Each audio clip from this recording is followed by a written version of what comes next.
protected by the suitor's son. There, O Krishna, surely well conversant with holding the reins, looketh exceedingly resplendent as, seated on the terrace of Kana's car, he guideth that vehicle. Bear me to that mighty car warrior, for even such is the wish cherished by me. Without slaying Kana in this battle I will never return. Otherwise, the son of Radha, O Janardana, will, in my sight, exterminate the mighty car warriors of the Pathas and the Srinjayas. Thus addressed, Keshava quickly proceeded on his car, towards the mighty bowman Kana, for causing a single combat to take place between Kana and Savyasi. Indeed, the mighty armed Hari, at the command of Pandu's son, proceeded on his car, assuring, by that very act, all the Pandava troops. The rattle then of Arjuna's vehicle rose loud in that battle, resembling, O sire, the tremendous peal of Vasu's thunder. Beholding Arjuna of white steeds and having Krishna for his driver thus advance, and seeing the standard of that Hysud one, the king of the Madras, addressing Kana, said, There cometh that car warrior having white steeds yoked unto his vehicle and having Krishna for his driver, slaying his foes in battle. There cometh he about whom thou wert inquiring, holding his bow Gandiva. If thou canst slay him today, great good may then be done to us. He cometh, O Kana, desirous of an encounter with thee, slaying, as he cometh, our chief warriors. Do thou proceed against that hero of Bharata's race. Avoiding all our warriors, Dhananjaya advanceth with great speed.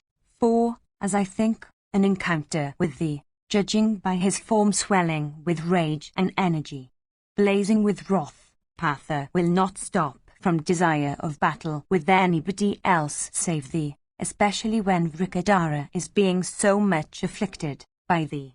Learning that King Yudhishthira that just hath been exceedingly mangled and made careless by thee, and seeing the plight of Shikandi, and Satyaki, and Drishthadama, the son of Prishata, and their 5 sons of Draupadi, and Yadamanyu, and Uttamua, and the brothers Nakula and Sahadeva, that scorcher of foes, Partha, advanceth impetuously on a single car against thee. Without doubt, he is advancing with speed against us, avoiding other combatants. Do thou, O Kana, proceed against him, for there is no other bowman among us that can do so. I do not behold any arrangements made for his protection, either on his flanks or at his rear. He advanceth alone against thee. Look after thy success now. Thou alone art able to encounter the 2 Krishnas in battle. Proceed, therefore, against Ananjaya. Thou art the equal of Bhishma, of Drona, of Drona's son, of Gripa. Do thou resist in this great battle the advancing Savyasi. Indeed, O Kana, slay this Dhananjaya that resembles a snake frequently darting out its tongue, or a roaring bull, or a tiger in the forest. There, those kings, those mighty car warriors of the Dhritarashtra's army, through fear of Arjuna, are quickly flying away, regardless of one another. Save thee, O Suita's son, there is no other man, O hero, that can, in battle, dispel the fears of those retreating combatants. All those Kuras, O tiger among men, obtaining thee as their refuge in this battle, stand depending on thee and desirous of thy protection. Mustering thy great prowess, O mighty armed one, proceed against Vrishani's race, who is always gratified by the diadem-decked Arjuna. Kana said, Thou seemest now to be in thy usual frame of mind, and thou art now agreeable to me. Do not, O mighty armed one, entertain any fear of Ananjaya. Behold the might of my arms today, and behold my skill. Single-handed, I will today destroy the mighty host of the Pandavas, as also those 2 lions among men, the 2 Krishnas. I say this truly unto thee. I will never return from the field today without slaying 2 heroes. Or, slain by those 2, I shall today sleep on the field of battle. Victory is uncertain in battle. Slaying or slain, I shall today achieve my purpose. Shorlia said, all great car warriors, O Ghana, say that this foremost of car warriors, Arjuna, even when alone, is invincible. When again, he is protected by Krishna, who will venture to vanquish him. Karna said, as far as I have heard, such a superior car warrior has never been born on earth.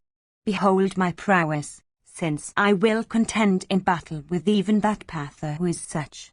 This prince of Kuru's line, this foremost of car warriors, couriers in battle, borne by his steeds white in hue.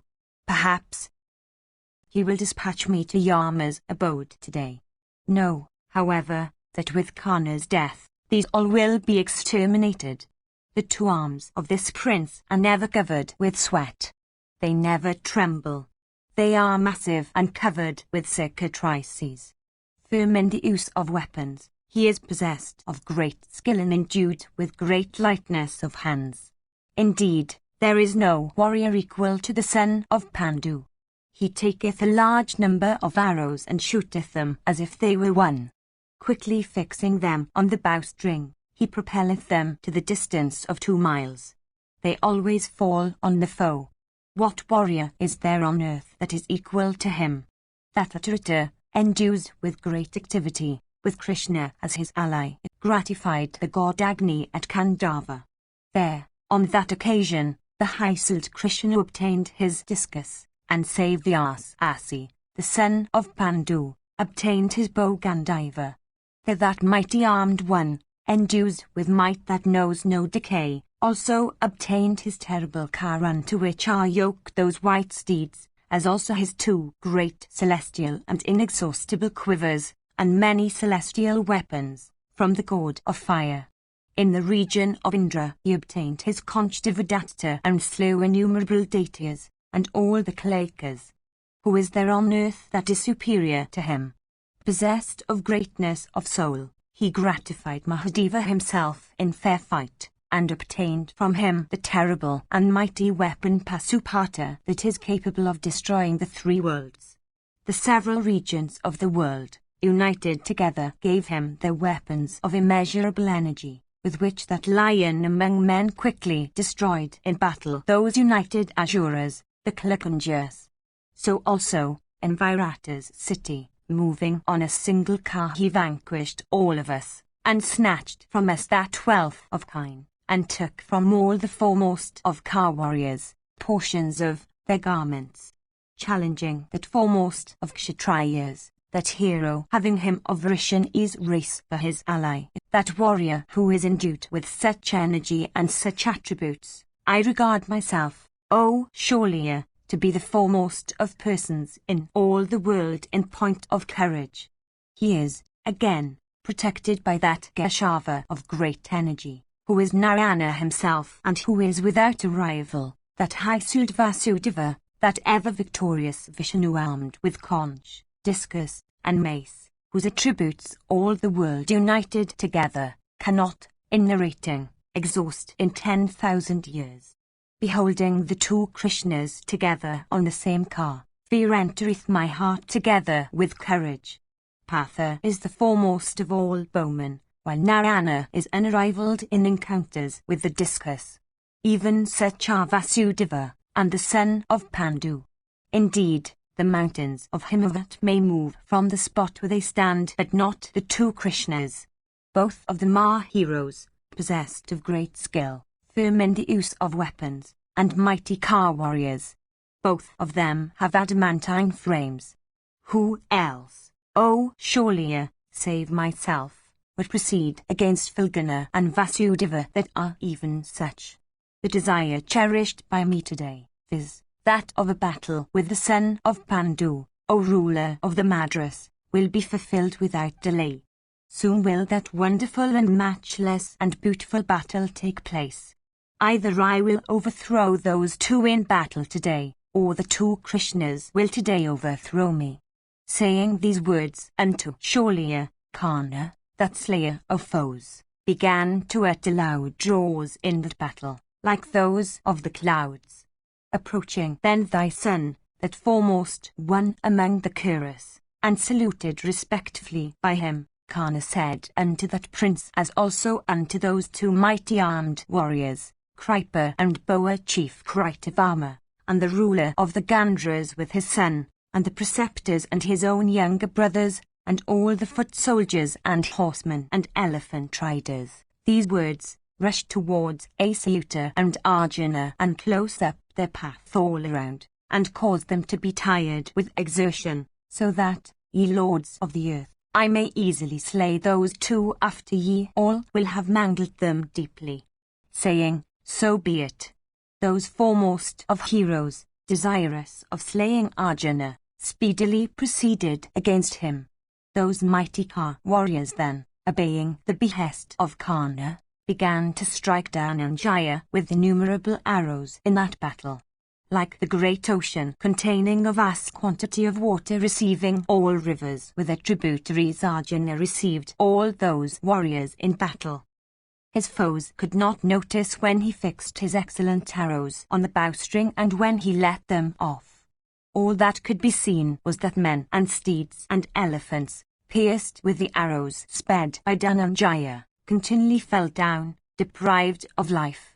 Like men with diseased eyes that are unable to gaze at the sun, the Kauravas on that occasion could not gaze at Jaya, who seemed to be possessed of the energy of the all-destroying sun that rises at the end of the Yuga, having arrows for his rays, and Gandiva for his beautiful circular disc.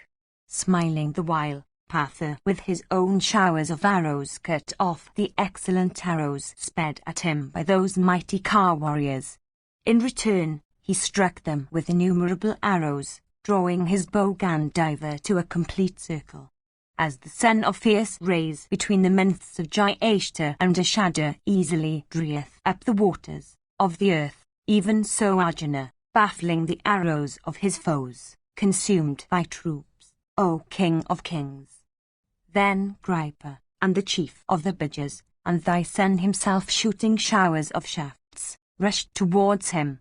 Drona's son also, that mighty Ka warrior, rushed towards him, shooting his shafts. Indeed, all of them rained their arrows on him, like the clouds pouring torrents of rain on a mountain. The son of Pandu, however, with great activity and speed, cut off with his own shafts those excellent arrows sped at him with great care in that dreadful battle by those accomplished warriors desirous of slaying him, and pierced the chest of each of his adversaries with 3 shafts. Having arrows for his fierce rays, the Arjuna's son, with Gandiva drawn to its fullest stretch constituting his corona, looked resplendent, as he scorched his foes, like the sun himself between the months of Jyeshta and Ashada, within his bright corona. Then Drona's son pierced Dhananjaya with 10 foremost of shafts, and Keshava with 3, and the 4 steeds of Dhananjaya with 4, and showered many shafts on the ape on Arjuna's banner. For all that, Dhananjaya cut off the full-drawn bow in his adversary's hand with 3 shafts, the head of his driver with a razor-faced arrow, and his 4 steeds with his 4 other shafts and his standard with 3 other arrows, and felled him from his car. The son of Drona then, filled with wrath, took up another costly bow, bright as the body of Takshaka, and decked with gems and diamonds and gold, and resembling a mighty snake caught from the foot of a mountain. Stringing that bow as he stood on the earth, and bringing out one after another shafts and weapons, Drona's son, that warrior who excelled in many accomplishments, began to afflict those 2 unvanquished and foremost of men, and pierce them from a near point with many shafts. Then those mighty Ka warriors, Kripa and Boa and thy son, standing at the van of battle, fell upon and shrouded that bull among the Pandavas, shooting showers of shafts, like clouds shrouding the dispeller of darkness. Possessed of prowess equal to that of the 1,000-armed Kartavirya, Partha then showered his shafts on Kripa's bow with arrow fixed on it, his steeds, his standard, and his driver, like the wielder of the thunder in days of yore showering his shafts on the Asura, valley. His weapons destroyed by Patha's shafts, and his standard also having been crushed in that great battle, Kripa was afflicted with as many thousands of arrows by Arjuna as Ganga's son Bhishma before them, on the day of his fall, by the same diadem-decked warrior. The valiant Patha then, with his shafts, cut off the standard and the bow of thy roaring son. Destroying next the handsome steeds of Kritavarma, he cut off the latter's standard as well. He then began to destroy with great speed the elephant of the hostile force, as also its cars with their steeds and drivers and bows and standards. Thereupon that vast host of thine broke into 100 parts like an embankment washed off by the waters. Then Keshava, quickly urging Arjuna's car, placed all his afflicted foes on his right side.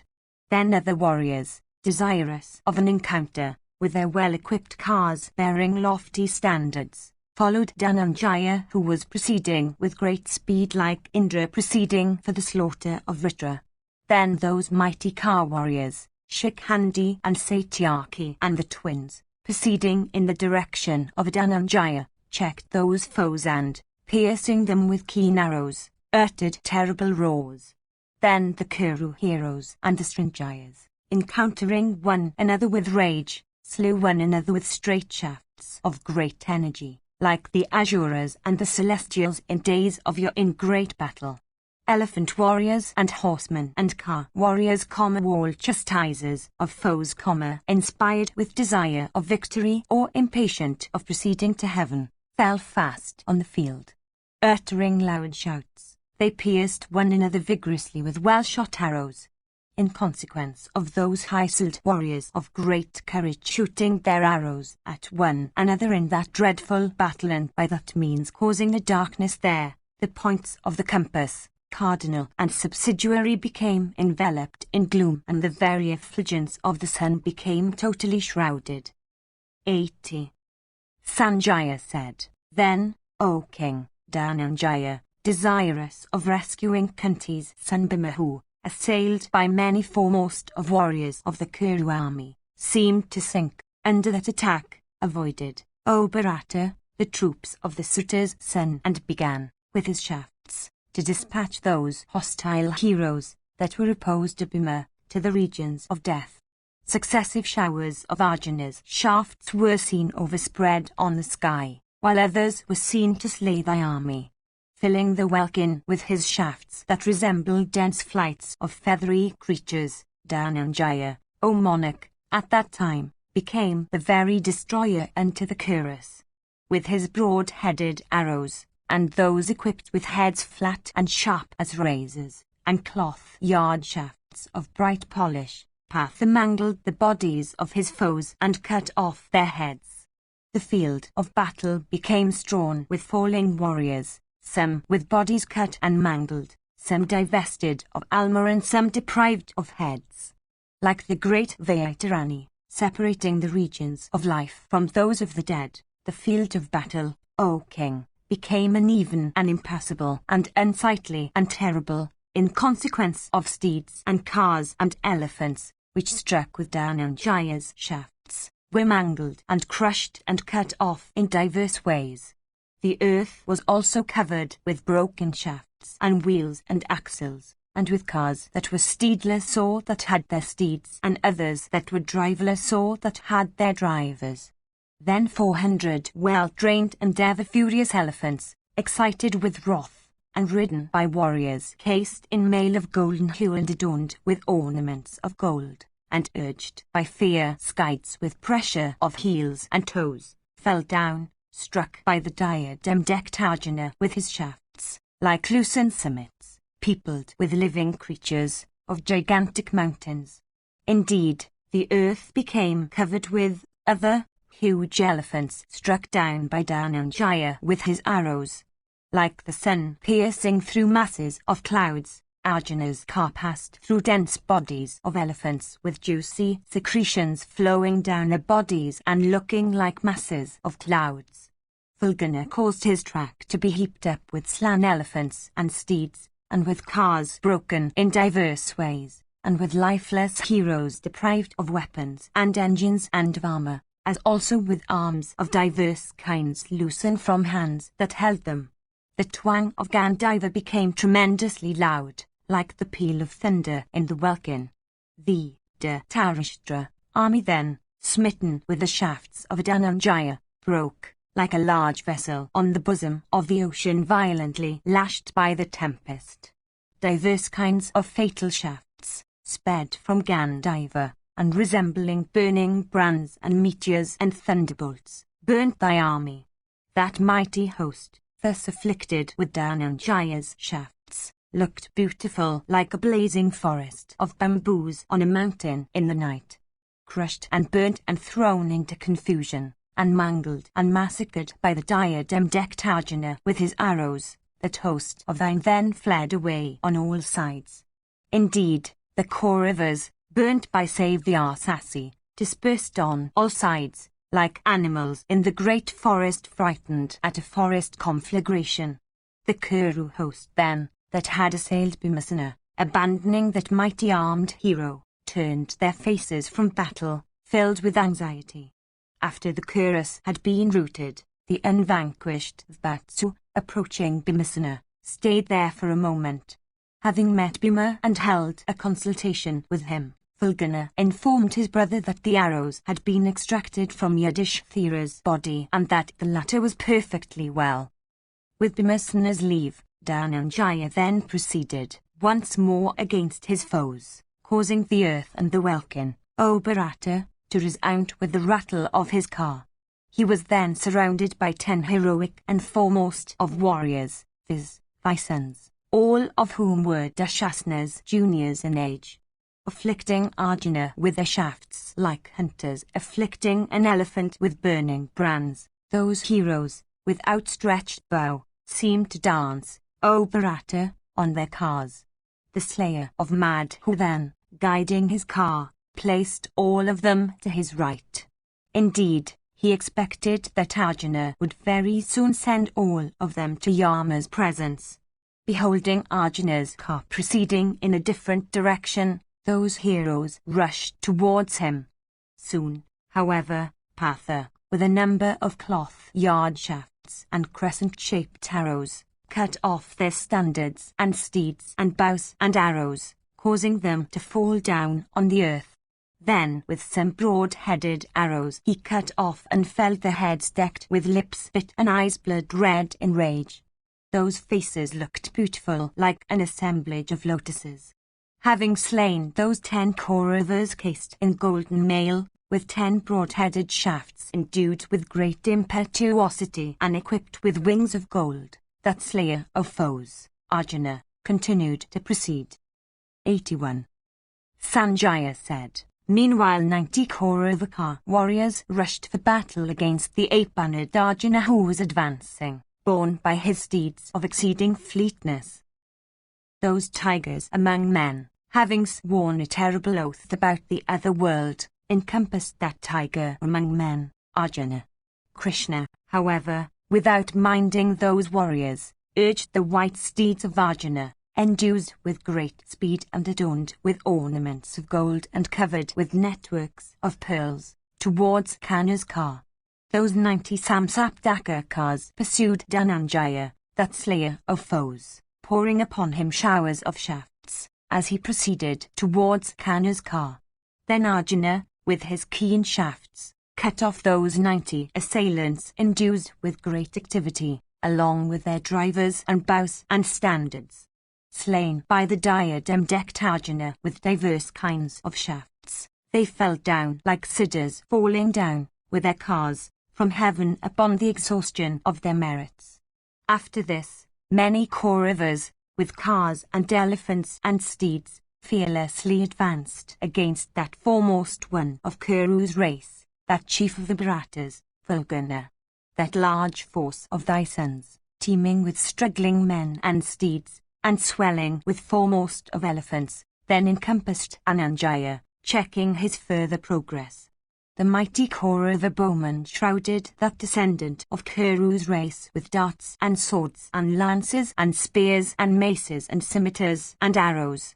like the sun destroying the darkness with his rays, the son of Pandu destroyed with his own shafts that shower of weapons overspread in the welkin. Then a force of mlechers riding 1,300 ever-infuriated elephants, at the command of thy son, assailed Patha in the flank. With barbed arrows and nalikas and cloth-yard shafts and lances and spears and darts and campanas and short arrows, they afflicted Patha on his car.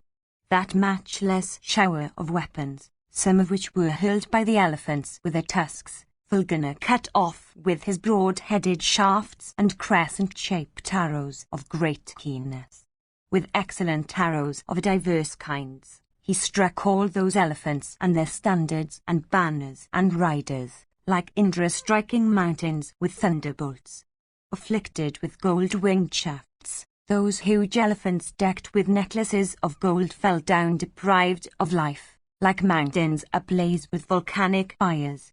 Amid the roaring and shouting and wailing red army of men and elephants and steeds, the twang of Gandiva, O monarch, rose high. Elephants, O king, struck with shafts, fled away on all sides. Steeds also, their riders slain, wandered in all directions. Cars, O monarch, looking like the changeful forms of vapor in the sky, deprived of riders and steeds, were seen in thousands. Horsemen, O monarch, wandering hither and thither, were seen to fall down deprived of life by the shafts of Patha. At that time the might of Arjuna's arms was seen. So great was that might, that alone, in that battle, he vanquished horsemen and elephants and car warriors, that had been assailing him from every side. Then Bhimasena, beholding the diadem-decked Fulgana encompassed, O bull of Bharata's race, by a large, Kaurava host consisting of 3 kinds of forces, abandoned the small onslaught to a remnant of the Kauravaka warriors with whom he had been engaged, and rushed impetuously, O king, to the spot where Dhananjaya's car was. Meanwhile the Kaurava force that still remained after heavy slaughter, exceedingly weakened, fled away. Bhima, as already said, beholding Arjuna, proceeded towards his brother. The unfatigued Bhima, armed with a mace, destroyed, in that battle, the portion that still remained after the greater part had been slaughtered by Arjuna, of the Kaurava host possessed of great might. Fierce as the death knight, subsisting upon men and elephants and steeds as its food, and capable of crushing walls and mansions and gates of cities, that exceedingly terrible mace of Bhima incessantly descended on men and elephants and steeds around him. That mace, O sire, slew numberless steeds and riders. With that mace the son of Pandu crushed men and steeds cased in steel armor. Struck therewith, they fell down with great noise, biting the earth with their teeth, and bathed in blood. These, with the crowns of their heads and bows and lower limbs crushed, laid themselves down on the field, supplying all carnivorous creatures with food. Satiated with blood and flesh and marrow, and eating bones as well, that mace of Bhimasena became, like the death knight, difficult of being gazed at. Having slain 10,000 horses and numerous foot soldiers, Bhima ran hither and thither in rage, armed with his mace. Then, O Bharata, thy troops, beholding Bhima mace in hand, thought that Yama himself, armed with his fatal bludgeon, was in their midst. The son of Pandu then, excited with rage, and resembling an infuriated elephant, penetrated into the elephant division of the Kauravas, like a Makara entering the ocean. Having, with his formidable mace, penetrated into that elephant division, the enraged Bhima, within a very short time, dispatched it to Yama's abode. We then beheld those infuriated elephants with spiked plates on their bodies falling on every side, with their riders and standards, like winged mountains. Having destroyed that elephant division, the mighty Bhimasena, once more riding on his car, followed Arjuna at his rear. That great host, thus slaughtered, filled with cheerlessness and about to fly away, stood almost inactive, O monarch, assailed on all sides with weapons. Beholding that host looking humble and standing inactive and almost motionless, Arjuna covered it with life-scorching shafts. Men and steeds and elephants, pierced in that battle with showers of shafts by the wielder of Gandhiva, looked beautiful like Kadamba flowers with their filaments. Thus struck with Arjuna's shafts that quickly slew men and steeds and cars and elephants, loud wails, "O king!" arose from the Kuru army. With cries of "Oh" and "Alas," and exceedingly frightened, and huddling close to one another, the army began to turn round with great speed. The battle, however, continued between the Kurus and the Pandavas of great might. There was not a single car warrior or horseman or elephant warrior or steed or elephant that was unwounded. Their coats of mail pierced with shafts and themselves bathed in blood, the troops looked blazing like a forest of flowering issachas. Beholding Savyasasi putting forth his valour on that occasion, the Kauravas became hopeless of Karna's life. Regarding the touch of Arjuna's shafts to be unbearable, the Kauravas, vanquished by the wielder of Gandhiva, fled from the field. Deserting Karna in that battle as they were being thus struck with Arjuna's shafts, they fled away in fear on all sides, loudly calling upon the suitor's son to rescue them. Partha, however, pursued them, shooting hundreds of shafts and gladdening the Pandava warriors headed by Bhimasena. Thy sons then, O monarch, proceeded towards the car of Karna. Sinking, as they seemed to be, in a fathomless ocean, Karna then became an island unto them. The Kauravas, O monarch, like snakes without poison, took Karna's shelter, moved by the fear of the wielder of Gandhiva. Indeed, even as creatures, O sire, endued with actions, from fear of death, take the shelter of virtue, thy sons, O ruler of men, from fear of the high-souled son of Pandu, took shelter with the mighty bowman Karna. Then, Karna, uninspired with fear, addressed those distressed warriors afflicted with arrows and bathed in blood, saying, "Do not fear. Come to me." Beholding thy army vigorously broken by Partha, Karna, stretching his bow, stood desirous of slaughtering the foe. Seeing that the Kurus had left the field, Karna, that foremost of all wielders of weapons, reflecting a little, set his heart upon the slaughter of Partha and began to draw deep breaths. Bending his formidable bow, Adrita's son Vrisha once more rushed against the Panchalas, in the very sight of Savyasasi.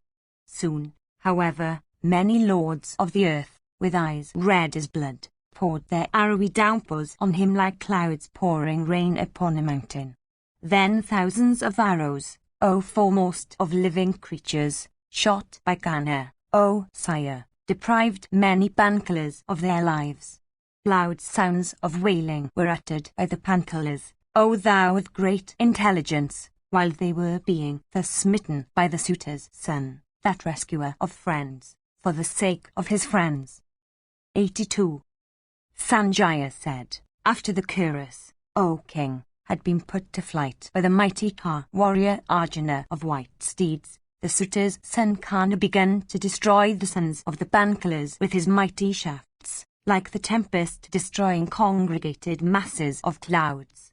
Felling Janamjaya's driver with broad-faced shafts called Angelikas, he next beslew the steeds of that Panchala warrior. With a number of broad-headed arrows he then pierced both Satnika and Sutasoma and then cut off the bows of both those heroes. Next he pierced Drishtadama with 6 arrows, and then, without the loss of a moment, he slew in that encounter the steeds of that prince. Having slain next the steeds of Satyaki, the suitor's son then slew Vaisoka, the son of the ruler of the Kayakayas. Upon the slaughter of the Kayakaya prince, the commander of the Kayakaya division, Ugrakarman, rushed with speed and striking Prasanna, the son of Karna, with many shafts of fierce impetuosity caused him to tremble. Then Karna, with 3 crescent-shaped arrows, cut off the arms and the head of his son's assailant, whereupon the latter, deprived of life, fell down upon the ground from his car, like a salad tree with its branches lopped off with an axe.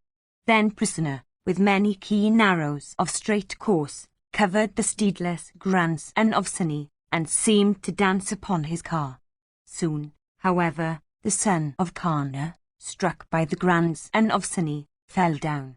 Upon the slaughter of his son, Kana, with heart filled with rage, addressed that bull among the Sunnis from desire of slaying him, saying, "Thou art slain, O grandson of Sunny," and sped at him an arrow capable of slaying all foes. Then Shikandi cut off that arrow with 3 shafts of his, and struck Kana himself with 3 other shafts. The fierce son of the Sutta then, cutting off with a couple of razor-faced arrows the bow and the standard of Shikandi, struck and pierced Shikandi himself with 6 shafts, and then cut off the head of Drishtadyumna's son. The Hysula son of Adrata then pierced Sutasoma with a very keen shaft. During the progress of that fierce battle, and after Drishtadyumna's son had been slain, Krishna, O lion among kings, addressed Partha, saying, "The Panchalas are being exterminated. Go, O Partha, and slay Kana." Thus addressed the mighty armed Arjuna, that foremost of men, smiled and then proceeded on his car towards the car of Adrata's son, desirous, on that occasion of terror, of rescuing the Panchalas slaughtered by Kana, that leader of car warriors. Stretching his Gandiva of loud twang and fiercely striking his palms with her bowstring, he suddenly created a darkness by means of his arrows and destroyed large numbers of men and steeds and cars and standards. The echoes of that twang travelled through the welkin. The birds, no longer finding room in their own element, took shelter in the caverns of mountains. With his full-drawn bow, Arjuna looked resplendent. Indeed, as the diadem-decked Partha, at that terrible moment, fell upon the foe, Bhimasena, that foremost of heroes, proceeded on his car behind that son of Pandu, protecting his rear. Those 2 princes then, on their cars, proceeded with great speed towards Kana, encountering their foes along the way. During that interval, the Sutta's son fought fiercely, grinding the Somakas. He slew a large number of car warriors and steeds and elephants, and covered the 10 points of the compass with his shafts. Then Nutamura and Janamjaya, and the enraged Yadamani and Shikandi, uniting with Prashata's son, Drishtadyumna, and uttering loud roars, pierced Kana with many shafts. Those 5 foremost of Pankalaka warriors rushed against Kana, otherwise called Vaikartana, but they could not shake him off his car like the objects of the senses failing to shake off the person of purified soul from abstinence. Quickly cutting off their bows, standards, steeds, drivers and banners, with his shafts, Kana struck each of them with 5 arrows and then uttered a loud roar like a lion. People then became exceedingly cheerless, thinking that the very earth, with her mountains and trees, might split at the twang of Kana's bow, while that hero, with shafts in hand touching the bowstring, was employed in shooting at his assailants and slaying his foes. Shooting his shafts with that large and extended bow of his that resembled the bow of Sakra himself, the son of Adrata looked resplendent like the sun, with his multitude of blazing rays within his corona. The Sutta's son then pierced Shikandi with 12 keen shafts, and Utamur with 6, and Yadamanu with 3, and then each of the other 2, viz., Somaka, Janamjaya, and Prashata's son, Drishtadyumna, with 3 shafts. Vanquished in dreadful battle by the Sutta's son, O sire, those 5 mighty Ka warriors then stood inactive, gladdening their foes, even as the objects of the senses are vanquished by a person of purified soul. The 5 sons of Draupadi then, with other well-equipped cars, rescued those maternal uncles of theirs that were sinking in the Kana ocean, like persons rescuing from the depths of the ocean shipwrecked merchants in the sea by means of other vessels. Then that bull among the Sunnis, cutting off with his own keen shafts the innumerable arrows sped by Kana, and piercing Kana himself with many keen arrows made entirely of iron, pierced thy eldest son with 8 shafts. Then Gripa, and Boa chief, Crite of armor, and thy son, and Kana himself, assailed Satyaki in return with keen shafts. That foremost one, however, of Yadu's race fought with those 4 warriors like the chief of the Datias fighting with the regents of the 4 quarters, with his twanging bow stretched to its fullest limits, and from which shafts flowed incessantly. Satyaki became exceedingly irresistible like the meridian sun in the autumnal sky. Those scorchers of foes then, viz., the mighty car warriors among the Pankalas, once more riding on their cars and clad in mail and united together, protected that foremost one among the Sunnis, like the Maruts protecting Sakta while engaged in afflicting his foes in battle. The battle fraught with the slaughter of men and steeds and elephants that then ensued between thy foes and the warriors of thy army, became so fierce that it resembled the encounter in days of old between the gods and the Asuras. Cow warriors and elephants and steeds and foot soldiers, covered with showers of diverse weapons, began to move from one point to another. Struck by one another, they reeled or uttered wails of woe in affliction or fell down deprived of life. When such was the state of affairs, thy son Dashasna, the younger brother of the king, fearlessly advanced against him, shooting showers of shafts. Vrikadara also rushed impetuously against him, like a lion springing towards a large uru deer. The encounter then that took place between those 2 heroes incensed with each other and who engaged in battles sport making life itself the stake, became exceedingly fierce, resembled that between Samvara and Sakra in days of old. They struck each other deeply with shafts possessed of great energy and capable of piercing each other's body, like 2 mighty elephants excited with lust and with juicy secretions incessantly trickling down their bodies, fighting with each other in the vicinity of a she-elephant in her season. Vrikadara, with great speed, cut off, with a couple of razor-headed arrows, the bow and the standard of thy son. With another winged arrow he pierced his antagonist's forehead and then, with a 4th, cut off from his trunk the head of the latter's driver. Prince Dashasna, taking up another bow, pierced Vrikadara with 12 shafts. Himself holding the reins of his steeds, he once more poured over Bhima a shower of straight arrows. Then Dashasna sped a shaft bright as the rays of the sun, decked with gold, diamonds, and other precious gems, capable of piercing the body of his assailant, and irresistible as the stroke of Indra's thunder. His body pierced therewith, Vrikadara fell, with languid limbs and like one deprived of life and with outstretched arms, upon his own excellent car. Recovering his senses, however, he began to roar like a lion. 83. Sanjaya said, fighting fiercely, Prince Dashasna achieved the most difficult feats in that encounter. With a single shaft he cut off Bhima's bow, and then with 6 shafts he pierced his foe's driver.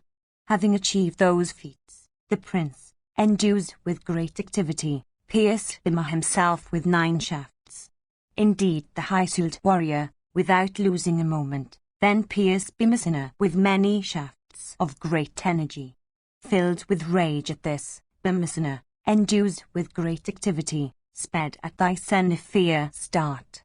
Beholding that terrible dart impetuously coursing towards him like a blazing brand, thy high-souled son cut it off with 10 shafts shot from his bow drawn to its fullest stretch. Seeing that difficult feat achieved by him, all the warriors, filled with joy, applauded him highly. Thy son then once more pierced Bhima deeply with another shaft. Blazing with wrath at sight of Dashasna, Bhima then addressed him, saying, Pierced I have been, O hero, quickly and deeply, by thee. Bear now, however, once more, the stroke of my mace. Having said this, the enraged Bhima took up that terrible mace of his for Dushasana's slaughter. Once more addressing him, he said, O thou of wicked soul, I shall today drink thy blood on the field of battle. Thus addressed, Vysen sped at Bhima with great force, a fear start resembling death itself. Bhima also, his form filled with wrath, whirled his terrible mace and hurled it at his antagonist. That mace, precipitately breaking Dushasana's dart, struck Vysen on his head.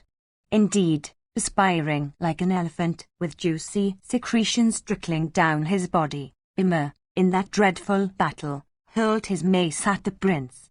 With that weapon, Bhimasena forcibly threw Dushasana down from his car at a distance measured by the length of 10 bows.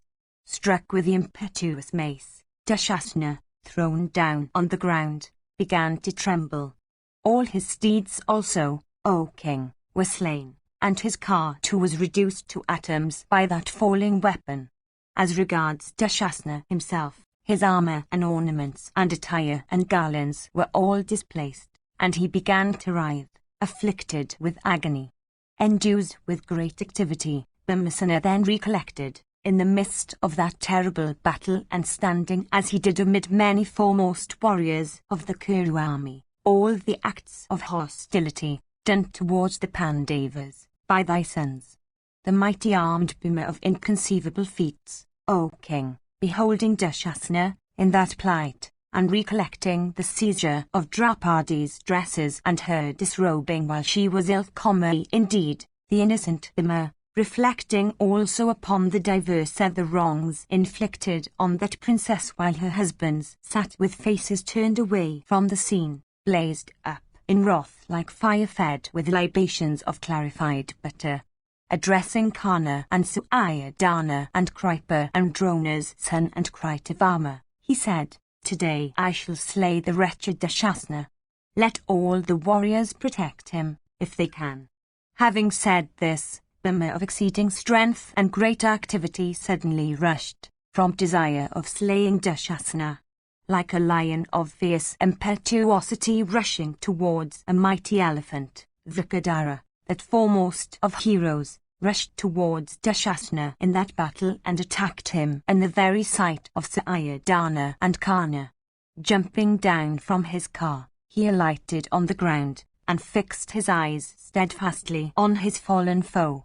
Drawing then his whetted sword of keen edge, and trembling with rage, he placed his foot upon the throat of Dushasana, and ripping open the breast of his enemy stretched on the ground, quaffed his warm life-blood. Then throwing him down and cutting off, O king, with that sword the head of thy son, Bhima of great intelligence, desirous of accomplishing his vow, again quaffed his enemy's blood little by little, as if for enjoying its taste. Then looking at him with wrathful eyes, he said these words, I regard the taste of this blood of my enemy to be superior to that of my mother's milk, or honey, or clarified butter, or good wine that is prepared from honey, or excellent water, or milk, or curds, or skimmed milk, or all other kinds of drinks there are on earth that are sweet as ambrosia or nectar. Once more, Bhima of fierce deeds, his heart filled with wrath, beholding Dushasana dead, laughed softly and said, What more can I do to thee? Death has rescued thee from my hands. They, O king, that saw Bhimasena, while he filled with joy at having quaffed the blood of his foe, was uttering those words and stalking on the field of battle, fell down in fear. They that did not fall down at the sight, saw their weapons drop from their hands. Many, from fear, cried out feebly and looked at Bhima with half-shut eyes. Indeed, all those that stood round Bhima and beheld him drink the blood of Dushasana, fled away, overwhelmed with fear, and saying unto one another, This one is no human being. When Bhima had assumed that form, people, beholding him quaff his enemy's blood, fled away with Citrasana, saying unto one another, This Bhima must be a Rakshasa. Then there, Panchala, Prince Yadama knew, at the head of his troops, fearlessly pursued the retreating Citrusina and pierced him with 7 keen shafts, quickly sped one after another. At this, like a trampled snake of great energy repeatedly darting out its tongue and desirous of vomiting its poison, Citrusina turned back and pierced the Bancola prince with 3 shafts and his driver with 6. The brave Yadamanu then struck off his enemy's head with a shaft equipped with goodly wings and an exceedingly keen point, and sped with great care from his bow drawn to its fullest stretch. Upon the fall of his brother Citrusina, Karna, filled with wrath and displaying his prowess, put the Pandava host to flight, at which Nakula rushed against that warrior of immeasurable energy. Bhima, having slain there, at the very sight of Karna, the vindictive Dushasana, took up a little quantity of his blood, and, endued with stentorian lungs, he said these words in the hearing of all those foremost of heroes of the world: O wretch amongst men, here I drink thy life blood from thy throat. Filled with joy, abuse once more, saying, Beast, beast, as thou didst before. And he continued, They that danced at us then, saying, Beast, beast, even we will dance at them now, repeating their own words. Our sleep at the palace at Brahmanakoti, the administration of deadly poison to our food, the bites of black cobras, the setting fire to the house of lac, the robbing of our kingdom by gambling, our exile in the woods, the cruel seizure of Draupadi's beautiful dresses, the strokes of shafts and weapons in battle, our miseries at home, the other kinds of sufferings we endured at Virata's abode, all these woes borne by us through the counsels of Shakuni and Duryodhana and Radha's son, proceeded from thee as their cause. Through the wickedness of Dhritarashtra and his son, we have endured all these woes. Happiness has never been ours. Having said these words, O king, the victorious Vrikadara once more spoke these words unto Keshava and Arjuna. Indeed, bathed in blood, with blood flowing from his wounds, with face exceedingly red, filled with great wrath, Bhimasena, endued with great activity, said these words: Ye heroes, that which I had vowed in respect of Dushasana in battle, I have accomplished today. I will soon accomplish my other vow by slaying that second beast, viz., Duryodhana, in this sacrifice of battle. Striking the head of that wicked souled one with my foot in the presence of the Kauravas, I shall obtain peace. Having said these words, Bhima, filled with great joy, drenched with blood, uttered loud shouts, even as the mighty and high Sugandra of 1,000 eyes had roared after slaying the Asura, Vritara. 84. Sanjaya said, after the slaughter of Dushasana, O king, 10 of thy sons, heroes that never retreated from battle, all of whom were great car warriors, endued with mighty energy, and filled with the poison of wrath, shrouded Bhima with their shafts. Nishanjan, and Kavashin, and Pasim, and Dindadara, and Danigraha, and Alalupa, and Saha, and Shanda, and Vataviga, and Shuvakasas, these 10, afflicted at the slaughter of their brother, united together and checked the mighty armed Bhimasena with their shafts. Resisted on all sides with their shafts by those great car warriors, Bhima, with eyes red as fire with fury, looked resplendent like the destroyer himself in rage. Partha, however, with 10 broad-headed shafts of great impetuosity, equipped with golden wings, dispatched to Yama's abode those 10 Brata princes decked with golden bracelets. Upon the fall of those 10 heroes, thy army fled away in the very sight of the suitor's son, overwhelmed with the fear of the Pandavas. Then, O king, great fear entered the heart of Karna at sight of Bhima's prowess, which resembled that of the destroyer himself unto living creatures. Then Shaulya, their tournament of assemblies, understanding the state of Karna's mind from a survey of his features, addressed that chastiser of foes in words suited to the hour: Do not be grieved, O son of Radha. This deed does not become thee. Afflicted with the fear of Bhimasena, these kings are all flying away, exceedingly pained by the calamity that has befallen his brother Dushasana in consequence of his blood having been quaffed by the high Sultbima. Duryodhana is stupefied. Kripa and others, and those of the king's brothers that are still alive, with afflicted hearts, their rage quelled by sorrow, are attending Duryodhana, sitting around him. Those heroes, the Pandavas of sure aim, headed by Dhananjaya, are advancing against thee for battle. For these reasons, O tiger among men, mustering all thy prowess and keeping the duties of a Kshatriya before thy eyes, proceed against Dhananjaya. The entire burthen of this battle has been placed upon thee by the son of Dhritarashtra. O thou of mighty arms, bear that burthen to the best of thy power and might. In victory there will be great fame. In defeat, heaven is certain. There, O son of Radha, thy son, Vrishasana, filled with wrath at sight of the stupefaction that has overwhelmed thee, is rushing towards the Pandavas. Hearing these words of Shaulya of immeasurable energy, Karna, reflecting, concluded unalterably that fighting had become unavoidable. Then Vrishasana, filled with wrath, and riding upon his own car, rushed towards that son of Pandu, viz., Vrikadara, who, armed with his mace, resembled the destroyer himself with his fatal rod and was employed in slaughtering thy troops. That foremost of heroes, Nakula, filled with wrath, rushed at that enemy of theirs, Karna's son, striking him with arrows, like the victorious Maghavat with joyous heart rushing against the Asura, Jamba.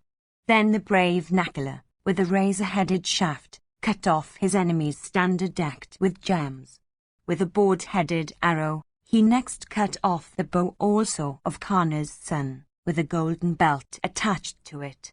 Possessed of mighty weapons, Karna's son then, desirous of showing his regard for Dushasana, quickly took up another bow, and pierced Nakula, the son of Pandu, with many mighty celestial weapons. The high-souled Nakula, then, filled with rage, pierced his antagonist with shafts that resembled large blazing brands. At this Karna's son also, accomplished in weapons, showered celestial weapon upon Nakula. From rage engendered by the strokes of his enemy's weapon, as also from his own resplendence and the energy of his weapons, the son of Karna blazed up like a fire with libations of clarified butter. Indeed, O king, Karna's son then slew with his excellent weapons the beautiful steeds of the delicate Nakula, that were of the Vanayu breed, white in hue, and decked with trappings of gold. Alighting then from his steedless vehicle, and taking up a bright shield decked with golden moons, and armed also with a sword that was blue as the sky, Nakula, frequently jumping up, careered like a bird.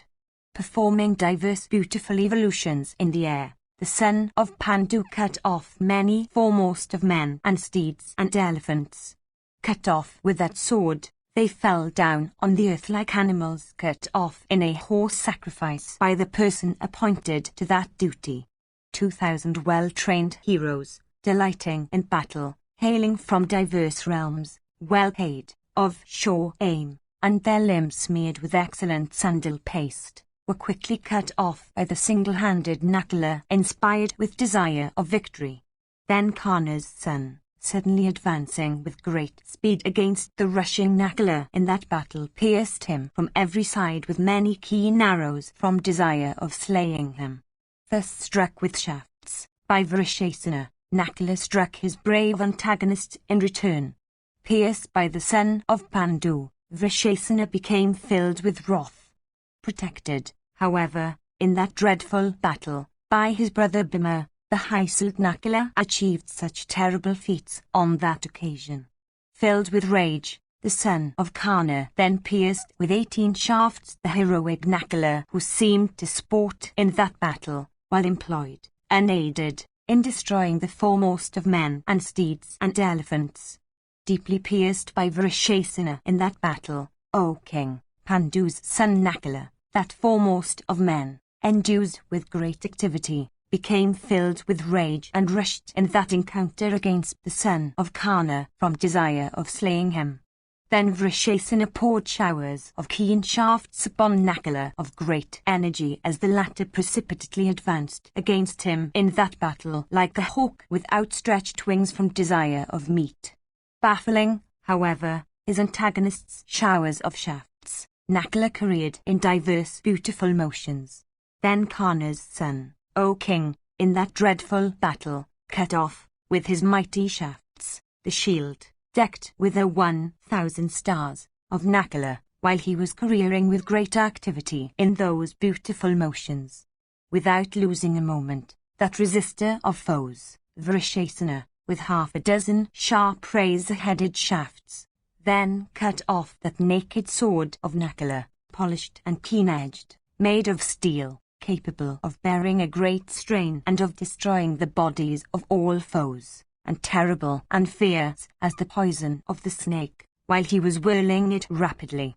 After this, Vrishesana deeply pierced his antagonist in the center of his chest with some well-tempered and keen shafts. Having achieved those feats in battle that were applauded by all noble persons and that could not be achieved by other men, the high-souled Nakula of great activity, afflicted with those shafts, proceeded to the car, O king, of Bhimasena. The steedless son of Madri, thus afflicted by Karna's son, sprang upon Bhima's car like a lion springing upon a mountain summit, in the sight of Dhananjaya. The high-souled and heroic Vrishesana then, filled with wrath, poured his arrowy showers upon those two mighty car warriors for piercing those two sons of Pandu.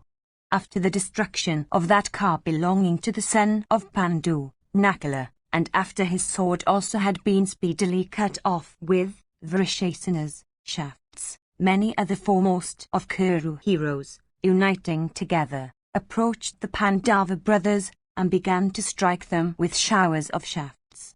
Then those two sons of Pandu, Bhima and Arjuna, filled with wrath, and resembling two fires fed with libations of clarified butter, poured terrible showers of arrows upon Vrishesana and the other assembled warriors around him.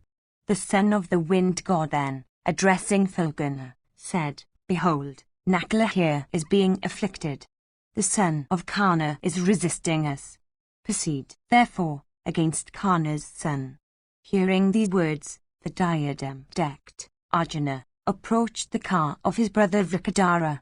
Beholding that hero arrived near, Nakula addressed him, saying, Do thou speedily slay this one. Thus addressed in that battle by his brother, Nakula, standing before him, the diadem-decked Arjuna, that formidable hero, precipitately caused his eight-bannered vehicle, guided by Keshava himself, to be driven towards Vrishesana. 85. Sanjaya said, learning that Nakula had been deprived of his car, afflicted with arrows and mangled with the weapons of Karna's son, and that he had his shafts, bow, and sword cut off, these 11 formidable resistors of all foes, the 5 heroic sons of Drupada, the grandson of Sini forming the 6th, and the 5 sons of Draupadi quickly proceeded on their loud-sounding cars drawn by bounding steeds, with banners waving in the air, and guided by accomplished drivers. Those well-armed warriors began to destroy the elephants and cars and men and steeds with shafts that resembled formidable snakes. Then Hridika's son and Gripa and Drona's son and Duryodhana and Shakuni's son and Vika and Kratha and Ivra, those foremost of Kaurava car warriors, speedily proceeded against them, armed with their bows and mounted upon their cars of rattle deep as the roar of elephants saw the clouds. These Kaurava warriors, assailing those foremost of men and first of car warriors, those 11 heroes of the Pandava army, O king, with the mightiest of shafts, checked their progress. At this, the Kulindars, riding upon their elephants of impetuous speed that looked like mountain summits and that were of the hue of newly risen clouds, advanced against those Kaurava heroes. Well equipped, and covered with gold, those infuriated elephants, born in Himalayan regions and ridden by accomplished warriors longing for battle, looked resplendent like clouds in the welkin, charged with lightning. The prince of the Kulindas then vigorously assailed Griper and his driver and steeds, with 10 shafts made wholly of iron. Struck, in return, with the shafts of Sharadvata's son, the prince fell down with his elephant on the ground. The younger brother of that prince then, assailing Griper's car with a number of lances made wholly of iron and all bright as the rays of the sun, uttered loud roars. The ruler of the Gandhras, however, cut off the head of that warrior while still uttering those roars. Upon the fall of those Kulindas, those mighty Ka warriors of thy army, filled with joy, blew their sea-born conchs, and, armed with bows, rushed against their enemies.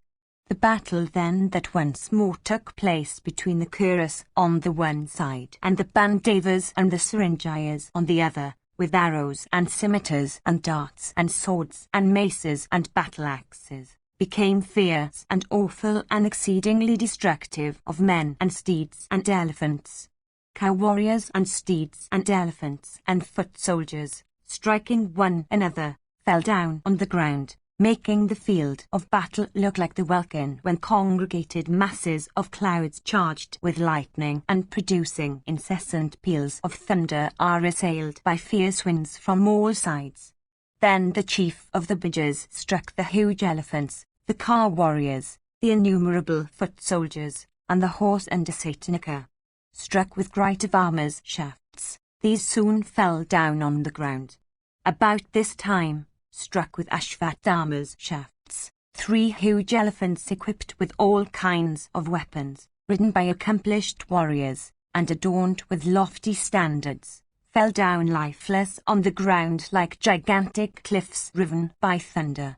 Then the third brother of the Kulinda chief assailed by son Duryodhana with some excellent shafts in the centre of the chest. Thy son, however, pierced him as also his elephant with many whetted shafts. That prince of elephants then, with the prince on his back, fell down, with streams of blood issuing from every part of his body, like a mountain of red chalk in the season of rains, with red streams running down its breast, tumbling down when riven by the thunder of Sakhi's lord. The Kulinda prince, however, having saved himself in time, rode another elephant. Urged by the prince, that animal assailed Kratha with his driver and steeds and car. Pierced, however, with Kratha's shafts, that elephant, with its rider, fell down like a thunder-riven hill.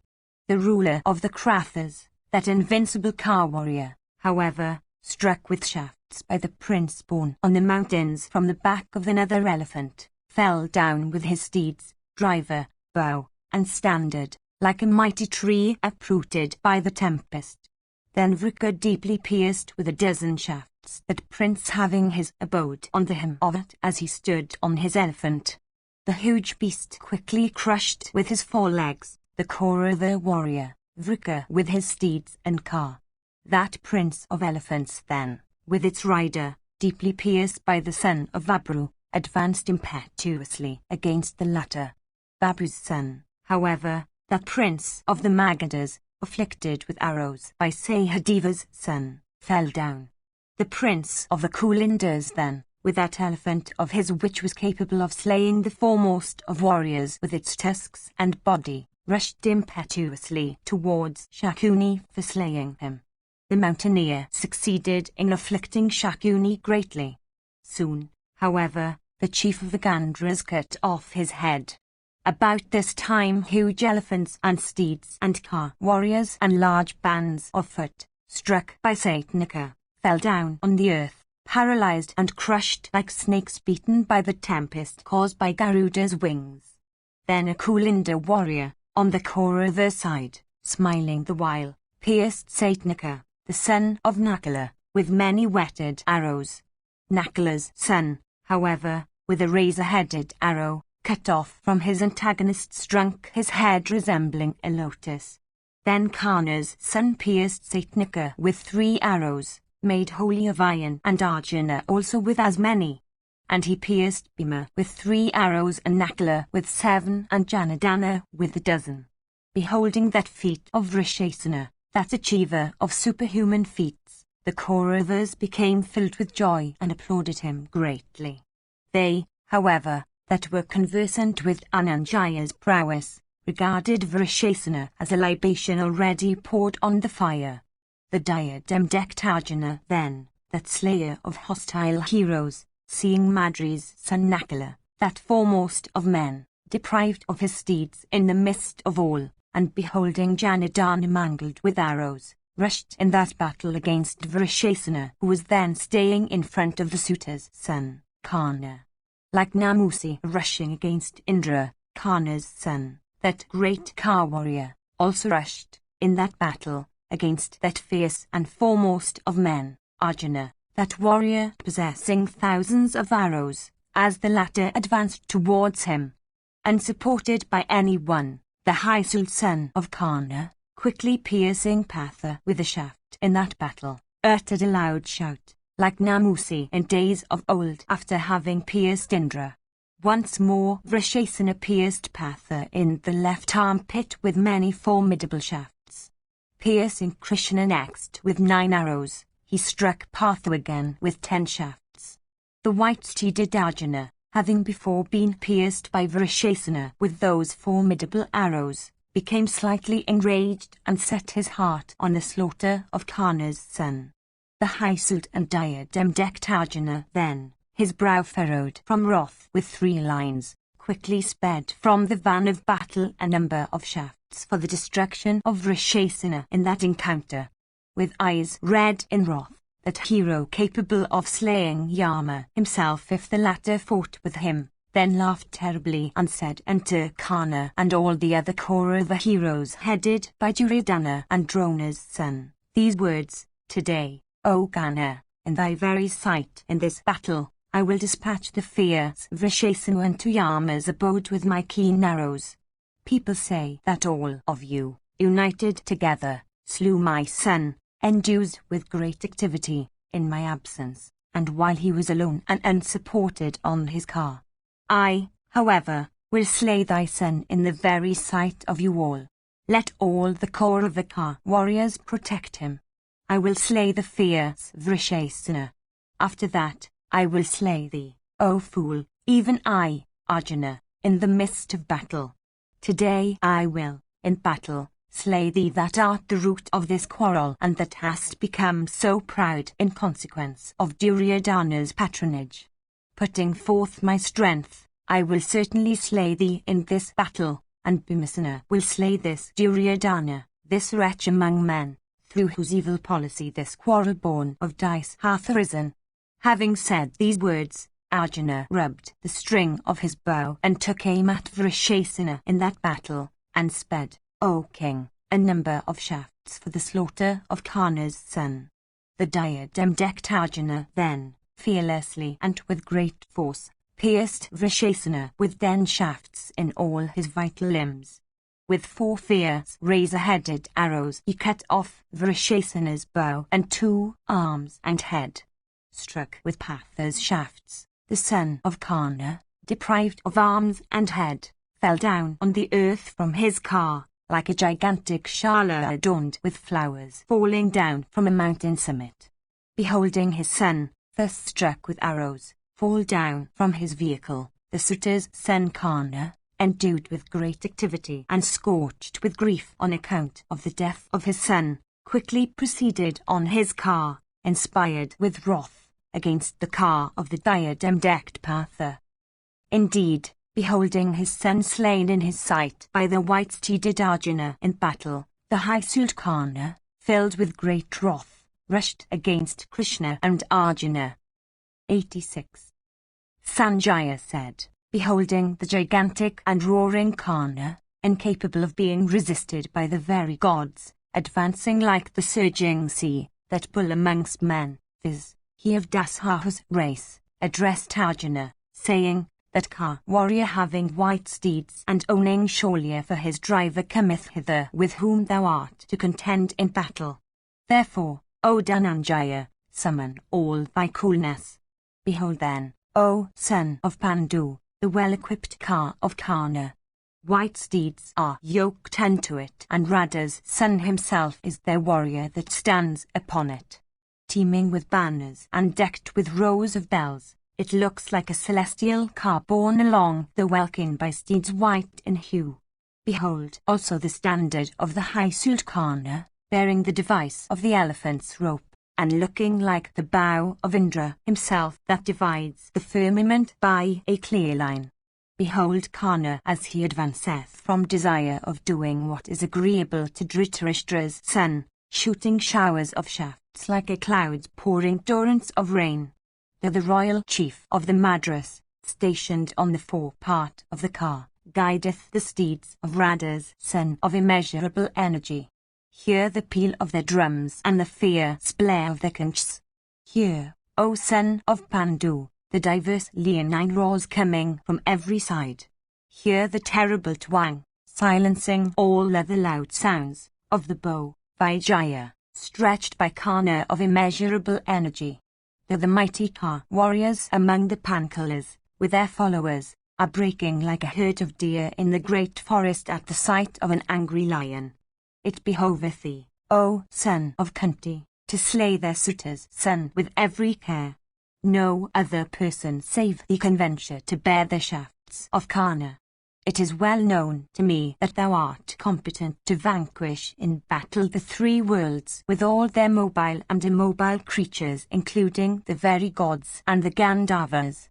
What need be said about battling with that puissant one, when people are incapable of even gazing at him, viz., the fierce and terrible Isana, that great god, the three-eyed Sava, otherwise called Kapardin. Thou, however, hadst, by battle, gratified that god of gods himself, that Shiva who is the source of bliss and to all creatures, that deity called Stanu. The other deities also have all given thee boons. Through the grace, O Patha, of that god of gods, that deity armed with a trident, slay Karna, O mighty armed one, like Indra slaying the Asura Namusi. Let prosperity be ever with thee, O Patha, and do thou obtain victory in battle. Arjuna said, My victory, O Krishna, is certain. There is no doubt in this, since thou, O slayer of Madhu, that art the master of all the worlds, art pleased with me. Urge the steeds, O Hrishikesh, and my car, O great car warrior. Today Falguna will not return from battle without slaying Karna. Behold Karna slain today and cut in pieces with my shafts. Or, O Govinda, thou wilt today behold me slain with Karna's arrows. That terrible battle, capable of stupefying the three worlds, is at hand. As long as the earth will last, people will speak of it. Saying these words unto Krishna, who is never tired with exertion, Patha quickly proceeded on his car against Karna like an elephant against a rival elephant. Once more Patha of great energy said unto Krishna, that chastiser of foes, these words, urge the steeds, O Hrishikesh, for time passeth. Thus addressed by the high-souled son of Pandu, Keshava wished him victory and urged steeds as fleet as thought. Then that car of Pandu's son, possessed of great speed, soon reached the front of Karna's car. 87. Sanjaya said, beholding Vrishasena slain, Karna, filled with grief and rage, shed tears from his eyes for the death of his son. Endued with great energy, with eyes red as copper from rage, Karna proceeded in the face of his foe, having summoned Dhananjaya to battle. Then those two cars, both possessed of solar refulgence and covered with tiger skins, when they came together, looked like two suns close to each other. Both having white steeds and both crushers of foes, those two great bowmen, those two warriors possessed of solar refulgence, looked resplendent like the sun and the moon in the firmament. Beholding those two warriors that resembled Indra and Virochana's son, Vali, carefully preparing for battle from the conquest of the three worlds, all creatures were filled with wonder. seeing those two warriors rushing towards each other with the clatter of car wheels, the twang of bows, the sound of palms, the whiz of arrows, and leonine shouts, and seeing also their standards, viz., that of Kana bearing the elephant's rope and that of Pather bearing the ape, approach each other, all the lords of the earth became filled with wonder. Seeing those two car warriors engaged with each other, O Bharata, all the kings uttered leonine shouts and cheered them repeatedly with applause. Beholding that single combat between Pather and Kana, thousands of combatants slapped their ramparts and waved their garments in the air. The Kauravas beat their musical instruments and blew their numerous conchs for gladdening Kana. Similarly, all the Pandavas, for gladdening Dhananjaya, caused every point of the compass to resound with the blasts of their trumpets and conchs. With those leonine shouts and slaps on armpits and other loud cries and roars of brave warriors, tremendous became the noise there on the occasion of that encounter between Kana and Arjuna. People beheld those two tigers among men, those two foremost of car warriors, stationed on their cars, each armed with his formidable bow, each equipped with arrows and darts, and each owning a lofty standard. Both were clad in mail, both had scimitars tied to their belts, both had white steeds, and both were adorned with excellent conchs. One had Krishna for driver on his car, and the other had Sholya. Both of them were great car warriors and both looked alike. Both possessed of leonine necks and long arms, the eyes of both were red, and both were adorned with garlands of gold. Both were armed with bows that seemed to flash like lightning, and both were adorned with wealth of weapons. Both had yak tails for being fanned therewith, and both were decked with white umbrellas held over them. Both had excellent quivers and both looked exceedingly handsome. The limbs of both were smeared with red sandal paste and both looked like infuriated bulls. Both were broad-necked like the lion, both were broad-chested, and both endued with great strength. Challenging each other, O king, each desired to slay the other. And they rushed against each other like two mighty bulls in a cow-pen. They were like a couple of infuriated elephants or of angry mountains of infant snakes of virulent poison of all-destroying yamas. Enraged with each other like Indra and Vritra, they looked like the sun and the moon in splendor. Filled with wrath, they resembled two mighty planets risen for the destruction of the world at the end of the Yuga. Both of them born of celestial fathers, and both resembling gods in beauty. They were of godlike energy. Indeed, they looked like the sun and the moon come of their own accord on the field of battle. Both of them endued with great might, both filled with pride in battle. They were armed with diverse weapons. Beholding those two tigers among men, those two heroes endued with the impetuosity of tigers, thy troops, O monarch, were filled with great joy. Seeing those two tigers amongst men, viz., Kana and Dhananjaya, engaged in battle, a doubt entered the hearts of all as to which of them would be victorious. Both armed with superior weapons, and both well practiced in battle, both made the welkin resound with the slaps on their armpits. Both possessed of great celebrity in consequence of prowess and might. They resembled the Asura Samvara and the chief of the Celestials in respect of their skill in battle. Both equal to Kartavirya Azaratha's son in battle, both resembled Vishnu himself in energy or Bhava himself in fight. Both had white steeds, O king, and both were born on foremost of cars. Both of them, again, had foremost of drivers in that great battle. Beholding, O monarch, those two great car warriors looking resplendent on their cars, the bands of Siddhas and Churanas that came, they became filled with wonder. The Dhartarashtras then, O bull of Bharata's race, with their troops, encompassed the high Sultana, their tournament of battle, without losing any time. Similarly, the Pandavas headed by Drishthadhyumna, filled with joy, encompassed that high Sultpatha who was unrivaled in battle. Kana became the stake, O monarch, of thy army in that battle, while Partha became the stake of the Pandavas. The soldiers of both sides were as members of that assembly and became the spectators of that game. Indeed, as regards the parties engaged in that game of battle, either victory or defeat was certain. Those two then, Karna and Arjuna, for victory or the reverse, began the match between ourselves and the Pandavas, both standing on the field of battle. Skilled in fight, the two heroes, O monarch, in that encounter, became highly enraged with each other and wished to slay each other, desiring to take each other's life, like Indra and Vritra, O Lord. They faced each other like two mighty comets of terrible form.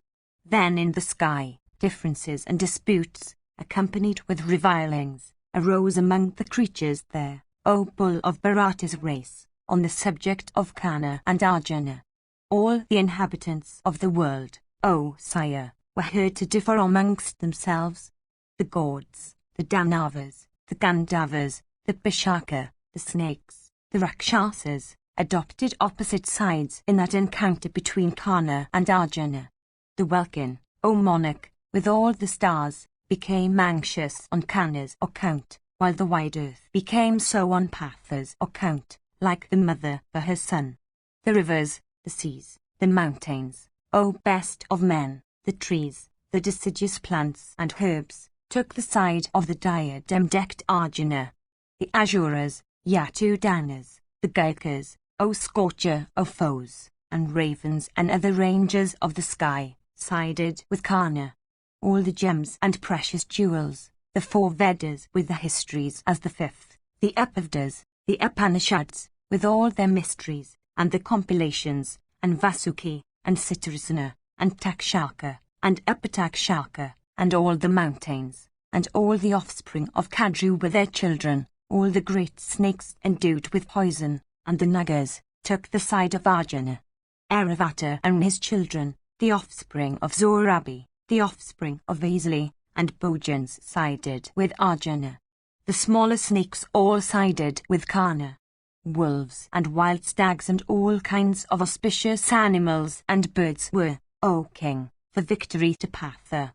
The Vasas, the Maruts, the Sadhyas, the Rudras, the Vishvadevas and the Ashvinis, and Agni and Indra and Soma and Pavana, and the 10 points of the compass, became the partisans of Dhananjaya, while all the Adityas sided with Karna. The Kshatriyas, the Shudras, the Sutras, and those castes that were of a mixed origin, all, O king, adopted the side of Radha's son. The Celestials, however, with the Pitris, and with all that were numbered with them as also with their followers, and Yama and Shravana and Varuna were on the side of Arjuna. The Brahmanas, the Kshatriyas, the sacrifices, and those gifts called Dakshinas, were for Arjuna. The Pretas, and Bishaka, many carnivorous animals and birds, the Rakshasas with all the monsters of the sea, the dogs, and the jackals were for Karna. The diverse tribes of celestial and regenerate and royal rishis were for the son of Pandu. The Gandhavas headed by Tamvaru, O king, were on the side of Arjuna. With the offspring of Prada and Moni, the several classes of Gandhavas and Apsaras, and many wise sages, having for their vehicles wolves and stags and elephants and steeds and cars and foot, and clouds and the wind, came for witnessing the encounter between Karna and Arjuna. The gods, the Danavas, the Gandhavas, the Nagas, the Yakshas, the birds, the great rishis versed in the Vedas, the Pitris that subsist upon the gifts called Sphada, and asceticism and the sciences, and their celestial herbs with the diverse virtues, came, O monarch, and took up their stations in the welkin, making a great noise. Brahman, with the regenerate rishis and the lords of creatures, and Bhava himself on his car, came to that part of the welkin. Beholding those two high-souled ones, Karna and Dhananjaya, about to encounter each other, Shakra himself said, "Let Arjuna vanquish Karna." Surya, however, said, "Let Karna vanquish Arjuna." Indeed, Let my son Karna, slaying Arjuna, gain the victory in this battle. Let my son, slaying Karna, win victory. Even thus did Surya and Vasava, those two foremost of personages, were the and had adopted opposite sides, dispute with each other. Beholding those two high-souled once, Karna and Dhananjaya, about to engage themselves in battle, the gods and the Asuras adopted opposite sides. The three worlds with the celestial rishis and all the gods and all other creatures trembled at the sight. The gods were on the side of Partha, while the Asuras were on that of Karna. Thus all creatures were interested in that encounter, siding with this sword that leader of car warriors, the Karu or the Pandava hero. Beholding the self-born lord of creation, viz. Brahman, the gods urged him, saying, Let, O God, the success of these two lions among men be equal. Let not the vast universe be destroyed in consequence of this encounter between Karna and Arjuna. O self-born one, say but the word, let the success of these two be equal. Hearing these words, Maghavat, bowing down unto the grandsire, represented this unto that God of gods, that foremost one of all intelligent beings, saying, Formerly it was said by thy holy self that the two Krishnas are always sure to win victory. Let it be, now, as thou then saidest. Be gratified with me, O Holy One. At this, Brahman and Asana replied unto the chief of the celestials, saying, The victory of the high-souled Vijaya is certain. Of that save the Arsasi who gratified the eater of sacrificial libations in the forest of Kandava and who, coming to heaven, rendered assistance to thee, O Sakra. Karna is on the side of the Danavas. It is proper, therefore, that he should meet with defeat. By this, without doubt, the purposes of the gods will be achieved. One's own business, O chief of the celestials, should always be important. The high-souled Hilgana, again, is devoted to truth and to morality. He must always be victorious, without doubt. He by whom the high-souled and holy God, having the bull on his standard, was gratified, why should not he, O thou of 100 eyes, be victorious? He, that is, who hath for the driver of his car that Lord of the universe, Vishnu himself. Possessed of great energy of mind and great strength, Partha is a hero, accomplished in arms and endued with ascetic merit. Possessed also of great energy of body, he beareth the entire science of weapons. Indeed, Partha hath every accomplishment. He ought to be victorious, since that would accomplish the purposes of the gods. In consequence of his greatness, Partha transgresses destiny itself, whether favourable or unfavourable, and when he does so, a great destruction of the creatures takes place. When the two Krishnas are excited with wrath, they show regard for nothing. These two bulls among beings are the creators of all real and unreal things. These two are Nara and Narayana, the two ancient and best of rishis. There is none to rule over them. They are rulers over all, perfectly fearless. They are scorchers of all foes. In heaven or among human beings, there is none equal to either of them. The three worlds with the celestial rishis and the Charanas are behind these two. All the gods and all creatures walk behind them. The entire universe exists in consequence of the power of these two. Let Karna, that bull among men, obtain these foremost of regions of bliss here. Let him obtain identity with the Vasas or the Maruts. Let him, with Drona and Bhishma, be worshipped in heaven, for the Kartana's son is brave and is a hero. Let the victory, however, belong to the two Krishnas.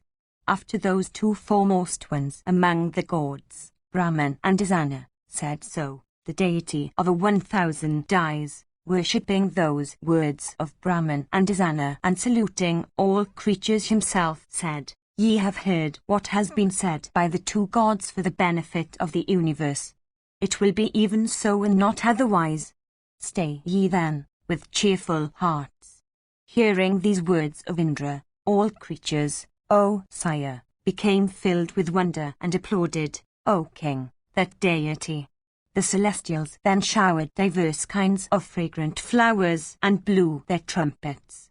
Indeed, the gods, the Danavas and the Gandharvas all waited for witnessing that matchless single combat between those two lions among men. The two cars, O king, upon which Karna and Arjuna were stationed, had white steeds yoked into them both. And both had excellent standards, and both produced a loud rattle. Many foremost of heroes, approaching the brave Vasudeva and Arjuna, as also Shaulya and Karna, began each to blow his conch. The battle then commenced, between the two warriors, overwhelming all timid persons with fear. Fiercely they challenged each other like Sakara and Samvara. The standards of the two heroes, perfectly bright, looked exceedingly beautiful on their cars, like the planets Rahu and Ketu risen in the firmament at the time of the universal dissolution. The elephant's rope on Karna's banner, looking like a snake of virulent poison and made of jewels and gems and exceedingly strong and resembling the bow of Indra, looked resplendent as it waved in the air. That foremost of apes, again, belonging to Patha, with jaws wide open and terrible, and difficult of being gazed at, like the sun himself, inspired fear by his formidable teeth. The impetuous ape on the standard of the wielder of Gandhiva, becoming desirous of battle, rushed from his station and fell upon Karna's standard. Endued with great impetuosity, the ape, darting forward, struck the elephant's rope with his nails and teeth, like Garuda falling upon a snake. Decked with rows of little bells, hard as iron, and resembling the fatal noose, in the hands of Yama or Varuna, the elephant's rope, filled with wrath, closed with the ape. Thus in that fierce single combat between those two heroes, which was the result of what had been settled at the time of the match at dice, their standards first battled with each other. Meanwhile the steeds of the one neighed at the steeds of the other. The lotus-eyed Geshava pierced Shaulya with his keen glances. The latter also cast similar glances at the former. Vasudeva, however, vanquished Shaulya with those glances of his, while Ananjaya, the son of Kunti, vanquished Karna with his glances. Then the suitor's son, smilingly addressing Shaulya, said, "If Patha by any means slays me in battle today, tell me truly, O friend, what thou wilt do after that." Shaulya answered, saying, "If thou art slain, I myself will slay both Krishna and Ananjaya." Once more the ruler of the Madras said, "If, O Gana, the white-steeded Arjuna slays thee in battle today, I myself, on the single car, will slay both Madhava and Fulgana." Sanjaya continued. Arjuna also asked Govinda a similar question. Krishna, however, smiling, said unto Patha these words of grave import: "The sun himself may fall down from his place, the earth herself may split into 1,000 fragments, fire itself may become cold. Still Karna will not be able to slay thee, O Dhananjaya. If, however, any such occurrence takes place, know then that the destruction of the universe will be at hand. As regards myself, I will, using my bare arms, slay both Karna and Shaulya in battle." Hearing these words of Krishna, the ape honored Arjuna, smiling, replied unto Krishna, who was never fatigued with exertion, saying, "Shaulya and Karna, united together, are not a match for myself alone, O Janardana. Thou shalt today, O Krishna, behold Karna with his standard and banners, with Shaulya and his car and steeds, with his umbrella and armor and darts and shafts and bow, cut in pieces with my shafts in battle. Thou shalt today behold him with his car and steeds and darts and armor and weapons, reduced to dust like a tree in the forest crushed by a tusker. Today the widowhood of the wives of Radha's son is at hand. Verily, they must have in their last nights dreams seen signs of approaching evil, O Mahadeva." Verily, thou shalt today see the wives of Karna become widows.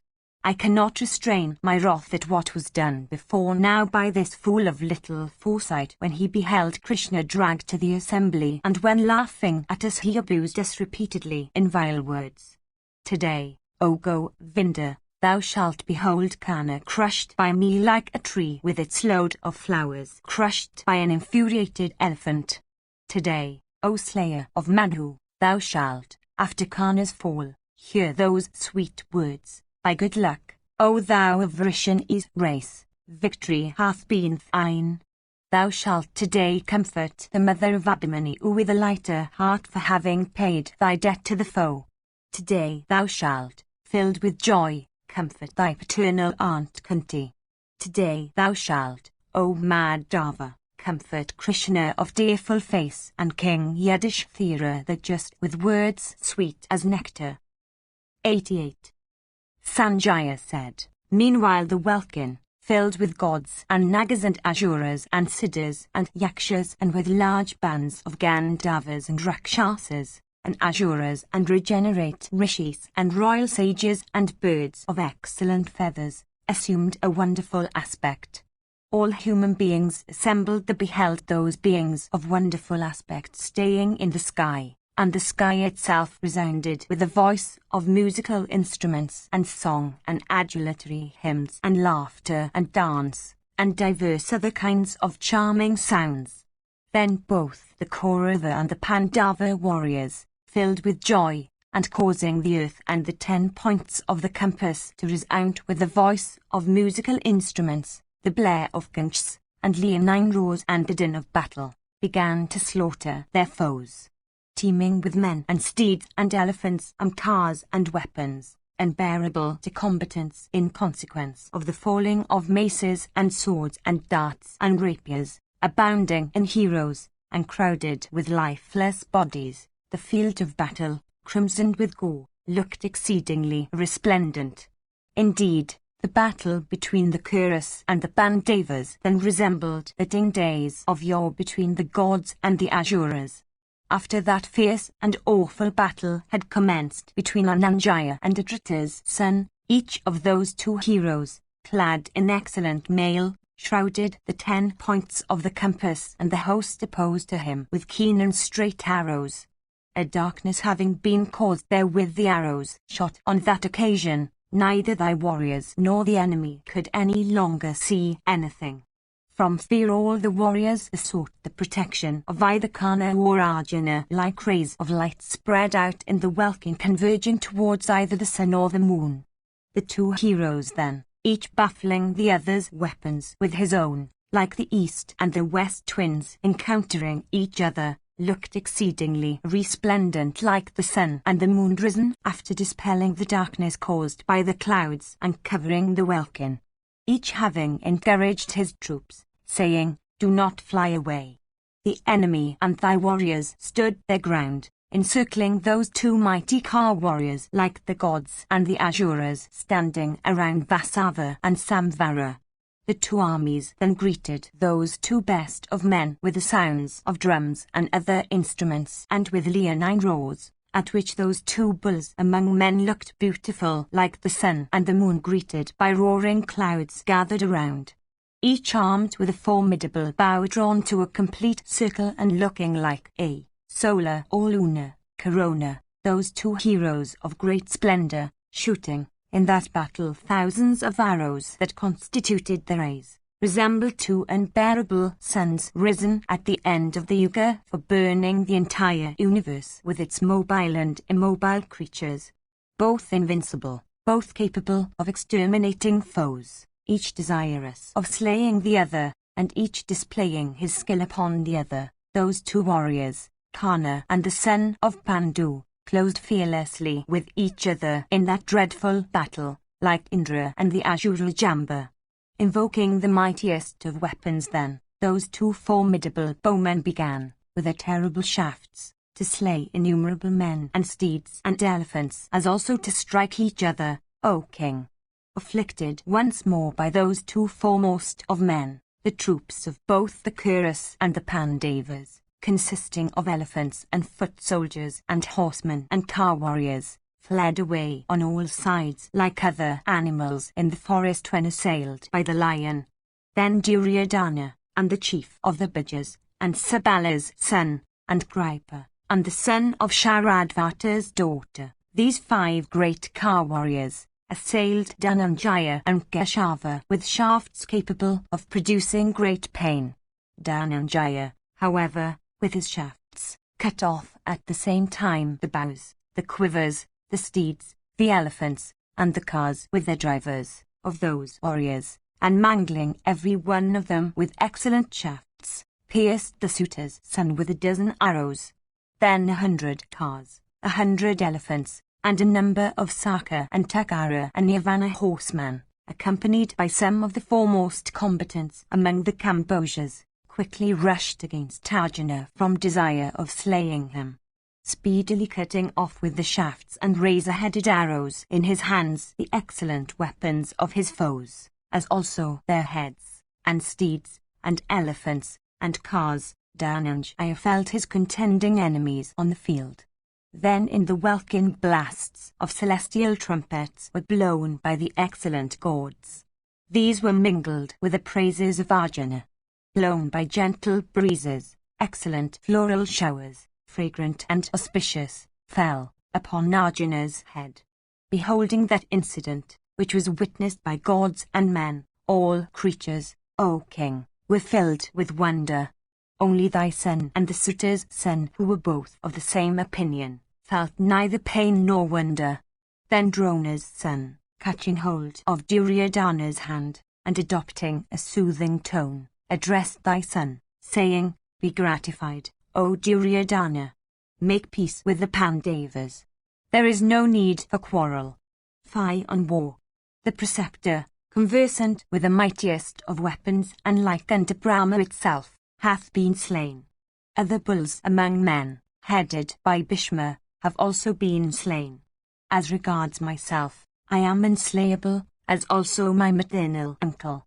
Rule the kingdom forever, sharing it with the sons of Pandu. Dissuaded by me, Dhananjaya will abstain. Janardana also doth not desire hostilities.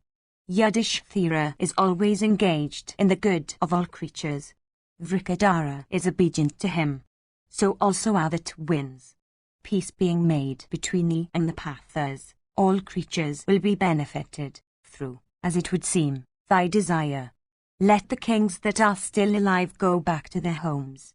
Let the troops abstain from hostilities. If thou dost not listen to my words, O king, struck by foes in battle, thou wilt have to burn with grief. Thou hast beheld, as well as the universe, what has been achieved by the single-handed Arjuna decked with diadem and garlands. The slayer of valor himself could not achieve its like, nor the destroyer, nor Prashitas, nor the illustrious king of the Yakshas. Dhananjaya, as regards his merits, is even much greater than that. He will never transgress whatever I say unto him. He will always follow thee. Be thou gratified, O king, for the benefit of the universe. Thou always honourest me greatly. I, too, bear a great friendship for thee. It is for this that I say so unto thee. I shall dissuade Karna also, provided thou art inclined to peace. Discerning persons say that there are 4 kinds of friends, viz., those that are naturally so, those that are made so by conciliation, those that become so through wealth, and lastly those brought under subjection by the exercise of power. All these elements are owned by thee with regard to the sons of Pandu. The Pandavas, O hero, are naturally thy friends. Obtain them again as friends for certain by conciliation. If upon thyself being gratified, they agree to become friends, do thou, O King of Kings, act in that way. These beneficial words having been said unto him by his friends, Duryodhana reflected for some time. Drawing deep breaths, he then, with a cheerless heart, said, It is as thou, O friend, hast said. Listen, however, to the words that I would say unto thee. The wicked-hearted Vrikadara, having slain Dushasana like a tiger, spoke words that still dwell in my heart. Thou also heardest the same. How then can there be peace? Arjuna again will not be able to bear Karna in battle, like a tempest whose force is weakened when encountering the mighty mountains of Meru. Nor will the sons of Pritha have the least confidence in me, thinking of the many acts of forceful hostility done by me towards them. Nor, O preceptor's son of unfading glory, doth it behove thee to say unto Karna, now abstain from battle. Fulgana is exceedingly tired today. Karna will soon slay him. Having with humility said these words repeatedly unto the preceptor's son, thy son commanded his own troops, saying, armed with arrows, rush against and slay these foes. Why stand ye inactive? 89. Sanjaya said, then when the blare of conchs and the peal of drums became very loud, those two foremost of men, both owning white steeds, the suitors Sanvikatana and Arjuna, encountered each other in consequence, O king, of thy son's evil policy. Those two heroes endued with great impetuosity, Dhananjaya and Adrita's son, closed with each other like two infuriated Himalayan elephants, both of full-grown tusks, fighting with each other for the sake of a she-elephant in her season. Like a mass of clouds encountering another mass, or a mountain encountering a mountain, those two warriors, both pouring showers of arrows, encountered each other, their bows loudly twanging the while, and the wheels of their cars producing a deafening clatter, and their bowstrings and palms emitting loud sounds.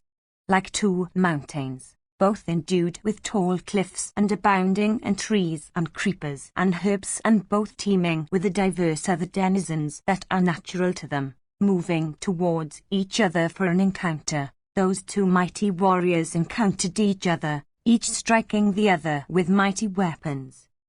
The combat between the two heroes became furious like that between the chief of the Celestials and Virukana's son in days of yore. Incapable of being endured by others and marked by a river whose distasteful water consisted of blood, the limbs of those two heroes, as also their drivers and animals, became exceedingly mangled.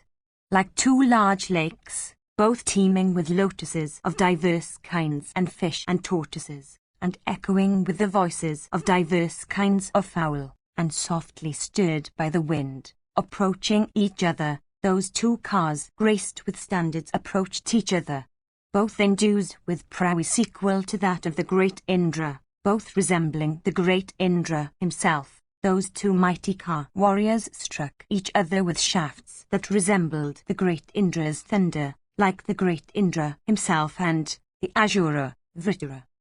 Both the armies consisting of cars and elephants and steeds and foot soldiers, all equipped with beautiful armor and ornaments and robes and weapons, and those also that were in the welkin, were inspired with fear upon beholding that encounter of wonderful aspect between Arjuna and Karna.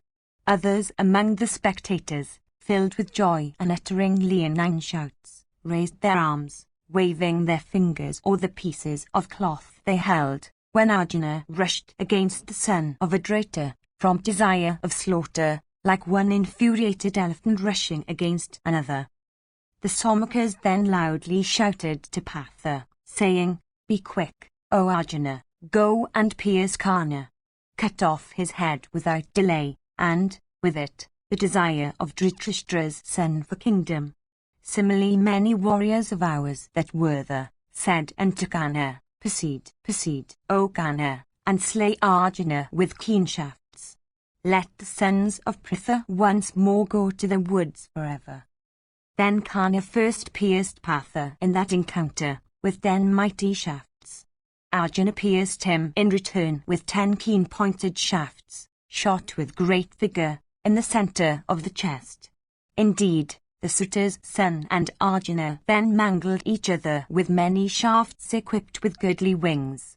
Desirous of obtaining advantage of each other's lapses in that dreadful encounter, with cheerful hearts they rushed against each other fiercely. rubbing his 2 arms and the string also of Gandiva, that fierce bowman, Arjuna, then sped showers of cloth yard shafts, and nalikas and arrows equipped with heads like boar's ears and razors, and angelikas, and crescent-shaped arrows.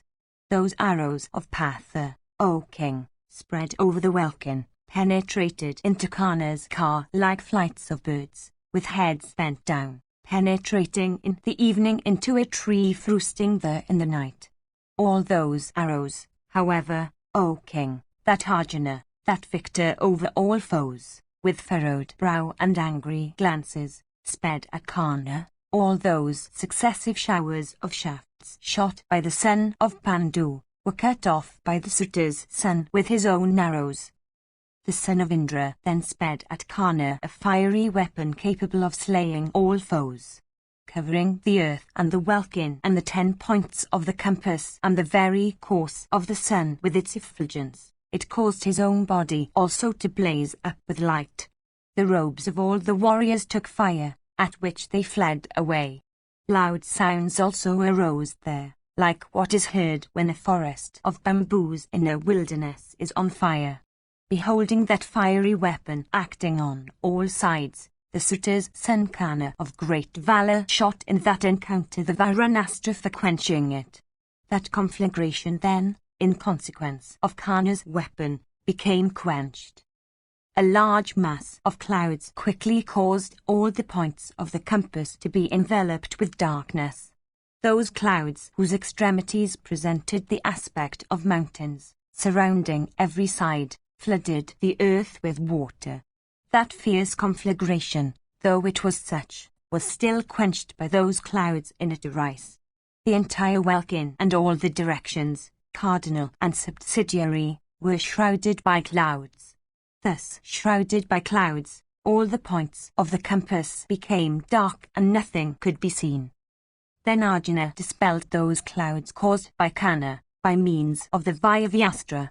After this, Dhananjaya, incapable of being overmastered by foes, inspired Gandiva, its string, and his shafts, with mantras, and invoked into existence another weapon that was the favourite of the chief of the celestials and that resembled the thunder in energy and prowess.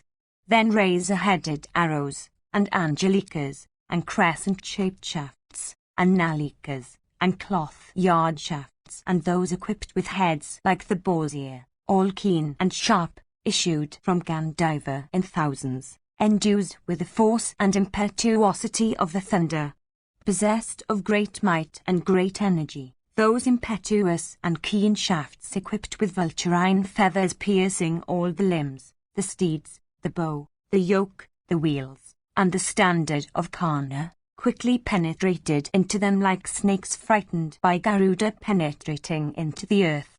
Pierced all over with arrows and bathed in blood, the high-souled Karna then, with eyes rolling in wrath, bending his bow of enduring string and producing a twang as loud as the roar of the sea, invoked into existence the Bhargava weapon, cutting off Patha's showers of shafts proceeding from the mouth of that weapon of Indra, which Arjuna had shot. Karna, having thus baffled his antagonist's weapon with his own, destroyed cars and elephants and foot soldiers of the Pandava army.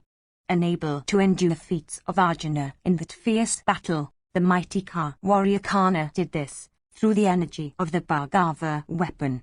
Filled with wrath and possessed of great activity, the Suta's son, that foremost of men, laughing at the 2 Krishnas, pierced the foremost of Bankala warriors with well-shot arrows in that battle. Then the Bankalas and the Somakas, O king, thus afflicted by Karna with showers of shafts in that encounter, became filled with wrath and uniting together pierced the Suta's son with keen arrows from every side. Quickly cutting off those arrows with his own, the Suta's son, vigorously agitating them in that battle, afflicted with many shafts the cars, the elephants, and the steeds of the Pankalas. Their bodies pierced with those shafts of Karna, they fell down, deprived of life, on the earth, making loud sounds, like mighty elephants slain by an angry lion of terrible strength. Having slain those foremost of warriors, those heroes endued with great strength, those leaders of the Bankala forces who had always challenged him to battle, Kana, O king, as he shot his arrows, looked beautiful, like a mass of clouds pouring torrents of rain. Then thy warriors, thinking that Kana had won the victory, clapped loudly and uttered leonine roars. O chief of the Kuras, all of them then regarded the two Krishnas as brought by Kana under his power, seeing that valor, incapable of being borne by foes, of the mighty warrior Kana. Beholding that weapon of Dhananjaya frustrated by Kana in the midst of battle, the angry son of the wind god, with eyes blazing with wrath, began to squeeze his hands. Indeed, the wrathful Bhima, his anger being provoked, drew deep breaths and addressing Arjuna of true aim, said, How, O Jaishu, could this wretch fallen off from virtue, this Suta's son, putting forth his might in battle, slay so many foremost of Pankala warriors, in thy sight? Before now thou couldst not be conquered by the very gods or the Kalekas. Thou receivedst the touch of the arms of Stanu himself. How, then, O diadem-decked Arjuna, could the Suta's son pierce thee first with 10 long shafts such as are used by Ka warriors? That the Suta's son should today have succeeded in baffling the arrows shot by thee seems to me to be very amazing. Recollect the woes of Krishna, and those disagreeable, keen, and cutting words that this wicked Sut and fearless son of a Sut used towards us, viz., sesame seeds without kernel. Apostrophe recollecting all this, O save the Arsasi, quickly slay the wretched Kana in battle today. Why, O diadem-decked Arjuna, dost thou show such indifference towards this act? This is not the time for showing thy indifference to Kana's slaughter. That patience with which thou didst vanquish all creatures and feed Agni at Kandava, with that patience, slay thou the Suta's son. I also will crush him with my mace. Then Vasudeva, beholding Partha's shafts baffled by Kana, said unto the former, What is this, O diadem-decked Arjuna, that Kana should succeed in crushing thy weapons today with this? Why dost thou, O hero, lose thy wits? Markest thou not that the Kauravas, standing behind Kana, are even now shouting in joy? Indeed, all of them know that thy weapons are being baffled by Kana with his. That patience with which, yuga after yuga, thou hadst slain persons having the quality of darkness for their weapons, as also terrible Kshatriyas, and Asuras born of pride, in many a battle, with that patience do thou slay Kana today. Putting forth thy might, strike off the head of that foe of thine with this Sudarsana, of edge-keen as a razor, that I give unto thee, like Sakra striking off the head of his foe Namusi, with a thunderbolt. That patience with which thou didst gratify the illustrious deity Mahadeva in the guise of a hunter, summoning that patience once again, O hero, slay their Suta's son with all his followers. After that, bestow upon King Yudhishthira the earth with her belt of seas, her towns and villages, and wealth, and from off whose surface all foes will have been removed. By that act, O Partha, do thou also win unrivalled fame. Thus addressed, by Krishna, the high Sudpatha of exceeding might set his heart upon the slaughter of the Suta's son. Indeed, urged by Bhima and Janardana, and recollecting his woes, and taking an internal survey of himself, and calling to mind the object for which he had come to this world, he addressed Keshava, saying, I will now invoke into existence a mighty and fierce weapon for the good of the world and the destruction of the Suta's son. Let me have thy permission, as also Brahmins and Bhavas, and of all those that are conversant with Brahma. Having said these words unto the holy Keshava, save the Arsasi of immeasurable soul bowed unto Brahman and invoked into existence that excellent irresistible weapon called Brahmastra, which could be applied by the mind alone. baffling that weapon. However, Kana looked beautiful as he continued, like a cloud pouring torrents of rain, to shoot his shafts. Beholding that weapon of the diadem-decked Arjuna baffled in the midst of battle by Kana, the wrathful and mighty Bhima, blazing up with rage, addressed Arjuna of sure aim and said, "People say that thou art a master of the high Brahmastra, that mighty means, for achieving the destruction of foes. Do thou then, O Savyasasi, use another weapon of the same kind." Thus addressed by his brother, Savyasasi used a second weapon of the kind. With that, Partha of abundant energy shrouded all the points of the compass, cardinal and subsidiary, with arrows sped from Gandiva that resembled fierce snakes and were like the blazing rays of the sun. Created by that bull of Bharata's race, those arrows of golden wings, in hundreds upon hundreds, endued with the effulgence of the Yuga fire or the sun, in a moment shrouded the car of Kana. Thence also issued long darts and battle-axes and discs and cloth-yard shafts in hundreds, all of awful forms, at which hostile warriors all around began to be deprived of life. The head of some hostile warrior, severed from his trunk, fell down on the field of battle.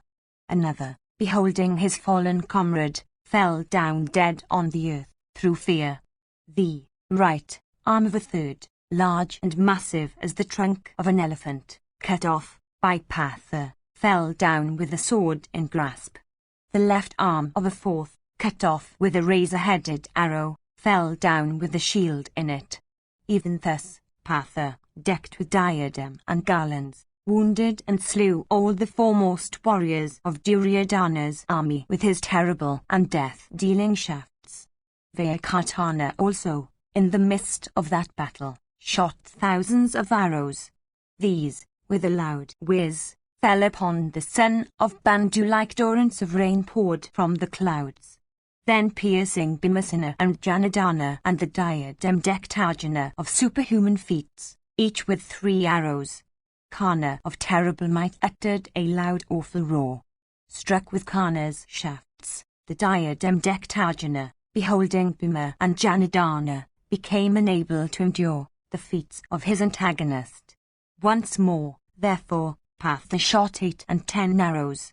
Piercing the beautiful standard of Kana with one of those arrows, he pierced Shaulya with 4 and Kana himself with 3.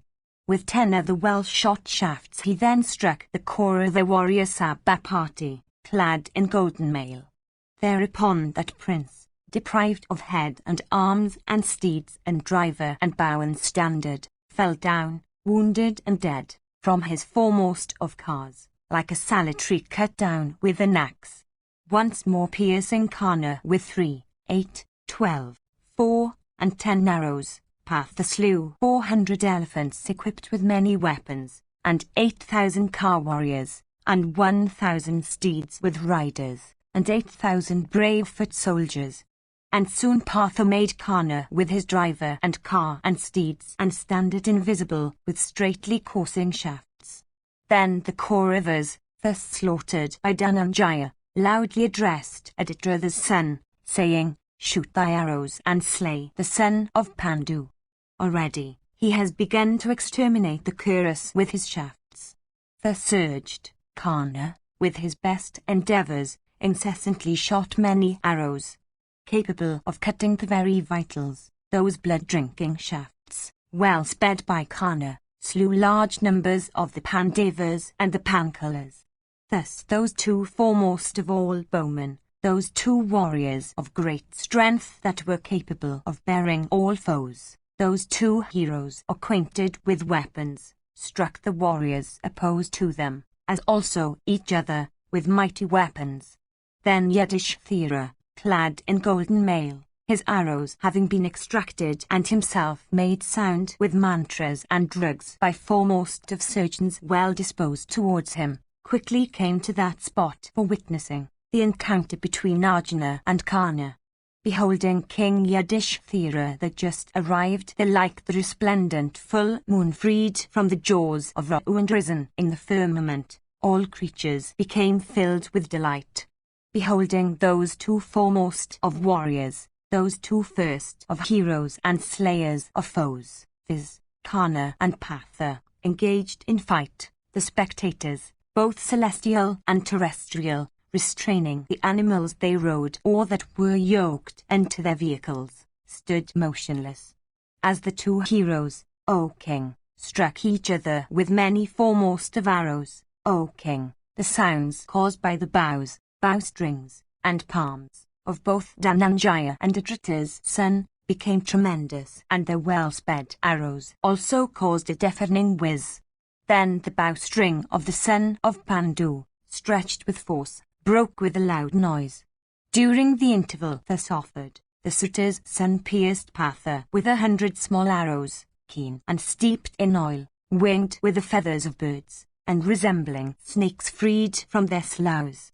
He then quickly pierced Vasudeva with 60 shafts, and then Phalguna again with 8. Surya's son then pierced Bhima with thousands upon thousands of mighty arrows. Having pierced Krishna and Partha's standard, Karna felled many amongst the Somakas that followed Partha. These, however, in return shrouded Karna with showers of straight shafts like masses of clouds shrouding the sun in the welkin. Accomplished in the use of weapons, the Suta's son, stupefying those advancing warriors with his shafts and baffling all the weapons shot by them, destroyed their cars and steeds and elephants. And the Suta's son, O king, also afflicted with his arrows many foremost of warriors among them. Their bodies pierced with Karna's shafts, they fell down on the ground, deprived of life and making a loud noise as they fell. Indeed, those mighty combatants, afflicted by Karna of terrible strength, perished like a pack of dogs afflicted by an angry lion. And once more many foremost of combatants among the Bankalas and many such, among the Kauravas, fell down after this, slain by Karna and Dhananjaya. Deprived of life by the mighty Karna with well-aimed arrows shot with great force, many fell down, purging the contents of their stomachs. Then thy troops, regarding the victory to be already theirs, clapped furiously and uttered loudly inane roars. Indeed, in that dreadful encounter, all of them regarded the two Krishnas to have been brought by Karna under his power. Then quickly bending his bowstring and baffling all those shafts of Adrita's son, Partha, filled with rage in consequence of his limbs having been mangled with Karna's arrows, assailed the Kauravas. Rubbing his bowstring, he clapped his palms and suddenly caused a darkness there with the showers of shafts he shot. The diadem-decked Arjuna pierced Karna and Shalya and all the Kuras with those arrows. The welkin having been darkened by means of that mighty weapon, the very birds were unable to range in their element. A delicious wind then blew, bearing fragrant odours. Laughing the while, Partha forcibly struck Shalya's armour with 10 arrows. Piercing Karna next with a 12 shafts, he struck him once more with 7. Deeply struck with those winged arrows of fierce energy shot with great force from Partha's bow, Karna, with mangled limbs and body bathed in blood, looked resplendent like Rudra at the universal destruction, sporting in the midst of crematorium at noon or eve. His body dyed with blood.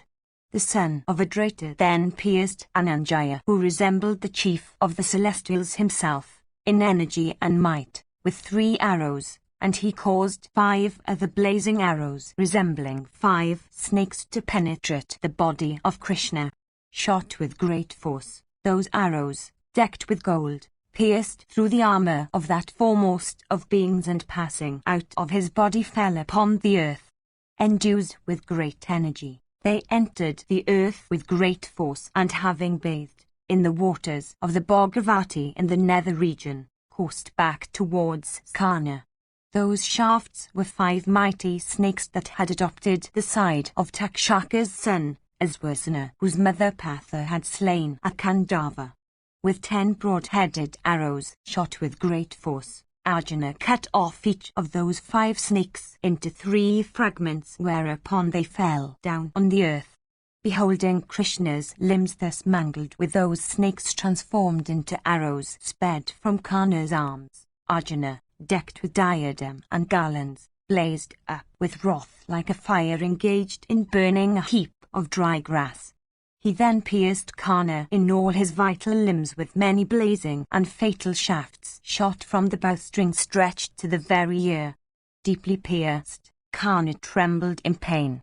With the greatest difficulty he stood, summoning all his patience. Dhananjaya, having been filled with wrath, all the points of the compass, cardinal and subsidiary, the very splendor of the sun, and Karna's car, O king, all became invisible with the showers shot by him. The welkin seemed as if it were shrouded by a thick forest. Then that slayer of foes, that bull of Kuru's race, that foremost of heroes, viz., save the Arsasi, O king, soon slew in that battle 2,000 foremost of Kuru warriors, with their cars and steeds and drivers, forming the protectors of Karna's car wheels and wings and his vanguard and rearguard, and who constituted the very pick of Duryodhana's car force, and who, urged by Duryodhana, had been fighting with great energy. Then thy sons and the Kauravas that were still alive fled away, deserting Karna, and abandoning their dying and wounded, and their wailing sons and sires. Beholding himself abandoned by the terrified Kurus and seeing the space around him empty, Karna felt no agitation, O Bharata, but, on the other hand, rushed at Arjuna with a cheerful heart. 90. Sanjaya said, flying away in consequence of the falling of Arjuna's arrows, the broken divisions of the Kauravas, staying at a distance, continued to gaze at Arjuna's weapon swelling with energy and careering around with the effulgence of lightning. Then Karna, with showers of terrible shafts, baffled that weapon of Arjuna while it was still careering in the welkin, and which Arjuna had shot with great vigour in that fierce encounter for the destruction of his foe. Indeed, that weapon of Patha, which, swelling with energy, had been consuming the Kurus, the Suta's son, now crushed with his shaft swinged with gold. Bending then his own loud-sounding bow of irrefragable string, Karna shot showers of shafts. The Suta's son destroyed that burning weapon of Arjuna with his own foe-killing weapon of great power which he had obtained from Rama, and which resembled, in efficacy, an Atharvan right. And he pierced Patha also with numerous keen shafts. The encounter then, O king, that took place between Arjuna and the son of Idrita, became a very dreadful one. They continued to strike each other with arrows like 2 fierce elephants striking each other with their tusks. All the points of the compass then became shrouded with weapons, and the very sun became invisible. Indeed, Karna and Patha, with their arrowy downpours, made the welkin one vast expanse of arrows without any space between. All the Kauravas and the Somakas then beheld a wider spread arrowy net. In that dense darkness caused by arrows, they were unable to see anything else. Those 2 foremost of men, both accomplished in weapons, as they incessantly aimed and shot innumerable arrows, O king, displayed diverse kinds of beautiful manoeuvres. While they were thus contending with each other in battle, sometimes the Suta's son prevailed over his rival, and sometimes the diadem-decked Partha prevailed over his, in prowess and weapons and lightness of hands. Beholding that terrible and awful passage at arms between those 2 heroes, each of whom was desirous of availing himself of the other's lapses, all the other warriors on the field of battle became filled with wonder. The beings in the welkin, O king, applauded Karna and Arjuna. Indeed, many of them at a time, filled with joy, cheerfully shouted, sometimes saying, "Excellent, O Karna," and sometimes saying, "Excellent, O Arjuna." During the progress of that fierce encounter, while the earth was being pressed deep with the weight of cars and the tread of steeds and elephants, the snakers Varsana, who was hostile to Arjuna, was passing his time in the nether region. Freed from the conflagration at Kandava, O king, he had, from anger, penetrated through the earth, for going to the subterranean region. That brave snake, recollecting the death of his mother and the enmity he on that account harbored against Arjuna, now rose from the lower region. Endued with the power of ascending the skies, he soared up with great speed upon beholding that fight between Karna and Arjuna. Thinking that that was the time for gratifying his animosity towards, as he thought, the wicked Sulpatha, he quickly entered into Karna's quiver, O king, in the form of an arrow. At that time a net of arrows was seen, shedding its bright arrows around. Karna and Partha made the welkin one dense mass of arrows by means of their arrowy downpours. Beholding that wider spread expanse of arrows, all the Kauravas and the Somikas became filled with fear. In that thick and awful darkness caused by arrows they were unable to see anything else. Then those two tigers among men, those two foremost of all bowmen in the world, those two heroes, fatigued with their exertions in battle, looked at each other. Both of them were then fanned with excellent and waving fans made of young palm leaves and sprinkled with fragrant sandal water by many apsaras staying in the welkin. And Sakra and Surya, using their hands, gently brushed the faces of those two heroes. When at last Karna found that he could not prevail over Partha and was exceedingly scorched with the shafts of the former, that hero, his limbs very much mangled, set his heart upon that shaft of his which lay singly within a quiver. The suitor's son then fixed on his bowstring that for killing, exceedingly keen, snake-mouthed, blazing, and fierce shaft, which had been polished according to rule, and which he had long kept for the sake of Partha's destruction. Stretching his bowstring to his ear, Karna fixed that shaft of fierce energy and blazing splendor, that ever-worshipped weapon which lay within a golden quiver amid sandal dust, and aimed it at Partha. Indeed, he aimed that blazing arrow, born in Airavata's race, for cutting off Vilgana's head in battle. All the points of the compass and the welkin became ablaze, and terrible meteors and thunderbolts fell. When that snake of the form of an arrow was fixed on the bowstring, the regents of the world, including Sakra, set up loud wails. The suitor's son did not know that the snaker's Varsana had entered his arrow by the aid of his yoga powers. Beholding Vayakatana aim that arrow, the high-souled ruler of the Madras, addressing Karna, said, "This arrow, O Gana, will not succeed in striking off Arjuna's head. Searching carefully, fix another arrow that may succeed in striking off thy enemy's head." Endued with great activity, the suitor's son, with eyes burning in wrath, then said unto the ruler of the Madras, "O Shaulya, Karna never aimeth an arrow twice. Persons like us never become crooked warriors." Having said these words, Karna, with great care, let off that shaft which he had worshipped for many long years. Bent upon winning the victory, O king, he quickly said unto his rival, "Thou art slain, O Vilgana."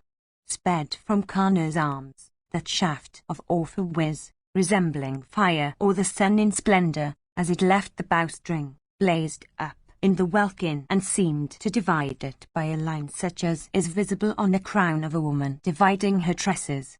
Beholding that shaft blazing in the welkin, the slayer of Kamsa, Madhava, with great speed and the greatest ease, pressed down with his feet that excellent car, causing it to sink about a cubit deep. At this, the steeds, white as the rays of the moon and decked in trappings of gold, bending their knees, laid themselves down on the ground. Indeed, seeing that snake, in the form of an arrow, aimed by Gana, Madhava, that foremost of all persons endued with might, put forth his strength and thus pressed down with his feet that car into the earth, whereat the steeds, as already said, bending down their knees, laid themselves down upon the earth when the car itself had sank into it. Then loud sounds arose in the welkin in applause of Vasudeva. Many celestial voices were heard, and celestial flowers were showered upon Krishna, and leonine shouts also were uttered. When the car had thus been pressed down into the earth through the exertions of the slayer of Madhu, the excellent ornament of Arjuna's head, celebrated throughout the earth, the welkin, heaven, and the waters, the suitor's son swept off from the crown of his rival, with that arrow, in consequence of the very nature of that snaky weapon and the great care and wrath with which it had been shot. That diadem, endued with the splendor of the sun or the moon or fire or a planet, and adorned with golden pearls and gems and diamonds, had with great care been made by the puissant self-born himself for Purandara. Costly as its appearance indicated, it was inspiring terror in the hearts of foes, contributing to the happiness of him that wore it, and shedding a fragrance. That ornament had been given by the chief of the Celestials himself with a cheerful heart unto Partha, while the latter had proceeded to slaughter the foes of the gods. That diadem was incapable of being crushed by Rudra and the Lord of Waters and Kuvara with Pinaka and noose and thunderbolt and the very foremost of shafts. It could not be endured by even the foremost ones among the gods. Vrisha, however, now broke it forcibly with his snake-inspired shaft. Endued with great activity, that wicked-natured snake of fierce form and false vows, falling upon that diadem decked with gold and gems, swept it away from Arjuna's head. That snake, O king, forcibly tore it away from Partha's head, quickly reducing into fragments the well-made ornaments set over with many a gem and blazing with beauty, like the thunderbolt driving a mountain summit decked with lofty and beautiful trees graced with flowers. Crushed by that excellent weapon, possessed of splendor, and blazing with the fire of the snake's poison, that beautiful and much like diadem of Partha fell down on the earth like the blazing disk of the sun from the Usta hills. Indeed, that snake forcibly swept away from Arjuna's head that diadem adorned with many gems, like the thunder of Indra felling a beautiful mountain summit adorned with lofty trees bearing budding leaves and flowers. And the earth, welkin, heaven, and the waters, when agitated by a tempest, roar aloud, O Bharata, even such was the roar that arose in all the worlds at that time.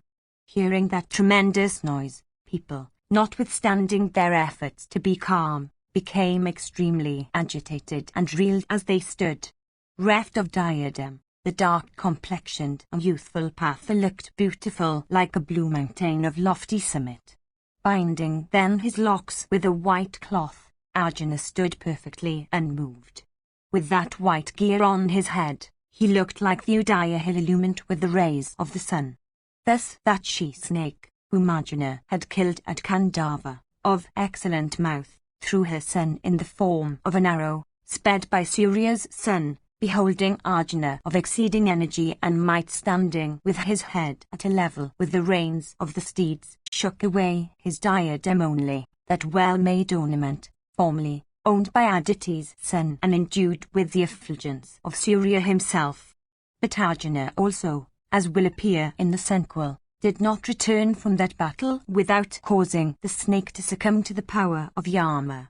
Sped from Karna's arms, that costly shaft resembling fire or the sun in effulgence, viz., that mighty snake who from before had become the deadly foe of Arjuna, thus crushing the latter's diadem, went away. Having burnt the gold-decked diadem of Arjuna displayed on his head, he desired to come to Arjuna once more with great speed. Asked, however, by Karna, who saw him but knew him not, he said these words, Thou hadst sped me, O Karna, without having seen me. It was for this that I could not strike off Arjuna's head. Do thou quickly shoot me once again, after seeing me well. I shall then slay thy foe and mine too. Thus addressed in that battle by him, the suitor's son said, Who are you possessed of such fierce form? The snake answered, saying, Know me as one that has been wronged by Partha. My enmity towards him is due to his having slain my mother. If the wielder of the thunderbolt himself were to protect Partha, the latter would still have to go to the domains of the king of the Pitris.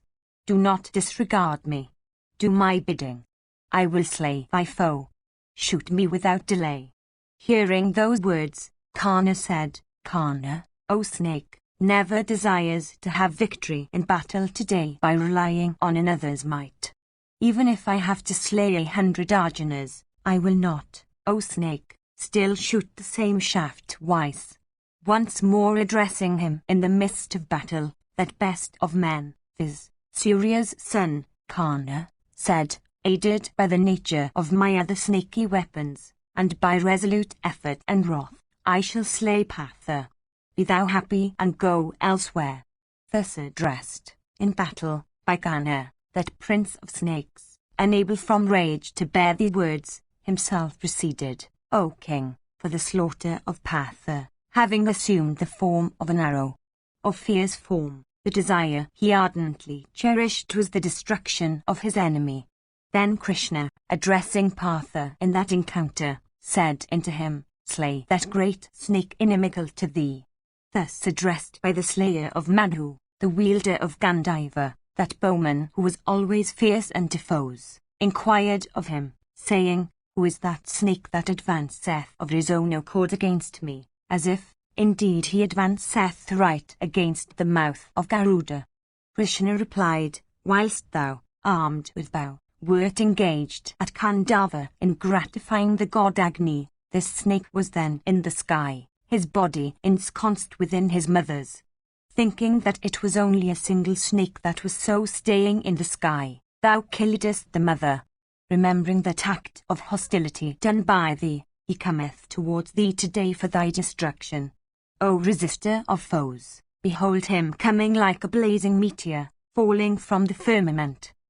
Sanjaya continued, "Then Jishu, turning his face in rage, cut off, with 6 keen shafts, that snake in the welkin as the latter was coursing in a slanting direction. His body thus cut off, he fell down on the earth. After that snake had been cut off by Arjuna, the Lord Keshava himself, O king, of massive arms, that foremost of beings, raised up with his arms that carve from the earth.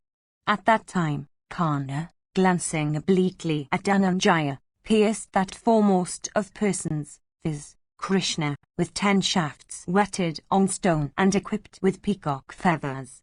Then Dhananjaya, piercing Karna with 12 well-shot and keen arrows equipped with heads like the boar's ear, sped a cloth-yard shaft endued with the energy of a snake of virulent poison and shot from his bowstring stretched to his ear.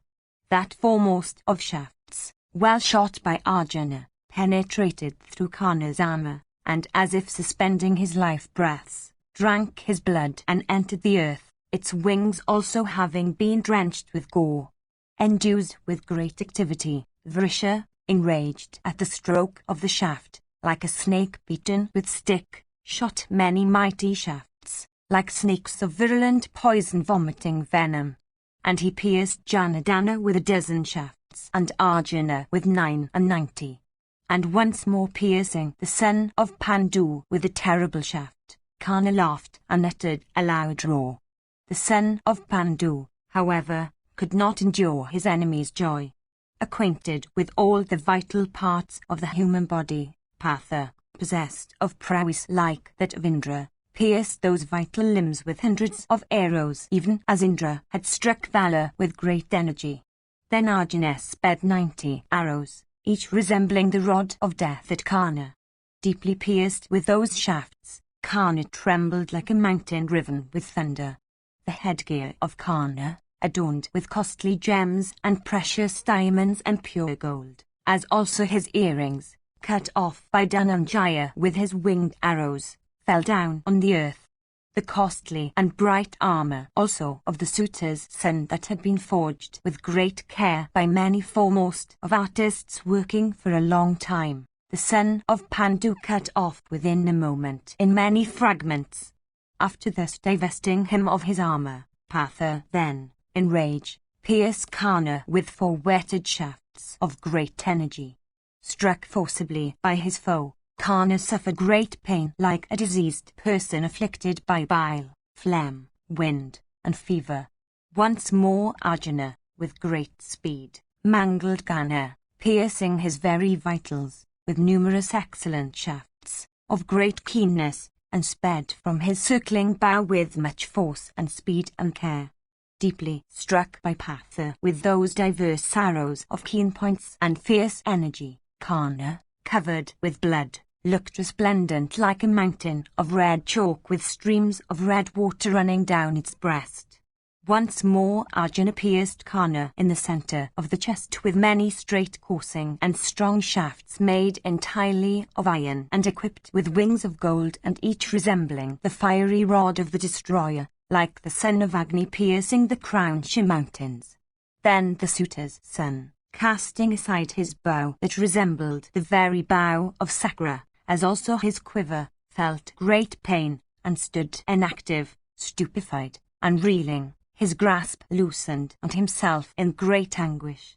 The virtuous Arjuna, observant of the duty of manliness, wished not to slay his enemy while fallen into such distress. The younger brother of Indra then, with great excitement, addressed him, saying, "Why, O son of Pandu, dost thou become so forgetful? They that are truly wise never spare their foes, however weak, even for a moment. He that is learned earneth both merit and fame by slaying foes fallen into distress.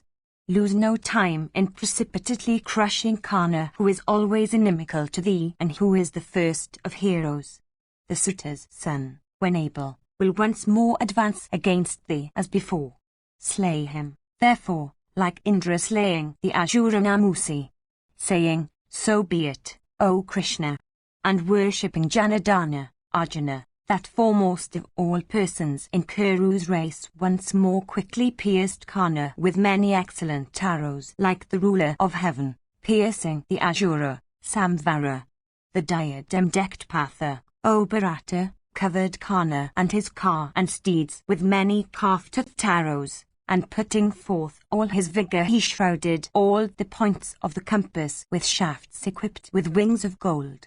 Pierced with those arrows equipped with heads like the calf's tooth, Adrita's son of Praorchest looked resplendent like an Asoka or palace or Salmali decked with its flowery lode or a mountain overgrown with the forest of sandal trees.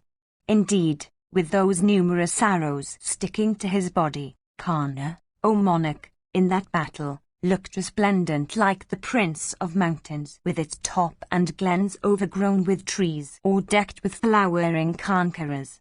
Kana, also shooting repeated showers of arrows, looked, with those arrows constituting his rays, like the sun coursing towards the Easter hills, with disk bright with crimson rays. Shafts, however, of keen points, sped from Arjuna's arms, encountering in the welkin the blazing arrows, resembling mighty snakes, sped from the arms of Adrita's son, destroyed them all. Recovering his coolness, and shooting many shafts that resembled angry snakes, Kana then pierced Partha with 10 shafts and Krishna with half a dozen, each of which looked like an angry snake. Then Dhananjaya desired to shoot a mighty and terrible arrow, made wholly of iron, resembling the poison of snake or fire in energy, and whose was resembling the peal of Indra's thunder, and which was inspired with the force of a high, celestial weapon. At that time, when the hour of Kana's death had come, Kala, approaching invisibly, and alluding to the Brahmana's curse, and desirous of informing Kana that his death was near, told him, "The earth is devouring thy wheel." Indeed, O foremost of men, when the hour of Kana's death came, the high Brahmastra that the illustrious Bhargava had imparted unto him, escaped from his memory, and the earth also began to devour the left wheel of his car. Then, in consequence of the curse of that foremost of Brahmanas, Kana's car began to reel, having sunk deep into the earth, and having been transfixed at that spot like a sacred tree with its load of flowers standing upon an elevated platform. When his car began to reel from the curse of the Brahmana, and when the high weapon he had obtained from Rama no longer shone in him through inward light, and when his terrible snake-mouthed shaft also had been cut off by Partha, Karna became filled with melancholy.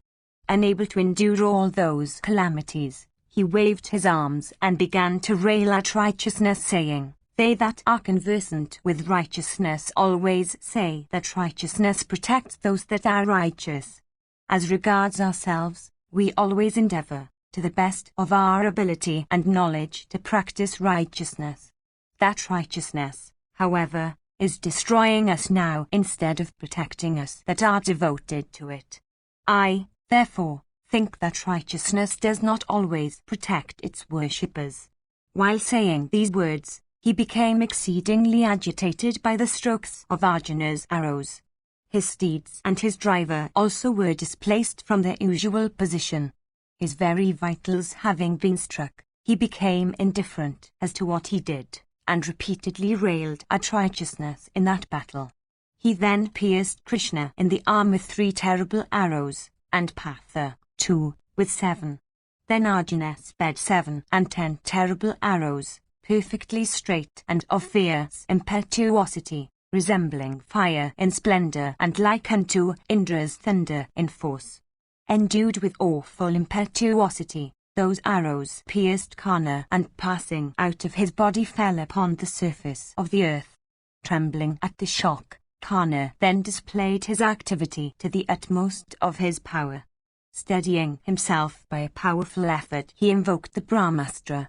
Beholding the Brahmastra, Arjuna invoked the Indra weapon with proper mantras, inspiring Gandhiva, its string, and his shafts also, with mantras, that scorcher of force poured showers like Purandara pouring rain in torrents. Those arrows endued with great energy and power, issuing out of Partha's car, were seen to be displayed in the vicinity of Karna's vehicle. The mighty car warrior Karna baffled all those shafts displayed in his front. Seeing that weapon thus destroyed, the Vrishani hero, addressing Arjuna, said, "Shoot high weapons, O Partha. The son of Radha baffles thy shafts." With proper mantras, Arjuna then fixed the Brahmastra on his string, and shrouding all the points of the compass with arrows, Partha struck Karna with many arrows. Then Karna, with a number of whetted shafts endued with great energy, cut off the string of Arjuna's bow. Similarly he cut off the 2nd string, and then the 3rd, and then the 4th, and then the 5th. The 6th also was cut off by Vrisha, and then the 7th, then the 8th, then the 9th, then the 10th, and then at last the 11th. Capable of shooting hundreds upon hundreds of arrows, Karna knew not that Partha had 100 strings to his bow. Tying another string to his bow and shooting many arrows, the son of Pandu covered Karna with shafts that resembled snakes of blazing mouths. So quickly did Arjuna replace each broken string that Karna could not mark when it was broken and when replaced. The feat seemed to him to be exceedingly wonderful. The son of Radha baffled with his own weapons those of Savyasi. Displaying also his own prowess, he seemed to get the better of Dhananjaya at that time. Then Krishna, beholding Arjuna afflicted with the weapons of Karna, said these words unto Partha, approaching Karna, "Strike him with superior weapons."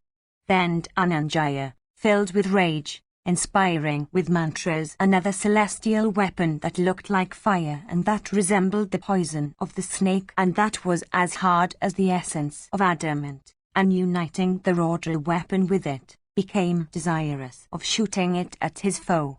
At that time, O king, the earth swallowed up one of wheels of Karna's car. Quickly alighting then from his vehicle, he seized his sunken wheel with his 2 arms and endeavored to lift it up with a great effort. Drawn up with force by Karna, the earth, which had swallowed up his wheel, rose up to a height of 4 fingers' breadth, with her 7 islands and her hills and waters and forests. Seeing his wheel swallowed, the son of Radha shed tears from wrath, and beholding Arjuna, filled with rage, he said these words, O Partha, wait for a moment, that is, till I lift this sunken wheel. Beholding, O Partha, the left wheel of my car swallowed through accident by the earth, abandon, instead of cherishing, this purpose, of striking and slaying me, that is capable of being harbored by only a coward. Brave warriors that are observant of the practices of the righteous, never shoot their weapons at persons with dishevelled hair, or at those that have turned their faces from battle, or at a Brahmana, or at him who joins his palms, or at him who yields himself up or beggeth for quarter, or at one who has put up his weapon, or at one whose arrows are exhausted, or at one whose armor is displaced, or at one whose weapon has fallen off or been broken. Thou art the bravest of men in the world. Thou art also of righteous behavior, O son of Pandu. Thou art well acquainted with the rules of battle. For these reasons, excuse me for a moment, that is, till I extricate my wheel, O Dhananjaya, from the earth, thyself staying on thy car and myself standing weak and languid on the earth. It behoveth thee not to slay me now. Neither Vasudeva, nor thou, O son of Pandu, inspirest me with the slightest fear. Thou art born in the Kshatriya order. Thou art the perpetuator of the high race. Recollecting the teachings of righteousness, excuse me for a moment, O son of Pandu. 91. Sanjaya said, then Vasudeva, stationed on the car, addressed Karna, saying, by good luck it is, O son of Radha, that thou rememberest virtue. It is generally seen that they that are mean, when they sink into distress, rail at providence but never at their own misdeeds. Thyself and Suayodhana and Dushasana and Shakuni, the son of Sabala, had caused Draupadi, clad in a single piece of raiment, to be brought into the midst of the assembly. On that occasion, O Gana, this virtue of thine did not manifest itself. When at the assembly Shakuni, an adapting dice, vanquished Kunti's son Yudhishthira, who was unacquainted with it, whither had this virtue of thine gone? When the Kuru king, Duryodhana, acting under thy counsels, treated Bhimasena in that way with the aid of snakes and poison food, whither had this virtue of thine then gone? When the period of exile into the woods was over, as also the 13th year, thou didst not make over to the Pandavas their kingdom. Whither had this virtue of thine then gone? Thou didst set fire to the house of Lakatva and of Atta for burning to death the sleeping Pandavas. Whither then, O son of Radha, had this virtue of thine gone? Thou laughtest at Krishna while she stood in the midst of the assembly, scantily dressed because in her season and obedient to Dushasana's will. Whither, then, O Gana, had this virtue of thine gone? When from the apartment reserved for the females innocent Krishna was dragged, thou didst not interfere. Whither, O son of Radha, had this virtue of thine gone? Thyself addressing the princess Draupadi, that lady whose tread is as dignified as that of the elephant, in these words, viz., the Pandavas, O Krishna, are lost. They have sunk into eternal hell. Do thou choose another husband? Thou lookedst on the scene with delight. Whither then, O Gana, had this virtue of thine gone? Covetous of kingdom and relying on the ruler of the Gandhras, thou summonedst the Pandavas to a match of dice. Whither then had this virtue of thine gone? When many mighty car warriors, encompassing the boy Abhimanyu in battle, slew him, whither had this virtue of thine then gone? If this virtue that thou now invokest was nowhere on those occasions, what is the use then of parching thy palate now, by uttering that word? Thou art now for the practice of virtue, O Suta, but thou shalt not escape with life. Like Nala, who was defeated by Pushkara with the aid of dice but who regained his kingdom by prowess, the Pandavas, who are free from cupidity, will recover their kingdom by the prowess of their arms, aided with all their friends. Having slain in battle their powerful foes, they, with the Somachas, will recover their kingdom. The Dhritarashtras will meet with destruction at the hands of those lions among men, viz., the sons of Pandu, that are always protected by virtue. Sanjaya continued, thus addressed, O Bharata, by Vasudeva, Karna hung down his head in shame and gave no answer. With lips quivering in rage, he raised his bow, O Bharata, and, being endued with great energy and prowess, he continued to fight with Partha. Then Vasudeva, addressing Vilgana, that bull among men, said, O thou of great might, piercing Karna with a celestial weapon, throw him down. Thus addressed by the Holy One, Arjuna became filled with rage. Indeed, remembering the incident saluted to by Krishna, Dhananjaya blazed up with fury. Then, O king, blazing flames of fire seemed to emanate from all the pores of the angry Partha's body. The sight seemed to be exceedingly wonderful. Beholding it, Karna, invoking the Brahmastra, showered his shafts upon Dhananjaya, and once more made an effort to extricate his car. Partha also, by the aid of the Brahmastra, poured arrowy downpours upon Karna. Baffling with his own weapon the weapon of his foe, the son of Pandu continued to strike him. The son of Kunti then, aiming at Karna, sped another favourite weapon of his that was inspired with the energy of Agni. Sped by Arjuna, that weapon blazed up with its own energy. Karna, however, quenched that conflagration with the Varuna weapon. The Suta's son also, by the clouds he created, caused all the points of the compass to be shrouded with a darkness such as may be seen on a rainy day. The son of Pandu, endued with great energy, fearlessly dispelled those clouds by means of the Vaivya weapon in the very sight of Karna. The Suta's son then, for slaying the son of Pandu, shook up a terrible arrow blazing like fire. When that adored shaft was fixed on the bowstring, the earth, O king, trembled with her mountains and waters and forests. Violent winds began to blow, bearing hard pebbles. All the points of the compass became enveloped with dust. Wails of grief, O Bharata, arose among the gods in the welkin. Beholding that shaft aimed by the Suta's son, O sire, the Pandavas, with cheerless hearts, gave themselves up to great sorrow. That shaft of keen point and endued with the effulgence of Sakra's thunder, sped from Karna's arms, fell upon Dhananjaya's chest and penetrated it like a mighty snake penetrating an ant-hill. That grinder of foes, viz., the high sword of Batsu, thus deeply pierced in that encounter, began to reel. His grasp became loosened, at which his bow Gandiva dropped from his hand. He trembled like the prince of mountains in an earthquake.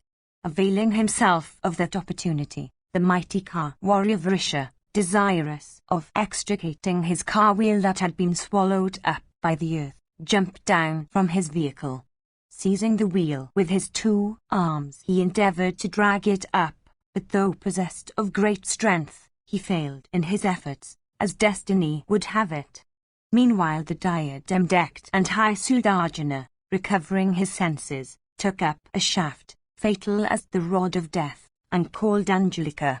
Then Vasudeva, addressing Partha, said, Cut off with thy arrow the head of this enemy of thine, viz., Vrisha, before he succeeds in getting upon his car. Applauding those words of the Lord Vasudeva, and while the wheel of his enemy was still sunk, the mighty car warrior Arjuna took up a razor-headed arrow of blazing effulgence and struck the standard of Karna, bearing the elephant's rope and bright as the spotless sun. That standard bearing the device of the costly elephant's rope was adorned with golden pearls and gems and diamonds, and forged with care by foremost of artists excelling in knowledge, and possessed of great beauty, and variegated with pure gold. That standard always used to fill thy troops with high courage and the enemy with fear. Its form commanded applause. celebrated over the whole world. It resembled the sun in splendor. Indeed, its effulgence was like that of fire or the sun or the moon. The diadem decked Arjuna with that razor-headed shaft, exceedingly sharp, equipped with wings of gold, possessed of the splendor of fire when fed with libations of clarified butter, and blazing with beauty, cut off that standard of Adrita's son, that great car warrior.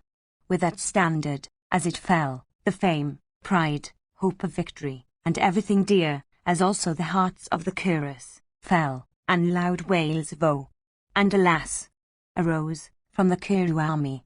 Beholding that standard cut off and thrown down by that hero of Kuru's race possessed of great lightness of hand, thy troops, O Bharata, were no longer hopeful of Karna's victory. Hastening then for Karna's destruction, Partha took out from his quiver an excellent Dandulika weapon that resembled the thunder of Indra or the rod of fire, and that was possessed of the effulgence of the 1,000-rayed Sunday, capable of penetrating the very vitals, besmeared with blood and flesh, resembling fire or the sun, made of costly materials, destructive of men, steeds, and elephants, of straight course and fierce impetuosity. It measured 3 cubits and 6 feet. Endued with the force of the 1,000-eyed Indra's thunder, irresistible as Rakshasas in the night, resembling pinnacle or Narayana's discus, it was exceedingly terrible and destructive of all living creatures. Partha cheerfully took up that great weapon, in the shape of an arrow, which could not be resisted by the very gods, that high-souled being which was always adored by the son of Pandu, and which was capable of vanquishing the very gods and the Asuras. Beholding that shaft grasped by Partha in that battle, the entire universe shook with its mobile and immobile creatures. Indeed, seeing that weapon raised, or being sped, in that dreadful battle, the rishis loudly cried out, "Peace be to the universe." The wielder of Gandiva then fixed on his bow that unrivaled arrow, uniting it with a high and mighty weapon.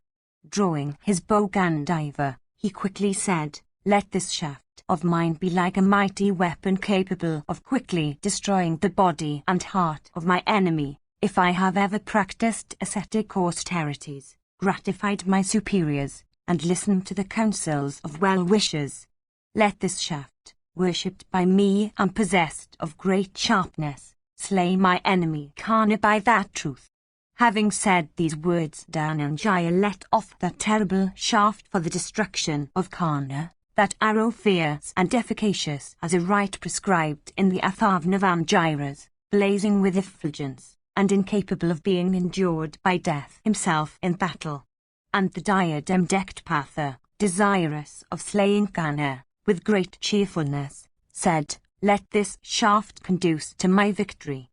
Shot by me, let this arrow possessed of the splendor of fire or the sun take Karna to the presence of the armor."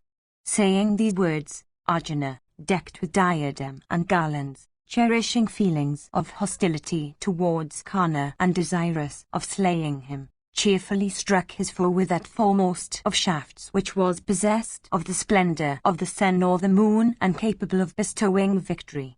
Thus sped by that mighty warrior, that shaft, endued with the energy of the sun, caused all the points of the compass to blaze up with light. With that weapon Arjuna struck off his enemy's head like Indra striking off the head of Vritra with his thunder. Indeed, O king, with that excellent Angelica weapon inspired with mantras into a mighty weapon, the son of Indra cut off the head of Vaikartana in the afternoon.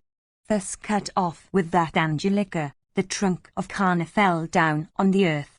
The head also of that commander of the Kaurava army, endued with splendor equal to that of the risen sun and resembling the meridian sun of autumn, fell down on the earth like the sun of bloody disk dropped down from the Uster hills.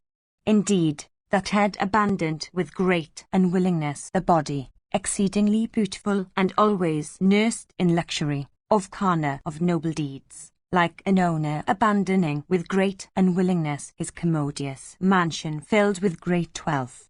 Cut off with Arjuna's arrow, and deprived of life, The tall trunk of Karna, endued with great splendor, with blood issuing from every wound, fell down like the thunder-riven summit of a mountain of red chalk with crimson streams running down its sides after a shower. Then from that body of the fallen Karna a light passing through the welkin penetrated the sun. This wonderful sight, O king, was beheld by the human warriors after the fall of Karna. Then the Pandavas, beholding Karna slain by Filgana, loudly blew the conchs.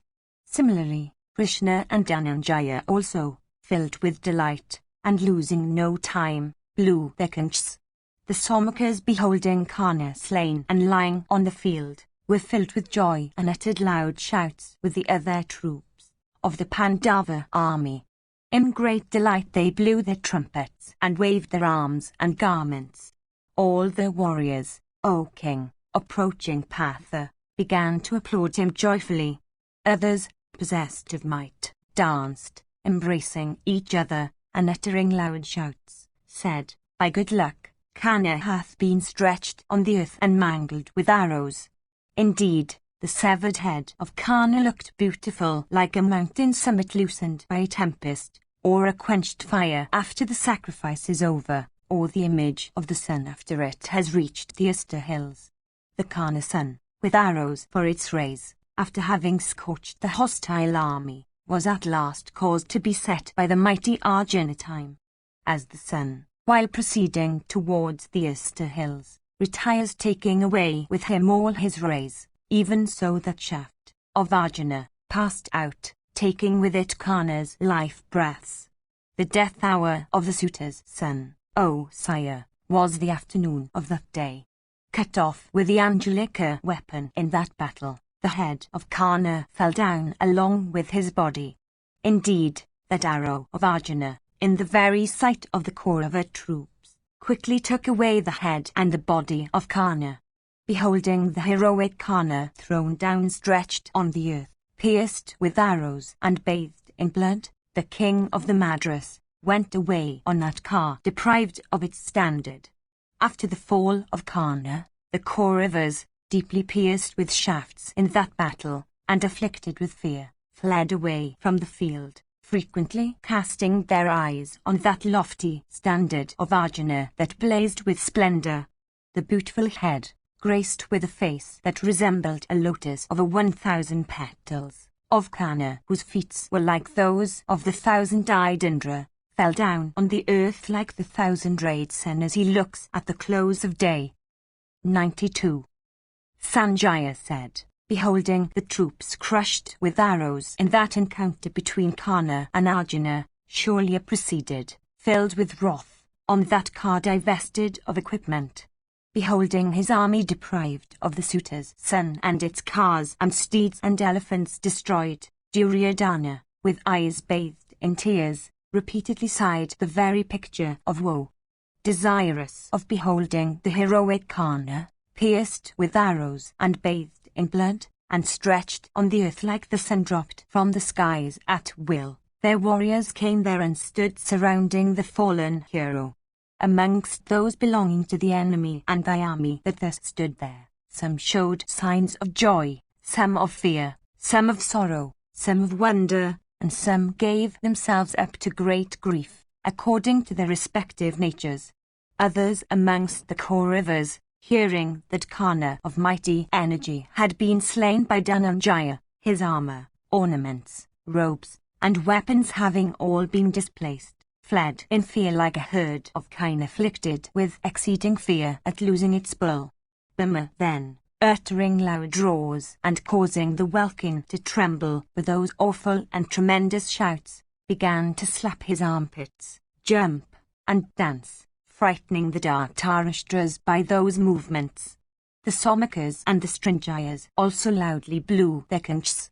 All the Kshatriyas embraced one another in joy, upon beholding the suitor's son slain at that juncture. Having fought a dreadful battle, Karna was slain by Arjuna like an elephant by a lion. That bull among men, Arjuna, thus accomplished his vow. Indeed, even thus, Partha reached the end of his hostility towards Karna. The ruler of the Madras, with stupefied heart, quickly proceeding, O king, to the side of Duryodhana. On that car divested of standard said in sorrow these words, the elephants, the steeds, and the foremost of car warriors of thy army have been slain. In consequence of those mighty warriors, and steeds, and elephants huge as hills, having been slain after coming into contact with one another, thy host looks like the domains of the armor. Never before, O Bharata, has a battle been fought like that between Karna and Arjuna today. Karna had powerfully assailed the two Krishnas today and all others who are thy foes. Destiny, however, has certainly flowed, controlled by Partha. It is for this that destiny is protecting the Pandavas and weakening us. Many are the heroes who, resolved to accomplish thy objects, have been forcibly slain by the enemy. Brave kings, who in energy, courage, and might, were equal to Kuva or Yama or Vasava or the Lord of the Waters, who were possessed of every merit, who were almost unslayable, and who were desirous of achieving thy object, have in battle been slain by the Pandavas. Do not, O Bharata, grieve for this. This is destiny. Comfort thyself. Success cannot be always attained. Hearing these words of the ruler of the Madras and reflecting on his own evil doings, Duryodhana, with a cheerless heart, became almost deprived of his senses and sighed repeatedly, the very picture of woe. 93. Dhritarashtra said, what was the aspect of the Kuru and the Saranjaya host on that awful day while it was crushed with arrows and scorched with weapons, in that encounter between Karna and Arjuna, and while it was flying away from the field? Sanjaya said, hear, O king, with attention how that awful and great carnage of human beings and elephants and steeds occurred in battle. When, after Karna's fall, Partha uttered leonine shouts, a great fright entered the hearts of thy sons. Upon the fall of Karna no warrior of thy army set his heart on rallying the troops or putting forth his prowess. Their refuge having been destroyed by Arjuna, they were then like craftless merchants, whose vessels have wrecked on the fathomless ocean, desirous of crossing the uncrossable main. After the slaughter of the suitor's son, O king, the Kauravas, terrified and mangled with shafts, masterless and desirous of protection, became like a herd of elephants afflicted by lions. Vanquished by say the Arsasi on that afternoon, they fled away like bulls with broken horns or snakes with broken fangs. Their foremost of heroes slain, their troops thrown into confusion, themselves mangled with keen arrows, thy sons, after the fall of Karna, O king, fled away in fear, divested of weapons and armor, no longer able to ascertain which point of the compass was which, and deprived of their senses, they crushed one another in course of their flight and looked at one another, afflicted with fear. It is me that Vatsu is pursuing with speed. It is me that Vrikadara is pursuing with speed, thought every one among the Kauravas, who became pale with fear and fell down as they fled. Some on horses, some on cars, some on elephants, and some on foot, mighty car warriors, endued with great speed, fled away in fear.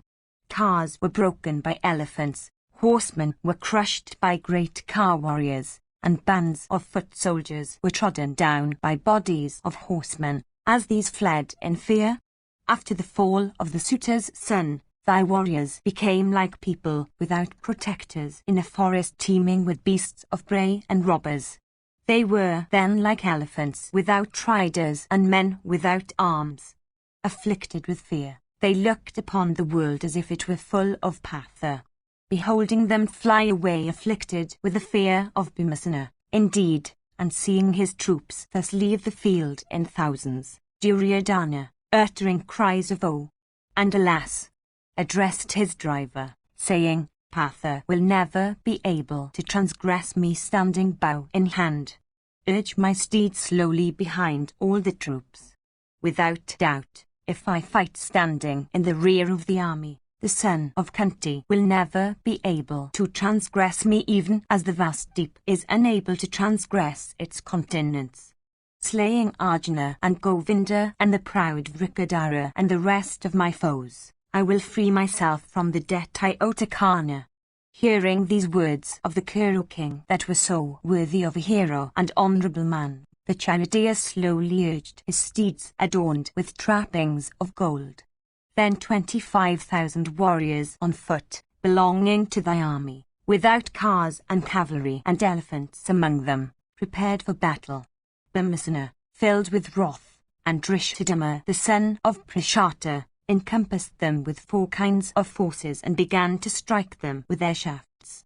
In return, those warriors fought with Bhima and Prishata's son. Some amongst them challenged the 2 heroes by name. Then Bhimasena became filled with rage. Alighting from his car, mace in hand, he fought with those warriors arrived for battle. Observant of the rules of fair fight, Vrikadara, the son of Kunti, came down from his car, and relying upon the might of his arms, began to fight on foot with those foes of his that were on foot. Taking up his massive mace adorned with gold, he began to slaughter them all, like the destroyer armed with his bludgeon. The Kaurava warriors on foot, filled with rage and becoming reckless of their lives, rushed against Bhima in that battle like insects upon a blazing fire. Those infuriated combatants, difficult of being defeated in battle, approaching Bhimasena, perished in a trice like living creatures upon seeing the destroyer. The mighty Bhima, armed with a mace, careered like a hawk and destroyed all those 25,000 combatants. Having slain that division of heroic warriors, Bhima, of prowess incapable of being baffled and of great might, once more stood, with Drishthadhyumna before him. Possessed of great energy, Dhananjaya proceeded against their remnant of the car force of the Kauravas. The 2 sons of Madri and Satyaki, filled with joy, rushed with speed against Shakuni and slaughtered the troops of Sabala's son. Having slain with keen shafts his cavalry and elephants in that encounter, they rushed impetuously against Shakuni himself, upon which a great battle took place. Meanwhile Dhananjaya, O Lord, proceeding against thy car force, twanged his bow Gamdiva celebrated over the 3 worlds. Beholding that car having white steeds yoked unto it and owning Krishna for its driver, and seeing that Arjuna was their warrior standing on it, thy troops fled away in fear. 25,000 soldiers on foot, deprived of cars and mangled with shafts, had perished at the hands of Bhima and Drishthadhyumna. Having slain them, that tiger among men, that great car warrior among the Panchalas, viz., the high-souled Drishthadhyumna, the son of the Panchala king, soon showed himself, with Bhimasena before him. That slayer of foes and mighty bowmen appeared exceedingly handsome. Beholding Drishthadhyumna's car, which had steeds white as pigeons yoked unto it, and whose lofty standard was made of the trunk of a Kovidara, the Kauravas fled away in great fear.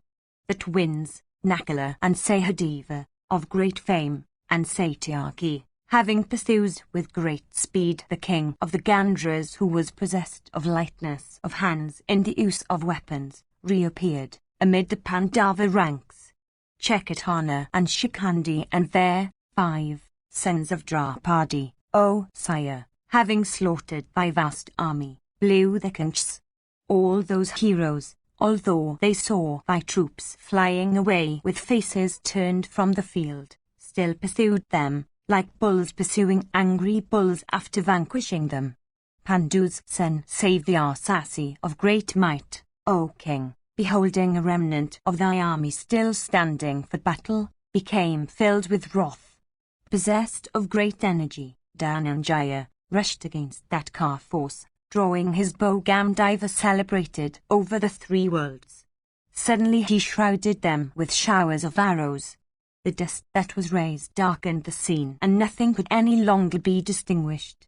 When the earth was thus shrouded with dust, and when darkness covered everything, thy troops, O king, fled on all sides from fear, When the Kuru army was thus broken, the Kuru king, O monarch, viz., thy son, rushed against all his foes advancing against him. Then Duryodhana challenged all the Pandavas to battle, O chief of Bharata's race, like the Ajuravali in days of yore challenging the gods.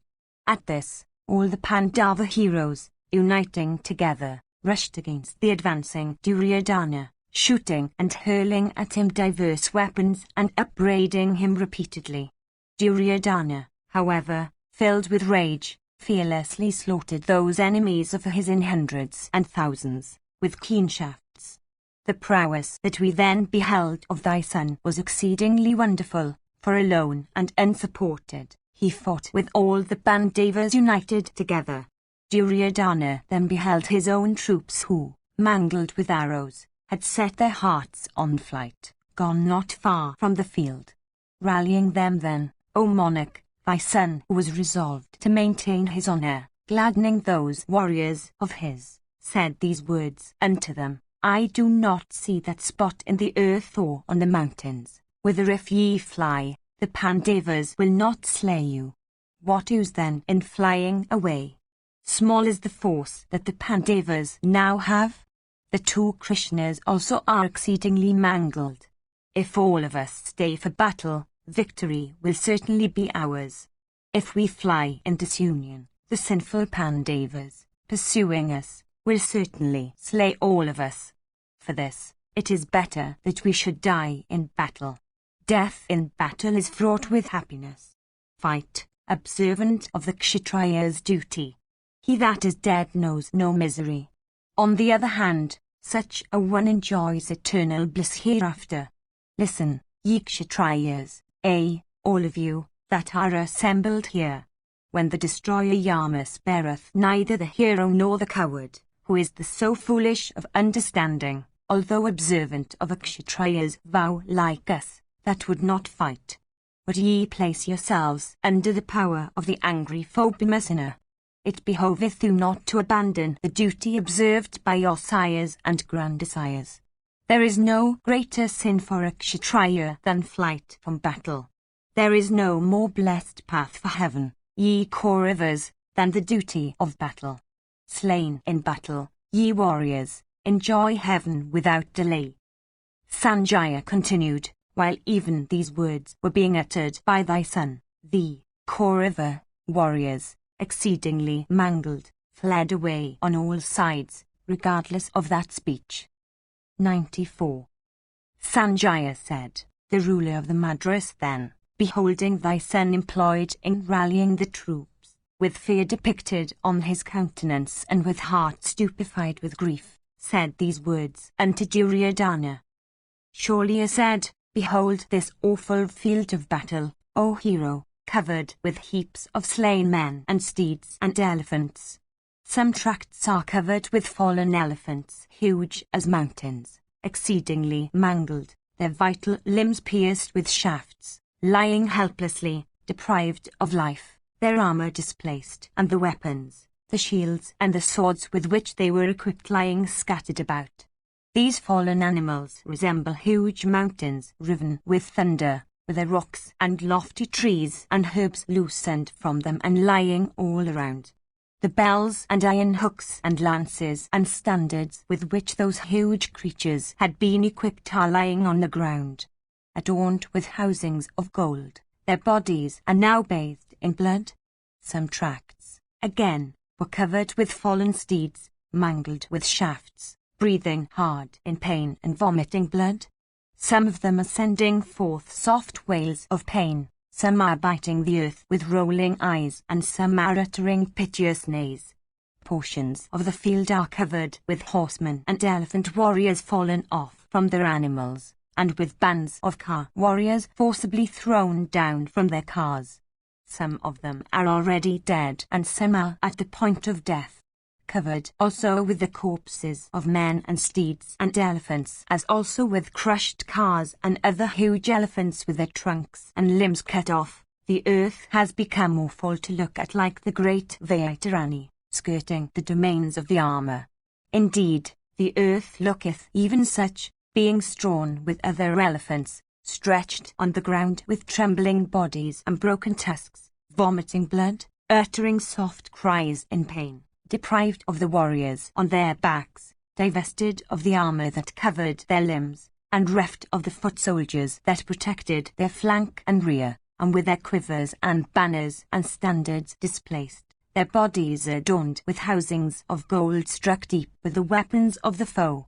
The earth looked like the cloud-covered welkin in consequence of being strewn with the fallen bodies of elephant warriors and horsemen and car warriors, all of great fame, and of foot soldiers slain by foes fighting face to face, and divested of armor and ornaments and attire and weapons, covered with thousands of fallen combatants mangled with arrows, fully exposed to view, and deprived of consciousness, with some amongst them whose breaths were returning slowly. The earth seemed as if covered with many extinguished fires, with those foremost of heroes among both the Cuirass and the Stringires, pierced with arrows and deprived of life by Patha and Karna. The earth seemed as if strewn with blazing planets fallen from the firmament, or like the nocturnal firmament itself bespangled with blazing planets of serene light. The shafts sped from the arms of Karna and Arjuna, piercing through the bodies of elephants and steeds and men, and quickly stilling their lives, entered the earth like mighty snakes entering their holes with heads bent downwards.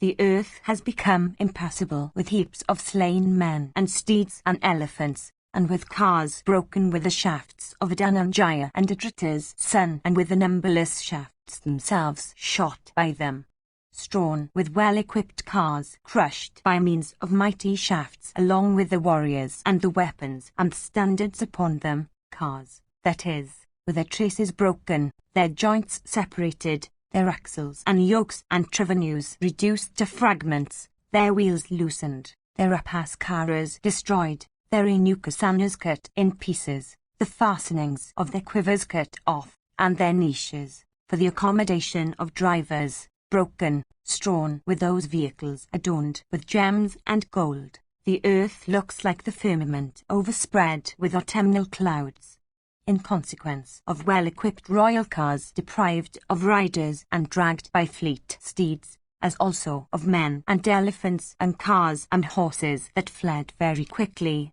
The army has been broken in diverse ways. Spiked maces with golden bells, battle axes, sharp lances, heavy clubs, mallets, bright unsheathed swords, and maces covered with cloth of gold, have fallen on the field. Bows decked with ornaments of gold, and shafts equipped with beautiful wings of pure gold, and bright unsheathed rapiers of excellent temper, and lances, and scimitars bright as gold, and umbrellas, and fans, and conchs, and arms decked with excellent flowers and gold, and gay parisons of elephants, and standards, and car fences and diadems, and necklaces, and brilliant crowns, and yak tails lying about, O king, and garlands luminous with corals and pearls, and chaplets for the head, and bracelets for both the wrist and the upper arms, and collars for the neck with strings of gold, and divers kinds of costly diamonds and gems and pearls, and bodies brought up in a great luxury, and heads beautiful as the moon, are lying scattered about, abandoning their bodies and enjoyments and robes and divers kinds of agreeable pleasures, and acquiring great merit for the devotion they showed to the virtuous of their order. They have speedily gone in a blaze of flame to regions of bliss. Turn back, O Duryodhana. Let the troops retire. O king, O giver of honours, proceed towards thy camp. There, the sun is hanging low in the welkin, O Lord. Remember, O ruler of men, that thou art the cause of all this. Having said these words unto Duryodhana, Shaulya, with heart filled with grief, stopped.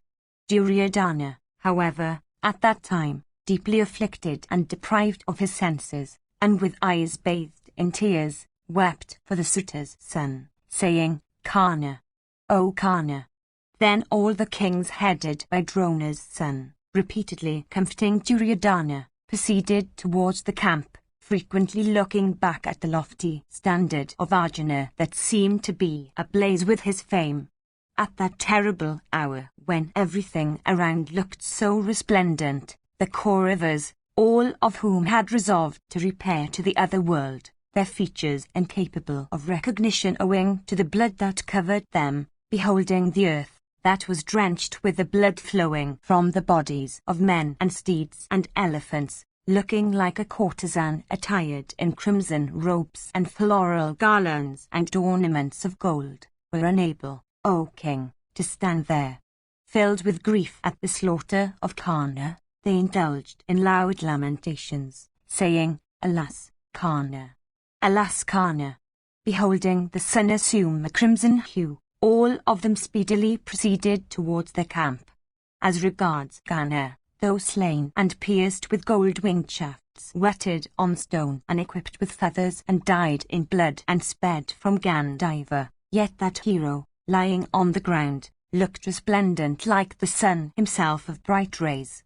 It seemed that illustrious Surya, ever kind to his worshippers, having touched with his rays the gore-drenched body of Karna, proceeded, with aspect crimson in grief, to the other ocean from desire of a bath. Thinking so, the throngs of celestials and rishis, that had come there for witnessing the battle, left the scene for proceeding to their respective abodes. The large crowd of other beings also, entertaining the same thought, went away, repairing as they chose to heaven or the earth. The foremost of Kuru heroes also, having beheld that wonderful battle between Dhananjaya and Adrata's son, which had inspired all living creatures with dread, proceeded to their nightly quarters, filled with wonder and applauding the encounter.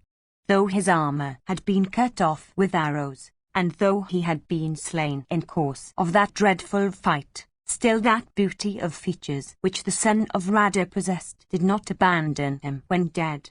Indeed, everyone beheld the body of the hero to resemble heated gold. It seemed to be endued with life and possessed of the effulgence of fire or the sun.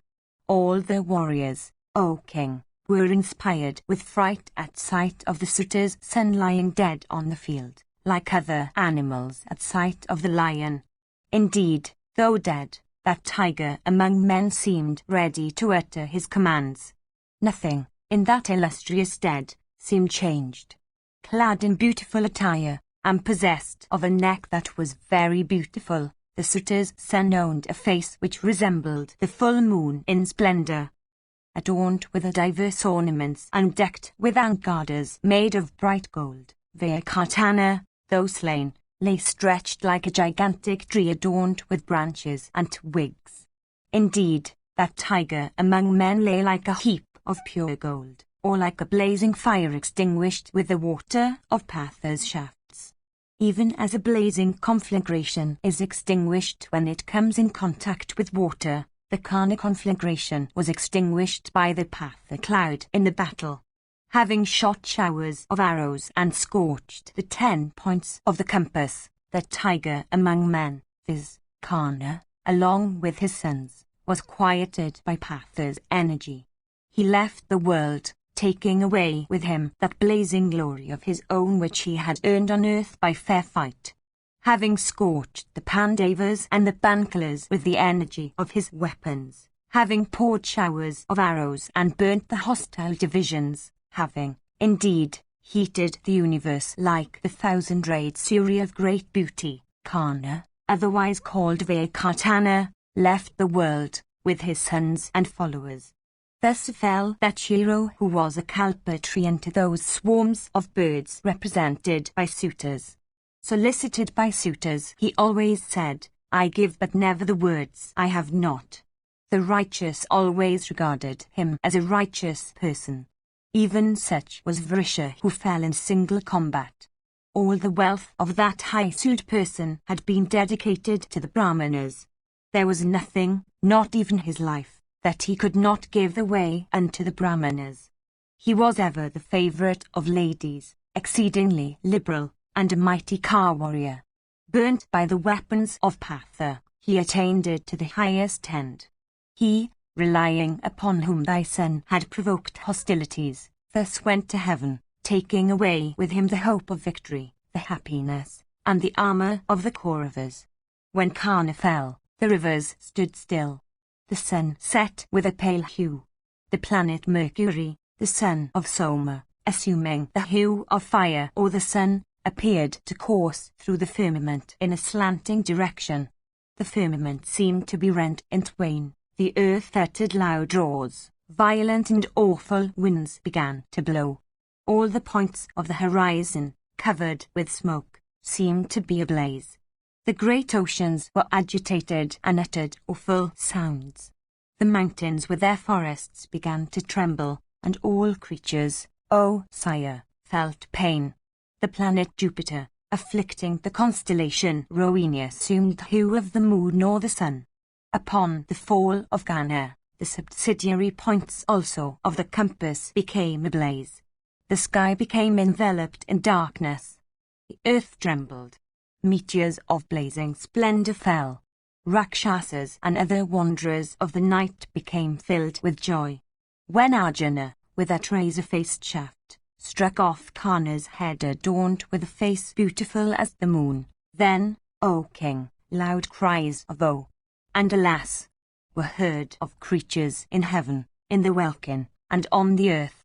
Having in battle slain his foe Karna, who was worshipped by the gods, the Gandharvas, and human beings, Pritha's son Arjuna looked resplendent in his energy like the deity of 1,000 eyes after the slaughter of Vritra.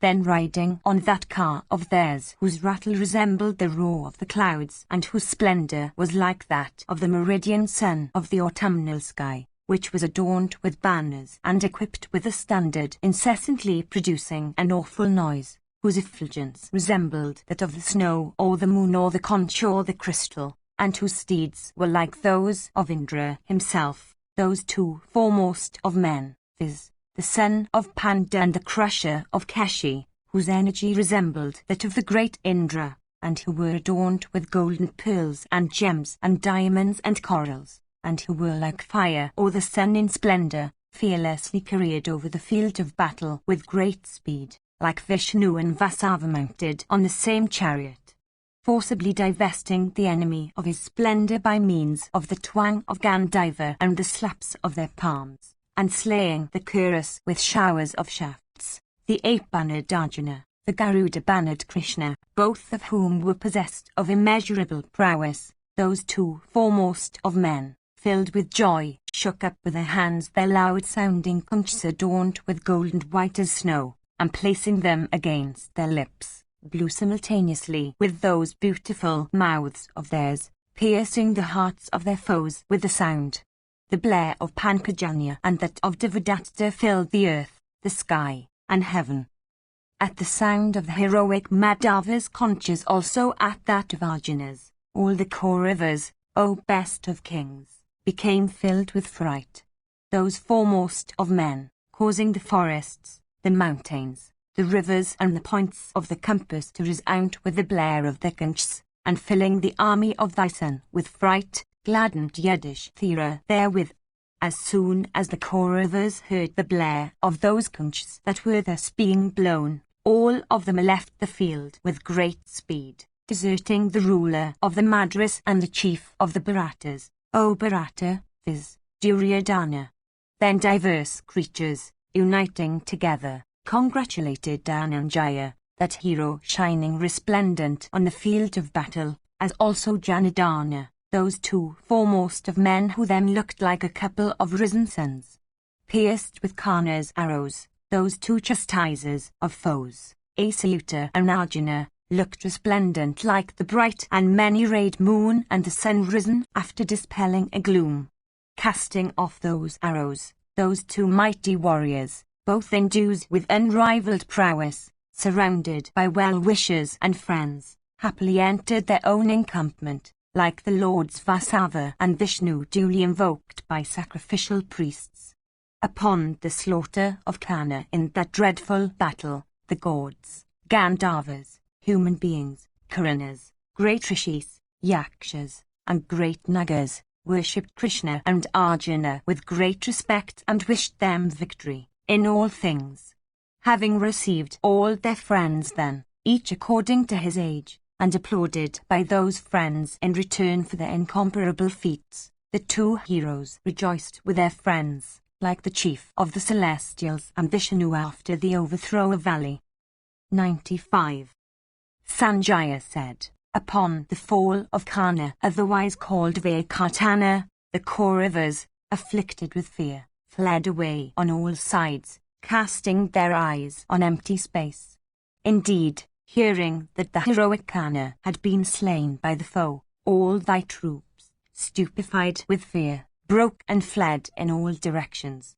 Then, O king, the leaders, filled with anxiety, desirous of withdrawing their troops, O Bharata, whose flight had been endeavoured to be checked by thy son, understanding their wishes, thy son, O bull of Bharata's race, acting according to the advice of Shaulya, withdrew the army. Then Kritavama, O Bharata, surrounded by thy onslaught to a remnant of thy Narayana troops of thy army, quickly proceeded towards the encampment. Surrounded by 1,000 Gandharas, Shakuni, beholding the son of Adrata slain, proceeded quickly towards the encampment. Sharadvata's son, Kripa, O king, surrounded by the large elephant force that resembled a mass of clouds, proceeded quickly towards the encampment. The heroic Ashvatthama, repeatedly drawing deep breaths at the sight of the victory of the Pandavas, proceeded quickly towards the encampment. Surrounded by the onslaught to a remnant of the Samsaptakas, which was still a large force, Sushama also, O king, proceeded, casting his eyes on those terrified soldiers. King Duryodhana, deeply afflicted and deprived of everything, proceeded, his heart filled with grief, and a prey to many cheerless thoughts. Shaulya, that foremost of car warriors, proceeded towards the camp, on that car deprived of standard, casting his eyes on all sides. The other mighty car warriors of the Bharata army, still numerous, fled quickly, afflicted with fear, filled with shame, and almost deprived of their senses.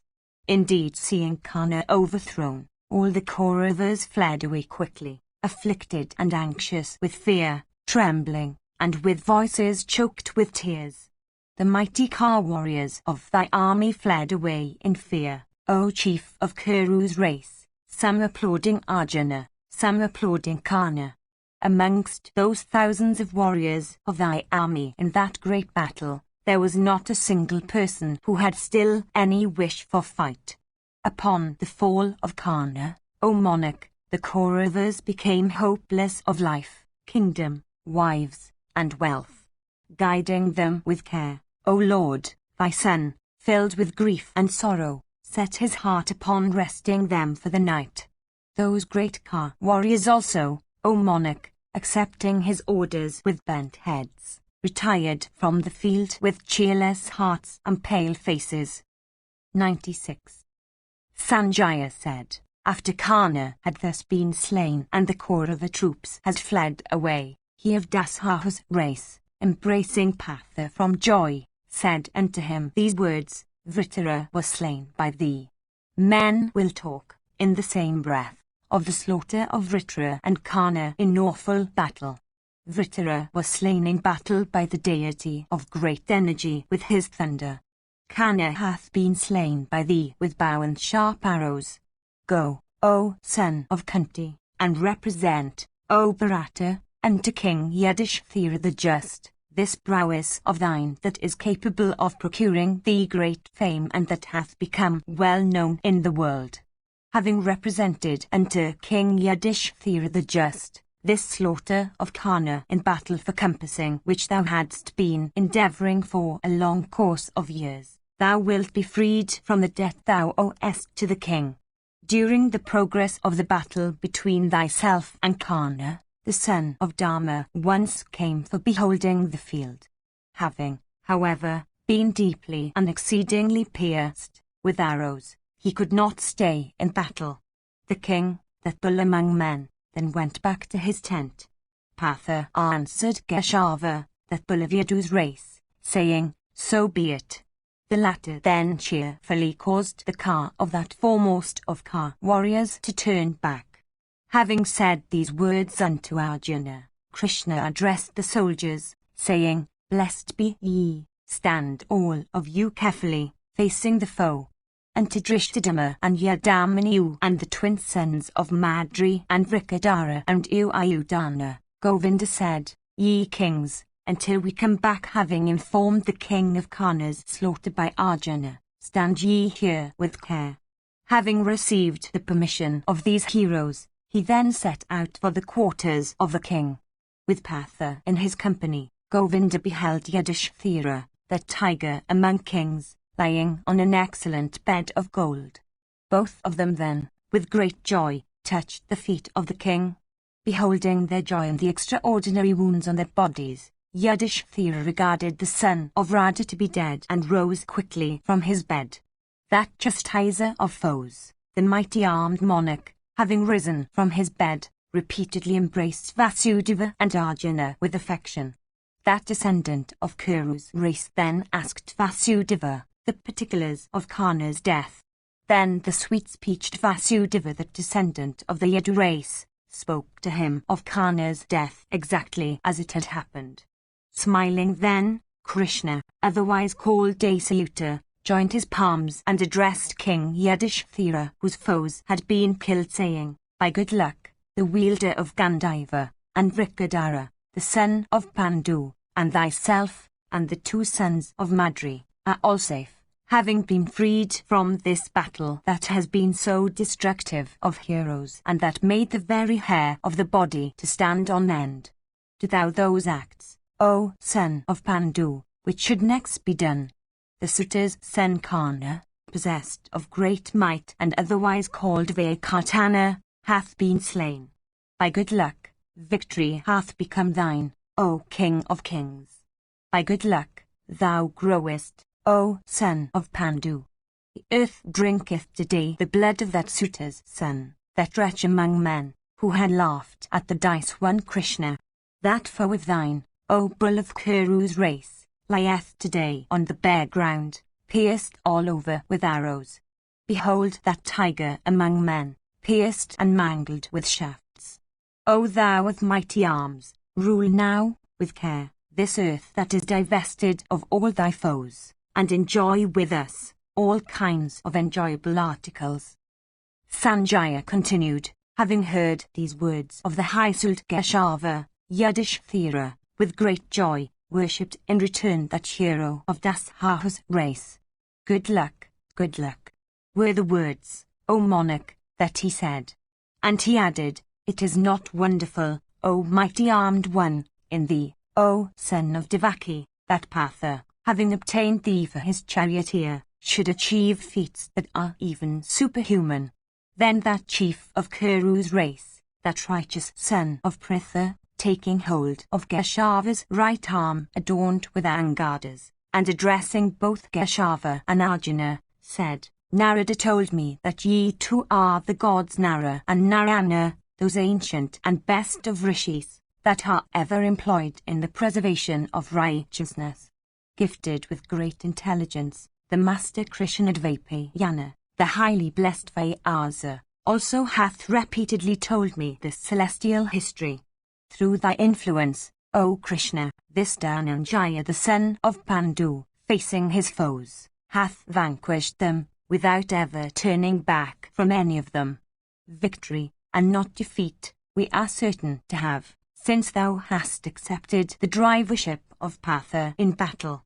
Having said these words, King Yudhishthira the Just, that tiger among men, mounting his car, adorned with gold and having steeds of ivory white and black tails and fleet as thought harnessed into it, and surrounded by many Pandava troops, set out, conversing pleasantly with Krishna and Arjuna along the way, for beholding the field of battle on which thousands of incidents had taken place.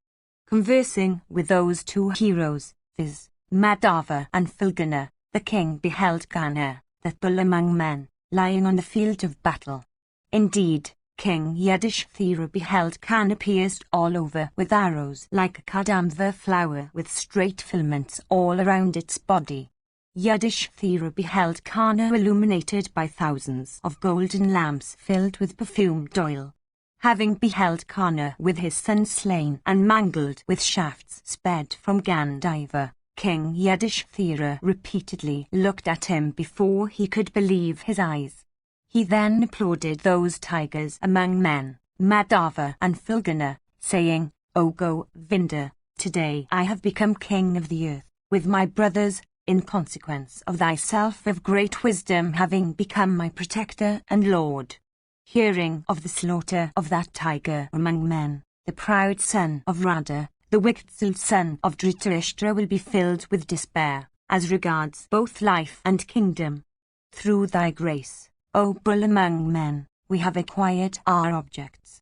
By good luck, victory hath been thine, O Govinda. By good luck, the enemy hath been slain.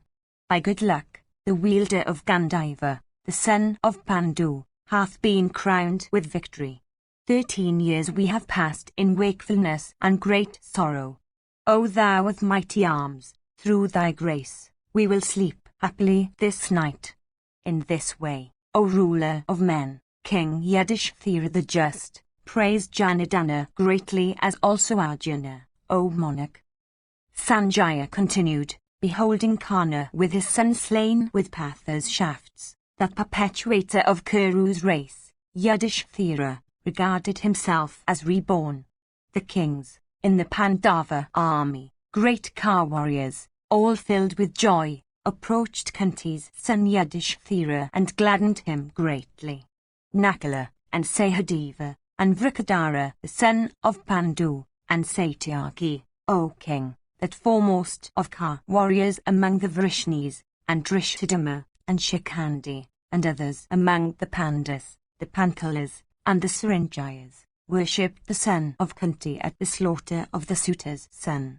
Extolling King Yudhishthira, the son of Pandu, those delighters in battle, those effectual smiters, those heroes possessed of sureness of aim and longing for victory, also praised those scourgers of foes, viz., the two Krishnas, with speeches fraught with panegyrics.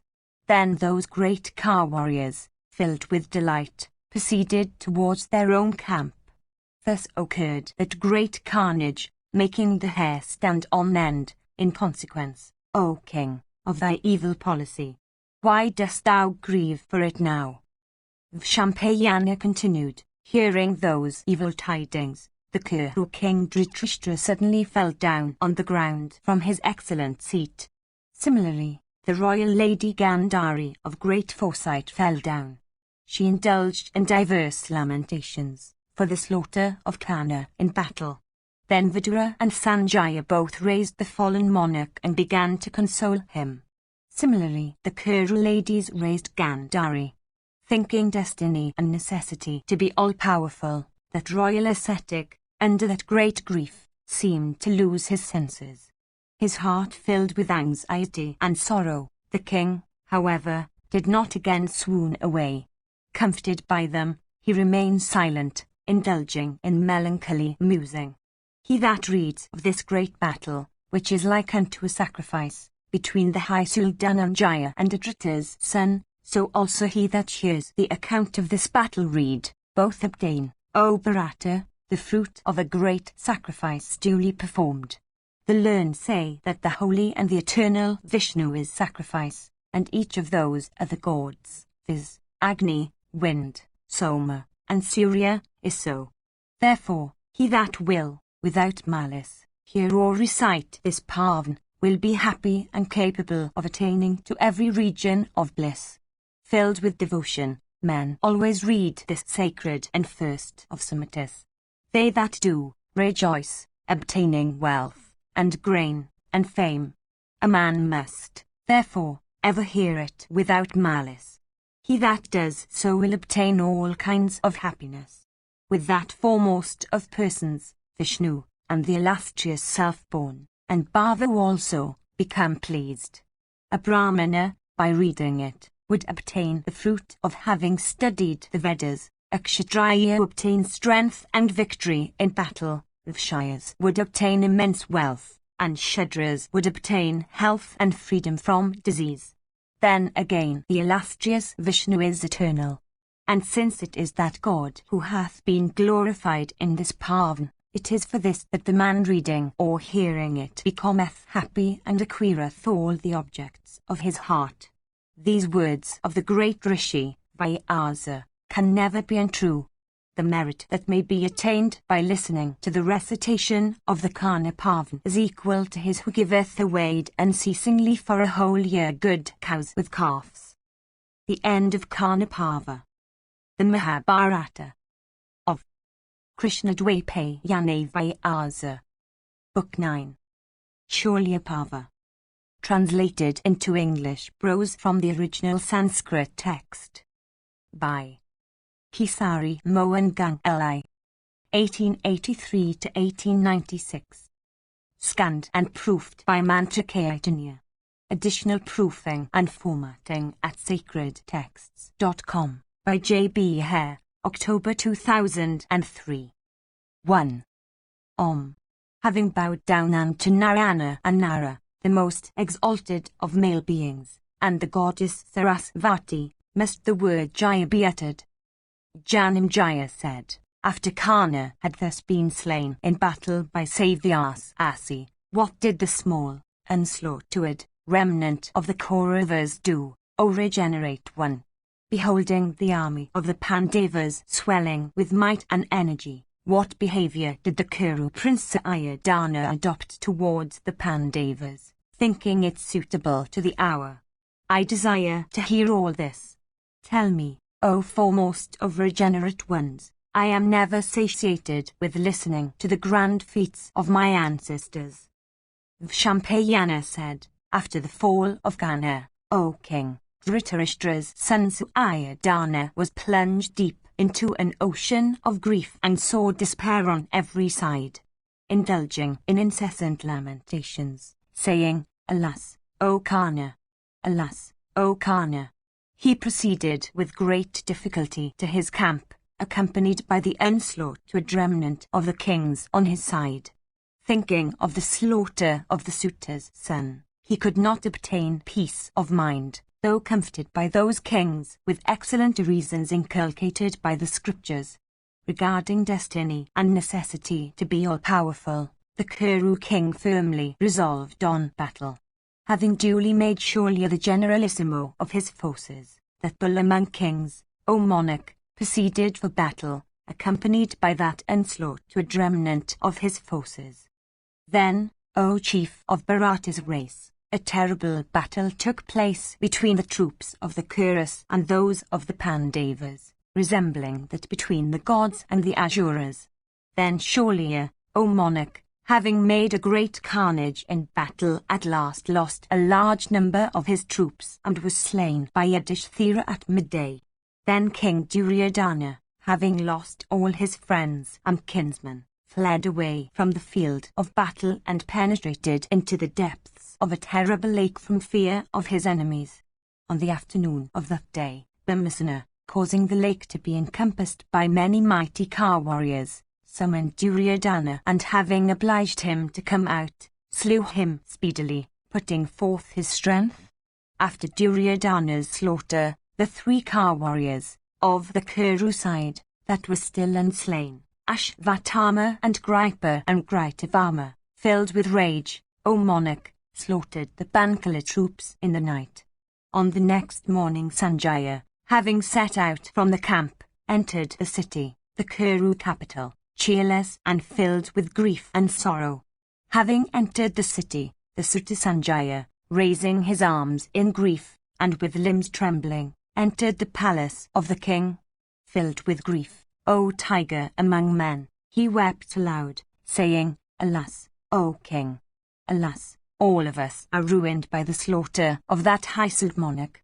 Alas, time is all-powerful, and crooked in his course, since all our allies, endued with might equal to that of Shakra himself, have been slain by the Pandavas. Seeing Sanjaya come back to the city, O king, in that distressful plight, all the people, O best of kings, filled with great anxiety, wept loudly, saying, Alas, O king! The whole city, O tiger among men, including the very children, hearing of Duryodhana's death, sent forth notes of lamentation from every side.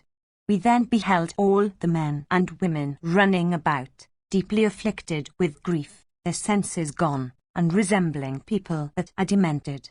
The suitor Sanjaya then, deeply agitated, entered the abode of the king and beheld that foremost of monarchs, that lord of men, having wisdom for his eyes.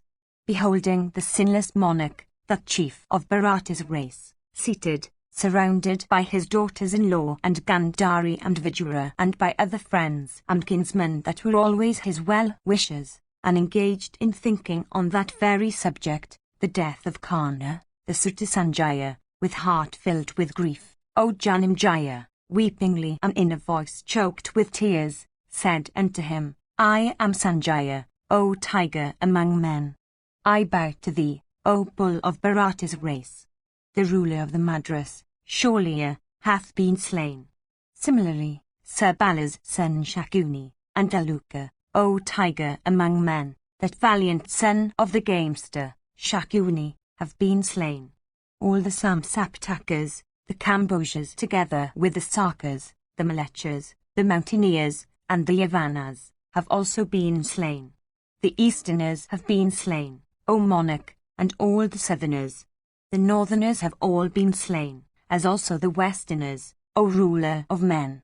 All the kings and all the princes have been slain, O monarch. King Duryodhana also has been slain by the son of Pandu after the manner he had vowed.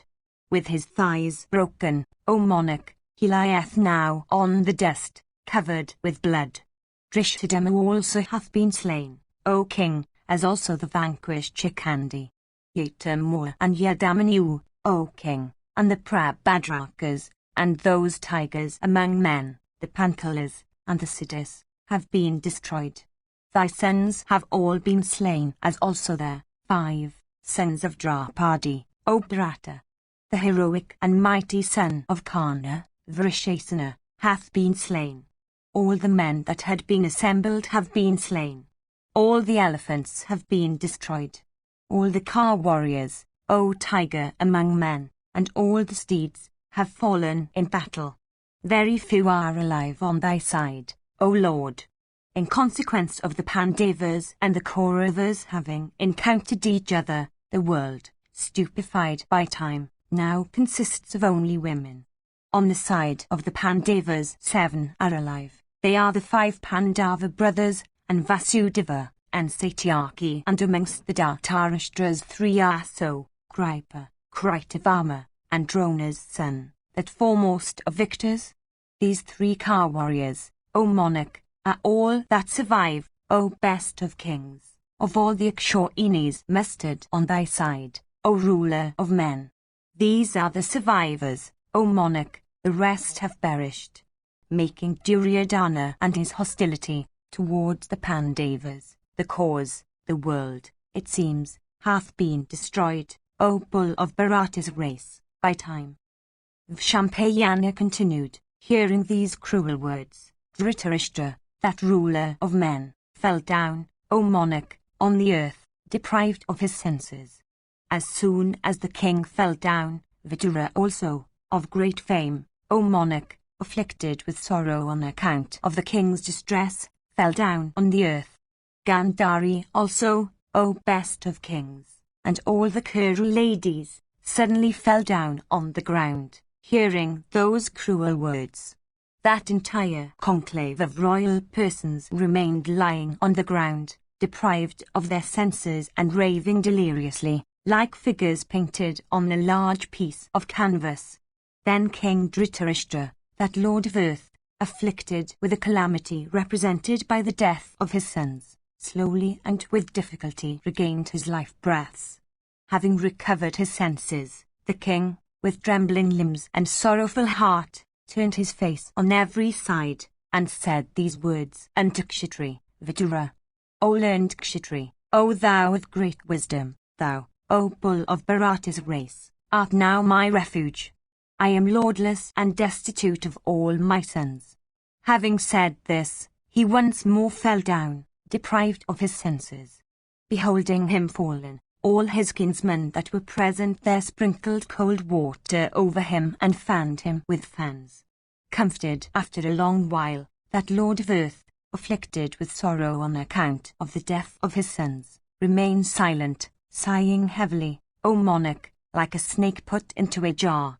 Sanjaya also wept aloud, beholding the king so afflicted. All the ladies too, with Gandhari of great celebrity, did the same.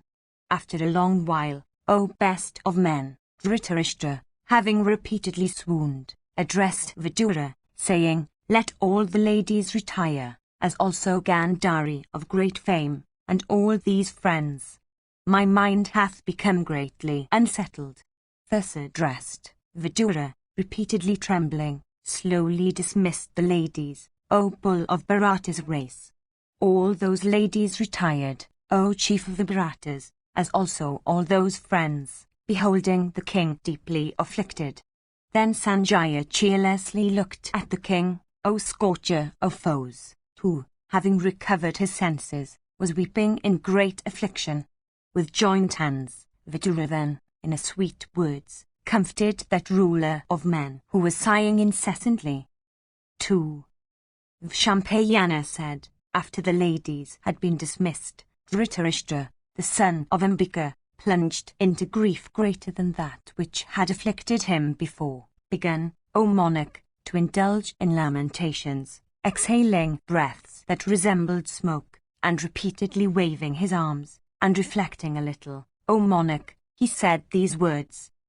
Dhritarashtra said, Alas, O Suta, the intelligence is fraught with great grief that I hear from thee, that the Pandavas are all safe and have suffered no loss in battle. Without doubt, my hard heart is made of the essence of thunder, since it breaketh not upon hearing of the fall of my sons. Thinking of their ages, O Sanjaya, and of their sports in childhood, and learning today that all of them have perished, my heart seems to break into pieces. Although in consequence of my blindness I never saw their forms, still I cherished a great love for them in consequence of the affection one feels for his children. Hearing that they had passed out of childhood and entered the period of youth and then of early manhood, I became exceedingly glad, O sinless one.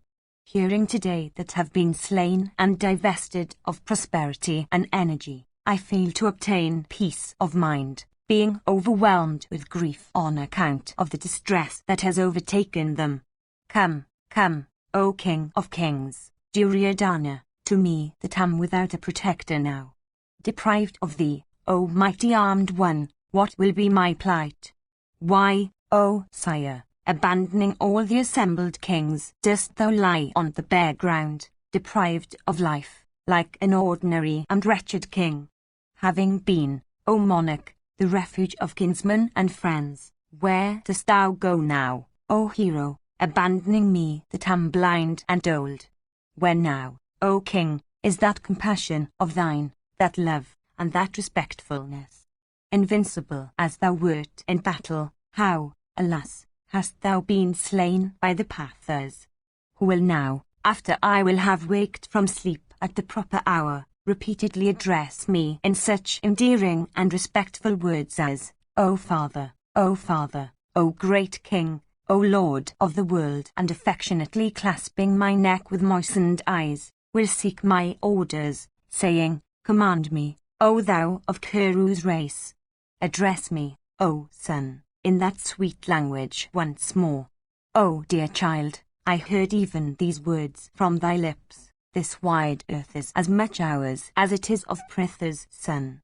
Bhagadatta and Gripa and Sholya and the two princes of Avanti and Jayadratha and Bharishrava and Sala and Somadatta and Balika and Ashvatthama and the chief of the Bhajas and the mighty prince of Magadha and Vrihadvala and the ruler of the Kazi and Shakuni the son of Sabala and many thousands of Malechas and Sakas and Yavanas, and Sudakshina the ruler of the Kambojas and the king of the Trigatas and the grandsire Bhishma and Bharadwaja's son and Gotama's son, Kripa, and Sarutayush and Dayutayush and Satayush of great energy, and Jalasundar and Rishyasringa's son and the Rakshasa Alayuda, and the mighty armed Alambusa and the great Ka warrior Sabala, these and numerous other kings, O best of monarchs, have taken up arms for my sake, prepared to cast away their very lives in great battle, stationed on the field amidst these,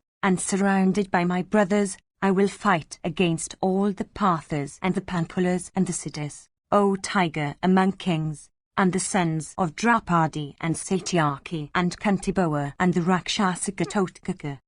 Even one amongst these, O king, excited with rage, is able to resist in battle the Pandavas rushing towards him.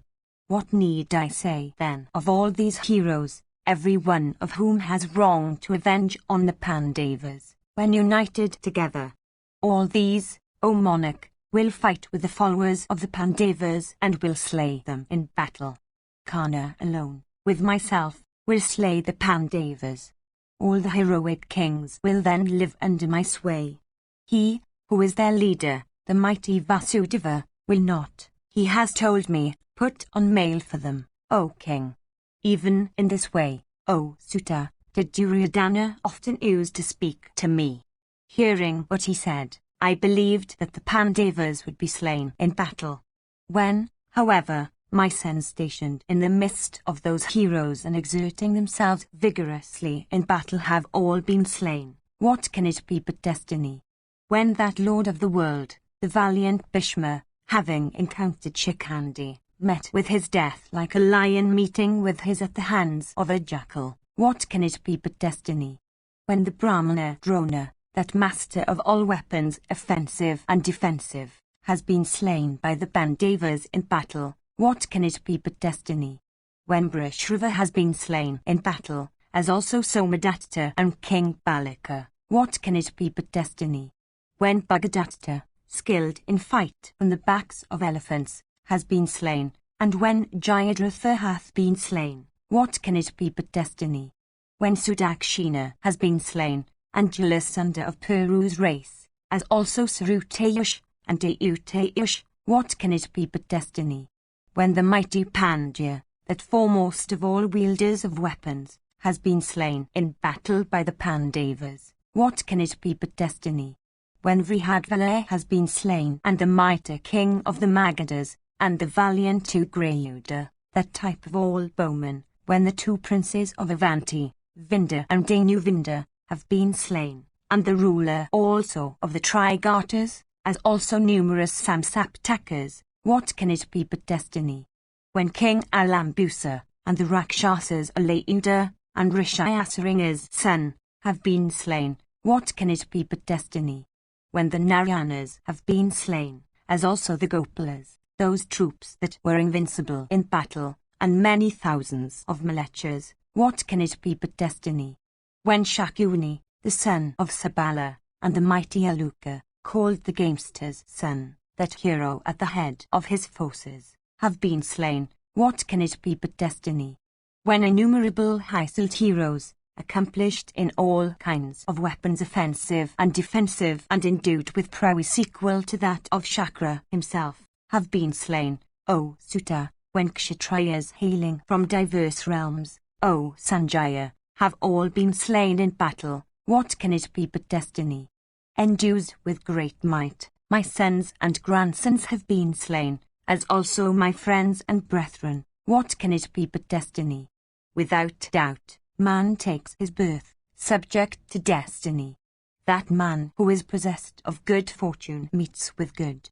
I am bereft of good fortune, and, therefore, am deprived of my children, O Sanjaya. Old as I am, how shall I now submit to the sway of enemies? I do not think anything other than exile into the woods to be good for me, O Lord. Deprived of relatives and kinsmen as I am, I will go into the woods. Nothing other than an exile into the woods can be better for me who am fallen into this plight and who am shorn of my wings, O Sanjaya. When Duryodhana had been slain, when Sholya has been slain, when Dushasana and Vivangsati and the mighty Vikarna have been slain, how shall I be able to bear the wrath of that Bhimasena who hath alone slain 100 sons of mine in battle? He will frequently speak of the slaughter of Duryodhana in my hearing. Burning with grief and sorrow, I shall not be able to bear his cruel words. Vshampayana continued, even thus that king, burning with grief and deprived of relatives and kinsmen, repeatedly swooned, overwhelmed with sorrow on account of the death of his sons. Having wept for a long while, Dhritarashtra, the son of Ambika, breathed heavy and hot sighs at the thought of his defeat. Overwhelmed with sorrow, and burning with grief, that bull of Bharata's race once more inquired of his Charadiya Sanjaya, the son of Gavalgana, the details of what had happened. Dhritarashtra said, after Bhishma and Drona had been slain, and the Suta's son also overthrown, whom did my warriors make their generalissimo? The Pandavas are slaying without any delay everyone whom my warriors are making their generalissimo in battle. Bhishma was slain at the van of battle by the diadem-decked Arjuna in the very sight of all of you. Even thus was Drona slain in the sight of all of you. Even thus was the Suta's son, that valiant Karna, slain by Arjuna in the sight of all the kings. Long before, the high Suldvidura had told me that through the fault of Duryodhana the population of the earth would be exterminated. There are some fools that do not see things even though they cast their eyes on them. Those words of Vidura have been even so unto my foolish self. What Vidura of righteous soul, conversant with attributes of everything, then said, hath turned out exactly, for the words he uttered were nothing but the truth. Afflicted by fate, I did not then act according to those words. The fruits of that evil course have now manifested themselves. Describe them to me, O son of Gavalgana, once more. Who became the head of our army after Karna's fall? Who was that warrior who proceeded against Arjuna and Vasudeva? Who were they that protected the right wheel of the ruler of the Madras in battle? Who protected the left wheel of that hero when he went to battle? Who also guarded his rear? How, when all of you were together, could the mighty king of the Madras, as also my son, be slain, O Sanjaya, by the Pandavas? Tell me the details of the great destruction of the Bharatas. Tell me how my son Duryodhana fell in battle. Tell me how all the Bankalas with their followers, and Drishthadhyumna and Shikandi and the 5 sons of Draupadi, fell. Tell me how the 5 Pandavas and the 2 Satwatas, Krishna and Satyaki, and Gripa and Gritavama and Drona's son, have escaped with life. I desire to hear everything about the manner in which the battle occurred and the kind of battle it was. Thou art skilled, O Sanjaya, in narration. Tell me everything. 3. Sanjaya said, hear, O king, with attention, how that great carnage of the Kuras and the Pandavas occurred when they encountered each other. After the Suta's son had been slain by the illustrious son of Pandu, and after thy troops had been repeatedly rallied and had repeatedly fled away, and after a terrible carnage had taken place, O foremost of men, of human beings in battle subsequent to Karna's death, Partha began to utter leonine roars. At that time a great fear entered the hearts of thy sons. Indeed, after Karna's death, there was no warrior in thy army who could set his heart upon rallying the troops or displaying his prowess. They then looked like shipwrecked merchants on the fathomless ocean without a raft to save themselves. When their protector was slain by the diadem-decked Arjuna, they were like persons on the wide sea desirous of reaching some shore of safety. Indeed, O king, after the slaughter of the Suta's son, thy troops, struck with panic and mangled with arrows, were like unprotected men desirous of a protector, or like a herd of deer afflicted by a lion. Vanquished by Savyas Asi, They retired in the evening like bulls with broken horns or snakes shorn of their fangs. Their foremost of heroes slain, themselves thrown into confusion and mangled with keen arrows, thy sons, O king, upon the slaughter of the suitor's son, fled away in fear. Deprived of weapons and coats of mail, all of them lost their senses and knew not in which direction to fly. Casting their eyes on all sides in fear, many of them began to slaughter one another. Many fell down or became pale, thinking, "It is me whom the Batsu is pursuing. It is me whom Vrikadara is pursuing." Some riding on fleet steeds, some on fleet cars, and some on fleet elephants, many great car warriors fled away from fear, abandoning the foot soldiers. Cars were broken by elephants, horsemen were crushed by great car warriors, and bands of foot soldiers were smashed and slain by bodies of horses as these fled away from the field. After the fall of the suitor's son, thy troops became like stragglers from a caravan in a forest abounding with robbers and beasts of prey. Some elephants whose riders had been slain, and others whose trunks had been cut off, afflicted with fear, beheld the whole world to be full of pather. Beholding his troops flying away afflicted with the fear of Bhimasena, Duryodhana then, with cries of "Oh!" and "Alas!" addressed his driver, saying, "If I take up my post at the rear of the army, armed with my bow, Pather then will never be able to transgress me. Urge the steeds, therefore, with speed. When I will put forth my valor in battle, Dhananjaya the son of Kunti will not venture to transgress me like the ocean never venturing to transgress its continents. Today, slaying Arjuna with Govinda, and the proud Vrikadara, and the rest of my foes, I will free myself from the debt I owe to Karna." Hearing these words of the Kuru king, so becoming a hero and an honorable man, his driver slowly urged those steeds adorned with trappings of gold.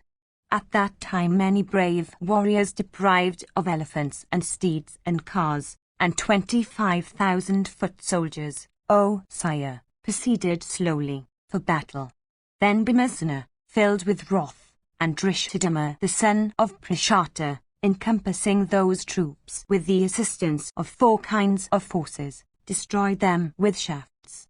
All of them fought vigorously with Bhima and Prashata's son. Many amongst them challenged the 2 Pandava heroes, mentioning their names. Surrounded by them in battle, Bhima became enraged with them. Quickly descending from his car, he began to fight, armed with his mace. Relying on the might of his own arms, Vrikadara, the son of Kunti, who was on his car, observant of the rules of fair fight, did not fight with those foes who were on the ground.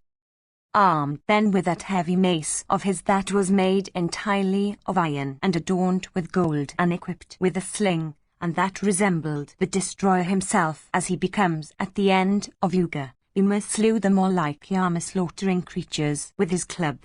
Those foot soldiers, excited with great rage, having lost their friends and kinsmen, were prepared to throw away their lives, and rushed in that battle towards Bhima like insects towards a blazing fire.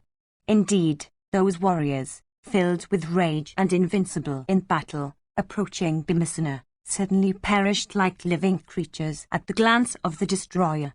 Armed with sword and mace, Bhima careered like a hawk and slaughtered those 25,000 warriors of Ain. Having slain that brave division, the mighty Bhima, of prowess incapable of being baffled, once more stood, with Drishthadumna before him. Meanwhile, Dhananjaya of great energy proceeded towards the Ka division of the Kurus. The twin sons of Madri and the mighty Ka warrior Satyaki, all endued with great strength, cheerfully rushed against Shakuni with great speed from desire of slaying him. Having slain with keen shafts the numerous cavalry of Shakuni, those Pandava heroes quickly rushed against Shakuni himself, whereupon a fierce battle was fought there. Then Dhananjaya, O king, penetrated into the midst of the Ka division of the Kauravas, stretching his bow Gamdiva celebrated over the three worlds. Beholding that car having white steeds yoked unto it and owning Krishna for its driver coming towards them, with Arjuna as their warrior on it, thy troops fled away in fear, deprived of cars and steeds and pierced with shafts from every side. 25,000 foot soldiers proceeded towards Patha and surrounded him. Then that mighty car warrior amongst the Panchalas, Drishthadumna, with Bhimasena at his head, speedily slew that brave division and stood triumphant. The son of the Panchala king, the celebrated Drishthadumna, was a mighty bowman possessed of great beauty and a crusher of large bands of foes. At sight of Drishthadumna into whose car were yoked steeds white as pigeons and whose standard was made of a lofty Kovidara, the troops fled away in fear. The celebrated sons of Madri, with Satyaki among them, engaged in the pursuit of the Gandhara king, who was quick in the use of weapons, speedily appeared to our view. Chekatana and their 5 sons of Draupadi, O sire, having slain a large number of thy troops, blew their conchs. Beholding all the troops flying away with their faces from the field, those Pandava heroes pursued and smote them like bulls pursuing vanquished bulls. Then the mighty Savyasasi, the son of Pandu, beholding a remnant of thy army still keeping their ground, became filled with rage, O king.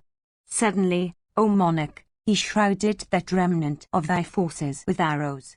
The dust, however, that was then raised enveloped the scene, in consequence of which we could not see anything.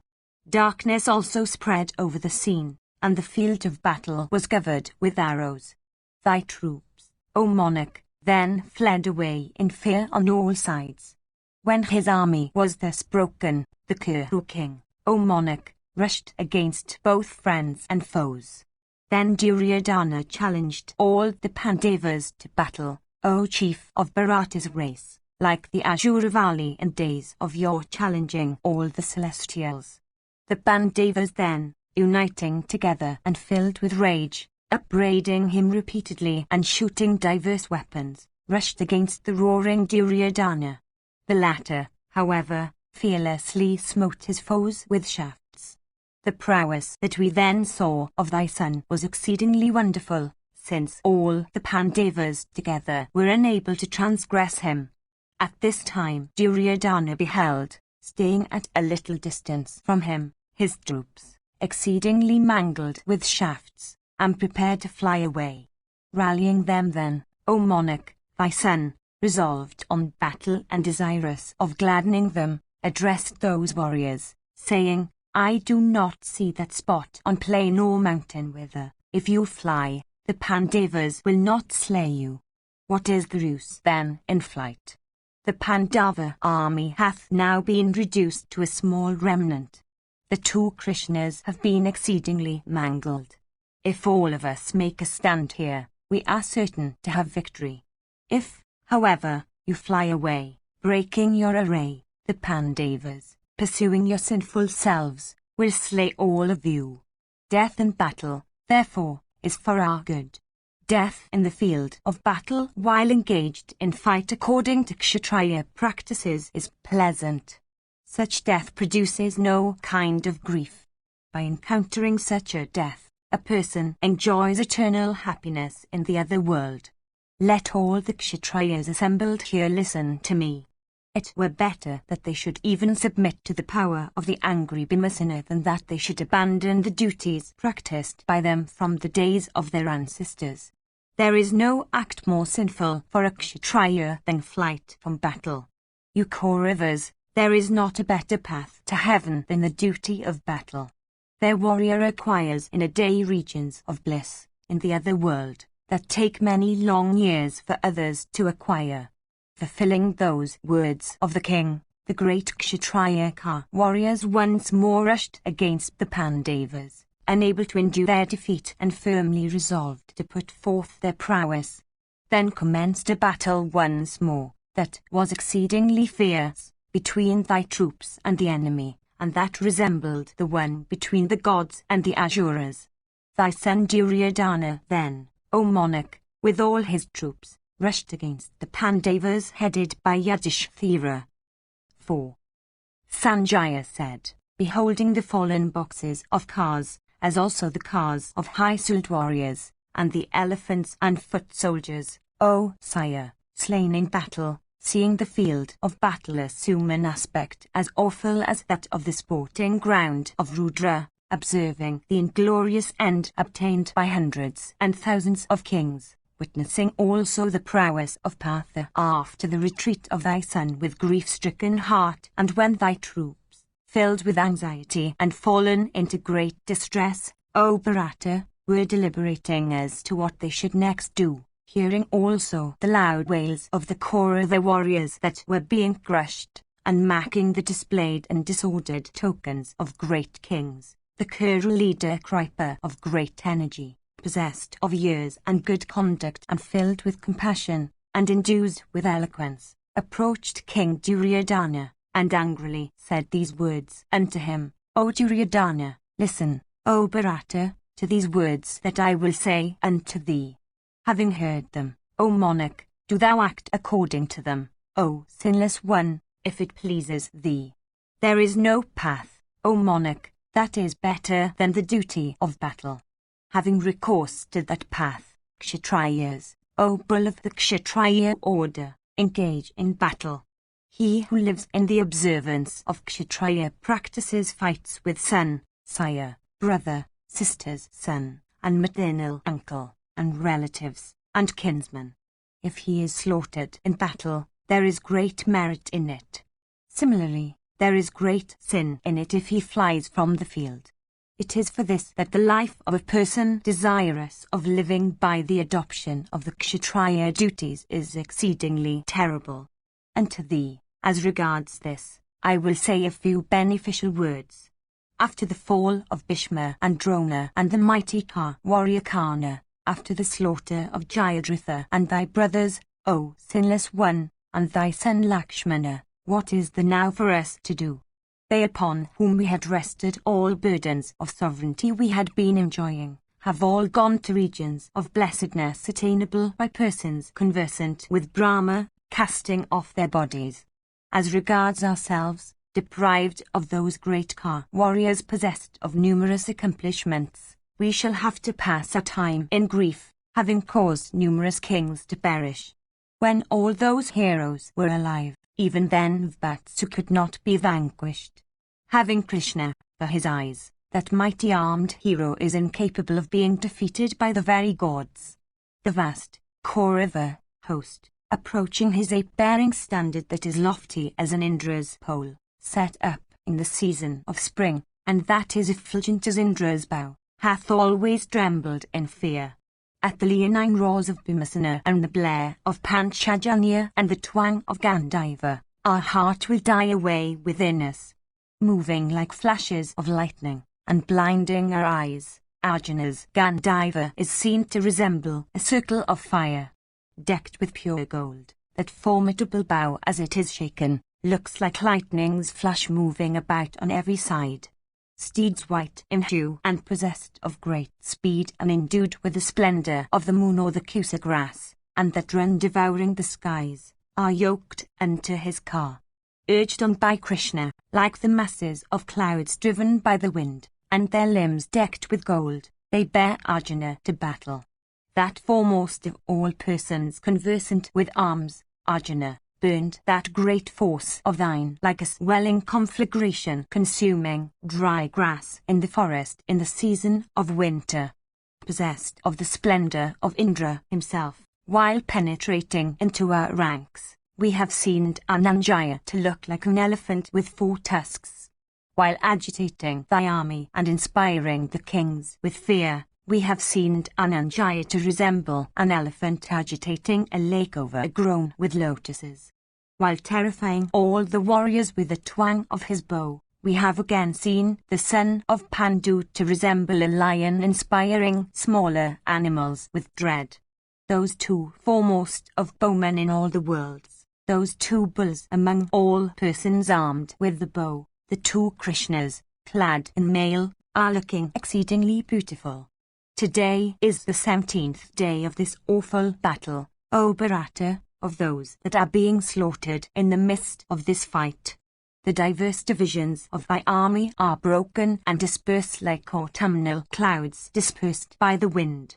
Save the Arsasi, O monarch, caused thy army to tremble and reel like a tempest-tossed boat exposed on the bosom of the ocean. Where was the suitor's son? Where was Drona with all his followers? Where was I? Where wert thou? Where was Hrdika's son? Where thy brother Dushasana accompanied by his brothers, when Jayadratha was slain?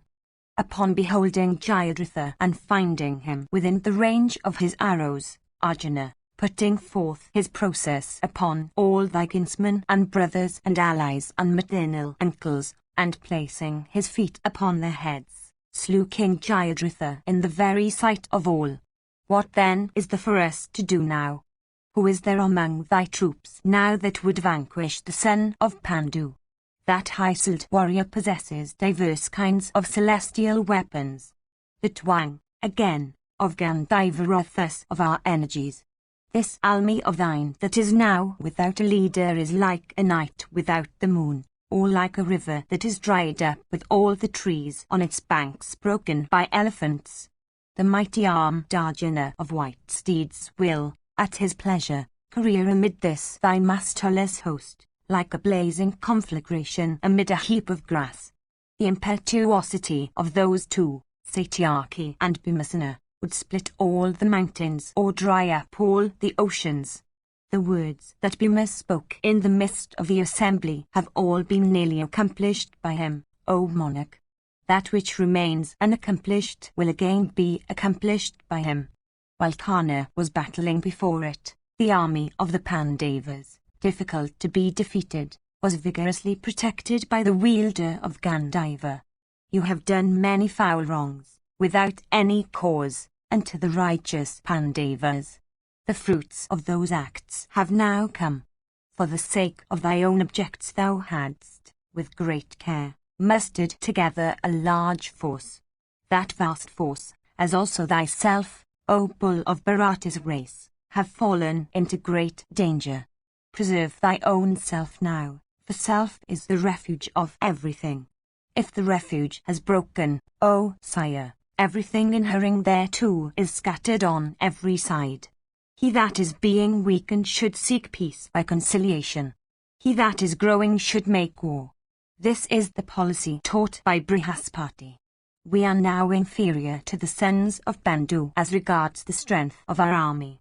Therefore, O Lord, I think, peace with the Pandavas is for our good. He that does not know what is for his good, or, knowing, disregards what is for his good, is soon divested of his kingdom and never obtains any good. If, by bowing unto King Yudhishthira, sovereignty may still remain to us, even that would be for our good, and not, O King, to sustain through folly defeat at the hands of the Pandavas. Yudhishthira is compassionate. At the request of Vichitravirya's son and of Govinda, he will allow you to continue as king. Whatever Rishikasa will say unto the victorious King Yudhishthira and Arjuna and Bhimasena, all of them will, without doubt, obey. Krishna will not, I think, be able to transgress the words of Dhritarashtra of Kuru's race, nor will the son of Pandu be able to transgress those of Krishna. A cessation of hostilities with the sons of Pritha is what I consider to be for thy good. I do not say this unto thee from any mean motives nor for protecting my life. I say, O King, that which I regard to be beneficial. Thou wilt recollect these words when thou wilt be on the point of death, if thou neglectest them now. Advanced in years, Kripa the son of Saradwat said these words weepingly. Breathing long and hot breaths, he then gave way to sorrow and almost lost his senses. 5. Sanjaya said, thus addressed by the celebrated grandson of Gautama, the king, Duryodhana, breathing long and hot breaths, remain silent, O monarch. Having reflected for a little while, the high-souled son of Dhritarashtra, that scorcher of foes, then said these words unto Saradwat's son Kripa, Whatever a friend should say, thou hast said unto me. Thou hast also, whilst battling, done everything for me, without caring for thy very life. The world has seen thee penetrate into the midst of the Pandava divisions and fight with the mighty warriors of the Pandavas endued with great energy. That which should be said by a friend has been said by thee. Thy words, however, do not please me, like medicine that ill pleases the person that is on the point of death. These beneficial and excellent words, fraught with reason, that thou, O mighty armed one, hast said do not seem acceptable to me, O foremost of Brahmanas. Deprived by us of his kingdom, on a former occasion, why will the son of Bandu repose his trust on us?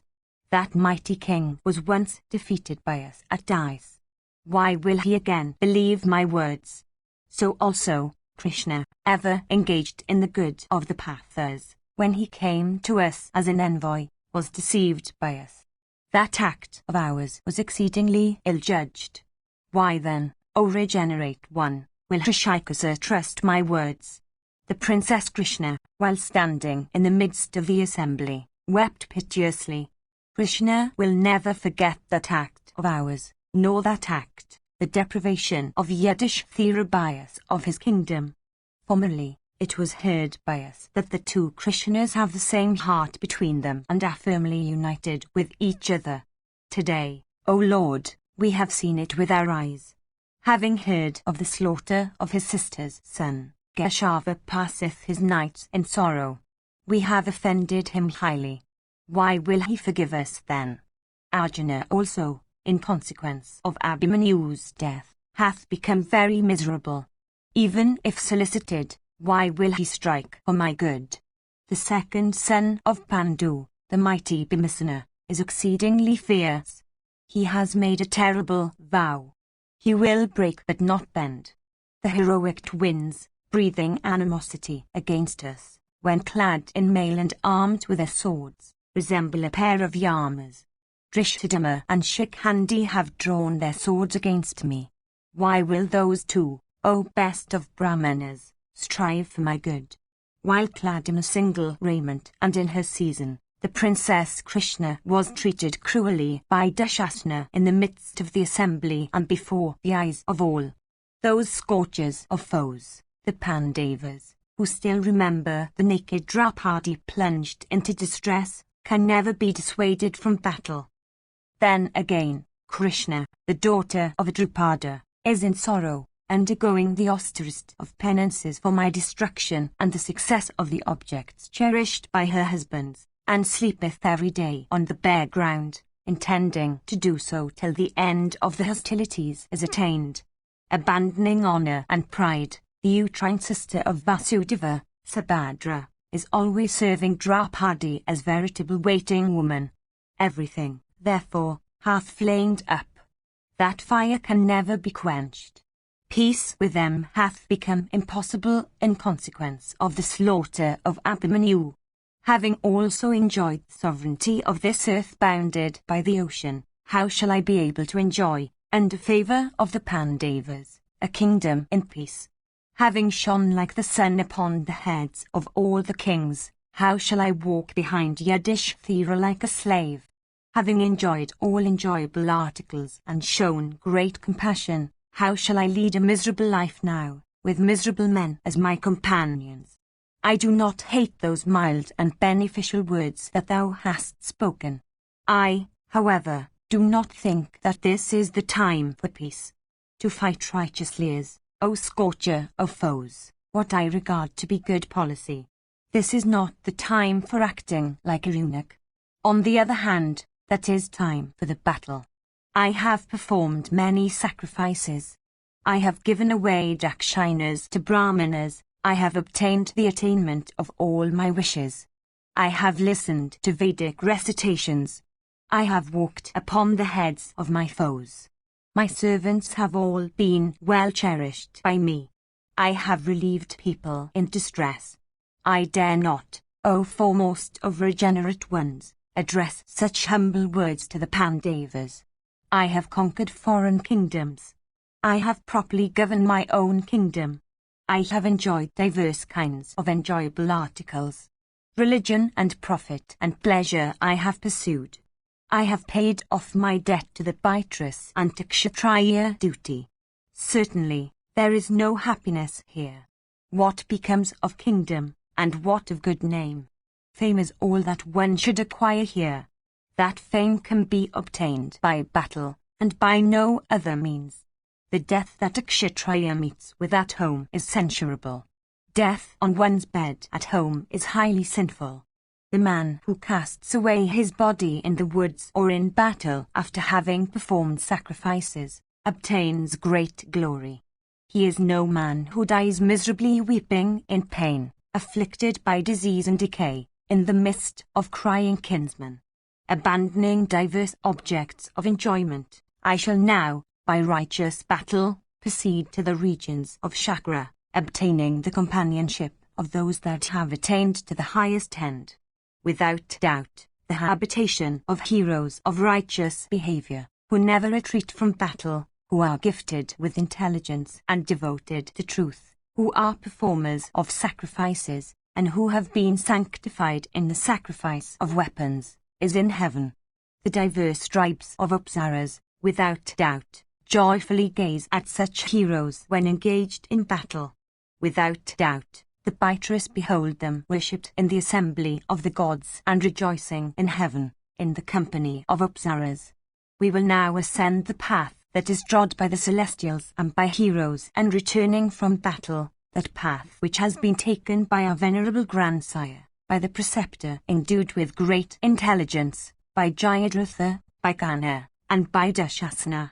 Many brave kings, who had exerted themselves vigorously for my sake in this battle, have been slain. Mangled with arrows and their limbs bathed in blood, they lie now on the bare earth. Possessed of great courage and conversant with excellent weapons, those kings, who had, again, performed sacrifices as ordained in the scriptures, having cast off their life breaths in the discharge of their duties, have now become the denizens of Indra's abode. They have paved the way to that blessed region. That road will once more be difficult in consequence of the crowds of heroes that will hurry along it for reaching that blessed goal. Remembering with gratitude the feats of those heroes that have died for me, I desire to pay off the debt I owe them, instead of fixing my heart upon kingdom.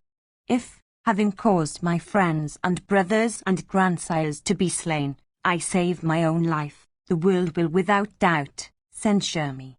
What kind of sovereignty will that be which I will enjoy, destitute of kinsmen and friends and well-wishers, and bowing down unto the son of Pandu?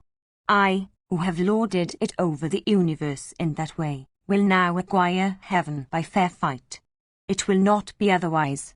Thus addressed by Duryodhana, all the Kshatriyas there applauded that speech and cheered the king, saying, "Excellent, excellent," without at all grieving for their defeat, and firmly resolved upon displaying their prowess. All of them, being determined to fight, became filled with enthusiasm.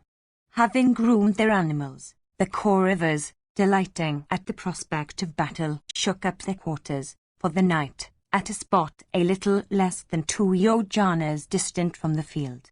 Having reached the Sarasvati of red waters on the sacred and beautiful tableland at the foot of Himavat, they bathed in that water and quenched their thirst with it. Their spirits raised by thy son, they continued to wait, on their resting ground. Once more rallying their own selves as well as one another, all those Kshatriyas, O king, urged by fate, waited in the encampment. 6. Sanjaya said, on that table-land at the foot of Himavat, those warriors, O monarch, delighting at the prospect of battle and assembled together, passed the night. Indeed, Shaulya and Chitrasana and the mighty Ka warrior Shakuni and Ashvatthama and Gripa and Gritavama of the Satwata race, and Sushna and Arishtasana and Dhritasana of great energy and Jayatsana, and all these kings passed the night there. After the heroic Kana had been slain in battle, thy sons, inspired with fright by the Pandavas desirous of victory, failed to obtain peace anywhere else than on the mountains of Himavat. All of them then, O king, who were resolved on battle, duly worshipped the king and said unto him, in the presence of Shaurya, these words, It behoveth thee to fight with the enemy, after having made someone the generalissimo of thy army, protected by whom in battle we will vanquish our foes. Then Duryodhana, without alighting from his car, proceeded towards that foremost of car warriors, that hero conversant with all the rules of battle, Ashvatthama, who resembled the destroyer himself in battle.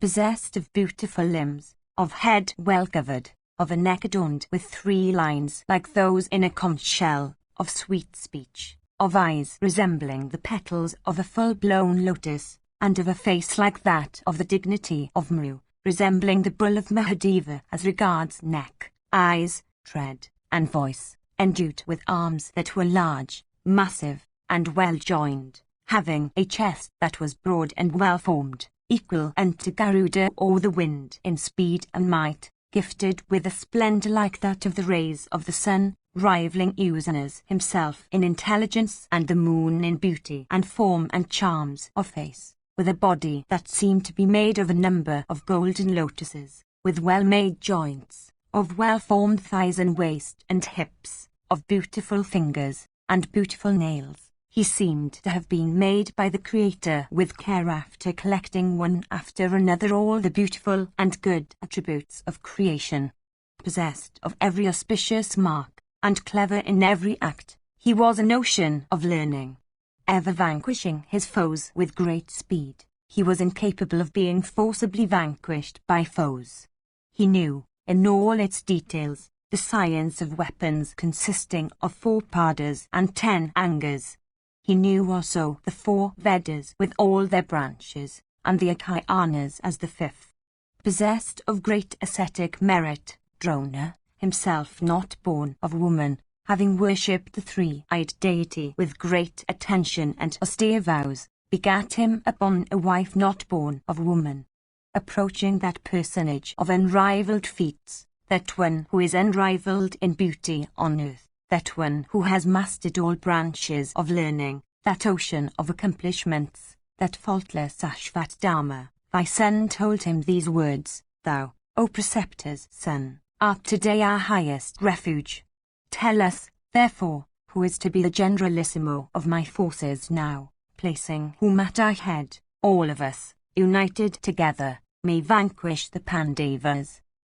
Thus addressed, the son of Drona answered, Let Shaurya become the leader of our army. In descent, in prowess, in energy, in fame, in beauty of person, and in every other accomplishment, he is superior. Mindful of the services rendered to him, he has taken up our side, having abandoned the sons of his own sister. Owning a large force of his own, that mighty armed one is like a second Kartikya, the celestial generalissimo. Making that king the commander of our forces, O best of monarchs, we will be able to gain victory, like the gods, after making the unvanquished Skanda their commander. After Drona's son had said these words, all the kings stood, surrounding Shaurya, and cried victory to him. Having made up their minds for battle, they felt great joy. Then Duryodhana, alighting from his car, joined his hands and addressing Shaurya, that rival of Drona and Bhishma in battle, who was on his car, said these words, O thou that art devoted to friends, that time has now come for thy friends when intelligent men examine persons in the guise of friends as to whether they are true friends or otherwise. Brave as thou art, be thou our generalissimo at the van of our army. When thou wilt proceed to battle, the Pandavas, with their friends, will become cheerless, and the Panchalas will be depressed. Shaurya answered, I will, O king of the Kurus, accomplish that which thou askest me to accomplish. Everything I have, my life breath, my kingdom, my wealth, is at thy service. Duryodhana said, I solicit thee with offer of the leadership of my army, O maternal uncle. O foremost of warriors, protect us incomparably, even as Skanda protected the gods in battle. O foremost of kings, thyself caused thy own self to be installed in the command as Pavaka's son Kartikeya in the command of the forces of the celestials. O hero, slay our foes in battle like Indra slaying the Danavas. 7. Sanjaya said, hearing these words of the Kuru king, the valiant monarch, Shaulya, O king, said these words unto Duryodhana in reply, O mighty armed Duryodhana, listen to me, O foremost of eloquent men. Thou regardest the two Krishnas, when on their car, to be the foremost of car warriors.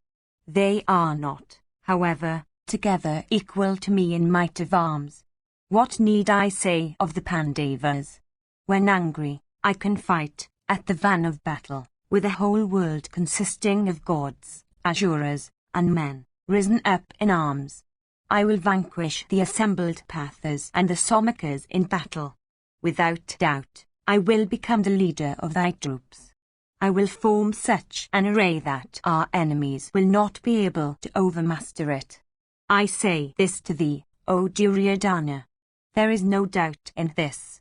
Thus addressed, by Shaulya, King Duryodhana cheerfully poured sanctified water, without losing any time, O best of the Bharatas, on the ruler of the Madras, in the midst of his troops, according to the rites ordained in the scriptures, O monarch.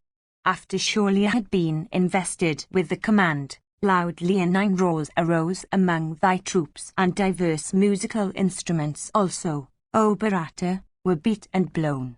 The core of the warriors became very cheerful, as also the mighty car warriors among the Madrakas. And all of them praised the royal Shaulya, their tournament of battle, saying, Victory to thee, O king! Long life to thee! Slay all the assembled foes. Having obtained the might of thy arms, let the Dharashtra's endued with great strength, rule the wide earth without a foe. Thou art capable of vanquishing in battle the three worlds consisting of the gods, the Asuras. What need be said of the Somakas and the Stringyas that are mortal? Thus praised, the mighty king of the Madrakas obtained great joy that is unattainable by persons of unrefined souls.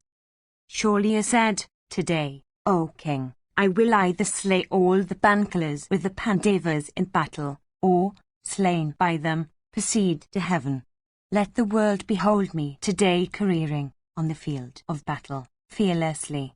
Today let all the sons of Pandu, and Vasudeva, and Satyaki, and the sons of Draupadi, and Drishthadama, and Shikandi, and all the Prabhadrakas, behold my prowess and the great might of my bow, and my quickness, and the energy of my weapons, and the strength of my arms, in battle.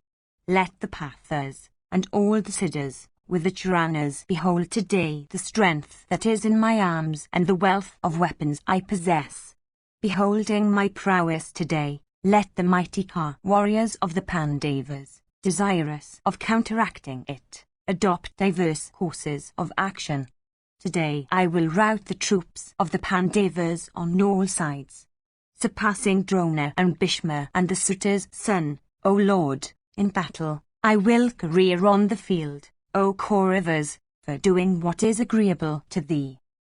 Sanjaya continued, after Shaulya had been invested with the command, O giver of honours, no one among thy troops, O bull of Bharata's race, any longer felt any grief on account of Karna.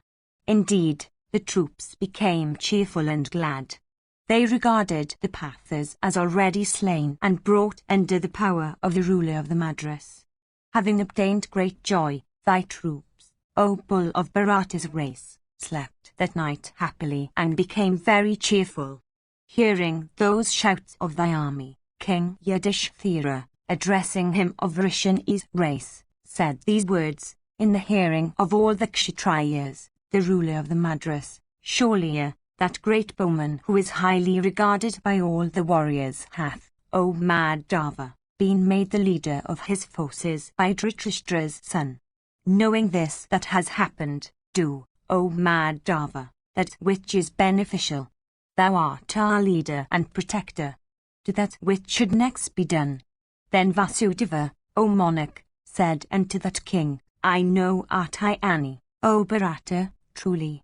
Endued with prowess and great energy, he is highly illustrious. He is accomplished, conversant with all the modes of warfare, and possessed of great lightness of hand.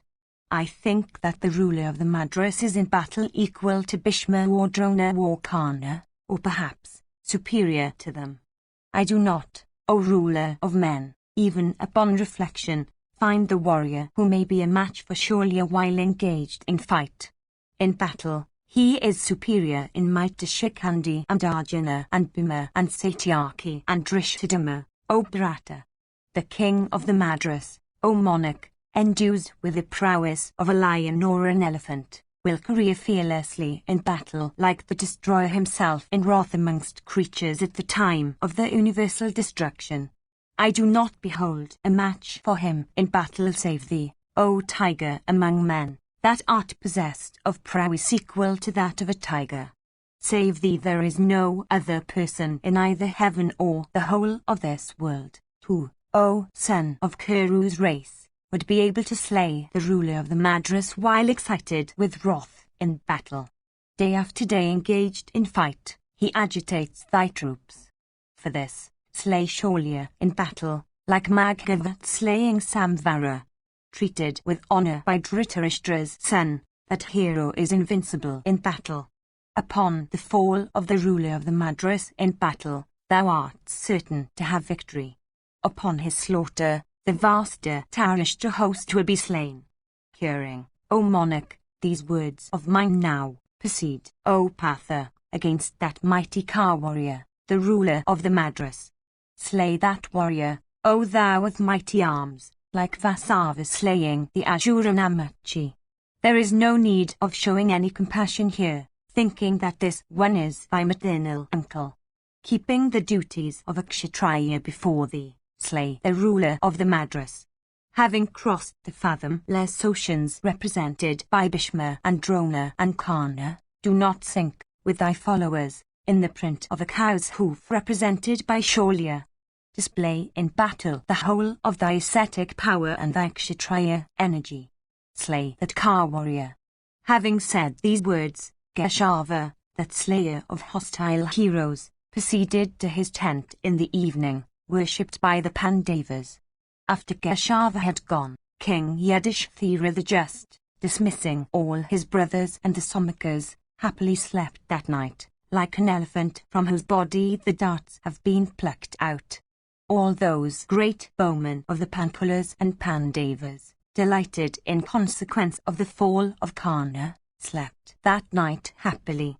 Its fever dispelled, the army of the Pandavas, abounding with great bowmen and mighty Ka warriors having reached the shore as it were, became very happy that night, in consequence of the victory, O sire, it had won by the slaughter of Karna. 8.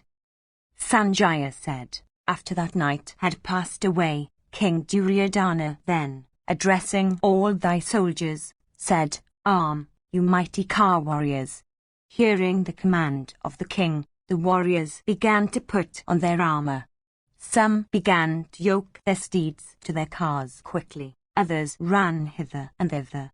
The elephants began to be equipped. The foot soldiers began to arm. Others, numbering thousands, began to spread carpets on the terraces of cars. The noise of musical instruments, O monarch, arose there, for enhancing the martial enthusiasm of the soldiers. Then all the troops, placed in their proper posts, were seen, O Bharata, to stand, clad in mail and resolved to make death their goal. Having made the ruler of the Madras their leader, the great Ka warriors of the Kauravas, distributing their troops, stood in divisions. Then all thy warriors, with Gripa and Gritavama and Drona's son and Shaulya and Sabala's son and the other kings that were yet alive, met thy son, and arrived at this understanding, that none of them would individually and alone fight with the Pandavas. And they said, he amongst us that will fight, alone and unsupported, with the Pandavas, or he that will abandon a comrade engaged in fight, will be stained with the 5 grave sins and all the minor sins. And they said, all of us, united together, will fight with the foe. Those great Ka warriors, having made such an understanding with one another, placed the ruler of the Madras at their head and quickly proceeded against their foes.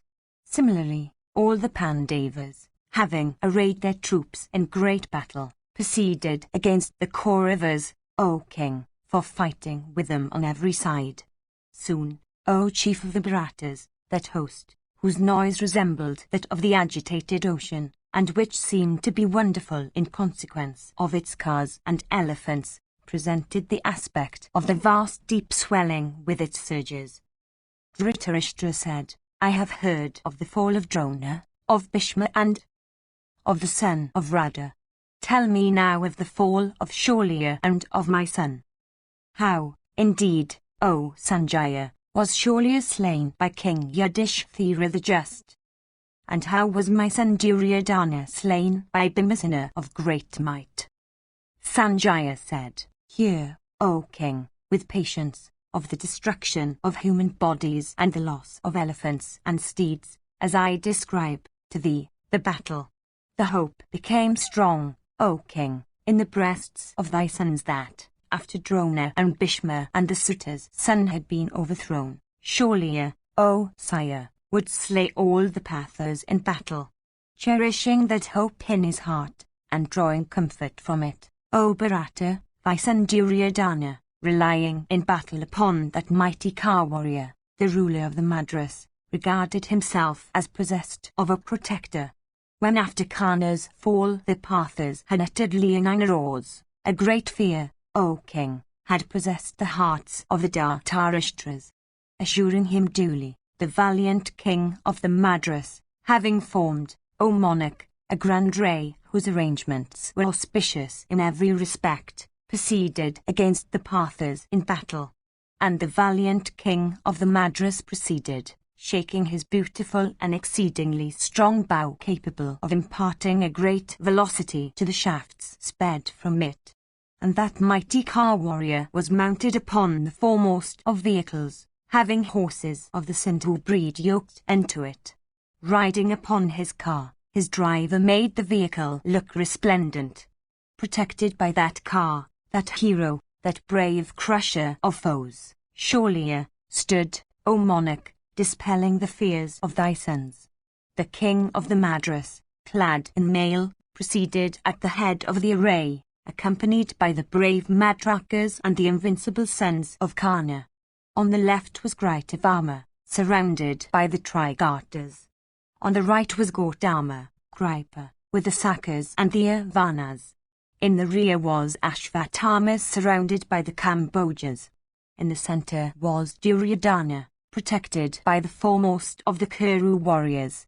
Surrounded by a large force of cavalry and other troops, Sir Bala's son Shakuni, as also the mighty Ka warrior Raluka, proceeded with the others. The mighty bowmen amongst the Pandavas, those chastisers of foes, dividing themselves, O monarch, into 3 bodies, rushed against thy troops. Drishthadama and Shikhandi and the mighty Ka warrior Satyaki proceeded with great speed against the army of Sholya.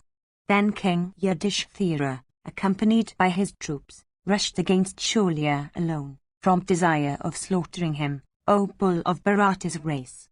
Arjuna, that slayer of large bands of foes, rushed with great speed against that great bowman Gritavama and the Samsaktakas. Bhimasena and the great Ka warriors among the Somakas rushed, O monarch, against Kripa, desirous of slaughtering their foes in battle. The 2 sons of Madri, accompanied by their troops, proceeded against Shakuni and the great Ka warrior Raluka at the head of their forces. Similarly, thousands upon thousands of warriors of thy army, armed with diverse weapons and filled with rage, proceeded against the Pandavas in that battle.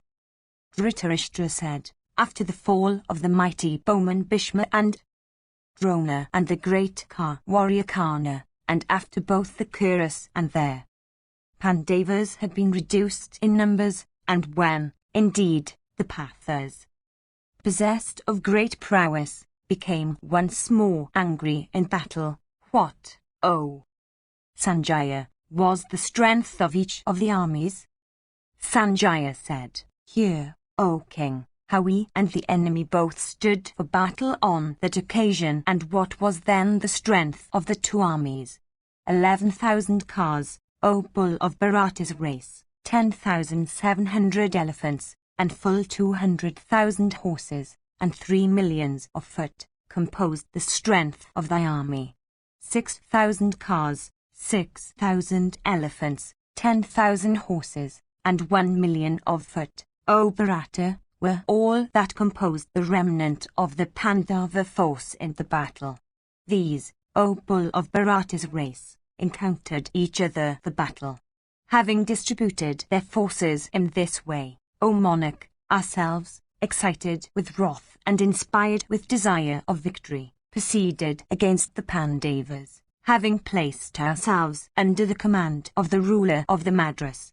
Similarly, the brave Pandavas, those tigers among men, desirous of victory, and the Bankalas possessed of great fame, came to battle. Even thus, O monarch, all those tigers among men, desirous of slaughtering their foes, encountered one another at dawn of day, O Lord. Then commenced a fierce and terrible battle between thy troops and the enemy, the combatants being all engaged in striking and slaughtering one another. 9. Sanjaya said, Then commenced the battle between the Kuros and the Srinjayas, O monarch, that was as fierce and awful as the battle between the gods and the Asuras. Men and crowds of cars and elephants, and elephant warriors and horsemen by thousands, and steeds, all possessed of great prowess, encountered one another. The loud noise of rushing elephants of fearful forms was then heard, resembling the roars of the clouds in the welkin in the season of rains. Some car warriors, struck by elephants, were deprived of their cars. Routed by those infuriate animals, the brave combatants ran on the field. Well-trained car warriors, O Bharata, with their shafts, dispatched large bodies of cavalry and the footmen that urged and protected the elephants to the other world. Well-trained horsemen, O king, surrounding great car warriors, careered on the field, striking and slaying the latter with spears and darts and swords. Some combatants armed with bows, encompassing great car warriors, dispatched them to Yama's abode, the men unitedly battling against individual ones. Other great car warriors, encompassing elephants and foremost warriors of their own class, slew some mighty one amongst that fought on the field, careering all around. Similarly, O king, elephants, encompassing individual car warriors excited with wrath and scattering showers of shafts, dispatched them to the other world. Elephant warrior rushing against elephant warrior and car warrior against car warrior in that battle slew each other with darts and lances and cloth yard shafts, O Bharata. Cars and elephants and horses, rushing foot soldiers in the midst of battle, were seen to make confusion worse confounded. Adorned with yak tails, steeds rushed on all sides, looking like the swans found on the plains at the foot of Himavat. They rushed with such speed that they seemed ready to devour the very earth. The field, O monarch, indented with the hooves of those steeds, looked beautiful like a beautiful woman bearing the marks of her lover's nails on her person. With the noise made by the tread of heroes, the wheels of cars, the shouts of foot soldiers, the grunts of elephants, the peal of drums and other musical instruments, and the blare of conchs, the earth began to resound as if with deafening peals of thunder. In consequence of twanging bows and flashing sabres and the glaring red armor of the combatants, all became so confused there that nothing could be distinctly marked. Invulnerable arms, lopped off from human bodies, and looking like the tusks of elephants, jumped up and writhed and moved furiously about. The sound made, O monarch, by heads falling on the field of battle, resembled that made by the falling fruits of palmyra trees. Strewn with those fallen heads that were crimson with blood, the earth looked resplendent as if adorned with gold-colored lotuses in their season. Indeed, with those lifeless heads with upturned eyes, that were exceedingly mangled, with shafts and other weapons, the field of battle, O king, looked resplendent as if strewn with full-blown lotuses. With the fallen arms of the combatants, smeared with sandal and adorned with costly cuirass, the earth looked bright as if strewn with the gorgeous poles set up in Indra's honor. The field of battle became covered with the thighs of kings, cut off in that battle and looking like the tapering trunks of elephants, teeming with hundreds of headless trunks and strewn with umbrellas and yak-tails. That vast army looked beautiful like a flowering forest. Then, on the field of battle, O monarch, warriors careered fearlessly, their limbs bathed in blood and therefore looking like flowering kinsukas. Elephants also, afflicted with arrows and lances, fell down here and there like broken clouds dropped from the skies. Elephant divisions, O monarch, slaughtered by high-souled warriors, dispersed in all directions like wind-tossed clouds. Those elephants, looking like clouds, fell down on the earth, like mountains riven with thunder, O Lord, on the occasion of the dissolution of the world at the end of the Yuga. Heaps upon heaps, looking like mountains, were seen, lying on the ground, of fallen steeds with their riders. A river appeared in the field of battle, flowing towards the other world. Blood formed its waters and cars its eddies. Standards formed its trees, and bones its pebbles. The arms of combatants were its alligators, bows its current, elephants its large rocks, and steeds its smaller ones. Fat and marrow formed its mire, umbrellas its swans, and maces its rafts. Abounding with armor and headgears, banners constituted its beautiful trees. Teeming with wheels that formed its swarms of chakravakas, it was covered with trivenues and dandas, inspiring the brave with delight and enhancing the fears of the timid. That fierce river set in, whose shores abounded with cuirass and sringyas. Those brave warriors, with arms resembling spiked bludgeons, by the aid of their vehicles and animals serving the purposes of rafts and boats, crossed that awful river which ran towards the region of the dead. During the progress of that battle, O monarch, in which no consideration was shown by anybody for anyone, and which, fraught with awful destruction of the four kinds of forces, therefore, resembled the battle between the gods and the Asuras in days of old, some among the combatants, O scorcher of foes, loudly called upon their kinsmen and friends. Some, called upon by crying kinsmen, returned, afflicted with fear. During the progress of that fierce and awful battle, Arjuna and Bhimasena stupefied their foes. That vast host of thine, O ruler of men, thus slaughtered, swooned away on the field, like a woman under the influence of liquor. Having stupefied that army, Bhimasena and Ananjaya blew their conchs and uttered leonine roars.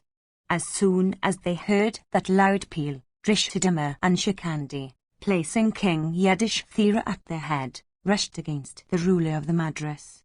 Exceedingly wonderful and terrible, O monarch, was the manner in which those heroes, unitedly and as separate bodies, then fought with Shaulya. The two sons of Madri, endued with great activity, accomplished in weapons, and invincible in battle, proceeded with great speed against thy host, inspired with desire of victory. Then thy army, O bull of Bharata's race, mangled in diverse ways with shafts by the Pandavas eager for victory, began to fly away from the field. That host, thus struck and broken by firm bowmen, O monarch, fled away on all sides in the very sight of thy sons. Loud cries of "Oh!" and "Alas!" O Bharata, arose from among thy warriors, while some illustrious Kshatriyas among the routed combatants, desirous of victory, cried out, saying, "Stop, stop!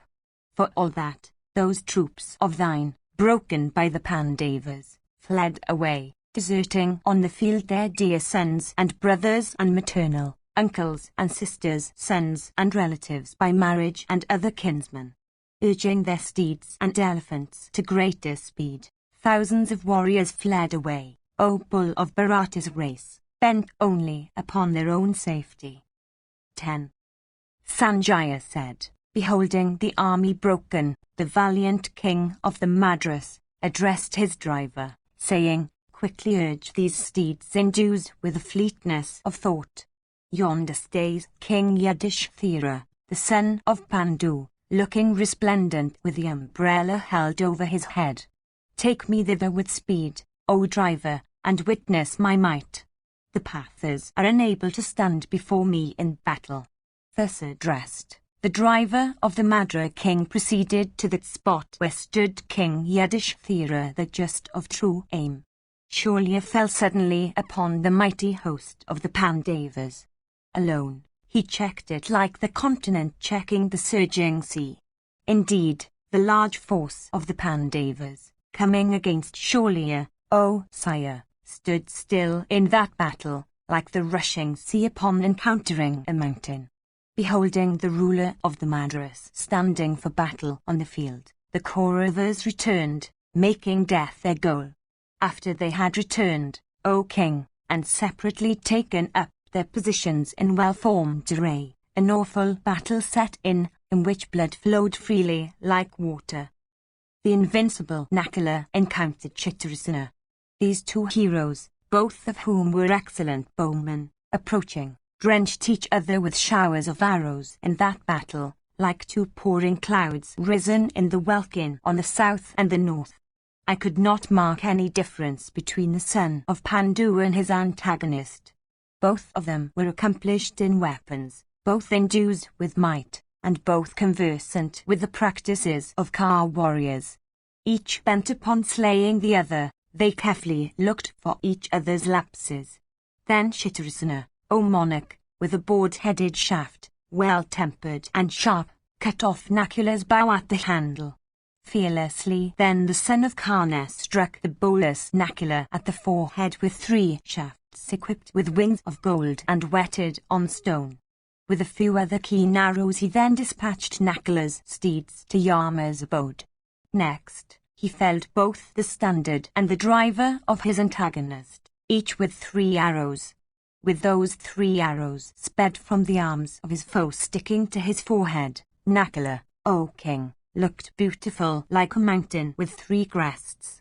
Deprived of his bow and his cars, the brave Nakula, taking up a sword, jumped down from his vehicle like a lion from a mountain summit. As, however, he rushed on foot, his antagonist poured a shower of arrows upon him. Possessed of active prowess, Nakula received that arrowy shower on his shield. Getting at the car then of Chitrasena, the mighty armed hero, the son of Pandu, conversant with all modes of warfare and incapable of being tired with exertion, ascended it in the very sight of all the troops. The son of Pandu then cut off from Chitrasena's trunk his diadem-decked head adorned with earrings, and graced with a beautiful nose and a pair of large eyes. At this, Chitrasena, endued with the splendor of the sun, fell down on the terrace of his car. Beholding Chitrasena slain, all the great Ka warriors uttered loud cries of praise and many leonine roars. Meanwhile, the 2 sons of Karna, Sushna and Satyasena, both of whom were great Ka warriors, beholding their brother slain, shot showers of keen shafts. Those foremost of Ka warriors rushed with speed against the son of Pandu like a couple of tigers, O king, in the deep forest rushing against an elephant from desire of slaying him. Both of them poured their keen shafts upon the mighty Ka warrior Nakula. Indeed, as they poured those shafts, they resembled 2 masses of clouds pouring rain in torrents. Though pierced with arrows all over, the valiant and heroic son of Pandu cheerfully took up another bow after ascending on another car, and stood in battle like the destroyer himself in rage. Then those 2 brothers, O monarch, with their straight shafts, cut off Nakula's car into fragments. Then Nakula, laughing, smote the 4 steeds of Satyasena with 4 whetted and keen shafts in that encounter. Aiming a long shaft equipped with wings of gold, the son of Pandu then cut off, O monarch, the bow of Satyasena. At this, the latter, mounting on another car and taking up another bow, as also his brother Sushna, rushed against the son of Pandu. The valiant son of Madri fearlessly pierced each of them, O monarch, with couple of shafts at the van of battle. Then the mighty car warrior Sushna, filled with wrath, cut off in that battle, laughing the while, the formidable bow of Pandu's son with a razor-headed arrow. Then Nakula, insensate with rage, took up another bow and pierced Sushna with 5 arrows and struck his standard with 1. Without losing a moment, he then cut off the bow and the leathern fence of Satyasena wall. So, O sire, at which all the troops there uttered a loud shout. Satyasena, taking up another foe-slaying bow that was capable of bearing a great strain, shrouded the son of Pandu with arrows from every side. Baffling those arrows, Nakula, that slayer of hostile heroes, pierced each of his antagonists with a couple of shafts. Each of the latter separately pierced the son of Pandu in return with many straight coursing shafts. Next they pierced Nakula's driver also with many keen shafts. The valiant Satyasena then, endued with great lightness of hand, cut off without his brother's help the shafts of Nakula's car and his bow with a couple of arrows.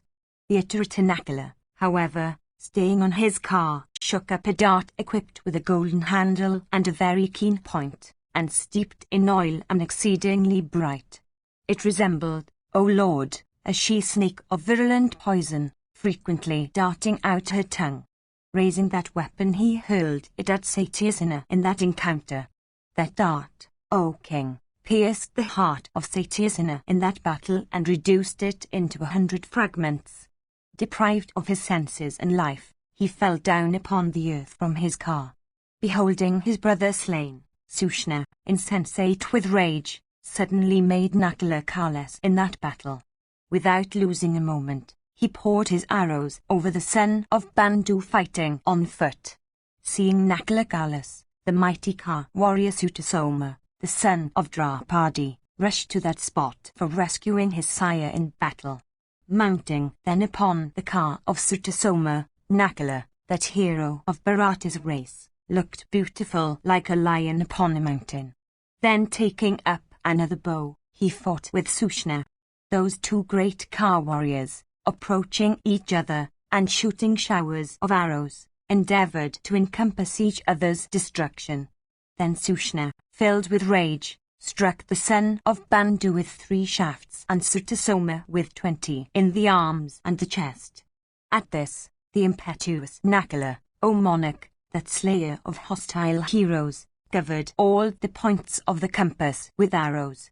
Then taking up a sharp shaft, endued with great energy and equipped with a semicircular head, Nakula sped it with great force at Kanna's son in that battle. With that arrow, O best of kings, the son of Pandu cut off from Sushna's trunk the latter's head in the very sight of all the troops. That feat seemed exceedingly wonderful. Thus slain by the illustrious Nakula, Kanna's son fell down like a lofty tree on the bank of a river thrown down by the current of the stream. Beholding the slaughter of Kanna's sons and the prowess of Nakula, thy army, O bull of Bharata's race, fled away in fear. Their commander, however, the brave and valiant ruler of the Madras, that chastiser of foes, then protected, O monarch, those troops in that battle. Rallying his host, O king, Shaurya stood fearlessly in battle, uttering loudly in 9 roars and causing his bow to twang fiercely. Then thy troops, O king, protected in battle by that firm bowman, cheerfully proceeded against the foe once more from every side. Those high-souled warriors, surrounding that great bowman, the ruler of the Madras, stood, O king, desirous of battling on every side. Then Satyaki and Bhimasena, and those two Pandavas, the twin sons of Madri, placing the chastiser of foes and abode of modesty, Yudhishthira, at the head, and surrounding him on all sides in that battle, uttered leonine roars. And those heroes also caused a loud whiz with the arrows they shot, and frequently indulged in diverse kinds of shouts. Smilingly, all thy warriors, filled with rage, speedily encompassed the ruler of the Madras and stood from desire of battle. Then commenced to battle, inspiring the timid with fear, between thy soldiers and the enemy, both of whom made death their goal. That battle between fearless combatants, enhancing the population of Yama's kingdom, resembled, O monarch, that between the gods and the Asuras in days of yore. Then the eight-bannered son of Pandu, O king, having slaughtered the Samsaptakas in battle, rushed against that portion of the Kaurava army. Smiling, all the Pandavas, headed by Drishthadhyumna, rushed against the same division, shooting showers of keen arrows. Overwhelmed by the Pandavas, the Kaurava host became stupefied. Indeed, those divisions then could not discern the cardinal point from the subsidiary points of the compass.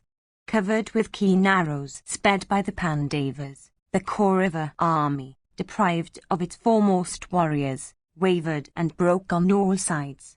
Indeed, O Kaurava, that host of thine began to be slaughtered by the mighty warriors of the Pandavas.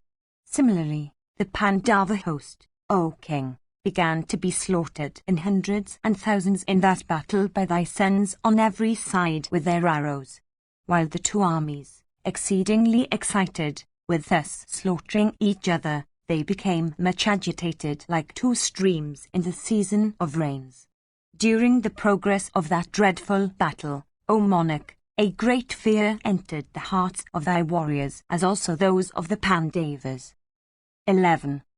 Sanjaya said, when the troops, slaughtered by one another, were thus agitated, when many of the warriors fled away and the elephants began to utter loud cries, when the foot soldiers in that dreadful battle began to shout and wail aloud, when the steeds, O king, ran in diverse directions, when the carnage became awful, when a terrible destruction set in of all embodied creatures, when weapons of various kinds fell or clashed with one another, when cars and elephants began to be mangled together, when heroes felt great delight and cowards felt their fears enhanced, when combatants encountered one another from desire of slaughter, on that awful occasion of the destruction of life, during the progress of that dreadful sport, that is, of that awful battle that enhanced the population of Yama's kingdom, the Pandavas slaughtered thy troops with keen shafts, and, after the same manner,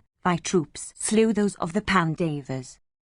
During that battle inspiring the timid with terror, indeed, during the progress of the battle as it was fought on that morning about the hour of sunrise, the Pandava heroes of good aim, protected by the high shield Yudhishthira, fought with thy forces, making death itself their goal.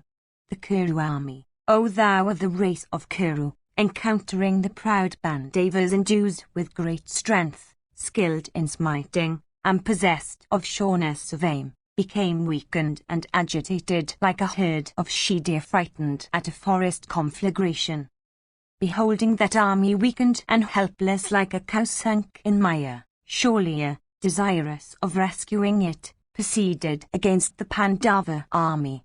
Filled with rage, the ruler of the Madras, taking up an excellent bow, rushed for battle against the Pandava foes. The Pandavas also, O monarch, in that encounter, inspired with desire of victory, proceeded against the ruler of the Madras and pierced him with keen shafts. Then the ruler of the Madras, possessed of great strength, afflicted that host with showers of keen arrows in the very sight of King Yudhishthira the Just. At that time diverse portents appeared to the view. The earth herself, with her mountains, trembled, making a loud noise. Meteors, with keen points bright as those of lances equipped with handles, piercing the air, fell upon the earth from the firmament. deer and buffaloes and birds, O monarch, in large numbers, place thy army to their right, O king. The planets Venus and Mars, in conjunction with Mercury, appeared at the rear of the Pandavas and to the front of all their Kaurava, lords of earth. Blazing flames seemed to issue from the points of weapons, dazzling the eyes of the warriors. Crows and owls in large numbers perched upon the heads of the combatants and on the tops of their standards. Then a fierce battle took place between the Kaurava and the Pandava combatants, assembled together in large bodies. Then, O king, the Kauravas, mustering all their divisions, rushed against the Pandava army. Of soul incapable of being depressed, Shaulya then poured dense showers of arrows on Yudhishthira, the son of Kunti, like the thousand-eyed Indra pouring rain in torrents. Possessed of great strength, he pierced Bhimasena, and the 5 sons of Draupadi and Dristadama, the 2 sons of Madri by Pandu, and the grandson of Suni, and Shikandi also, each with 10 arrows equipped with wings of gold and whetted on stone. Indeed, he began to pour his arrows like Maghavat, Indra, pouring rain at the close of the summer season. Then the Prabhadrakas, O king, and the Somakas, were seen felled or falling by thousands, in consequence of Shaulya's arrows. Multitudinous as swarms of bees or flights of locusts, the shafts of Shaulya were seen to fall like thunderbolts from the clouds. Elephants and steeds and foot soldiers and car warriors, afflicted with Shaulya's arrows, fell down or wandered or uttered loud wails. Infuriate with rage and prowess, the ruler of the Madras shrouded his foes in that battle like destroyer at the end of the Yuga. The mighty ruler of the Madras began to roar aloud like the clouds. The Pandava army, thus slaughtered by Shaulya, ran towards Yudhishthira, the son of Kunti, for protection. Possessed of great lightness of hand, Shaulya, having in that battle crushed them with whetted arrows, began to afflict Yudhishthira with a dense shower of shafts. Beholding Shaulya impetuously rushing towards him with horsemen and foot soldiers, King Yudhishthira, filled with wrath, checked him with keen shafts, even as an infuriate elephant is checked with iron hooks. Then Shaulya sped a terrible arrow at Yudhishthira that resembled a snake of virulent poison. Piercing through the Hysil son of Kunti, that arrow quickly fell down upon the earth. Then Vrikadara, filled with wrath, pierced Shaulya with 7 arrows, and Sahadeva pierced him with 5, and Nakula with 10. The 5 sons of Draupadi poured upon that foe-slaying hero, the impetuous Artyani, Shaulya, showers of arrows like a mass of clouds pouring rain upon the mountain. Beholding Shaulya struck by the Pathas on every side, both Gritavama and Kripa rushed in wrath towards that spot. Urluka also of mighty energy, and Shakuni the son of Sabala, and the mighty Ka warrior Ashvatthama with smiles on his lips, and all thy sons protected Shaulya by every means in that battle. Piercing Bhimasena with 3 arrows, Kritavama, shooting a dense shower of shafts, checked that warrior who then seemed to be the embodiment of wrath. Excited with rage, Kripa struck Drishthadama with many arrows. Shakuni proceeded against the sons of Draupadi, and Ashvatthama against the twins. That foremost of warriors, Duryodhana, possessed of fierce energy, proceeded, in that battle, against Keshava and Arjuna, and endued with might, he struck them both with many arrows. Thus hundreds of combats, O monarch, that were fierce and beautiful, took place between thy men and the enemy, on diverse parts of the field. The chief of the Bhajas then slew the brown steeds of Bhimasena's car in that encounter. The steedless son of Pandu, alighting from his car, began to fight with his mace, like the destroyer himself with his uplifted bludgeon. The ruler of the Madras then slew the steeds of Sahadeva before his eyes. Then Sahadeva slew Shaulya's son with his sword. The preceptor Gautama, Kripa, once more fearlessly fought with Drishthadhyumna, both exerting themselves with great care. The preceptors Sanashvatdharma, without much wrath and as if smiling in that battle, pierced each of the 5 heroic sons of Draupadi with 10 arrows. Once more the steeds of Bhimasena were slain in that battle. The steedless son of Pandu, quickly alighting from his car, shook up his mace like the destroyer taking his bludgeon. Excited with wrath, that mighty hero crushed the steeds and the car of Kritavarma. Jumping down from his vehicle, Kritavarma then fled away. Shaulya also, excited with rage, O king, slaughtered many Somakas and Pandavas, and once more afflicted Yudhishthira with many keen shafts. Then the valiant Bhima, biting his nether lip, and infuriate with rage, shook up his mace in that battle, and aimed it at Shaulya for the latter's destruction. Resembling the very bludgeon of Yama, impending upon the head of the foe, like Kalaratory, Death Knight, exceedingly destructive of the lives of elephants and steeds and human beings, twined round with cloth of gold, looking like a blazing meteor, equipped with a sling, fierce as a she-snake, hard as thunder, and made wholly of iron, smeared with sandal paste and other unguents like a desirable lady, smetted with marrow and fat and blood, resembling the very tongue of Yama, producing shrill sounds in consequence of the bells attached to it, like unto the thunder of Indra, resembling in shape a snake of virulent poison just freed from its slough, drenched with the juicy secretions of elephants, inspiring hostile troops with terror and friendly troops with joy, celebrated in the world of men, and capable of riving mountain summits. That mace, with which the mighty son of Kunti had in Kailasa challenged the enraged lord of Alaka, the friend of Maheshvara, that weapon with which Bhima, though resisted by many, had in wrath slain a large number of proud Gayakas endued with powers of illusion on the breasts of Gandhamadana for the sake of procuring Mandara flowers for doing what was agreeable to Draupadi, uplifting that mace which was rich with diamonds and jewels and gems and possessed of 8 sides and celebrated as Indra's thunder, the mighty armed son of Pandu now rushed against Shaulya.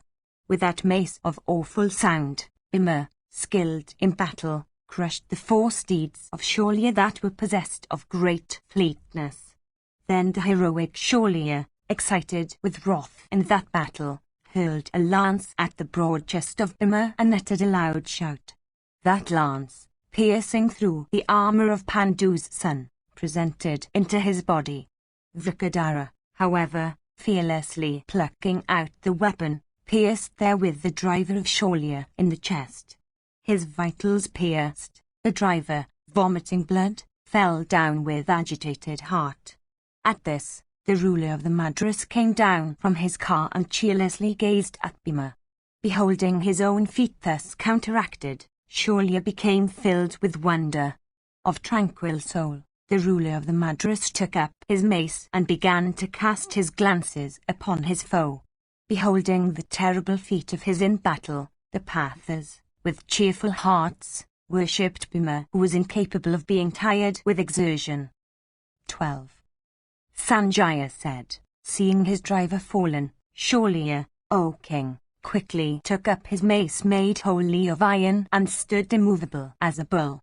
Bhima, however, armed with his mighty mace, rushed impetuously towards Shaulya, who then looked like the blazing Yuga fire, or the destroyer armed with the noose, or the Kailasa mountain with its formidable crest, or Vasava with his thunder, or Mahadeva with his trident, or an infuriate elephant in the forest. At that time the blare of thousands of conchs and trumpets and loud leonine roars arose there, enhancing the delight of heroes.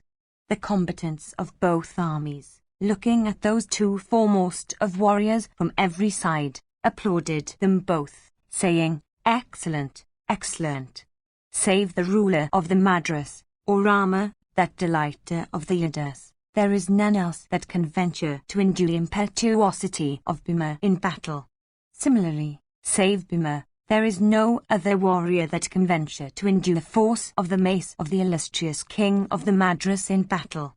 Those two combatants then, Vrikadara and the ruler of the Madras, roaring like bulls, careered in circles, frequently jumping up in the air. In that encounter between those two lions among men, no difference could be noticed between them either in respect of their careering in circles or of their wielding the mace.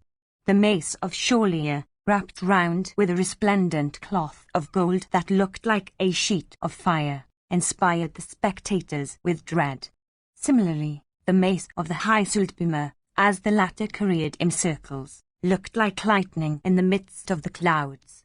Struck by the ruler of the Madras with his mace, the mace of Bhima, O king, produced sparks of fire in the welkin which thereupon seemed to be ablaze.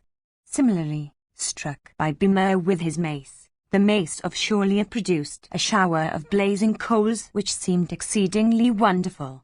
Like two gigantic elephants striking each other with their tusks, or two huge bulls striking each other with their horns, those two heroes began to strike each other with their foremost of maces, like a couple of combatants striking each other with iron-bound clubs. Their limbs being struck with each other's mace, they soon became bathed in blood and looked handsome in consequence like two flowering kinsukas. Struck by the ruler of the Madras on both his left and right, the mighty armed Bhimasena stood immovable like a mountain. Similarly, though struck repeatedly with the force of Bhima's mace, Shaurya, O king, moved not, like a mountain assailed by an elephant with his tusks. The noise made by the blows of the maces of those two lions among men was heard on all sides like successive peals of thunder. Having ceased for a moment, those two warriors of great energy once more began, with uplifted maces, to career in closer circles. Once more the clash took place between those two warriors of superhuman feats, each having advanced towards the other by 8 steps, and each assailing the other with his uplifted iron club. Then, wishing to get at each other, they once more careered in circles. Both accomplished, in the use of the mace, they began to display their superiority of skill.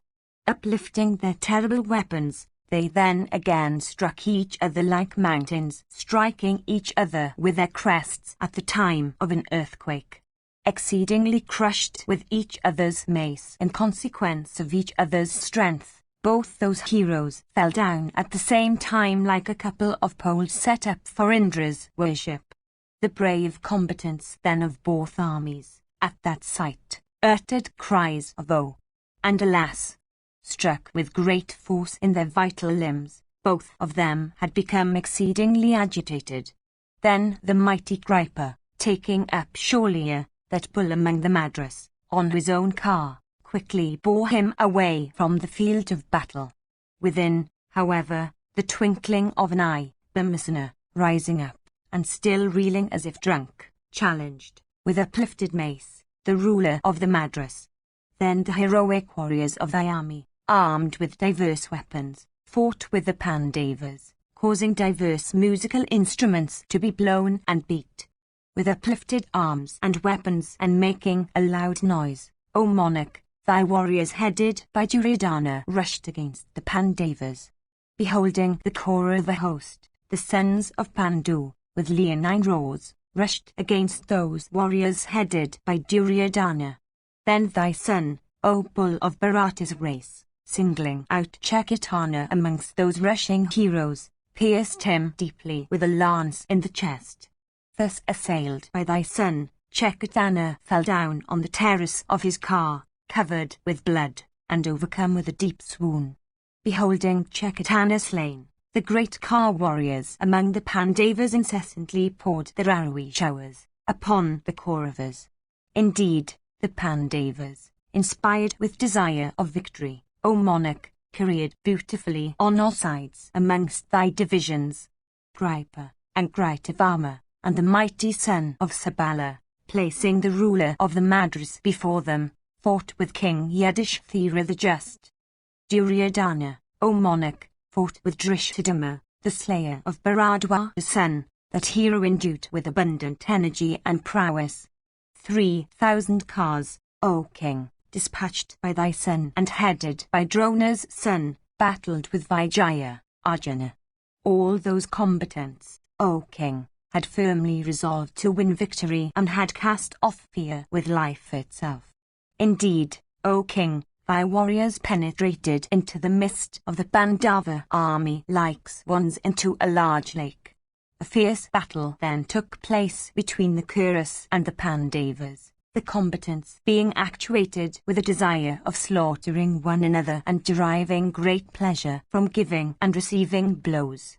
During the progress, O king, of that battle which was destructive of great heroes, an earthly dust, terrible to behold, was raised by the wind.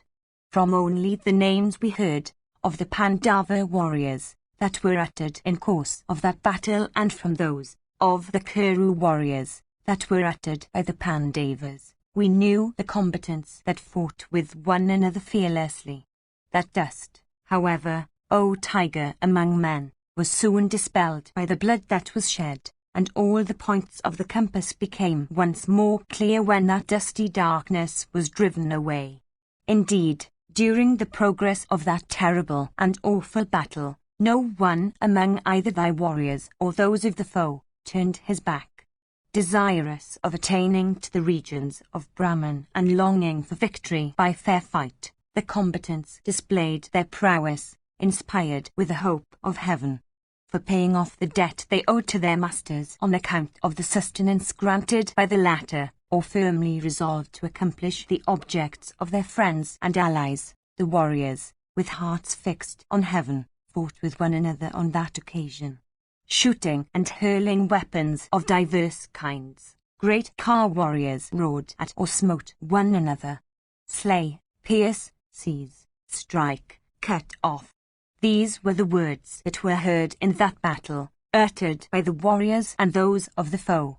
Then Shaulya, O monarch, desirous of slaying him, pierced King Yudhishthira the Just, that mighty car warrior with many sharp arrows. Conversant with what are the vital limbs of the body, the son of Pritha, however, O monarch, with the greatest ease, struck the ruler of the Madras with 4 and 10 cloth-yard shafts, aiming at the latter's vital limbs. Resisting the son of Bandu with his shafts, Shaulya of great fame, filled with rage and desirous of slaying his adversary, pierced him in that battle with innumerable arrows equipped with canker feathers. Once more, O monarch, he struck Yudhishthira with a straight shaft in the very sight of all the troops. King Yudhishthira the Just, possessed of great fame and filled with rage, pierced the ruler of the Madras with many keen arrows equipped with feathers of cankers and peacocks. The mighty car warrior then pierced Chandrasena with 70 arrows and Shaulya's driver with 9, and Drumasena with 4 and 60. When the 2 protectors of his car wheels were, thus, slain by the Haisul son of Pandu, Shaulya, O king, slew 25 warriors among the Siddhis. As he pierced Satyaki with 25 keen arrows, and Bhimasena with 7, and the 2 sons of Madri with 100, in that battle. While Shaulya was thus careering in that battle, that best of kings, the son of Pritha, sped at him many shafts that resembled snakes of virulent poison. With a board-headed arrow, Yudhishthira the son of Kunti then cut off from his car the standard top of his adversary as the latter stood in his front. We saw the standard of Shaulya, which was thus cut off by the son of Bandu in that great battle, fall down like a riven mountain summit. Seeing his standard fallen and observing the son of Pandu standing before him, the ruler of the Madras became filled with rage and shot showers of shafts. That bull amongst Kshatriyas, Shaulya of immeasurable soul, poured over the Kshatriyas in that battle dense showers of arrows like the deity of the clouds pouring torrents of rain. Piercing Satyaki and Bhimasena and the twin sons of Madri by Pandu, each with 5 arrows, he afflicted Yudhishthira greatly. We then, O monarch, beheld a net of arrows spread before the chest of Bandu's son like a mass of risen clouds. The mighty Ka warrior Shaurya, in that battle, filled with rage, shrouded Yudhishthira with straight shafts. At this, King Yudhishthira, afflicted with those showers of shafts, felt himself deprived of his prowess, even as the Asura Jamba had become before the slayer of Vritra. 13.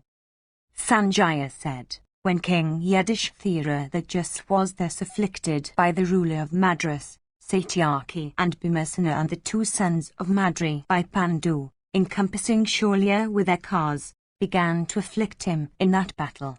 Beholding the unsupported Shaurya thus afflicted by those great Ka warriors, and seeing him successfully repel those attacks, loud sounds of applause were heard, and the Siddhas, who witnessed the encounter, became filled with delight.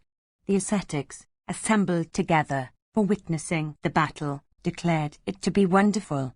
Then Bhimasena, in that encounter, having pierced Shaurya, who had become, as his name implied, an irresistible dart in prowess, with one arrow, next pierced him with 7.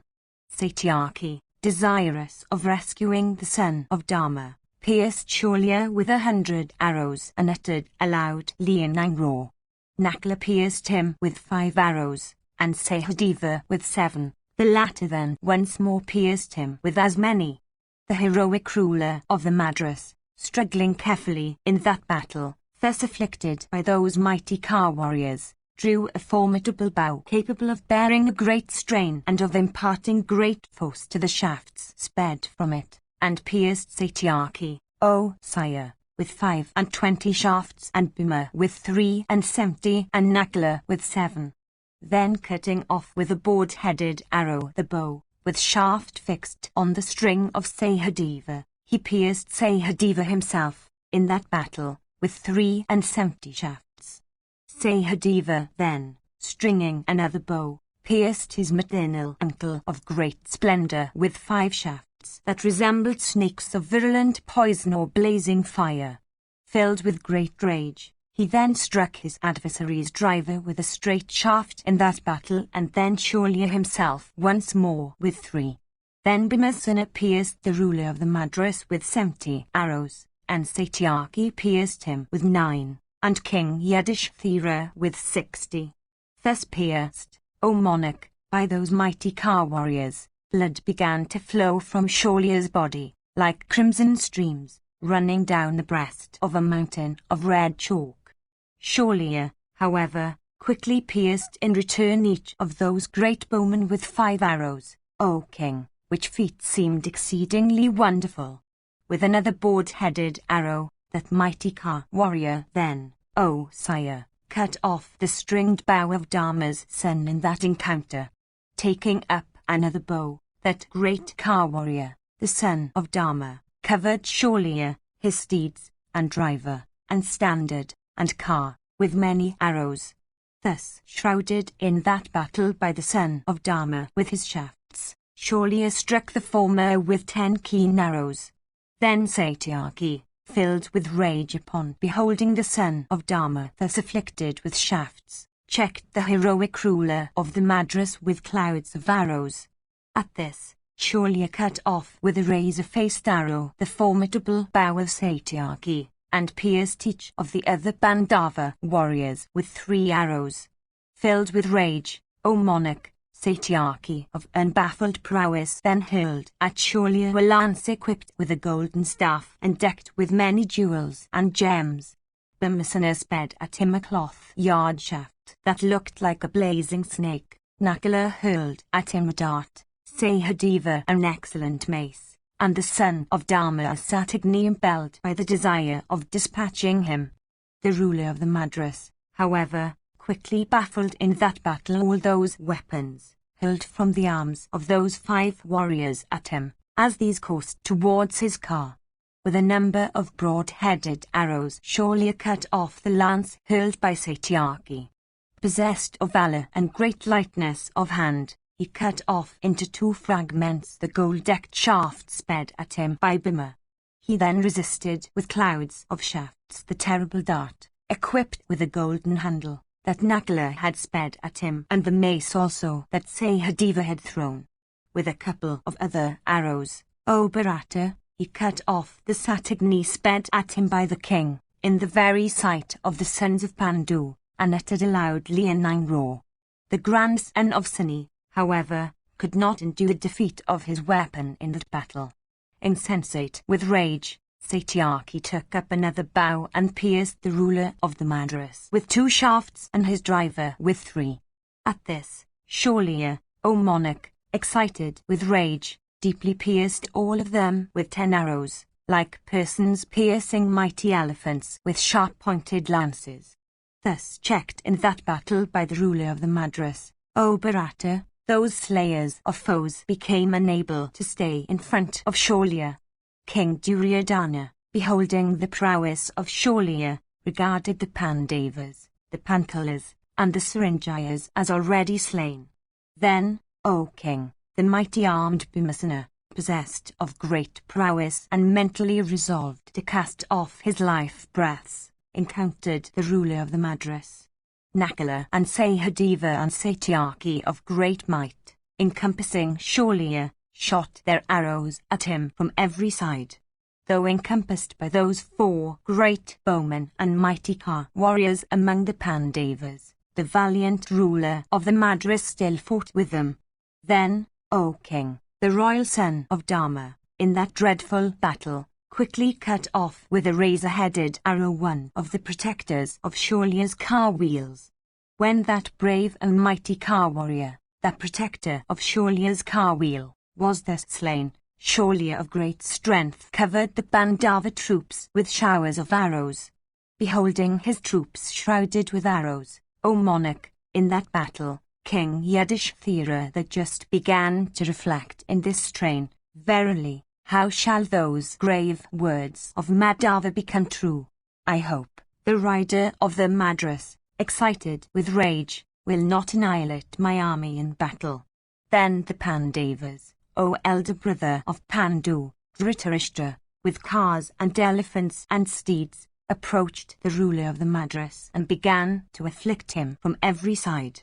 Like the wind dispersing mighty masses of clouds, the king of the Madras, in that battle, dispersed that risen shower of arrows and diverse other kinds of weapons in profusion. We then beheld the downpour of gold-winged arrows shot by Shaulya coursing through the welkin like a flight of locusts. Indeed, those arrows shot by the ruler of the Madras from the van of battle were seen to fall like swarms of birds. With the gold-decked shafts that issued from the bow of the Madra king, the welkin, O monarch, became so filled that there was not an inch of empty space. When a thick gloom appeared, caused by the arrows shot by the mighty ruler of the Madras owing to his extreme lightness of hands in that dreadful battle, and when they beheld the vast host of the Pandavas thus agitated by that hero, the gods and the Gandharvas became filled with great wonder. Afflicting with vigour all the Pandava warriors with his shafts from every side, O sire, Shaulya shrouded King Yudhishthira the just and roared repeatedly like a lion. The mighty car warriors of the Pandavas, thus shrouded by Shaulya in that battle, became unable to proceed against that great hero for fighting with him. Those, however, amongst the Pandavas, that had Bhimasena at their head and that were led by King Yudhishthira the Just, did not fly away from the tournament of battle, the brave Shaulya. 14. Sanjaya said, Meanwhile Arjuna, in that battle, pierced with many arrows by the son of Drona as also by the latter's followers, the heroic and mighty warriors among the Trigartas, pierced Drona's son in return with 3 shafts, and each of the other warriors with 2. Once again, the mighty armed Dhananjaya covered his enemies with showers of shafts. Though struck with keen arrows and though they looked like porcupines in consequence of those arrows sticking to their limbs, still thy troops, O bull of Bharata's race, fled not from Patha in that battle. With Drona's son at the head, they encompassed that mighty warrior and fought with him, shooting showers of shafts. The gold-decked arrows, O king, shot by them, speedily filled the terrace of Arjuna's car. Beholding those two great bowmen, those two foremost of all warriors, the two Krishnas, covered with arrows, those invincible, Kaurava combatants became filled with delight. Indeed, at that time, the clavara, the wheels, the shaft, the traces, the yoke, and the anukasha, O Lord, of Arjuna's car, became entirely enveloped with arrows. The like of what thy warriors then did unto Partha had never before, O king, been neither seen or heard. That car looked resplendent with those keen arrows of beautiful wings, like a celestial vehicle blazing, with hundreds of torches dropped on the earth. Then Arjuna, O monarch, covered that hostile division with showers of straight shafts, like a cloud pouring torrents of rain on a mountain.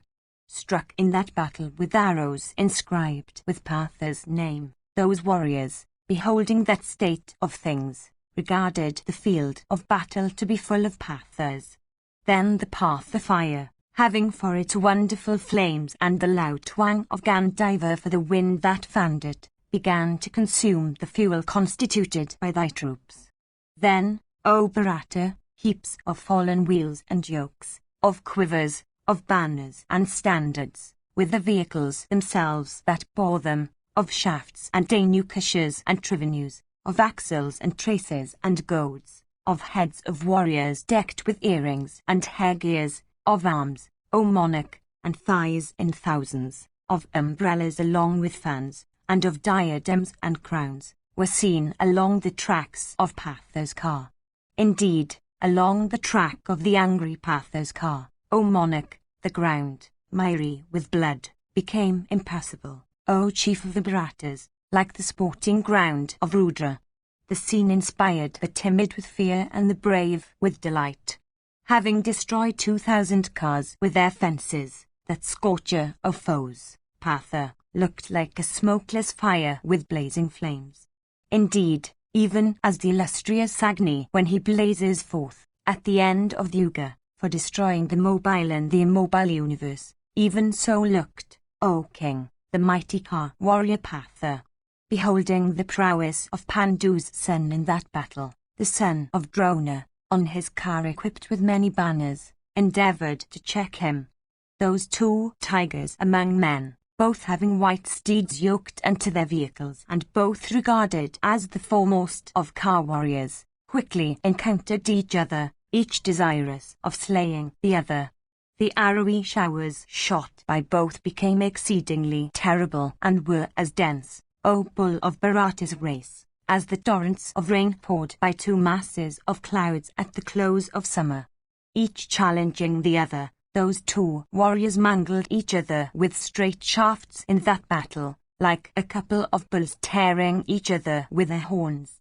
The battle between them, O king, was fought equally for a long while. The clash of weapons became terrific. The son of Drona then, O Bharata, pierced Arjuna with 12 gold-winged arrows of great energy and Vasudeva with 10. Having shown for a short while some regard for the preceptor's son in that great battle, Vatsa then, smiling the while, stretched his bow Gandhiva with force. Soon, however, the mighty car warrior saved the Arsasi, Arjuna, made his adversary steedless and driverless and carless, and without putting forth much strength pierced him with 3 arrows. Staying on that steedless car, Drona's son, smiling the while, hurled at the son of Banda a heavy mallet that looked like a dreadful mace with iron spikes. Beholding that weapon, which was decked with cloth of gold, coursing towards him, the heroic Partha, that slayer of foes, cut it off into 7 fragments. Seeing his mallet cut off, Drona's son of great wrath took up a terrible mace equipped with iron spikes and looking like a mountain summit. Accomplished in battle, the son of Drona hurled it then at Partha. Beholding that spiked mace coursing towards him like the destroyer himself in rage, Pandu's son Arjuna quickly cut it off with 5 excellent shafts.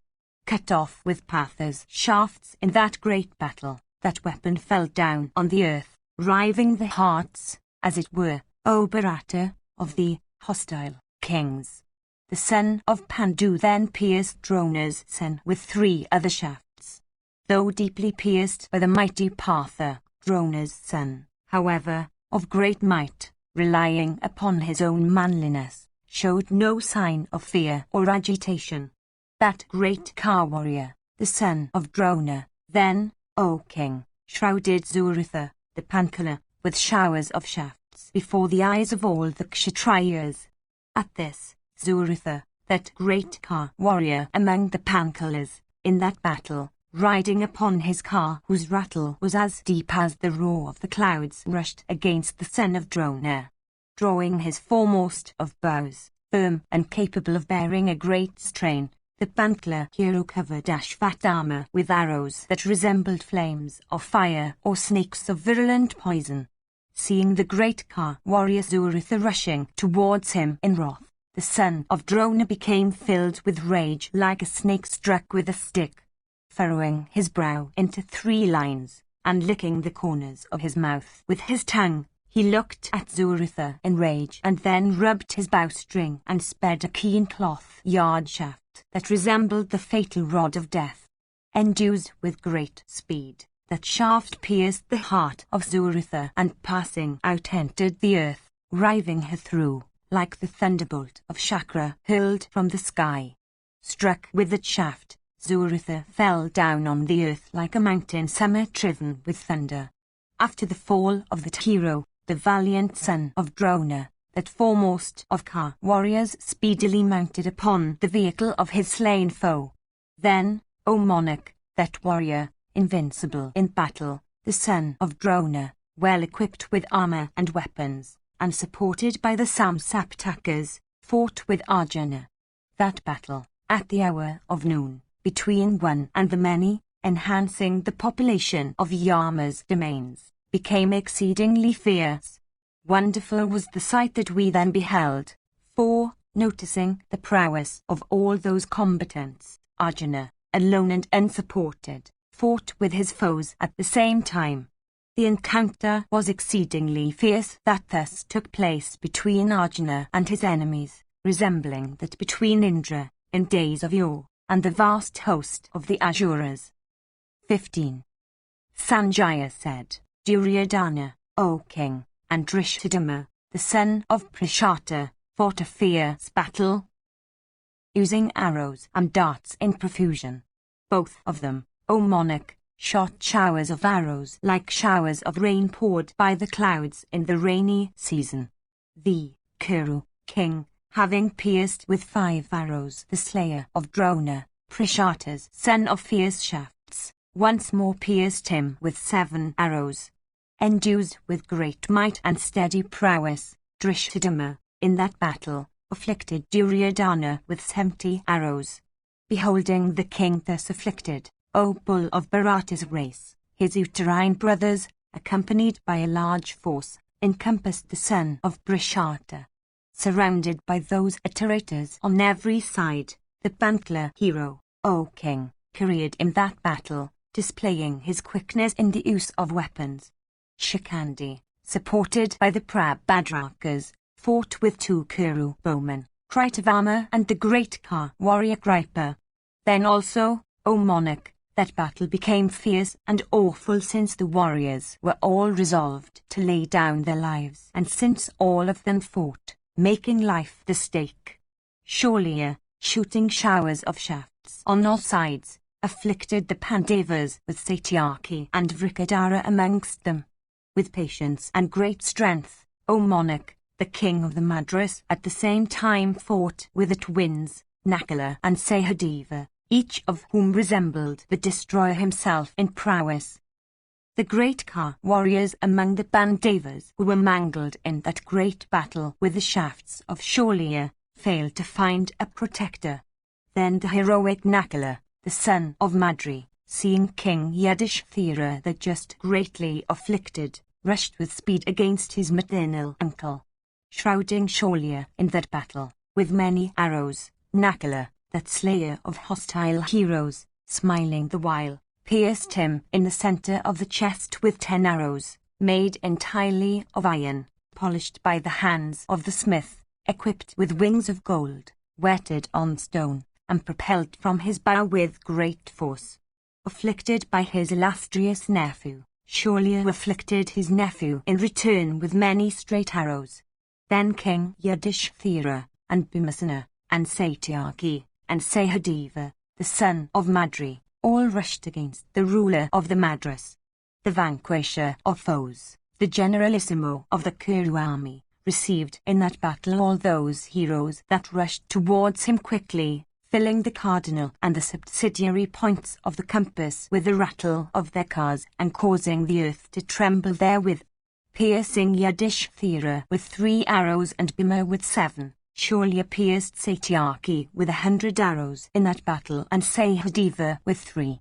Then the ruler of the Madras, O sire, cut off, with a razor-headed arrow, the bow with arrow fixed on it of the high-sailed Nakula. Struck with Shaulia's shafts, that bow broke into pieces. Taking up another bow, Madri's son, that great Ka warrior quickly covered the ruler of the Madras with winged arrows. Then Yudhishthira and Sahadeva, O sire, each pierced the ruler of the Madras with 10 arrows in the chest. Bhimasena and Satyaki, rushing at the ruler of the Madras, both struck him with arrows winged with canker feathers, the former with 60, and the latter with 9. Filled with rage at this, the ruler of the Madras pierced Satyaki with 9 arrows and once again with 70 straight shafts. Then, O sire, he cut off at the handle the bow, with arrow fixed on it, of Satyaki, and then dispatched the 4 steeds of the latter to Yama's abode. Having made Satyaki carless, that mighty Ka warrior, the ruler of the Madras, struck him with 100 arrows from every side. He next pierced 2 angry sons of Madri, and Bhimasena the son of Pandu, and Yudhishthira, O thou of Kuru's race, with 10 arrows each. The prowess that we then beheld of the ruler of the Madras was exceedingly wonderful, since the Parthas, even unitedly, could not approach him in that battle. Riding then upon another car, the mighty Satyaki, of prowess incapable of being baffled, beholding the Pandavas afflicted and succumbing to the ruler of the Madras, rushed with speed against him. That ornament of assemblies, Shaulia, on his car, rushed against the car of Satyaki, like one infuriate elephant against another. The collision that then took place between Satyaki and the heroic ruler of the Madras became fierce and wonderful to behold, even like that which had taken place in days of yore between the Asura Samvara and the chief of the Celestials. Beholding the ruler of the Madras staying before him in that battle, Satyaki pierced him with 10 arrows and said, Wait, wait. Deeply pierced by the high-souled warrior, the ruler of the Madras pierced Satyaki in return with sharp shafts equipped with beautiful feathers. Those great bowmen then, the Pathas, beholding the king of the Madras assailed by Satyaki, quickly rushed towards him from desire of slaying that maternal uncle of theirs. The encounter then that took place between those struggling heroes, marked by a great flow of blood, became exceedingly awful, like that which takes place between a number of roaring lions. The struggle, O monarch, that took between them resembled that which takes place between a number of roaring lions fighting with each other for meat. With the dense showers of shafts shot by them, the earth became entirely enveloped, and the welkin also suddenly became one mass of arrows. All around the field a darkness was caused by those arrows. Indeed, with the shafts shot by those illustrious warriors, a shadow as that of the clouds was caused there. Then, O king, with those blazing shafts sped by the warriors, that were equipped with wings of gold and that looked like snakes just freed from their sloughs, the points of the compass seemed to be ablaze. That slayer of foes, Shaulia, then achieved the most wonderful feat, since that hero alone, and unsupported, contended with many heroes in that battle. The earth became shrouded with the fierce shafts, equipped with feathers of cankers and peacocks, that fell, sped from the arms of the ruler of the Madras. Then, O king, we beheld the car of Shaurya careering in that dreadful battle like the car of Shakra in days of yore on the occasion of the destruction of the Asuras. 16. Sanjaya said, Then, O Lord, thy troops, with Shaurya at the head, once more rushed against the Pathas in that battle with great impetuosity. Although afflicted, still these troops of thine, who were fierce in battle, rushing against the Pathas, very soon agitated them in consequence of their superior numbers. Struck by the Kurus, the Pandava troops, in the very sight of the two Krishnas, stayed not on the field, though sought to be checked by Bhimasena.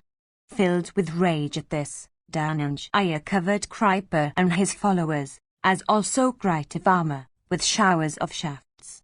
Sahadeva checked Shakuni with all his forces. Nakula cast his glances on the ruler of the Madras from one of his flanks. The 5 sons of Draupadi checked numerous kings of the Kuru army. The Bankala prince Shikhandi resisted the son of Drona. Armed with his mace, Bhimasena held the king in check, and Kunti's son Yudhishthira resisted Shaurya at the head of his forces. The battle then commenced once more between those pairs as they stood, among thy warriors and those of the enemy, none of whom had ever retreated from fight. We then beheld the highly wonderful feat that Shaurya achieved, since, alone, he fought with the whole Pandava army. Shaurya then, as he stayed in the vicinity of Yudhishthira in that battle, looked like the planet Saturn in the vicinity of the moon. Afflicting the king with shafts that resembled snakes of virulent poison, Shaurya rushed against Bhima, covering him with showers of arrows. Beholding that lightness of hand and that mastery over weapons displayed by Shaurya, the troops of both the armies applauded him highly. Afflicted by Shaurya, the Pandavas, exceedingly mangled, fled away, leaving the battle, and disregarding the cries of Yudhishthira commanding them to stop.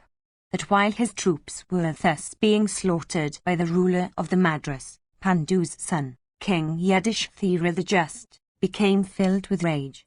Relying upon his prowess, that mighty warrior began to afflict the ruler of the Madras, resolved to either win the battle or meet with death.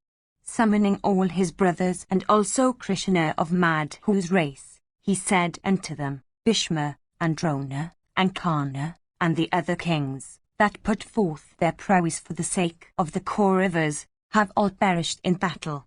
You all have exerted your valor according to your courage and in respect of the shares allotted to you. Only one share, mine, that is constituted by the mighty warrior Shaurya, remains. I desire to vanquish that ruler of the Madras today in battle. Whatever wishes I have regarding the accomplishment of that task I will now tell you. These two heroes, the two sons of Madravati, will become the protectors of my wheels. They are counted as heroes incapable of being vanquished by Vasava himself. Keeping the duties of a Kshatriya before them, these two that are deserving of every honor and affirm in their vows, will fight with their maternal uncle. Either Shaurya will slay me in battle or I will slay him. Blessed be ye. Listen to these true words, you foremost of heroes in the world. Observant of Kshatriya duties, I will fight with my maternal uncle, you lords of earth, firmly resolved to either obtain victory or be slain. Let them that furnish cars quickly supply my vehicle, according to the rules of science, with weapons and all kinds of implements in a larger measure than Shaurya's. The grandson of Sini will protect my right wheel, and Drishtadama my left. Let Britha's son Ananjaya guard my rear today. And let Bhima, that foremost of all wielders of weapons, fight in my front. I shall thus be superior to Shaurya in the great battle that will occur. Thus addressed by the king, all his well-wishers did as they were requested. Then the Pandava troops once more became filled with joy, especially the Pankalas, the Somakas and the Matsyas. Having made that vow, the king proceeded against the ruler of the Madras. The bankalers then blew and beat innumerable conchs and drums and uttered leonine roars. Endued with great activity and filled with rage, they rushed, with loud shouts of joy, against the ruler of the Madras, that bull among the Kuras. And they caused the earth to resound with the noise of the elephants' bells, and the loud blare of conchs and trumpets. Then thy son and the valiant ruler of the Madras, like the Udaya and the Easter hills, received those assailants. Boasting of his prowess in battle, surely poured a shower of arrows on the chastiser of foes, King Yudhishthira the Just, like Maghavat pouring rain. The high-souled king of the Kuras also, having taken up his beautiful bow, displayed those diverse kinds of lessons that Drona had taught him. And he poured successive showers of arrows beautifully, quickly, and with great skill. As he careered in battle, none could make any lapses in him. Shaulya and Yudhishthira, both endued with great prowess in battle, mangled each other, like a couple of tigers fighting for a piece of meat. Bhima was engaged with thy son, that delighter in battle. The Bankala prince, Drishthadhyumna, Satyaki, and the 2 sons of Madri by Pandu, received Shakuni and the other Kuru heroes around. In consequence of thy evil policy, O king, there again occurred in that spot an awful battle between thy warriors and those of the foe, all of whom were inspired with the desire of victory. Duryodhana then, with a straight shaft, aiming at the gold-decked standard of Bhima, cut off in that battle. The beautiful standard of Bhimasena, adorned with many bells, fell down, O giver of honours. Once more the king, with a sharp razor-faced arrow, cut off the beautiful bow of Bhima that looked like the trunk of an elephant. Endued with great energy, the bolas Bhima then, putting forth his prowess, pierced the chest of thy son with a dart. At this, thy son sat down on the terrace of his car. When Duryodhana swooned away, Vrikadara once more, with razor-faced shaft, cut off the head of his driver from his trunk. The steeds of Duryodhana's car, deprived of their driver, ran wildly on all sides, O Bharata, dragging the car after them, at which loud wails arose in the Kuru army. Then the mighty car warrior Ashvatthama, and Gripa and Gritavama, followed that car, desirous of rescuing thy son. The Kaurava troops, at sight of this, became exceedingly agitated. The followers of Duryodhana became terrified. At that time, the wielder of Gandiva, drawing his bow, began to slay them with his arrows. Then Yudhishthira, excited with rage, rushed against the ruler of the Madras, himself urging his steeds white as ivory and fleet as thought. We then saw something that was wonderful in Yudhishthira, the son of Kunti, for though very mild and soft, he then became exceedingly fierce. With eyes opened wide and body trembling in rage, the son of Kunti cut off hostile warriors in hundreds and thousands by means of his sharp shafts.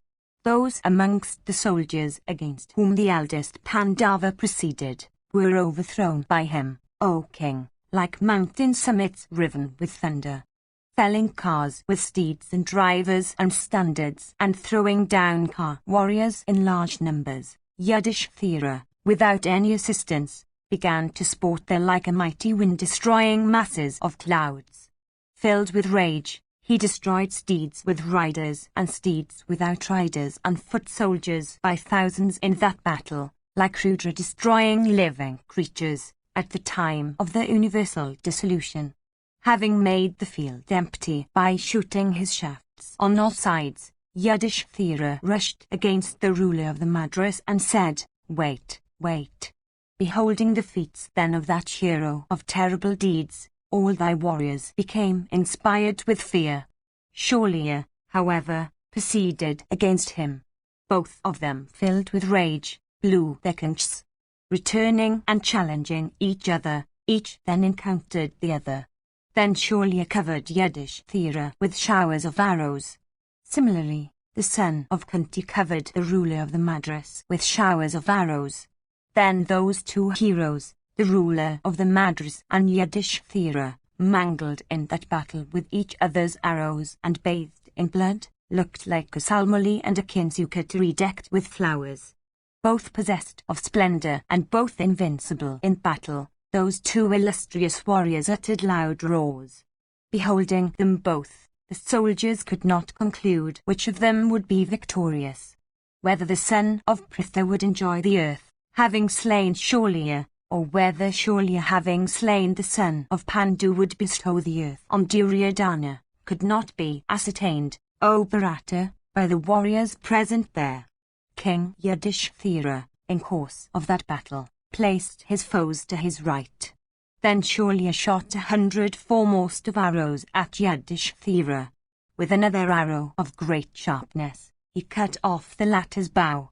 Taking up another bow, Yudhishthira pierced Shaulya with 300 shafts and cut off the latter's bow with a razor-faced arrow.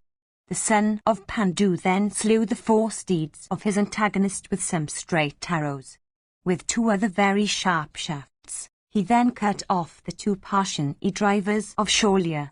Then, with another blazing, well-tempered and sharp shaft, he cut off the standard of Shaulya staying in his front. Then, O chastiser of foes, the army of Duryodhana broke. The son of Drona, at this time, speedily proceeded towards the ruler of the Madras who has been reduced to that plight, and quickly taking him up on his own car, fled away quickly. After the two had proceeded for a moment, they heard Yudhishthira roar aloud. Stopping, the ruler of the Madras then ascended another car that had been equipped duly. That best of cars had rattled deep as the roar of the clouds. Well furnished with weapons and instruments and all kinds of utensils, that vehicle made the hair of foes stand on end. 17.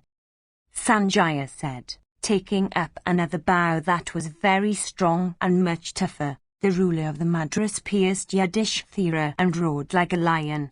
Then that bull amongst Kshatriyas, of immeasurable soul, poured upon all the Kshatriyas showers of arrows, even like the deity of the clouds pouring rain in torrents.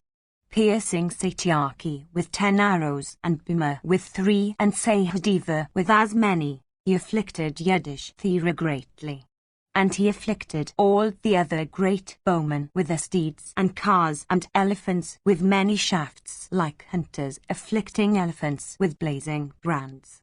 Indeed, that foremost of car warriors destroyed elephants and elephant riders, horses and horsemen and cars and car warriors. And he cut off the arms of combatants with weapons in grasp and the standards of vehicles, and caused the earth to be strewn with slain warriors like the sacrificial altar with blades of kusa grass. Then the Pandas, the Panchalas, and the Somakas, filled with rage, encompassed that hero who was thus slaughtering their troops like all-destroying death. Bhimasena, and the grandson of Suni, and those 2 foremost of men, the 2 sons of Madri, encompassed that warrior while he was fighting with their Pandava, king of terrible might. And all of them challenged him to battle. Then those heroes, O king, having obtained the ruler of the Madras, that foremost of warriors, in battle, checked that first of men in that encounter and began to strike him with winged arrows of fierce energy. Protected by Bhimasena, and by the 2 sons of Madri, and by him of Mad whose race, the royal son of Dharma struck the ruler of the Madras in the center of the chest with winged arrows of fierce energy. Then the car warriors and other combatants of thy army, clad in mail and equipped with weapons, beholding the ruler of the Madras exceedingly afflicted with arrows in that battle, surrounded him on all sides, at the command of Duryodhana. The ruler of the Madras at this time quickly pierced Yudhishthira with 7 arrows in that battle. The Haisul son of Pritha, O king, in return, pierced his foe with 9 arrows in that dreadful encounter. Those 2 great car warriors, the ruler of the Madras and Yudhishthira, began to cover each other with arrows, washed in oil and shot from their bowstrings stretched to their ears. Those 2 best of kings, both endued with great strength, both incapable of being defeated by foes, and both foremost of car warriors, watchful of each other's lapses, quickly and deeply pierced each other with each other's shafts. The loud noise of their bows, bowstrings, and palms resembled that of Indra's thunder as those high-souled warriors, the brave ruler of the Madras and the heroic Pandava, showered upon each other their numberless arrows. They careered on the field of battle like two young tigers in the deep forest fighting for a piece of meat. Swelling with pride of prowess, they mangled each other like a couple of infuriate elephants equipped with powerful tusks. Then the illustrious ruler of the Madras, endued with fierce impetuosity, putting forth his vigor, pierced the heroic Yudhishthira of terrible might in the chest with shaft possessed of the splendor of fire or the sun. Deeply pierced, O king, that bull of Kuru's race, the illustrious Yudhishthira, then struck the ruler of the Madras with a well-shot shaft and became filled with joy. Recovering his senses within a trice, that foremost of kings, Shaulya, possessed of prowess equal to that of him of a 1,000 eyes, with eyes red in wrath, quickly struck the son of Pritha with 100 arrows. At this, the illustrious son of Dharma, filled with rage, quickly pierced Shaulya's chest and then, without losing a moment, struck his golden mail with 6 shafts.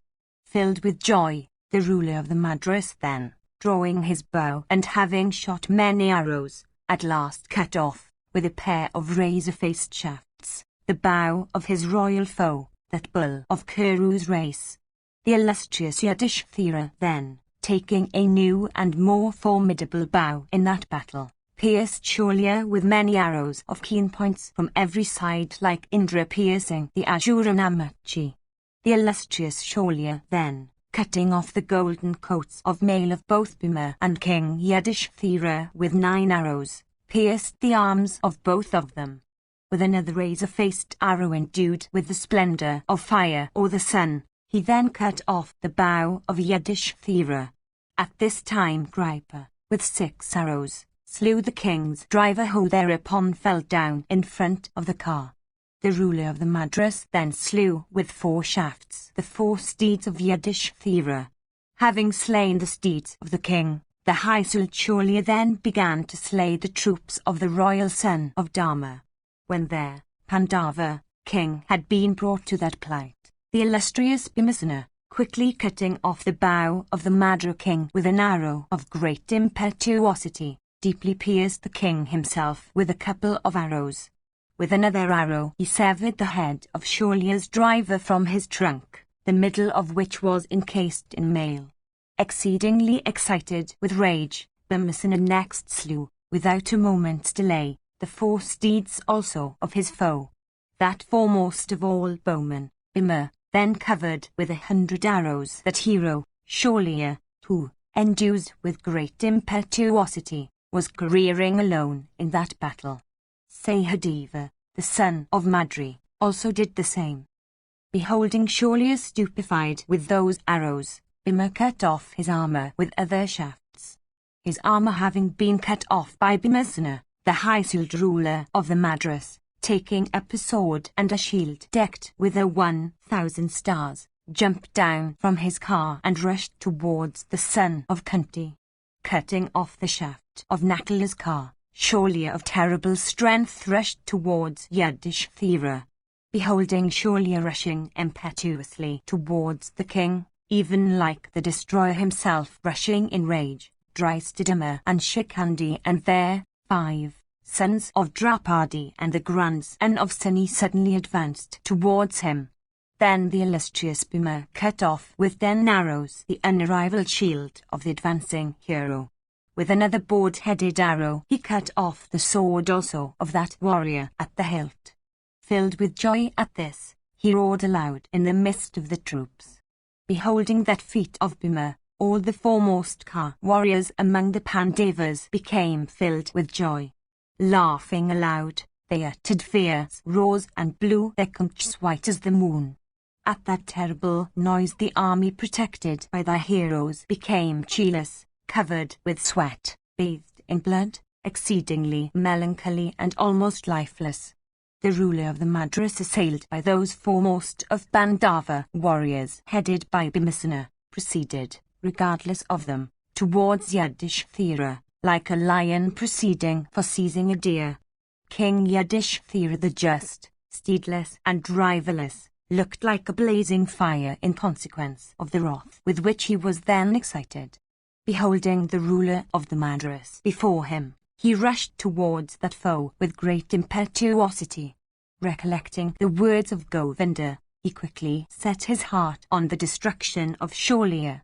Indeed, King Yudhishthira the Just, staying on his steedless and driverless car, desired to take up a dart. Beholding that feat of Sholya and reflecting upon the fact that the hero who had been allotted to him as his share still remained unslain, the son of Bandu firmly set his heart upon accomplishing that which Indra's younger brother had counselled him to achieve. King Yudhishthira the Just took up a dart whose handle was adorned with golden gems and whose effulgence was as bright as that of gold. Rolling his eyes that were wide open, he cast his glances on the ruler of the Madras, his heart filled with rage.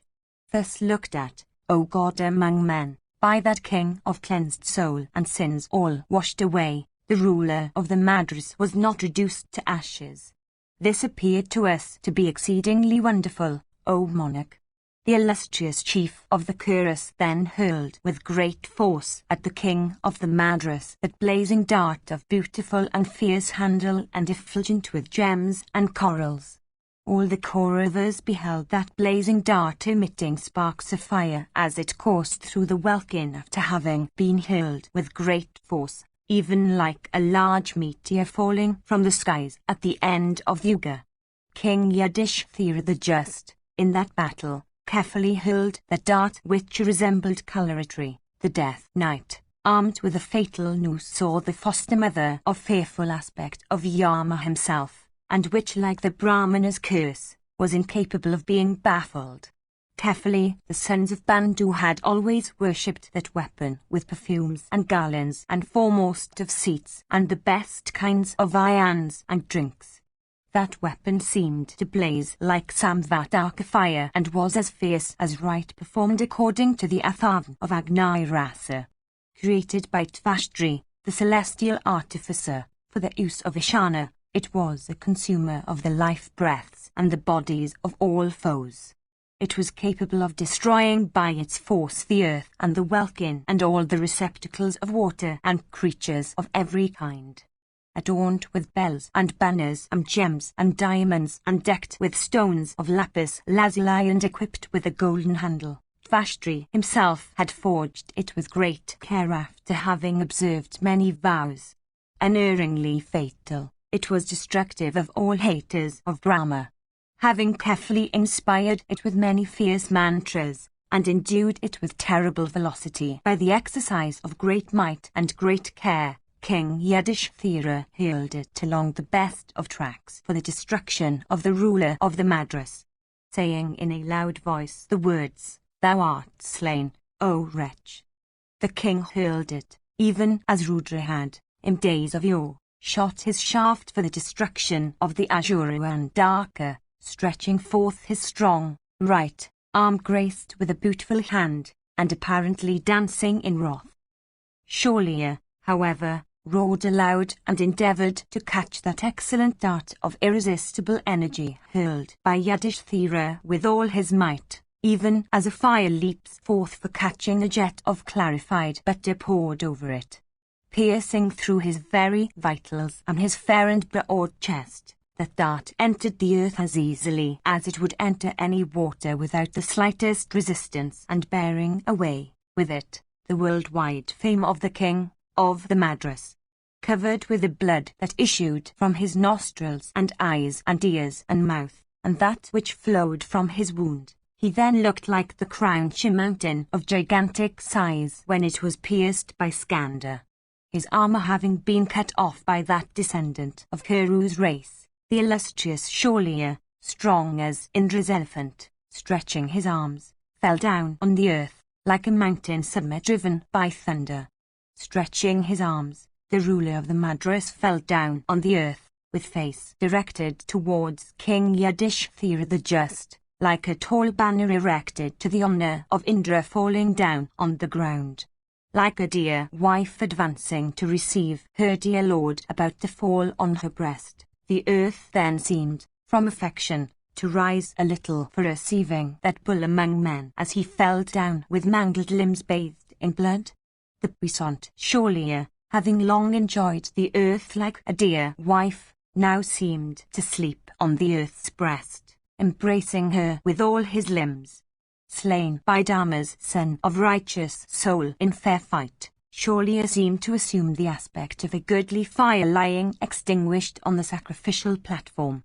Though deprived of weapons and standard, and though his heart had been pierced, beauty did not yet seem to abandon the lifeless ruler of the Madras. Then Yudhishthira, taking up his bow whose splendor resembled that of Indra's bow, began to destroy his foes in that battle like the prince of birds destroying snakes. With the greatest speed he began to cut off the bodies of his enemies with his keen shafts. With the showers of shafts that the son of Pritha then shot, thy troops became entirely shrouded. Overcome with fear and with eyes shut, they began to strike one another, so stupefied were they then. With blood issuing from their bodies, they became deprived of their weapons of attack and defense and divested of their life breaths.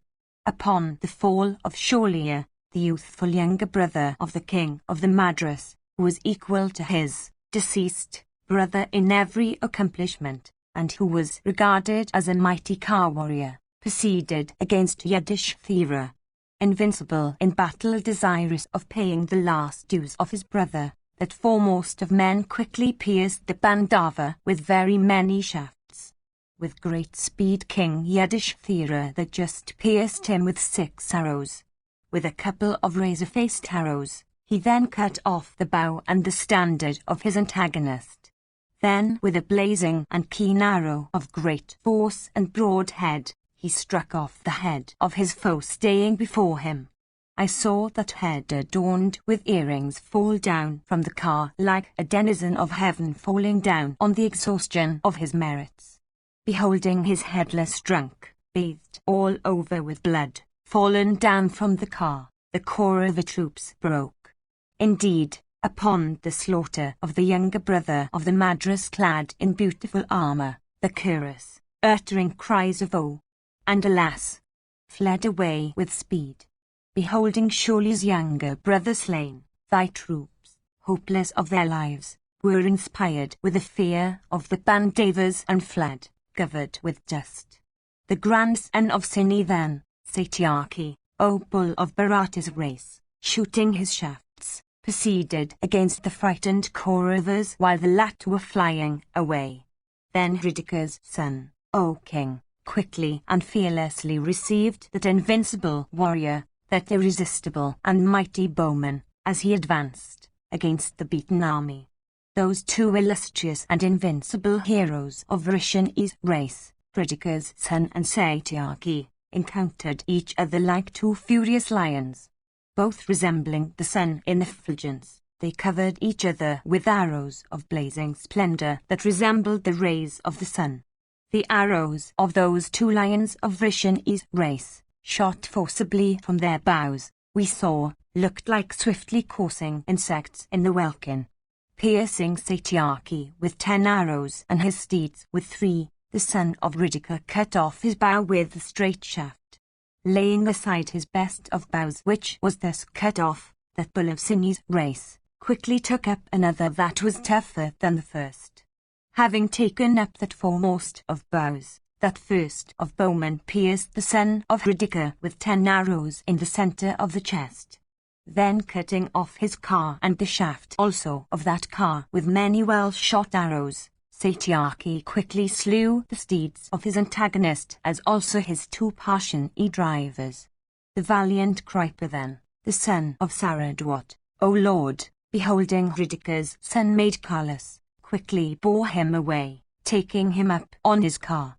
Upon the slaughter of the king of the Madras and upon Kritavarma having been made carless, the entire army of Duryodhana once more turned its face from the battle. At this time the army was shrouded with a dusty cloud. We could not see anything. The great portion, however, of thy army fell. They who remained alive had turned away their faces from battle. Soon it was seen that that cloud of earthy dust which had arisen became allayed, O bull among men, in consequence of the diverse streams of blood that drenched it on every side. Then Duryodhana, seeing from a near point his army broken, alone resisted all the Pathas advancing furiously. Beholding the Pandavas on their cars, as also Drishtadama the son of Prishata and the invincible chief of the Anitas, Satyaki, the Kuru king covered all of them with sharp arrows. The enemy, at that time, approached him not, like mortal creatures, fearing to approach the destroyer standing before them. Meanwhile the son of Hridika, riding upon another car, advanced to that spot. The mighty car warrior Yudhishthira then quickly slew the 4 steeds of Kritavarma with 4 shafts, and pierced the son of Gotama with 6 broad-headed arrows of great force. Then Ashvatthama, taking upon his car the son of Hridika who had been made steedless and carless by the Pandava king, bore him away from Yudhishthira's presence. The son of Saradwat pierced Yudhishthira in return with 8 arrows, and his steeds also with 8 keen shafts. Thus, O monarch, the embers of that battle began to glow here and there, in consequence, O king, of the evil policy of thyself and thy son, O Bharata. After the slaughter of that foremost of bowmen on the field of battle by that bull of Kuru's race, the Pathas, beholding Shaulya slain, united together, and filled with great joy, blew their conchs. And all of them applauded Yudhishthira in that battle, even as the celestials in days of yore had applauded Indra after the slaughter of Vritra. And they beat and blew diverse kinds of musical instruments, making the earth resound on every side with that noise. 18. Sanjaya said, after the slaughter of Shaulya, O king, the followers of the Madra king, numbering 1,700 heroic car warriors, proceeded for battle with great energy. Duryodhana riding upon an elephant gigantic as a hill, with an umbrella held over his head, and fanned the while with yak tails, forbade the Madraka warriors, saying, Do not proceed, do not proceed. Though repeatedly forbidden by Duryodhana, those heroes, desirous of slaying Yudhishthira, penetrated into the Pandava host.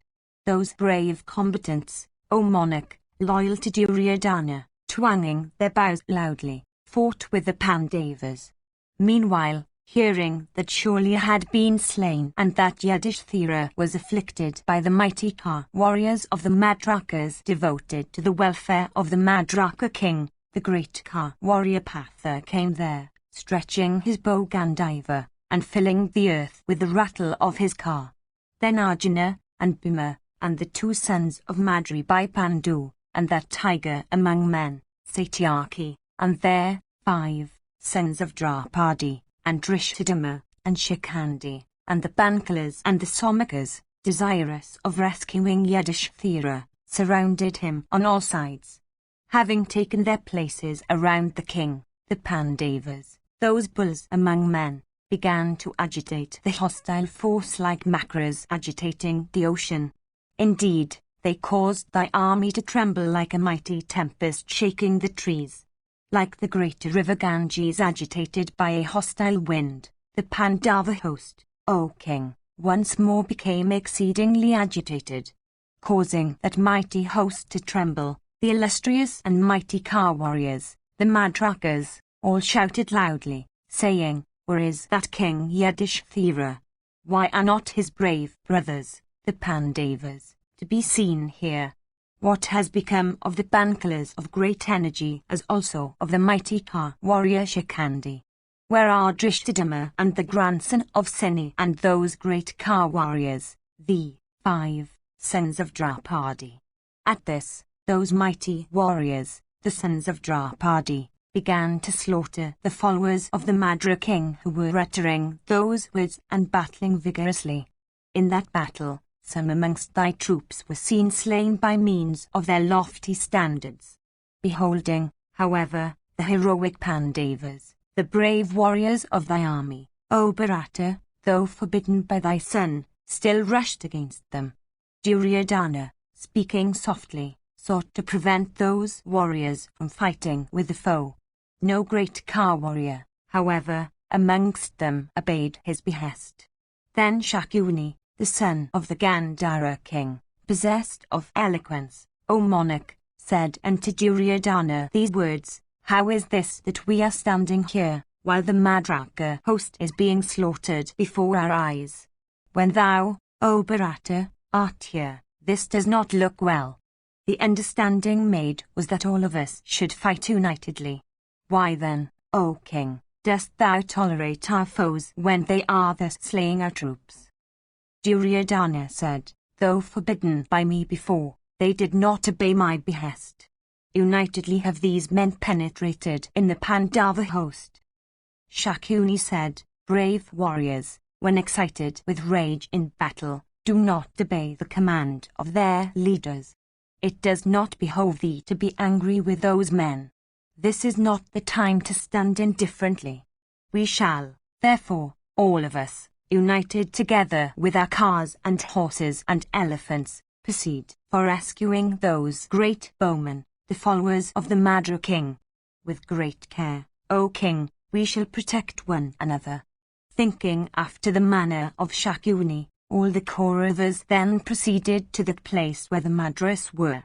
Duryodhana also, thus addressed by his maternal uncle, proceeded, encompassed by a large force, against the foe, uttering leonine shouts and causing the earth to resound with that noise.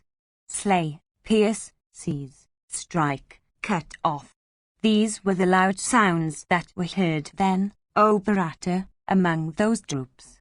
Meanwhile the Pandavas, beholding in that battle the followers of the Madra king assailing them unitedly, proceeded against them, arraying themselves in the form called Madai armor. Fighting hand to hand, O monarch, for a short while those heroic warriors, the followers of the Madra king, were seen to perish. Then, whilst we were proceeding, the Pandavas, united together and endued with great activity, completed the slaughter of the Madrakas, and, filled with delight, uttered joyous shouts. Then headless forms were seen to arise all around. Large meteors seemed to fall down from the sun's disk. The earth became covered with cars and broken yokes and axles and slain car warriors and lifeless steeds. Steeds fleet as the wind, still attached to yokes of cars, but without drivers to guide them, were seen to drag car warriors, O monarch, hither and thither on the field of battle. Some horses were seen to drag cars with broken wheels, while some ran on all sides, bearing after them portions of broken cars. Here and there also were seen steeds that were hampered in their motions by their traces. Car warriors, while falling down from their cars, were seen to drop down like denizens of heaven on the exhaustion of their merits. When the brave followers of the Madra king were slain, the mighty car warriors of the Pathas, those great smiters, beholding a body of horse advancing towards them, rushed towards it with speed from desire of victory, causing their arrows to whiz loudly and making divers other kinds of noise mingled with the blare of their conchs. Those effectual smiters possessed of sureness of aim, shaking their bows, uttered leonine roars. Beholding then that large force of the Madra king exterminated and seeing also their heroic king slain in battle, the entire army of Duryodhana once more turned away from the field. Struck, O monarch, by those firm bowmen, the Pandavas, the Kuru army fled away on all sides, inspired with fear. 19. Sanjaya said, upon the fall of that great king and mighty car warrior, that invincible hero, Shaulya, in battle, thy troops as also thy sons almost all turned away from the fight, Indeed, upon the slaughter of that hero by the illustrious Yudhishthira, thy troops were like shipwrecked merchants on the vast deep without a raft to cross it. After the fall of the Madra king, O monarch, thy troops, struck with fear and mangled with arrows, were like masterless men desirous of a protector, or a herd of deer afflicted by a lion. Like bulls deprived of their horns, or elephants whose tusks have been broken, thy troops, defeated by Ajatasattu, fled away at midday. After the fall of Shaulya, O king, none amongst thy troops set his heart on either rallying the army or displaying his prowess. That fear, O king, and that grief, which had been ours upon the fall of Bhishma, of Drona, and of the suitor's son, O Bharata, now became ours once more, O monarch. Despairing of success upon the fall of the mighty warrior Shaulya, the Kuru army, with its heroes slain and exceedingly confused, began to be cut down with keen shafts. Upon the slaughter of the Madra king, O monarch, thy warriors all fled away in fear, some on horseback, some on elephants, some on cars. Great warriors with great speed, and foot soldiers also fled away in fear. 2,000 elephants, looking like hills, and accomplished in smiting, fled away, after Shaulya's fall, urged on with hooks and toes. Indeed, O chief of the Bharatas, thy soldiers fled on all sides. Afflicted with arrows, they were seen to run, breathing hard. Beholding them defeated and broken and flying away in dejection, the Panchalas and the Pandavas, inspired with desire of victory, pursued then hotly.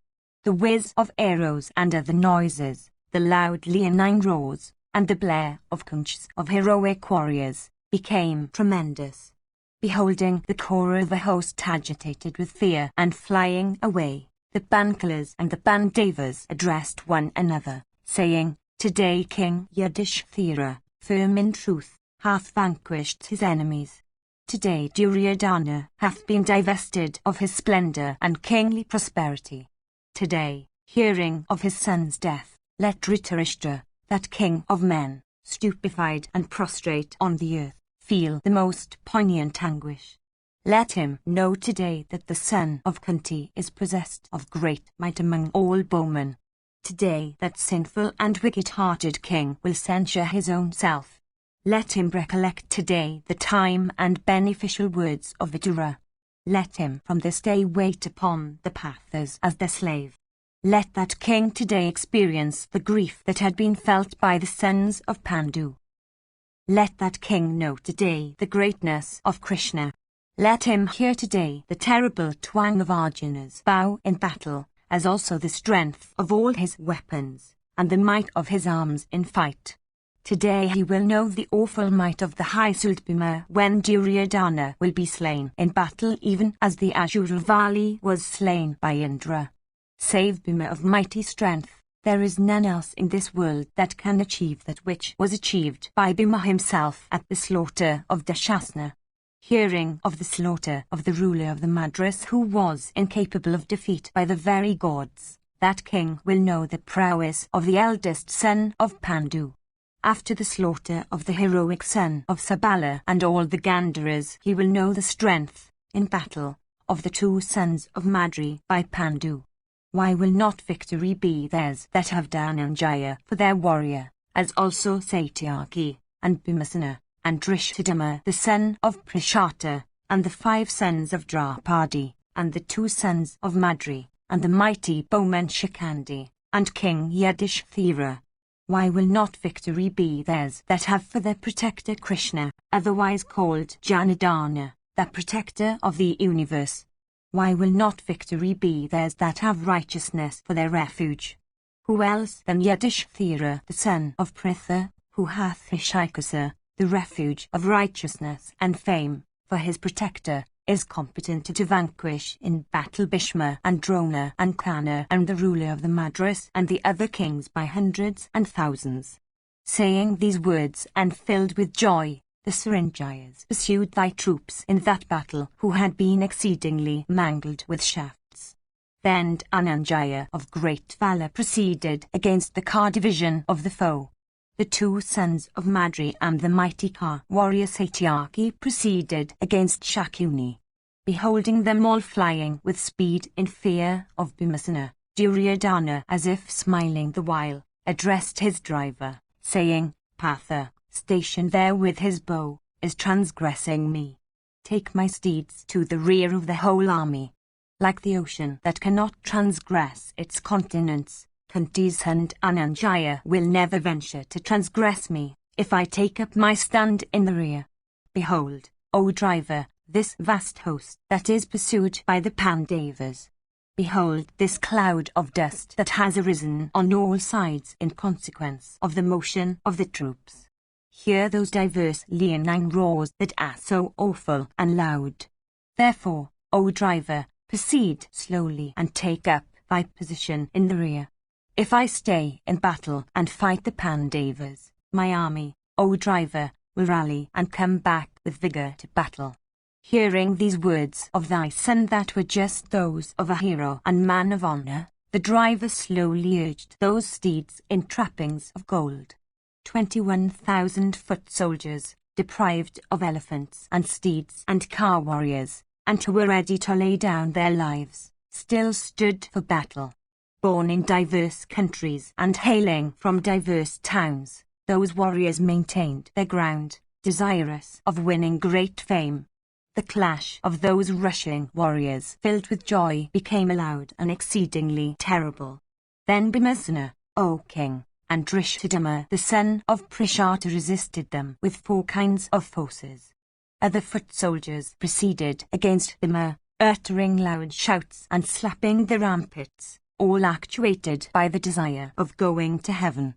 Those Dhritarashtra combatants, filled with rage and invincible in battle, having approached Bhimasena, uttered furious shouts.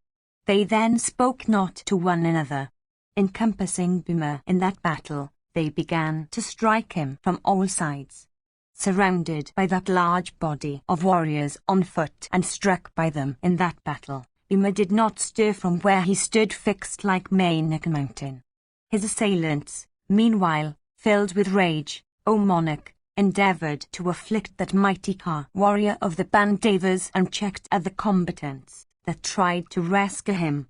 Encountered by those warriors, Bhima became filled with fury. Quickly alighting from his car, he proceeded on foot against them. Taking up his massive mace adorned with gold, he began to slay thy troops like the destroyer himself armed with his club. The mighty Bhima, with his mace, crushed those 21,000 foot soldiers who were without cars and steeds and elephants. Having slain that strong division, Bhima, of prowess incapable of being baffled, showed himself with Drishthadhyumna in his front. The Dhritarashtra foot soldiers, thus slain, lay down on the ground, bathed in blood, like conquerors with their flowery burthens laid low by a tempest.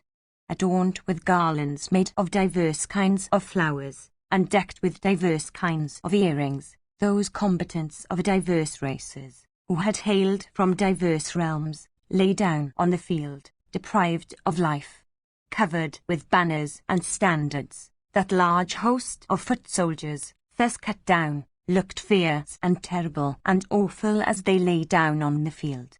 The mighty Ka warriors, with their followers, that fought under Yudhishthira's lead, all pursued thy illustrious son Duryodhana. Those great bowmen, beholding thy troops turn away from the battle, proceeded against Duryodhana, but they could not transgress him even as the ocean cannot transgress its continents. The prowess that we then beheld of thy son was exceedingly wonderful, since all the Pathas, united together, could not transgress his single self. Then Duryodhana, addressing his own army which had not fled far but which, mangled with arrows, had set its heart on flight, said these words, I do not see the spot on plain or mountain, whither, if ye fly, the Pandavas will not pursue and slay ye. What is the use then of flight? The army of the Pandavas hath been reduced in numbers. The 2 Krishnas are exceedingly mangled. If all of us make a stand, victory will be certainly ours. If you fly away, Losing all order, the sinful Pandavas, pursuing you, will slay you all. If, on the other hand, we make a stand, good will result to us. Listen, all you Kshatriyas that are assailed here. When the destroyer always slays heroes and cowards, what man is so stupid that, calling himself a Kshatriya, will not fight? Good will result to us if we stay in the front of the angry Bhimasena. Death in battle, while struggling according to Kshatriya practices, is fraught with happiness. Winning victory, one obtains happiness here. If slain, one obtains great fruits in the other world. You Kauravas, there is no better path to heaven than that offered by battle. Slain in battle, you may, without delay, obtain all those regions of blessedness. Hearing these words of his, and applauding them highly, the Kuru kings once more rushed against the Pandavas for battling with them. Seeing them advancing with speed, the Pathas, arrayed in order of battle, skilled in smiting, excited with rage, and inspired with desire of victory, rushed against them. The valiant Dhananjaya, stretching his bow Gandiva celebrated over the three worlds, proceeded on his car against the foe. The two sons of Madri and Satyaki rushed against Shakuni, and the other Pandava heroes, smiling, rushed impetuously against thy forces. 20. Sanjaya said, after their Kuru army had been rallied, Shulva, the ruler of the Malechas, filled with rage, rushed against the large force of the Pandavas, riding on a gigantic elephant, with secretions issuing from the usual limbs, looking like a hill, swelling with pride, resembling Airavata himself, and capable of crushing large bands of foes. Shulva's animal sprung from a high and noble breed. It was always worshipped by Dhritarashtra's son. It was properly equipped and properly trained for battle, O king, by persons well conversant with elephant lore. Riding on that elephant, that foremost of kings looked like the morning sun at the close of summer.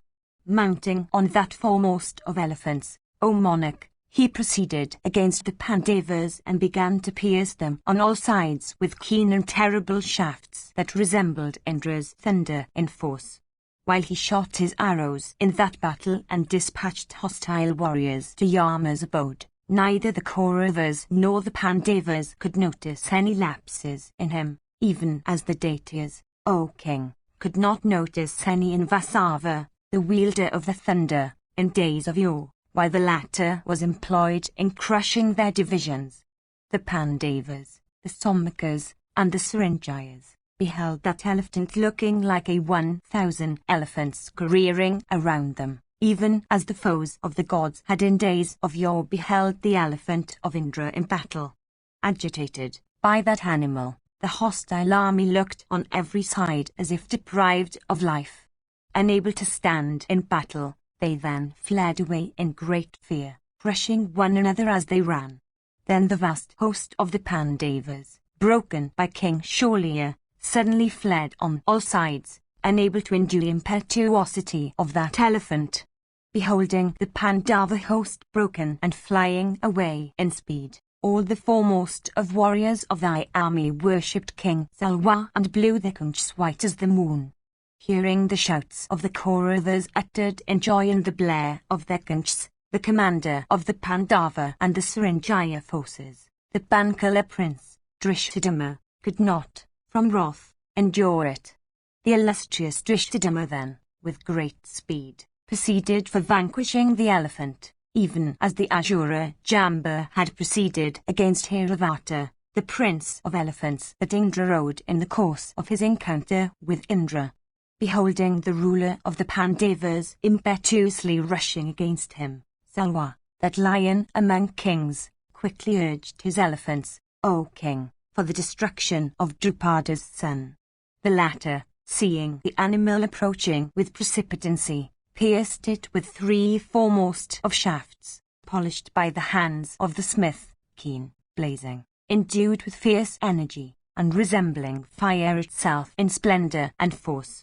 Then that illustrious hero struck the animal at the frontal lobes with 5 other whetted and foremost of shafts.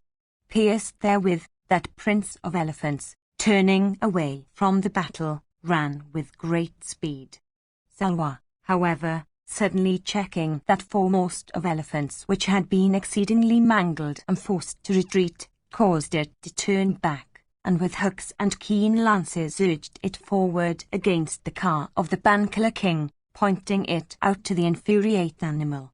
Beholding the animal rushing impetuously at him, the heroic Drishadama, taking up a mace, quickly jumped down on the earth from his car, his limbs stupefied with fear. That gigantic elephant, meanwhile, suddenly crushing that gold-decked car with its steeds and driver, raised it up in the air with his trunk and then dashed it down on the earth.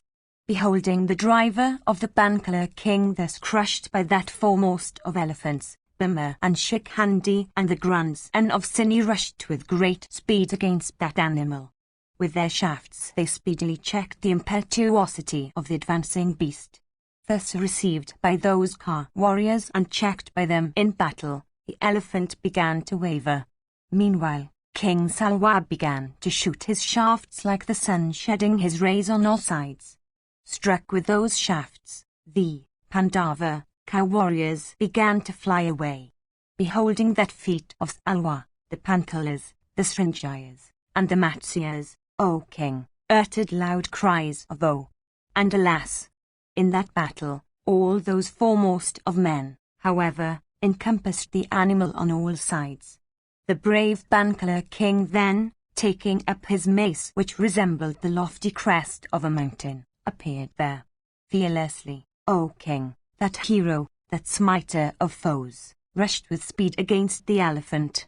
Endued with great activity, the prince of the Pankalas approached and began to strike with his mace that animal which was huge as a hill and which shed its secretions like a mighty mass of pouring clouds. Its frontal lobes suddenly split open, and it uttered a loud cry, and vomiting a profuse quantity of blood, the animal, huge as a hill, suddenly fell down, even as a mountain falling down during an earthquake. While that prince of elephants was falling down, and while the troops of thy son were uttering wails of woe at the sight, that foremost of warriors among the Sinis cut off the head of King Salwa with a sharp and broad-headed arrow. His head having been cut off by the Satwata hero, Salwa fell down on the earth along with his prince of elephants, even like a mountain summit suddenly riven by the thunderbolt hurled by the chief of the Celestials. 21. Sanjaya said, after the heroic Salwa, their tournament of assemblies, had been slain, thy army speedily broke like a mighty tree broken by the force of the tempest. Beholding the army broken, the mighty Ka warrior Kritivama, possessed by heroism and great strength, resisted the hostile force in that battle. Seeing the Satwata hero, O king, standing in battle like a hill pierced with arrows, by the foes, the Kuru heroes, who had fled away, rallied and came back. Then, O monarch, a battle took place between the Pandavas and the returned Kurus who made death itself their goal. Wonderful was that fierce encounter which occurred between the Satwata hero and his foes, since he resisted the invincible army of the Pandavas. When friends were seen to accomplish the most difficult feats, friends, filled with delight, uttered leonine shouts that seemed to reach the very heavens. At those sounds the Pankalas, O bull of Bharata's race, became inspired with fear. Then Satyaki, the grandson of Sini, approached that spot. Approaching King Kshmakirti of great strength, Satyaki dispatched him to Yama's abode, with 7 keen shafts. Then the son of Hridika, of great intelligence, rushed with speed against that bull of Sini's race, that mighty armed warrior, as the latter came, shooting his whetted shafts. Those 2 bowmen, those 2 foremost of Ka warriors, roared like lions and encountered each other with great force, both being armed with foremost of weapons. The Pandavas, the Pankalas, and the other warriors, became spectators of that terrible encounter between the two heroes. Those two heroes of the Vrishni and dark race, like two elephants filled with delight, struck each other with long arrows and shafts equipped with calf-toothed heads. Careering in diverse kinds of tracks, the son of Ridika and the bull of Sini's race soon afflicted each other with showers of arrows. The shafts sped with great force from the bows of the two Vrishni lions were seen by us in the welkin to resemble flights of swiftly coursing insects. Then the son of Ridika, approaching Satyaki of true prowess, pierced the four steeds of the latter with four keen shafts. The long-armed Satyaki, enraged at this, like an elephant struck with a lance, pierced Kritivama with 8 foremost of arrows. Then Kritivama pierced Satyaki with 3 arrows whetted on stone and sped from his bow drawn to its fullest and then cut off his bow with another arrow. Laying aside his broken bow, that bull of Sini's race quickly took up another with arrow fixed on it. Having taken up that foremost of bows and stringed it, that foremost of all bowmen, that utterer of mighty energy and great intelligence and great strength, unable to endure the cutting of his bow by Kritivama, and filled with fury, quickly rushed against the latter.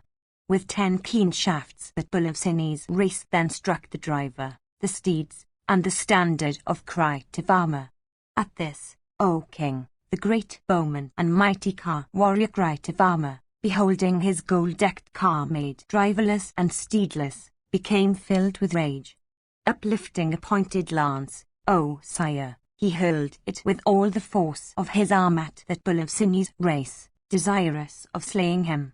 Satyaki, however, of the Satwata race, striking that lance with many keen arrows, cut it off into fragments and caused it to fall down, stupefying Kritivama of Madhu's race, with his activity and prowess. With another board-headed arrow he then struck Kritivama in the chest. Made steedless and driverless in that battle by Ayudhana, skilled in weapons, Kritivama came down on the earth.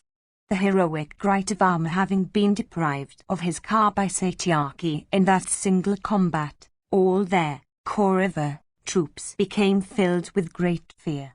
A great sorrow afflicted the heart of thy sons, when Kritivama was thus made steedless and driverless and callous. Beholding the chastiser of foes made steedless and driverless, Kripa, O king, rushed at that bull of Sini's race, desirous of dispatching him to Yama's abode. Taking Kritivama upon his car in the very sight of all the bowmen, the mighty armed Kripa bore him away from the press of battle. After Kritivama had been made carless and the grandson of Sini had become powerful on the field, the whole army of Duryodhana once more turned away from the fight. The enemy, however, did not see it, for the Kuru army was then shrouded with a dusty cloud. All thy warriors fled, O monarch, except King Duryodhana.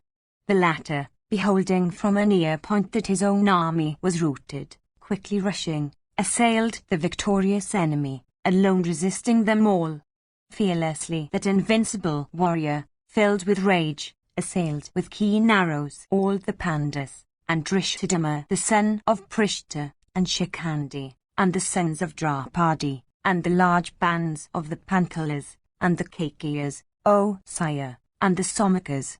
With firm determination thy mighty son stood in battle, even as a blazing and mighty fire on the sacrificial platform, sanctified with mantras. Even thus, King Duryodhana careered all over the field, in that battle. His foes could not approach him then, like living creatures unable to approach the destroyer.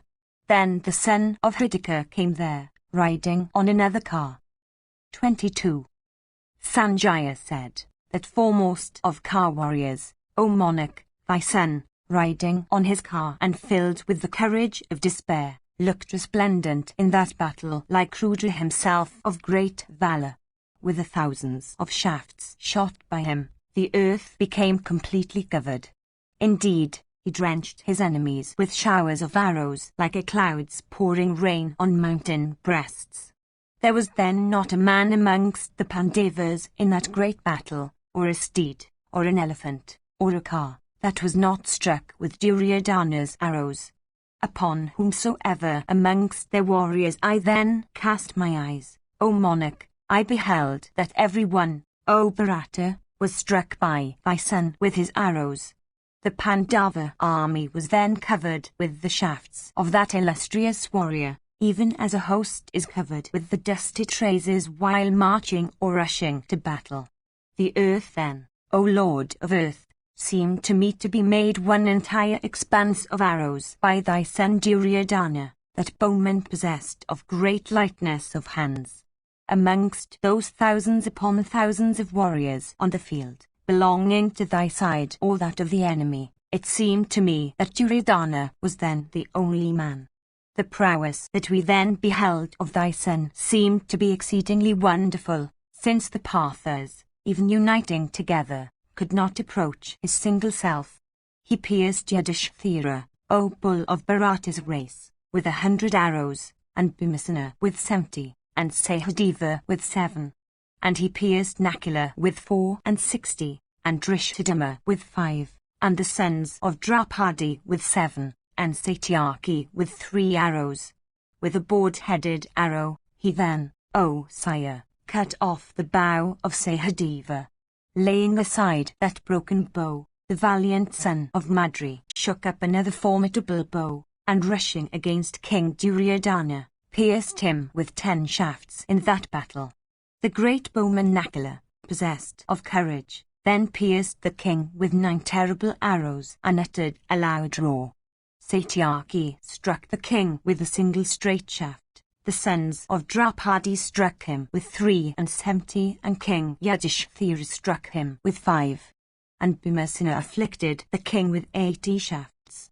Though pierced thus from every side with numerous arrows by these illustrious warriors, Duryodhana still, O monarch, did not waver, in the presence of all the troops who stood there as spectators. The quickness, the skill, and the prowess of that illustrious warrior were seen by all the men that to exceed those of every creature. Meanwhile the Dhritarashtras, O monarch, who had not fled far from that spot, beholding the king, rallied and returned there, clad in mail. The noise made by them when they came back became exceedingly awful, like the roar of the surging ocean in the season of rains. Approaching their unvanquished king in that battle, those great bowmen proceeded against the Pandavas for fight. The son of Drona resisted in that battle angry Bhimasena. With the arrows, O monarch, that were shot in that battle, all the points of the compass became completely shrouded, so that the brave combatants could not distinguish the cardinal from the subsidiary points of the compass. As regards Ashvatthama and Bhimasena, O Bharata, both of them were achievers of cruel feats. Both of them were irresistible in battle. The arms of both contained many cicatrices in consequence of both having repeatedly drawn the bowstring. Counteracting each other's feats, they continued to fight with each other, frightening the whole universe. The heroic Shakuni assailed Yudhishthira in that battle. The mighty son of Sabala, having slain the 4 steeds of the king, uttered a loud roar, causing all the troops to tremble with fear. Meanwhile, the valiant Sahadeva bore away the heroic and vanquished king on his car from that battle. Then King Yudhishthira the Just, riding upon another car, came back to battle, and having pierced Shakuni at first with 9 arrows, once more pierced him with 5. And that foremost of all bowmen then uttered a loud roar. That battle, O sire, awful as it was, became wonderful to behold. It filled the spectators with delight and was applauded by the Siddhas and the Charanas. Aluka of immeasurable soul rushed against the mighty bowman Nakula in that battle, shooting showers of arrows from every side. The heroic Nakula, however, in that battle, resisted the son of Shakuni with a thick shower of arrows from every side. Both those heroes were well born and both were mighty car warriors. They were seen to fight with each other, each highly enraged with the other. Similarly bright of armor, O king, fighting with the grandson of Suni, that scorcher of foes, looked resplendent, like Chakra battling with the azure of Valor. Duryodhana, having cut off Drishtadyumna's bow in that battle, pierced his bowless antagonist with keen shafts. Drishtadyumna then, in that encounter, having taken up a formidable bow, fought with the king in the sight of all the bowmen. The battle between those two heroes became exceedingly fierce, O bull of Bharata's race, like the encounter between two wild and infuriate elephants with juicy secretions trickling down their limbs. The heroic Gautama, excited with rage in that battle, pierced the mighty sons of Draupadi with many straight shafts. The battle that took place between him and those five resembled that which takes place between an embodied being and his five senses. It was awful and exceedingly fierce, and neither side showed any consideration for the other. The five sons of Draupadi afflicted gripe like their five senses afflicting a foolish man. He, on the other hand, fighting with them, controlled them with vigor. Even such and so wonderful, O Bharata, was that battle between him and them. It resembled the repeated combats, O Lord, between embodied creatures and their senses. Men fought with men, elephants with elephants, steeds with steeds, and car warriors with car warriors. Once more, O monarch, that battle became general and awful. Here an encounter was beautiful, there another was awful, and there another was exceedingly fierce, O Lord. Many and awful, O monarch, were the encounters that took place in course of that battle. Those chastisers of foes, belonging to both armies, encountering one another, pierced and slew one another in that dreadful engagement. A dense cloud of dust was then seen there, raised by the vehicles and the animals of the warriors. Thick also, O king, was the dust raised by the running steeds, a dust that was carried from one place to another by the wind. Raised by the wheels of cars and the breaths of the elephants, the dust, thick as an evening cloud, rose into the welkin. That dust having been raised and the sun himself having been dimmed therewith, the earth became shrouded, and the heroic and mighty car warriors could not be seen. Anon that disappeared, and everything became clear when the earth, O best of the Bharatas, became drenched with the blood of heroes. Indeed, that dense and awful cloud of dust was allayed. Then, O Bharata, I could once more see the diverse single combats that the combatants fought at noon of day, each according to his strength and his rank, all of which were exceedingly fierce. The blazing splendor of those feats, O monarch, appeared full in view. Loud became the noise of falling shafts in that battle, resembling that made by a vast forest of bamboo while burning on every side. 23. Sanjaya said, during the progress of that terrible and awful battle, the army of thy son was broken by the Pandavas. Rallying their great car warriors, however, with vigorous efforts, thy sons continued to fight with the Pandava army. The Kuru warriors, desirous of thy son's welfare, suddenly returned. Upon their return, the battle once more became exceedingly fierce between thy warriors and those of the foe, resembling that between the gods and the Asuras in days of old. Neither amongst the enemies nor amongst thine was there a single combatant that turned away from that battle. Their warriors fought, aided by guess and by the names they uttered. Great was the destruction that occurred as they thus fought with one another.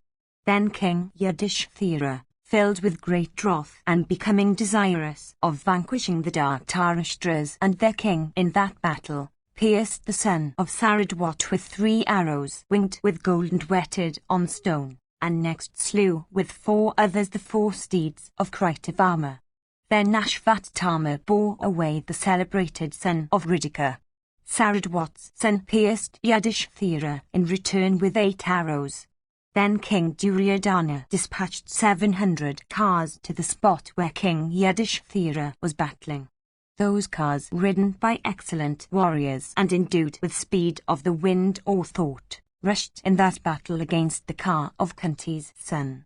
Encompassing Yudhishthira on every side, they made him invisible with their shafts like clouds hiding the sun from the view. Then the Pandava heroes, headed by Shikandi, beholding King Yudhishthira that just assailed in that way by the Kauravas, became filled with rage and were unable to put up with it. Desirous of rescuing Yudhishthira, the son of Kunti, they came to that spot upon their cars possessed of great speed and adorned with rows of bells. Then commenced an awful battle, in which blood flowed as water, between the Pandavas and the Kauravas, that increased the population of Yama's domains. Slaying those 700 hostile car warriors of the Kuru army, the Pandavas and the Panchalas once more resisted the whole Kuru army. There a fierce battle was fought between thy son and the Pandavas. We had never before seen or heard of its like. During the progress of that battle, in which no consideration was showed by anybody for anybody, and while the warriors of thy army and those of the foe were falling fast, and the combatants were all shouting and blowing their conchs, and the bowmen were roaring and uttering loud noises of diverse kinds, while, indeed, the battle was raging fiercely and the very vitals of the combatants were being struck, and the troops, O sire, desirous of victory, were rushing with speed, while, verily, everything on earth seemed to be undergoing a woeful destruction. During that time when innumerable ladies of birth and beauty were being made widows, during, indeed, the progress of that fierce engagement in which their warriors behaved without any consideration for friends and foes, awful portents appeared, presaging the destruction of everything. The earth, with her mountains and forests, trembled, making a loud noise. Meteors like blazing brands equipped with handles dropped from the sky, O king, on every side and the earth as if from the solar disk. A hurricane arose, blowing on all sides, and bearing away hard pebbles along its lower course. The elephants shed copious tears and trembled exceedingly. Disregarding all these fierce and awful portents, the Kshatriyas, taking counsel with one another, cheerfully stood on the field for battle again, on the beautiful and sacred field called after Kuru, desirous of obtaining heaven. Then Shakuni, the son of the Gandhara king, said, Fight all of ye in front. I, however, will slay the Pandavas from behind. Then the Madraka warriors, endued with great activity, amongst those on their side that were advancing, became filled with joy and uttered diverse sounds of delight. Others too did the same. The invincible Pandavas, however, possessed of sureness of aim, once more coming against us, shook their bows and covered us with showers of arrows. The forces of the Madrakas then were slain by the foe. Beholding this, the troops of Duryodhana once more turned away from the battle. The mighty king of the Gandhras, however, once more said these words, Stop, ye sinful ones. Fight with the foe. What use is there of flight? At that time, O bull of Bharata's race, the king of the Gandhras had full 10,000 horsemen capable of fighting with bright lances. During the progress of that great carnage, Shakuni, aided by that force, put forth his valour and assailed the Pandava army at the rear, slaughtering it with his keen shafts. The vast force of the Pandavas then, O monarch, broke even as a mass of clouds is dispersed on all sides by a mighty wind. Then Yudhishthira, beholding from a near point his own army routed, coolly urged the mighty Sahadeva, saying, Yonder the son of Sabala, afflicting our rear, stayeth, clad in mail. He slaughtereth our forces. Behold that wicked wight, O son of Pandu, aided by the son of Draupadi, proceed towards him and slay Shakuni, the son of Sabala. Supported by the Panchalas, O sinless one, I will meanwhile destroy the car force of the enemy. Let all the elephants and all the horse and 3,000 foot proceed with thee. Supported by these, slay Shakuni.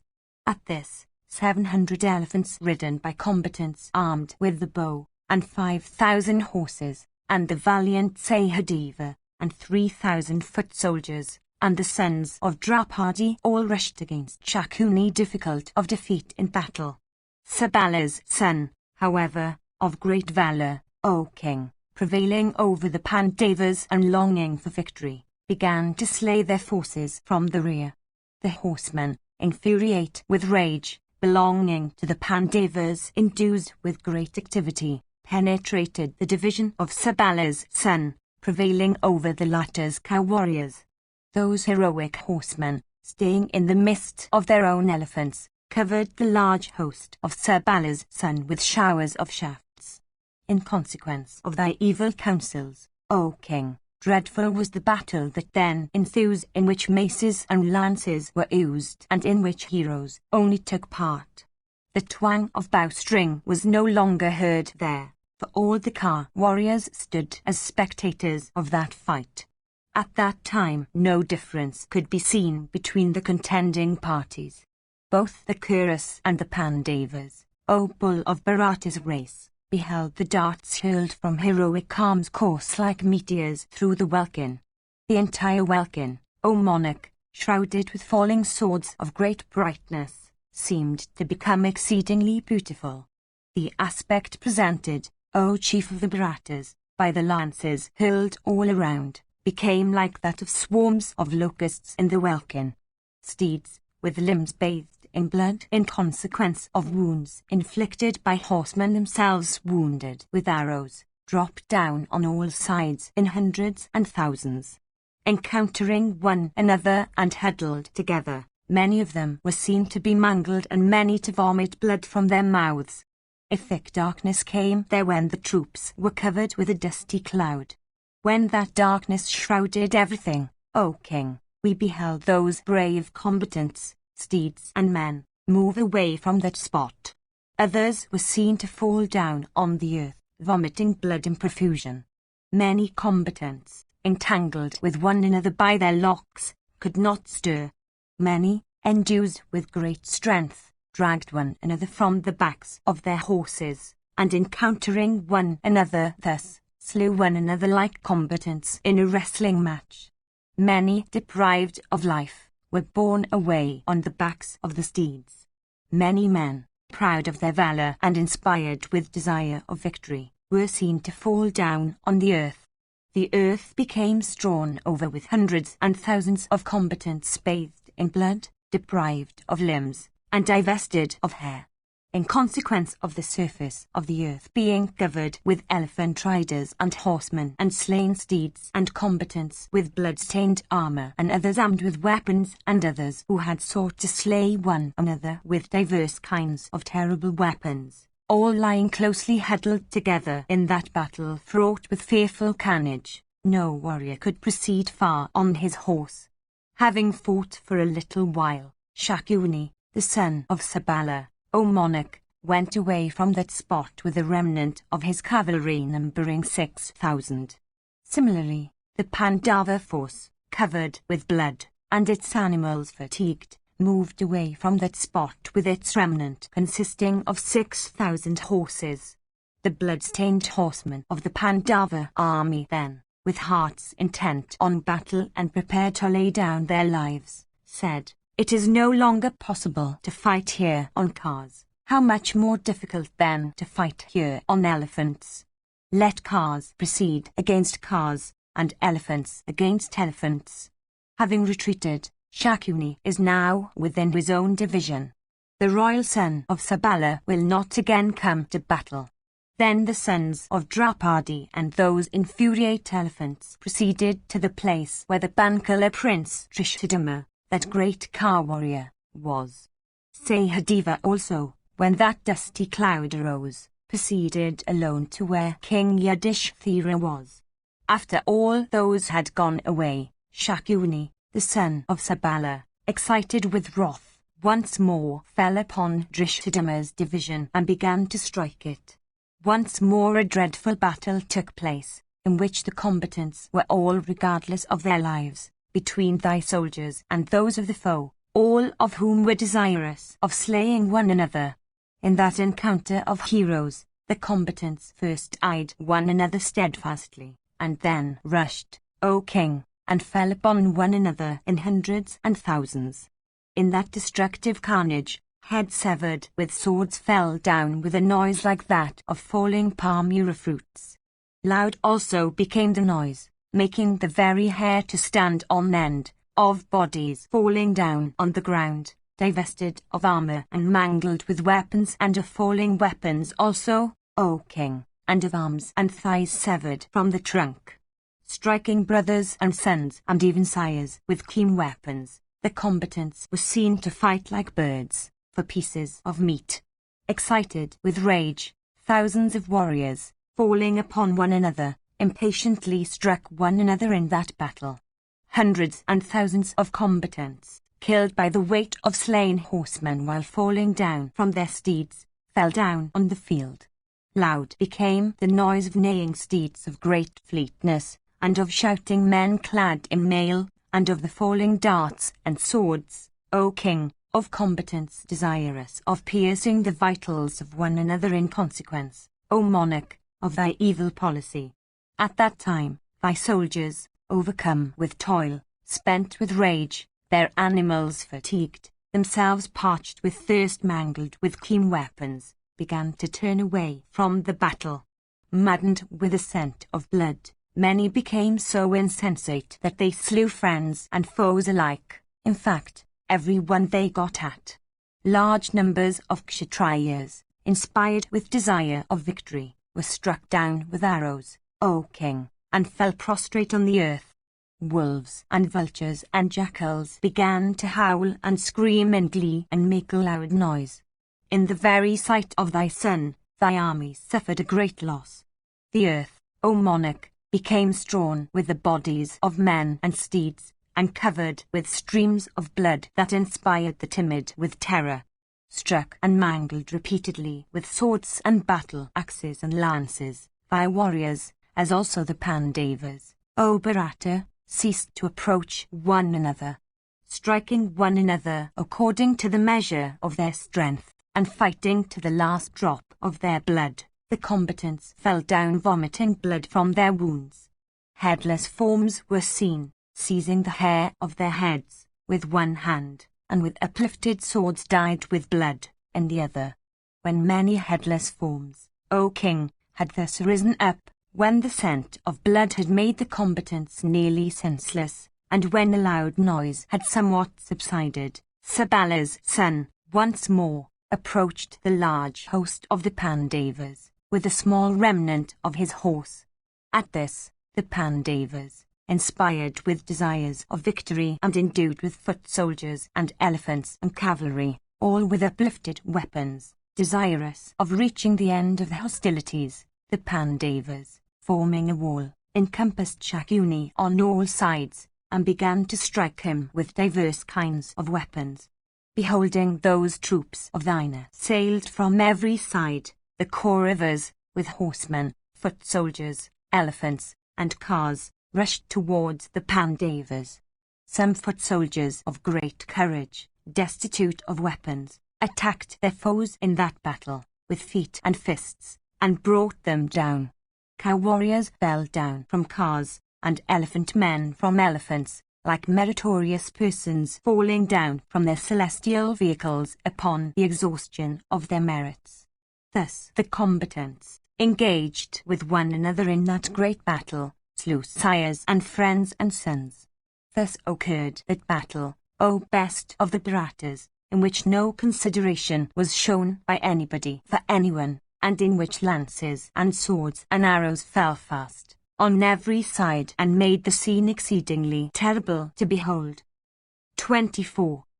Sanjaya said, when the loud noise of battle had somewhat subsided and the Pandavas had slain large numbers of their foes, Sabala's son, once more, came for fight with a remnant of his horsemen numbering 700.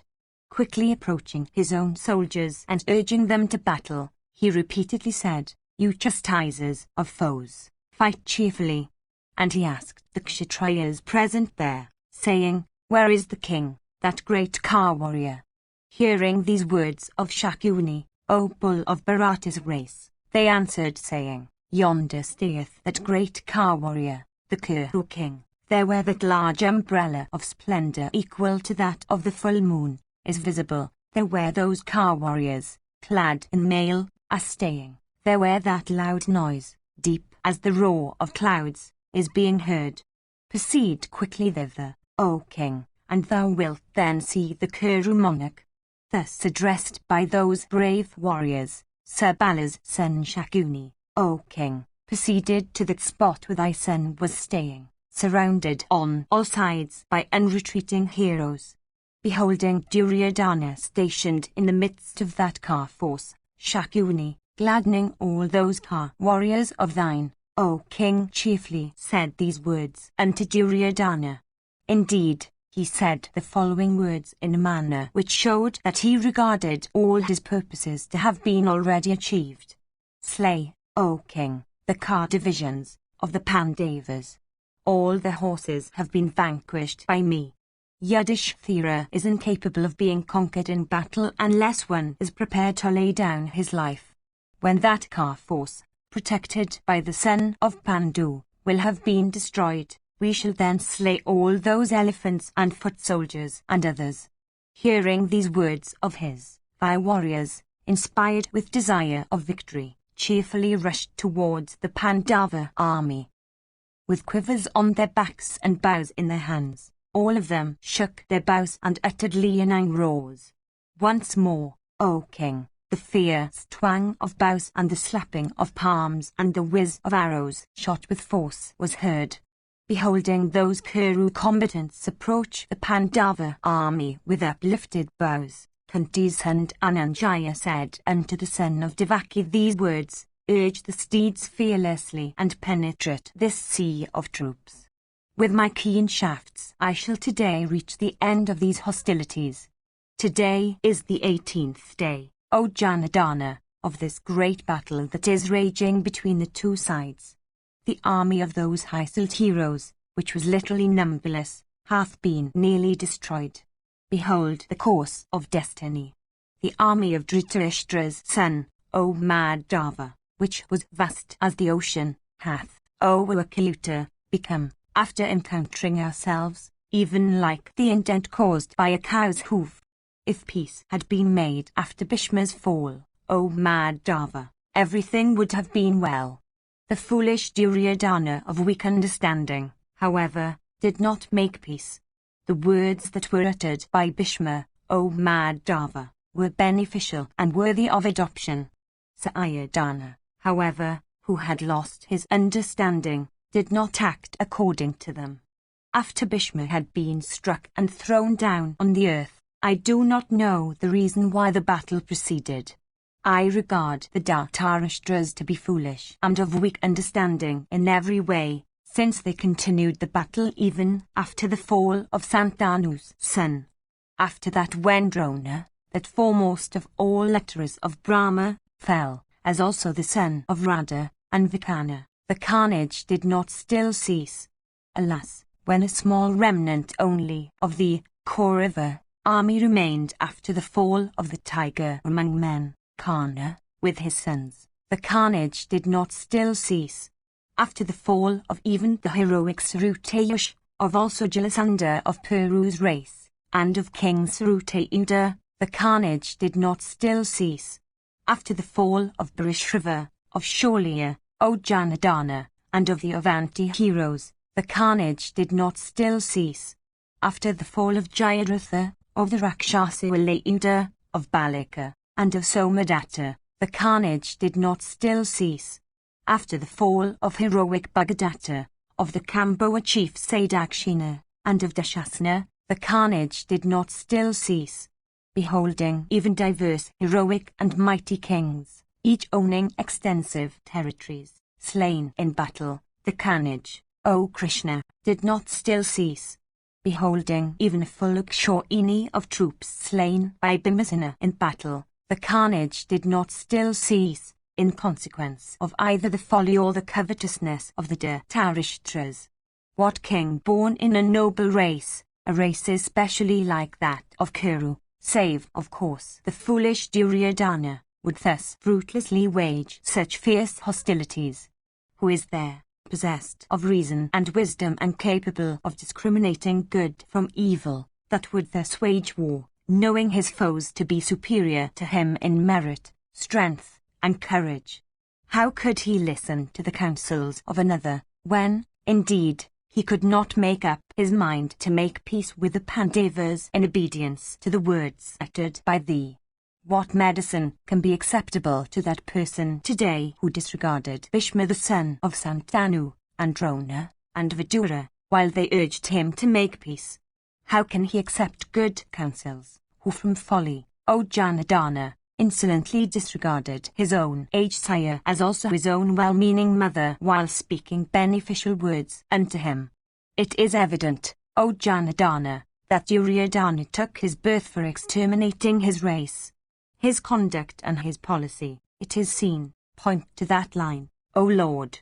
He will not give us a kingdom yet. This is my opinion, O Achyuta. The high souled Vidura, O sire, told me many a time that as long as life remained in Dhritarashtra's son, he would never give us our share of the kingdom. Vidura further told me, as long also as Dhritarashtra will live, O giver of honours, even that sinful wight will act sinfully towards you. Ye will never succeed in vanquishing Duryodhana without battle. Even thus, O Madhava, did Vidura of true foresight often speak to me. All the acts of that wicked-souled wight, I now find to be exactly as the high-souled Vidura had said. That person of wicked understanding who, having listened to the beneficial and proper words of Jamadani's son, disregarded them, should certainly be held as standing in the face of destruction. Many persons crowned with ascetic success said as soon as Duryodhana was born, that the entire Kshatriya order would be exterminated in consequence of that wretch.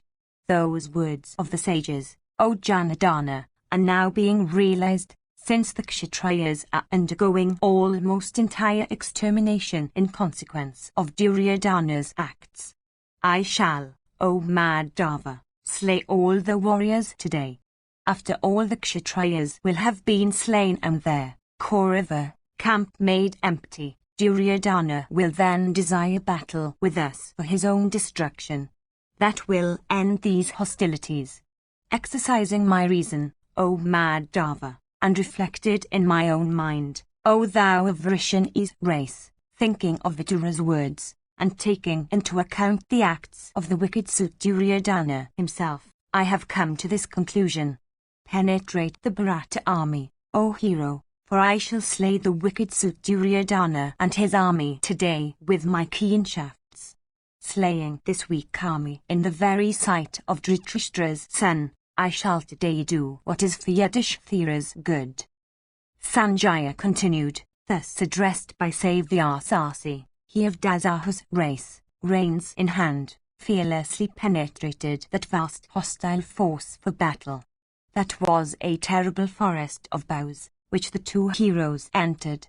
Darts constituted its prickles. Maces and spiked bludgeons were its paths. Cars and elephants were its mighty trees. Cavalry and infantry were its creepers. And the illustrious Keshava, as he entered that forest on that car decked with many banners and pennons, looked exceedingly resplendent. Those white steeds, O king, bearing Arjuna in battle, were seen careering everywhere, urged by him of Dasahu's race. Then that scorcher of foes, Savyasasi, proceeded on his car, shooting hundreds of keen shafts like a cloud pouring showers of rain. Loud was the noise produced by those straight arrows, as also by those combatants that were covered with them in that battle by Savyasasi. Showers of shafts, piercing through the armor of the combatants, fell down on the earth. Impelled from Gandiva, arrows, whose touch resembled that of Indra's thunder, striking men and elephants and horses, O king, fell in that battle with a noise like that of winged insects. Everything was shrouded with those shafts shot from Gandiva. In that battle, the points of the compass, cardinal and subsidiary, could not be distinguished. The whole world seemed to be filled with gold-winged shafts, steeped in oil, polished by the hands of the smith, and marked with Patha's name. Struck with those keen shafts, and burnt therewith by Patha even as a herd of elephants is burnt with burning brands, the Kauravas became languid and lost their strength. Armed with bow and arrows, Patha, resembling the blazing sun, burnt the hostile combatants in that battle like a blazing fire consuming a heap of dry grass. As a roaring fire of blazing flames and great energy, arising from embers, cast away on the confines of a forest by its denizens, fire consumes those woods abounding with trees and heaps of dry creepers, even so that hero possessed of great activity and fierce energy and endued with prowess of weapons, and having shafts for his flames, quickly burnt all the troops of thy son from wrath. His gold-winged arrows, endued with fatal force and shot with care, could not be baffled by any armor. He had not to shoot a second arrow at man, steed, or elephant of gigantic size. Like the thunder-wielding Indra striking down the deities, Arjuna, alone, entering the division of mighty car warriors, destroyed it with shafts of diverse forms. 25. Sanjaya said, Dhananjaya, with his Gandiva, frustrated the purpose of those unreturning heroes struggling in battle and striking their foes.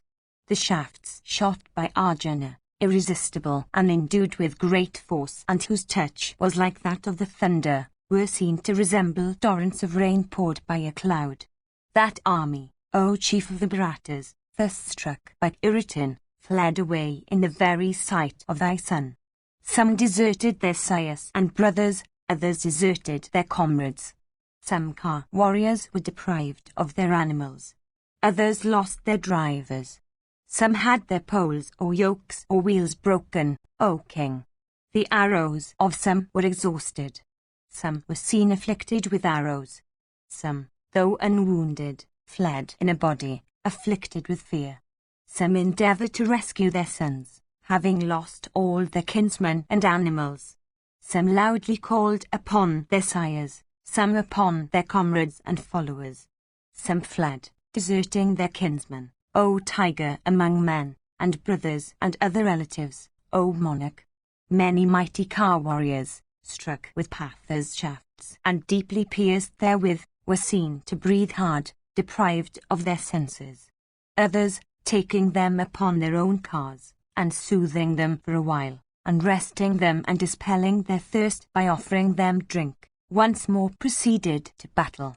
Some, incapable of being easily defeated in battle, deserting the wounded, once more advanced to battle, desirous of obeying the behests of thy son.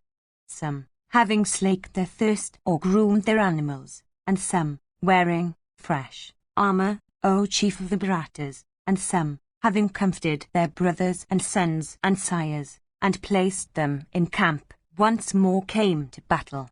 Some, arraying their cars in the order, O king, of superiors and inferiors, advanced against the Pandavas once more for battle. Those heroes, on their cars, covered with rows of bells, looked resplendent like deities and Danavas intent on the conquest of the three worlds. Some, advancing with precipitancy on their vehicles decked with gold, fought with Drishthadhyumna amid the Pandava divisions.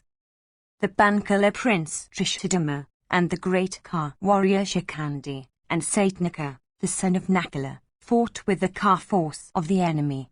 The Bankala prince, then, filled with rage and supported by a large army, rushed against thy angry troops from desire of slaying them. Then thy son, O ruler of men, sped many showers of arrows, O Bharata, at the Bankala prince thus rushing at him. Then, O king, Drishthadumna was quickly pierced with many arrows in his arms and chest by thy son fighting with his bow. Deeply pierced therewith like an elephant with pointed lances, that great bowman then dispatched with his shafts the 4 steeds of Duryodhana to the regions of death. With another board-headed arrow he next cut off from his trunk the head of his enemy's driver. Then that chastiser of foes, King Duryodhana, having thus lost his car, rode on horseback and retreated to a spot not remote. Beholding his own army destitute of prowess, thy son, the mighty Duryodhana, O king, proceeded to the place where Sabala's son was. When the Kauravas were broken, 3,000 gigantic elephants encompassed those car warriors, the 5 Pandavas. Encompassed by that elephant force, O Bharata, the 5 brothers looked beautiful, O tiger among men, like the planets surrounded by the clouds. Then the mighty armed and white-steeded Arjuna, O king, of sureness of aim and having Krishna for his charioteer, advanced on his car. Surrounded by those elephants huge as hills, he began to destroy those animals with his keen and polished arrows. Each slain with a single arrow, we beheld those huge elephants fallen or falling down, mangled by save the Arsi. The mighty Bhimasena, himself like an infuriated elephant, beholding those elephants, took up his formidable mace and rushed at them, quickly jumping down from his car, like the destroyer armed with his club. Seeing that great car warrior of the Pandavas with uplifted mace, thy soldiers became filled with fright and passed urine and excreta. The whole army became agitated upon beholding Bhimasena armed with mace. We then beheld those elephants, huge as hills, running hither and thither, with their frontal globes split open by Bhima with his mace and all their limbs bathed in blood. Struck with Bhima's mace, those elephants, running off from him, fell down with cries of pain, like wingless mountains. Beholding those elephants, many in number, with their frontal globes split open, running hither and thither or falling down, thy soldiers were inspired with fear. Then Yudhishthira also, filled with wrath, and the 2 sons of Madri, began to slay those elephant warriors with arrows equipped with vulturine wings. Drishthadumna, after the defeat of the Kuru king in battle, and after the flight of the latter from that spot on horseback, saw that the Pandavas had all been surrounded by the Kaurava elephants. Beholding this, O monarch, Drishthadumna, the son of the Bankala king, proceeded towards those elephants, from desire of slaughtering them. Meanwhile, not seeing Duryodhana in the midst of the car force, Ashvatthama and Kripa and Kritavama of the Satvata race asked all the Kshatriyas there, saying, "Where has Duryodhana gone?" Not seeing the king in that carnage, those great car warriors all thought thy son to have been slain. Hence, with sorrowful faces, they inquired after him. Some persons told them that after the fall of his driver, he had gone to Sabala's son. Other Kshatriyas, present there, who had been exceedingly mangled with wounds, said, "What need is there with Duryodhana? See if he is yet alive. Do you all fight unitedly? What will the king do to you?" Other Kshatriyas, who were exceedingly mangled, who had lost many of their kinsmen, and who were still being afflicted with the arrows of the enemy, said these words in indistinct tones, "Let us slay these forces by whom we are encompassed. Behold, the Pandavas are coming hither, after having slain the elephants." Hearing these words of theirs, the mighty Ashvatthama, piercing through that irresistible force of the Bankala king, proceeded with Kripa and Kritavama to the spot where Sabala's son was. Indeed, those heroes, those firm bowmen, leaving the car force, repaired, in a search of Duryodhana. After they had gone away, the Pandavas, headed by Drishthadumna, advanced, O king, and began to slay their enemies. Beholding those valiant and heroic and mighty car warriors cheerfully rushing towards them, thy troops, amongst whom the faces of many had turned pale, became hopeless of their lives. Seeing those soldiers of ours almost deprived of weapons and surrounded by the foe, I myself, O king, having only 2 kinds of forces, and becoming reckless of life, joined the 5 leaders of our army, and fought with the forces of the Bankala prince, posting our men on that spot where Saradwat's son was stationed. We had been afflicted with the shafts of Kiritan. Nevertheless, a fierce battle took place between us and the division of Drishthadima. At last, vanquished by the latter, all of us retreated from that encounter. I then beheld the mighty Ka warrior Satyaki rushing against us. With 400 Kas that hero pursued me in battle. Having escaped with difficulty from Drishthadima, whose steeds had been tired, I fell among the forces of Madhava even as a sinner falleth into hell. There a fierce and terrible battle took place for a short while. The mighty armed Satyaki, having cut off my armor, became desirous of taking me alive. He seized me while I lay down on the ground insensible. Then, within a short while, that elephant force was destroyed by Bhimasena with his mace and Arjuna with his arrows. In consequence of those mighty elephants, huge as hills, falling down on every side with crushed limbs, the Pandava warriors found their way almost entirely blocked up. Then the mighty Bhimasena, O monarch, dragging away those huge elephants, made a way for the Pandavas to come out. Meanwhile, Ashvatthama and Gripa and Gritavama of the Satvata race, not seeing that chastiser of foes, Duryodhana, amid the Ka division, sought for thy royal son. Abandoning the prince of the Panchalas, they proceeded to the spot where Sabala's son was anxious to have a sight of the king during the terrible carnage. 26.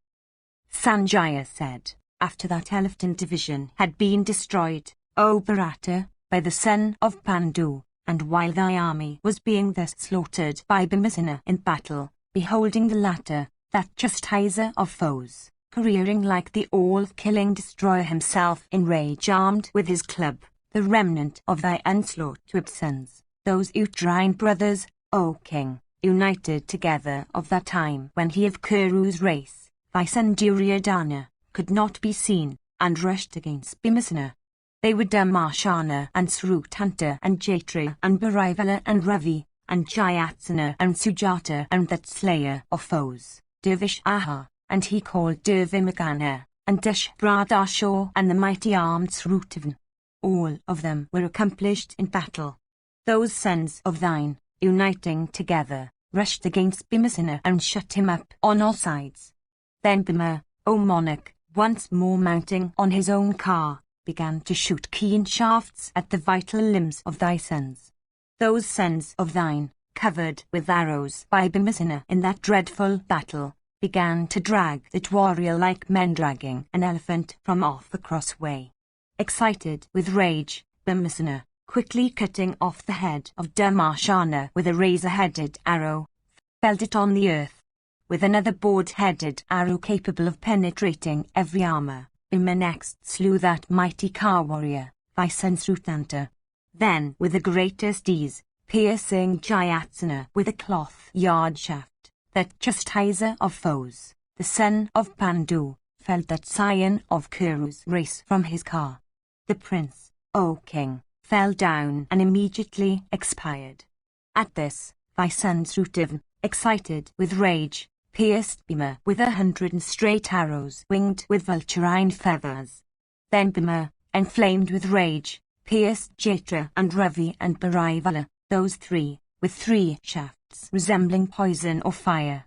Those mighty Ka warriors, thus struck, fell down from their cars, like kinsukas variegated with flowers in the season of spring cut down by the axeman.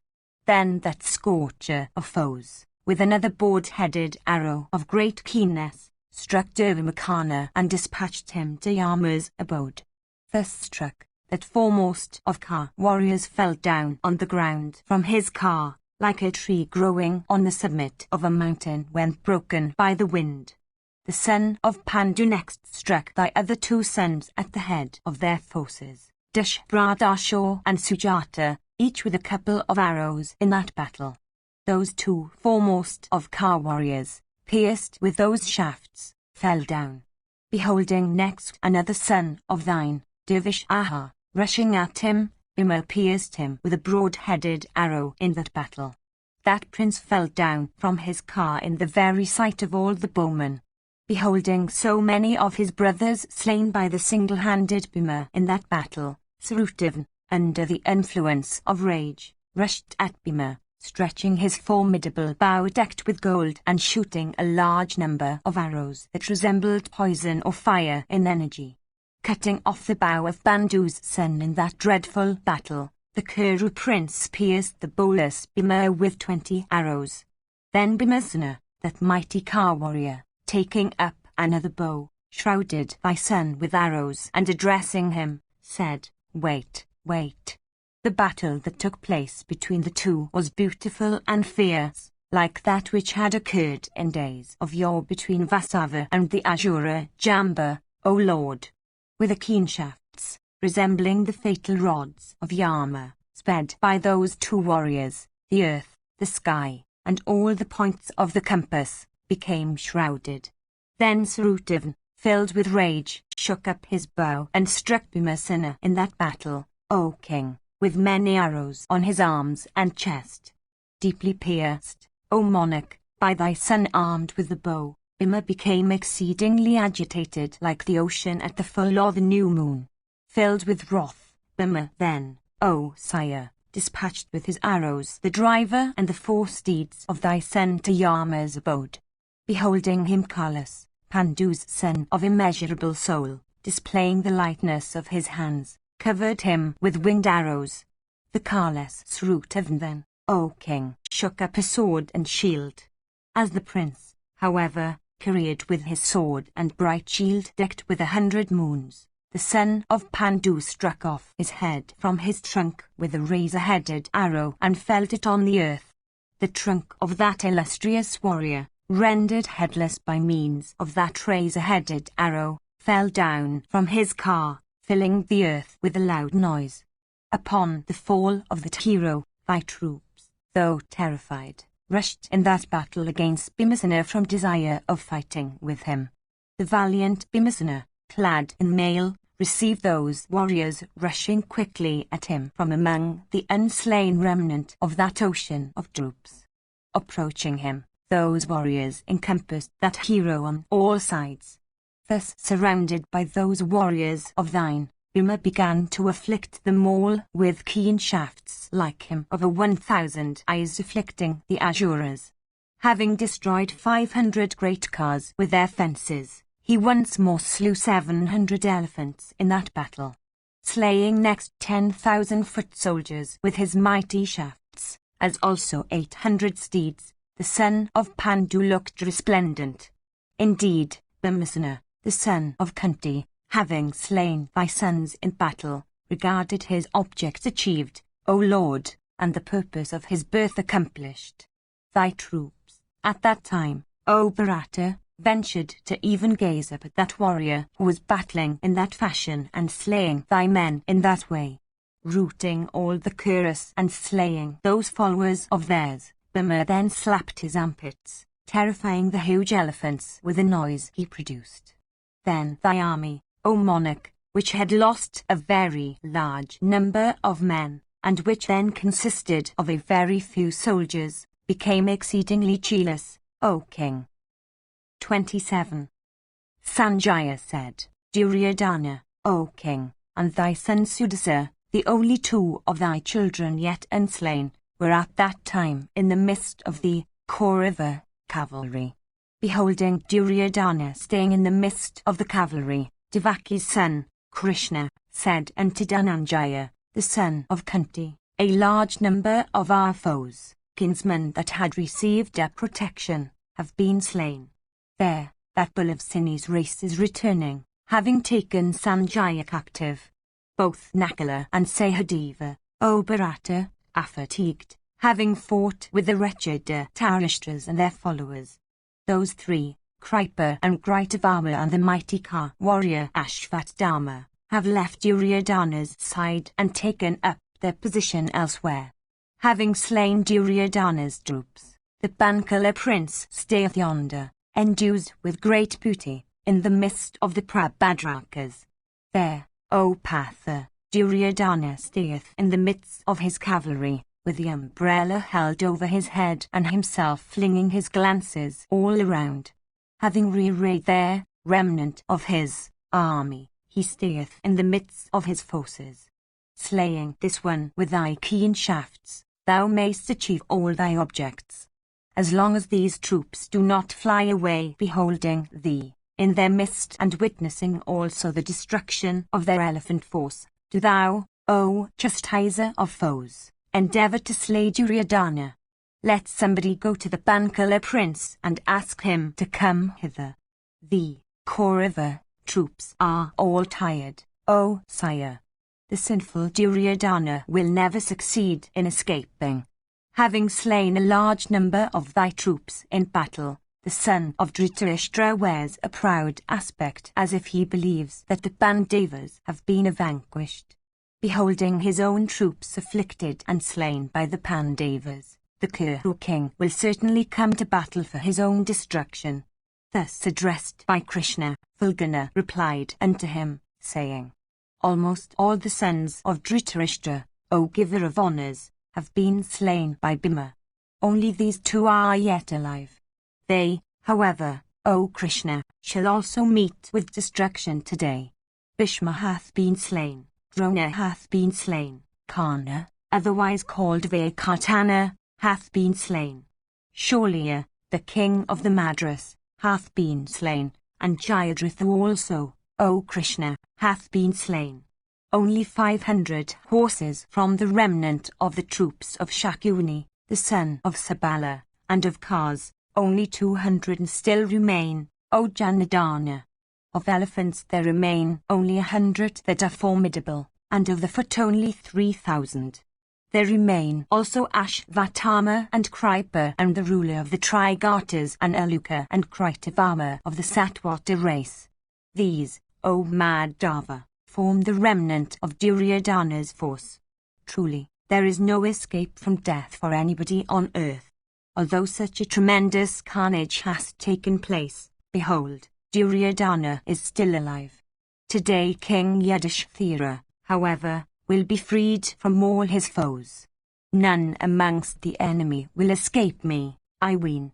Even if they be more than men, O Krishna, I shall yet slay all those warriors today, however furious in battle, if only they do not fly away from the field.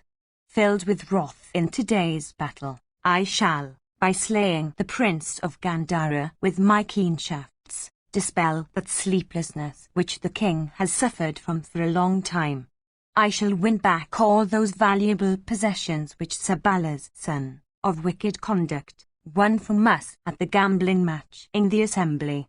Hearing of the slaughter of their husbands and sons at the hands of the Pandavas in battle, all the ladies of the city called after the elephant will utter loud wails. Today, O Krishna, our task will be ended. Today Duryodhana shall abandon all his blazing prosperity, as also his life breath. Thou mayest take the foolish son of Dhritarashtra to be dead, O thou of Vrishani's race, if, O Krishna, he does not today fly away from the battle to be waged by me.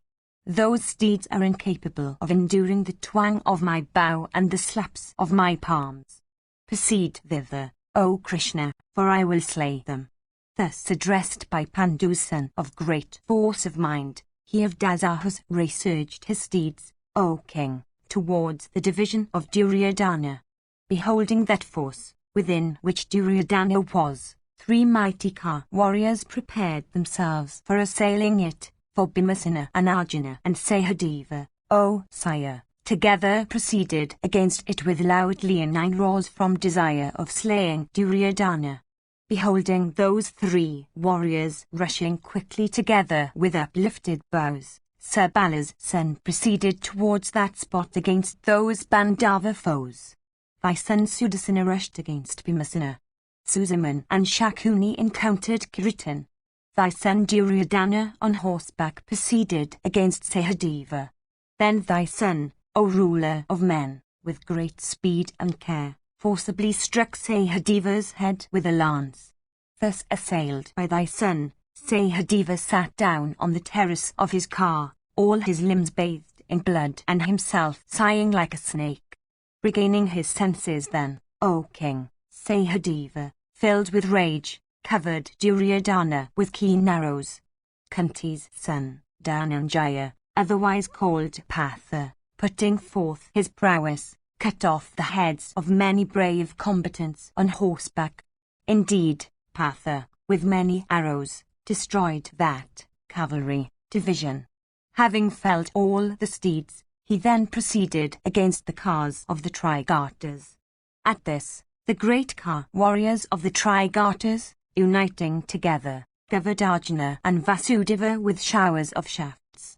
Assailing Satyakarman with a razor-headed arrow, the son of Pandu, possessed of great fame, cut off his adversary's car shafts.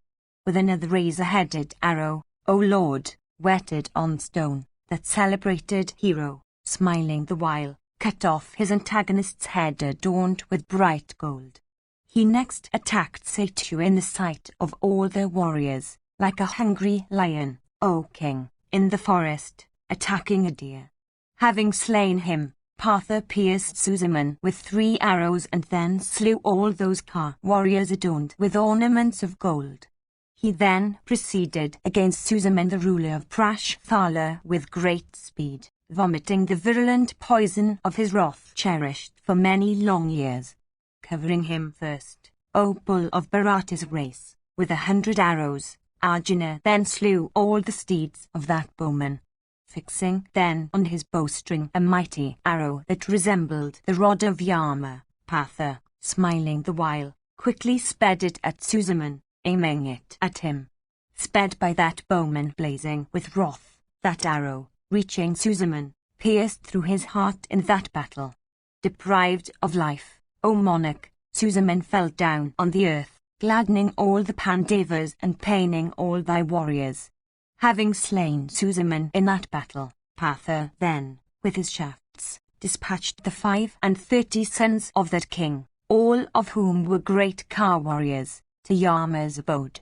Slaying next all the followers of Susaman with his keen arrows, the mighty car warrior, Arjuna, proceeded against the remnant of the Bharata host. Bhima, in that battle, filled with rage, O ruler of men, made thy son Sudarsana invisible with his arrows, and smiling the while, cut off from his antagonist, struck his head with a razor-headed arrow of great sharpness. Deprived of life, the prince fell down on the earth. Upon the fall of that Kuru hero, his followers encompassed Bhima in that battle, shooting showers of whetted arrows at him. Vrikadara, however, with his keen arrows, whose touch resembled that of Indra's thunder, covered that force around him. Within a very short time, Bhima slew them all, O bull of Bharata's race. Whilst they were being thus exterminated, many Kaurava leaders of great might, O Bharata, approached Bhima and began to fight with him. The son of Pandu, O king, covered all of them with his arrows.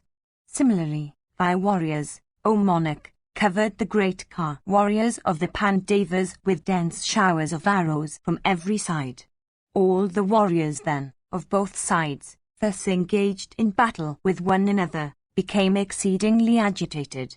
Struck by one another, the combatants of both armies, O king, began to fall down, wailing aloud for their deceased kinsman. 28. Sanjaya said, during the progress of that battle which was so destructive of men and steeds and elephants, Sabala's son, Shakuni, O king, rushed against Sahadeva. The valiant Sahadeva, as Shakuni rushed quickly towards him, sped showers of swift arrows at that warrior as numerous as a flight of insects. At that time, Eluka also encountered Bhima and pierced him with 10 arrows. Shakuni, meanwhile, O monarch, having pierced Bhima with 3 arrows, covered Sahadeva with 90. Indeed, those heroes, O king, encountering one another in that battle, pierced one another with many keen arrows equipped with canker and peacock feathers, winged with gold, whetted on stone, and sped from bowstrings drawn to their ears. Those showers of arrows sped from their bows and arms, O monarch, shrouded all the points of the compass like a thick shower of rain poured from the clouds. Then Bhima, filled with rage, and Sahadeva of great valor, both endued with great might, careered in that battle, making an immense carnage. That army, O Bharata, was covered with hundreds of arrows by those two warriors. In consequence thereof, the welkin on many parts of the field became shrouded with darkness. In consequence, O monarch, of steeds, covered with arrows, dragging after them, as they ran, a large number of slain combatants, the tracks on many parts of the field became entirely blocked up.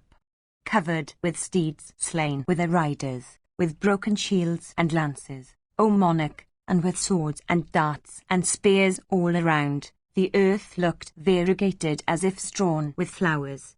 The combatants, O king, encountering one another, careered in battle, filled with wrath and taking one another's life. Soon the field became strewn with heads, beautiful as the filaments of the lotus, adorned with earrings and graced with faces set with eyes upturned in wrath and lips bit in rage. Covered also, O monarch, with the severed arms of warriors that resembled the trunks of huge elephants, that were adorned with angardas and cased in leathern fences, and that still held swords and lances and battle-axes, and with headless bodies risen on their feet and bleeding and dancing on the field, and swarming with carnivorous creatures of diverse kinds. The earth, O Lord, presented a frightful aspect. After the Bharata army had been reduced to a small remnant, the Pandavas, filled with delight in that dreadful battle, began to dispatch the Kauravas to Yama's abode. Meanwhile, the heroic and valiant son of Sabala's son very forcibly struck Sahadeva on the head with a lance. Exceedingly agitated, O monarch, in consequence of the blow, Sahadeva sat down on the terrace of his car. Beholding Sahadeva in that plight, the valiant Bhima, filled with rage, O Bharata, held the whole Kuru army in check. With his cloth-yard shaft he pierced hundreds and thousands of hostile warriors, and having pierced them so, that chastiser of foes uttered a leonine roar. Frightened at that roar, all the followers of Shakuni, with their steeds and elephants, precipitately fled away in fear. Beholding them broken, King Duryodhana said unto them, Stop, ye Kshatriyas, unacquainted with morality. Fight. What is the use of flight?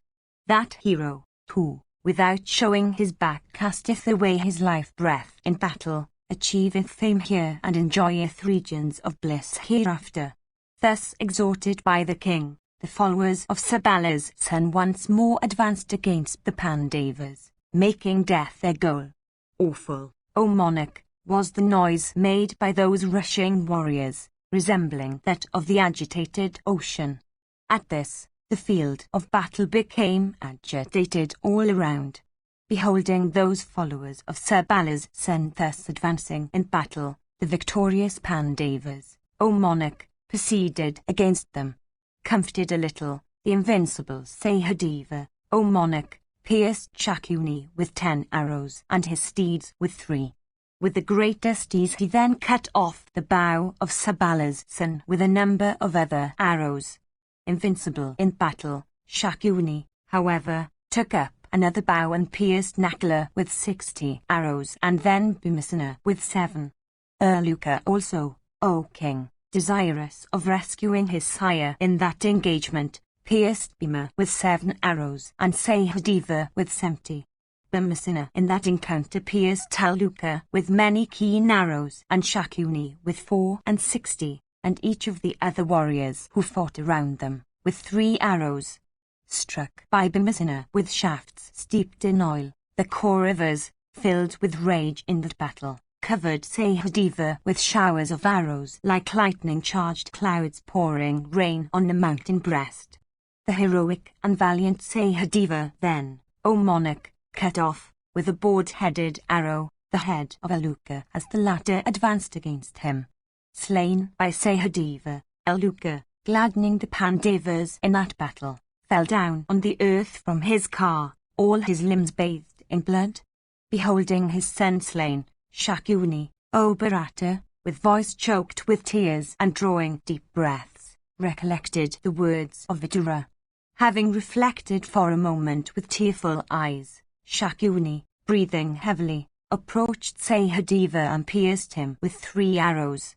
Baffling those arrows sped by Sabala's son with showers of shafts, the valiant Sahadeva, O monarch, cut off his antagonist's bow in that battle.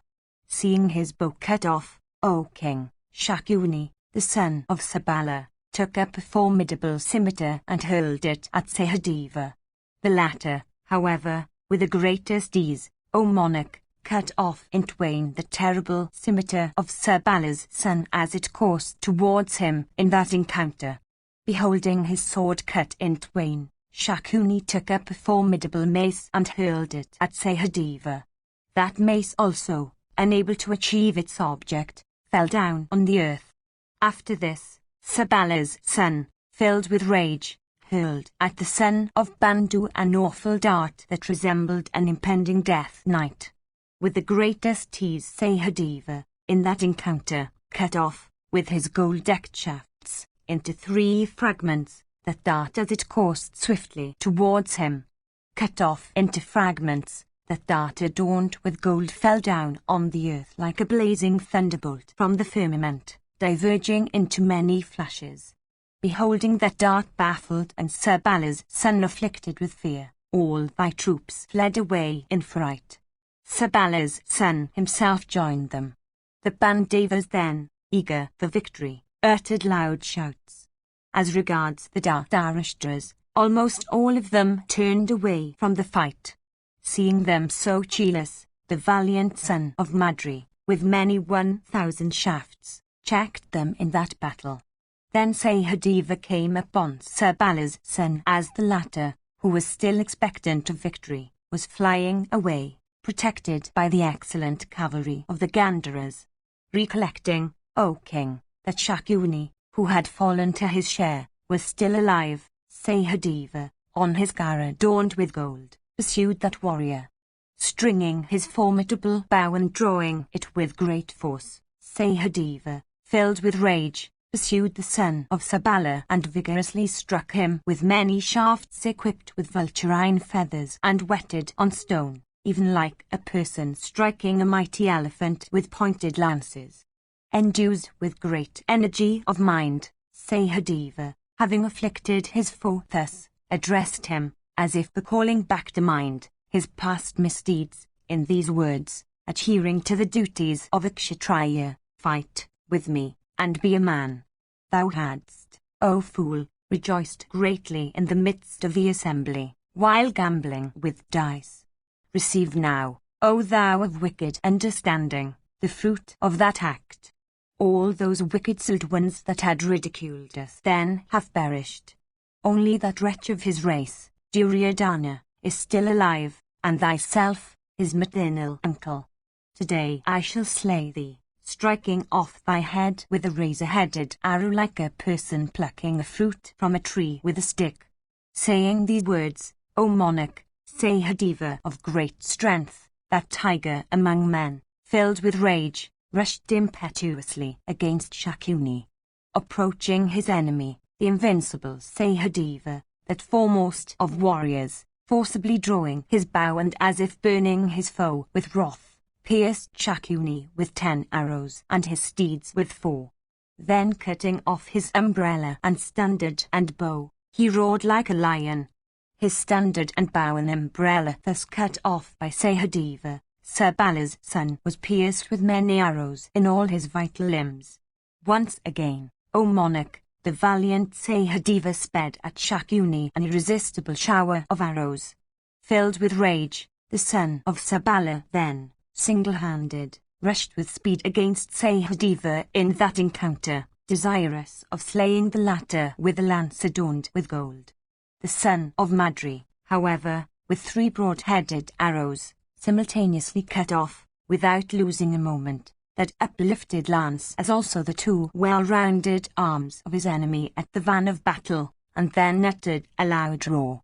Endued with great activity, the heroic Sahadeva then, with a broad-headed arrow, made of hard iron, equipped with wings of gold, capable of penetrating every armor, and sped with great force and care, cut off from his trunk his enemy's head. Deprived of his head by the son of Pandu with that gold-decked arrow of great sharpness and splendor like the sun's, Sabala's son fell down on the earth in that battle. Indeed, the son of Pandu, filled with rage, struck off that head which was the root of the evil policy of the Kurus, with that impetuous shaft winged with gold and whetted on stone. Beholding Shakuni lying headless on the ground and all his limbs drenched with gore, thy warriors, rendered powerless with fear, fled away on all sides with weapons in their hands. At that time, thy sons, with cars, elephants, horse and foot entirely broken, heard the twang of Gandiva and fled away with colourless faces, afflicted with fear and deprived of their senses. Having thrown down Shakuni from his car, the Pandavas, O Bharata, became filled with delight. Rejoicing with Geshava among them, they blew their conchs in that battle, gladdening their troops. All of them, with glad hearts, worshipped Sahadeva, and said, by good luck, O hero, Shakuni of wicked soul, that man of evil course, hath, with his son, been slain by thee. 29. Radha Pravisa Pava. Sanjaya said, after this, the followers of Sabala's son, O monarch, became filled with rage. Prepared to lay down their lives in that dreadful battle, they began to resist the Pandavas. Resolved to aid Sahadeva in his victory, Arjuna, as also Bhimasena possessed of great energy and resembling an angry snake of virulent poison in aspect, received those warriors. With his Gandiva, Dhananjaya baffled the purpose of those warriors, who, armed with darts and swords and lances, desired to slay Sahadeva. Vatsu, with his broad-headed arrows, cut off the steeds, the heads, and the arms, with weapons in grasp of those rushing combatants. The steeds of those foremost of heroes endued with activity, struck by Savyasi, fell down on the earth, deprived of their lives. King Duryodhana, beholding that carnage of his own troops, O Lord, became filled with rage. Assembling together the remnant of his cars which still numbered many hundreds, as also his elephants and horse and foot, O scorcher of foes, thy son said these words unto those warriors, encountering all the Pandavas with their friends and allies, in this battle, and the prince of Bankala also with his own troops, and slaying them quickly, turn back from the fight. Respectfully accepting that command of his, those warriors, difficult of defeat in battle, proceeded once more against the Pathas in that battle, at the behest of thy son. The Pandavas, however, covered with their arrows resembling snakes of virulent poison, all those warriors, forming the remnant of the Kaurava army, that thus rushed quickly against them in that dreadful battle. That army, O chief of the Bharatas, as it came to battle, was in a moment exterminated by those high-souled warriors, for it failed to obtain the protector. In consequence of the Kaurava steeds running hither and thither that were all covered with the dust raised by the army, the cardinal and the subsidiary points of the compass could not be distinguished. Many warriors, issuing out of the Pandava array, O Bharata, slew thy troops in a moment in that battle. 11 Akshayinis, O Bharata, of troops had been assembled for thy son. All those, O Lord, were slain by the Pandas and the Srinjayas. Amongst those thousands upon thousands of high-souled kings on thy side, only Duryodhana now, O monarch, exceedingly wounded, was seen to be alive, casting his eyes on all sides, and seeing the earth empty, himself destitute of all his troops, while the Pandavas, filled with joy in that battle, were roaring aloud in consequence of the accomplishment of all their objects.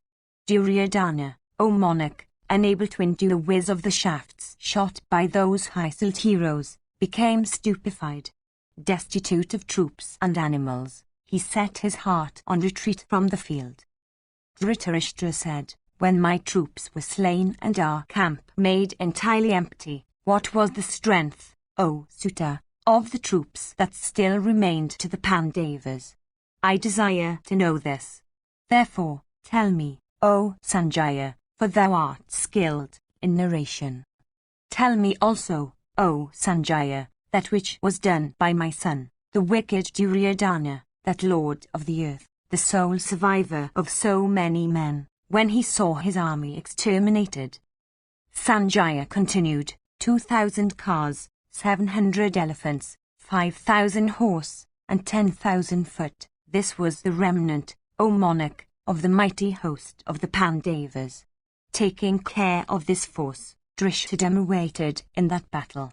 Meanwhile, O chief of the Bharatas, King Duryodhana, that foremost of car warriors, saw not in that battle a single warrior on his side. Beholding his enemies roaring aloud and witnessing the extermination of his own army, that lord of the earth, Duryodhana, without a companion, abandoned his slain steed, and fled from the field with face turned eastwards. That lord of 11 Akshayinis, thy son Duryodhana, of great energy, taking up his mace, fled on foot towards a lake. Before he had proceeded far on foot, the king recalled the words of the intelligent and virtuous Vidura. Without doubt, this had been foreseen by Vidura of great wisdom, this great carnage of Kshatriyas and of ourselves in battle. Reflecting on this, the king, with heart burning in grief at having witnessed the extermination of his army, desired to penetrate into the depths of that lake. The Pandavas, O monarch, with Drishthadumna at their head, filled with rage, rushed against the small remnant of thy army. With his Gandhiva, Dhananjaya baffled the purpose of the Kaurava troops, who, armed with darts and swords and lances, were uttering loud roars. Having with his sharp shafts slain those troops with their allies and kinsmen, Arjuna, as he stood on his car having white steeds yoked into it, looked exceedingly beautiful. Upon the fall of Sabala's son along with horse, cars and elephants, thy army looked like a large forest laid low by the wind. In Duryodhana's army then, O monarch, which had numbered many hundred thousands of warriors, not another great car warrior was seen to be alive, save the heroic son of Drona, and Kritavama, and Kripa the son of Godama, O monarch, and that lord of the earth, thy son. Drishthadumna, seeing me, laughingly addressed Satyaki, saying, what is the use of seizing this one? Nothing will be gained by keeping him alive. Hearing these words of Drishthadumna, the grandson of Suni, that great car warrior, uplifting his sharp sword, prepared to slay me. Just at that juncture, the island-born Krishna of great wisdom, Vyasa, coming there, said, let Sanjaya be dismissed alive. By no means should he be slain. Hearing these words of the island-born, the grandson of Suni joined his hands, and then, setting me free, said unto me, peace to thee, O Sanjaya, thou mayest go hence. Permitted by him, I myself then, putting off my armor and making over my weapons, set out on the evening on the road leading to the city, my limbs bathed in blood. After I had come about 2 miles, O monarch, I beheld Duryodhana, standing alone, mace in hand, and exceedingly mangled. His eyes were full of tears, and therefore he could not see me. I stood cheerlessly before him. He looked accordingly at me without recognizing me. Beholding him standing alone on the field and indulging in grief, I also, overwhelmed with sorrow, succeeded not for a little while to speak a single word. Then I said unto him everything about my own capture and my release through the grace of the island-born.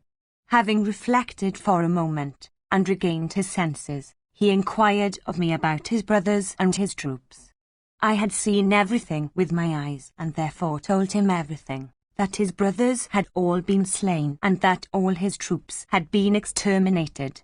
I told the king that we had at that time only 3 Ka warriors left alive, for the island-born had said so unto me when I set out from the place where the Pandavas were. Drawing deep breaths and looking repeatedly at me, Vysen touched me with his hand and said, Except thee, O Sanjaya, there is none else that liveth amongst those engaged in this battle. I do not see another on my side, while the Pandavas have their allies living.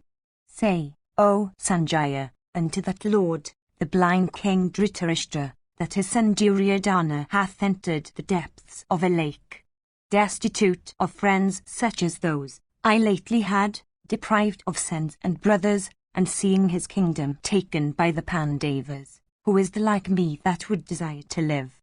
Say all this unto the king, and tell him further that I have escaped with life from that dreadful battle, and that, alive, though exceedingly wounded, I shall rest within the depths of this lake. Having said these words unto me, O monarch, the king entered that lake. That ruler of men, by his power of illusion, then charmed the waters of that lake, making a space for him within them. After he had entered that lake, I myself, without anybody on my side, saw those 3 Ka warriors of our army coming together to that spot with their tired animals. They were Kripa, the son of Saradwat, and the heroic Ashvatthama, that foremost of Ka warriors, and Kritivama of Boa's race. Mangled with shafts, all of them came together to that spot. Beholding me, they all urged their steeds to greater speed, and coming up to me, said, By good luck, O Sanjaya, thou livest yet. All of them then inquired after thy son, that ruler of men, saying, Is our king Duryodhana still alive, O Sanjaya? I then told them that the king was well in body. I also told them everything that Duryodhana had said unto me. I also pointed out to them the lake that the king had entered. Then Ashvatthama, O king, having heard those words from me, cast his eyes on that extensive lake and began to wail in grief, saying, Alas, alas, the king knows not that we are still alive. With him amongst us, we are still quite able to fight with our foes. Those mighty Ka warriors, having wept there for a long time, fled away at sight of the sons of Pandu. Those 3 Ka warriors that formed the remnant of our army took me up on the well-adorned car of Kripa, and then proceeded to the Kuru camp. The sun had set a little before. The troops forming the outposts of the camp, learning that all thy sons had been slain, wept aloud. Then, O monarch, the old men that had been appointed to look after the ladies of the royal household proceeded towards the city, taking the princesses after them. Loud were the wails uttered by those weeping ladies when they heard of the destruction of the whole army. The women, O king, crying ceaselessly, caused the earth to resound with their voices like a flight of she-ospreys. They tore their bodies with nails and struck their heads with their hands, and untied their braids, indulging all the while in loud cries, filling the air with sounds such as "oh" and "alas," and beating their breasts, they cried aloud and wept and uttered loud shrieks, O monarch. Then the friends of Duryodhana, deeply afflicted and made voiceless by their tears, set out for the city, taking the ladies of the royal household with them. The camp guards quickly fled towards the city, taking with them many white beds overlaid with costly coverlets. Others, placing their wives on cars drawn by mules, proceeded towards the city. Those ladies, O monarch, who, while in their houses could not be seen by the very sun, were now, as they proceeded towards the city, exposed to the gaze of the common people. Those women, O chief of the Bharata's race, who were very delicate, now proceeded with speed towards the city, having lost their near ones and kinsmen. The very cowherds and shepherds and common men, filled with panic and afflicted with the fear of Bhimsena, fled towards the city. Even these were filled with a great fear of the Pathas. Looking at one another, all of them fled towards the city. During the progress of the general flight attended with such circumstances of fear, Uetsu, deprived of his senses by grief, thought upon what he should do in a view of the emergency that had come. Duryodhana hath been vanquished in battle by the Pandavas of terrible prowess. He had 11 Akshayinis of troops under him. All his brothers have been slain. All the Kauravas, headed by Bhishma and Drona, have perished. Through the influence of destiny, only I have been saved. All those that were in the Kuru camp have fled. Alas, they are flying on all sides, deprived of energy and destitute of protectors. Such a sight had never been seen before. Afflicted with sorrow, with eyes anxious in fear, they are flying away on all sides like a herd of deer, looking at one another. Those amongst the counsellors of Duryodhana that are yet alive have fled towards the city, taking with them the ladies of the royal household. I think, O Lord, that the time hath come when I also should enter the city with them, after taking the permission of Yudhishthira and Vasudeva. For this purpose that mighty armed prince presented himself before both those heroes. King Yudhishthira, who is always compassionate, became highly pleased with him. The mighty armed Pandava embraced that child of a Vaisya mother and dismissed him affectionately. Riding upon his own car, he urged his steeds to great speed. He then supervised the removal of the ladies of the royal household to the city. The sun was setting. With those ladies, Uetsu entered the city of Hastinapura, with tearful eyes and with voice choked in grief. He then saw Vidura of great wisdom, sitting with tearful eyes. He had come away from Dhritarashtra, his heart having been afflicted with great sorrow. Bowing down unto Vidura, he stood before him. Devoted to truth, Vidura addressed him, saying, By good luck, O son, thou livest amid this general destruction of the Kurus. Why, however, hast thou come without King Duryodhana in thy company? Tell me in detail the cause of this. Uetsu then said, After the fall of Shakuni, O sire, with all his kinsmen and friends, King Duryodhana, abandoning the steed he rode, fled away, in fear towards the east. After the king had fled away, all the people in their Kaurava encampment, agitated with fear, fled towards the city. Then the protectors of the ladies, placing the wives of the king, as also those of his brothers, on vehicles, fled away in fear. Obtaining the permission of King Yudhishthira and Keshava, I set out for Hastinapura, for protecting the people thus flying away. Hearing these words spoken by the son of Dhritarashtra's Vaisya wife, Vidura of immeasurable soul, conversant with every usage and feeling that was proper of that hour, applauded the eloquent Uetsu, and he said, Thou hast acted properly, having regard for what has come, in a view of this destruction of all the Bharatas of which thou art speaking.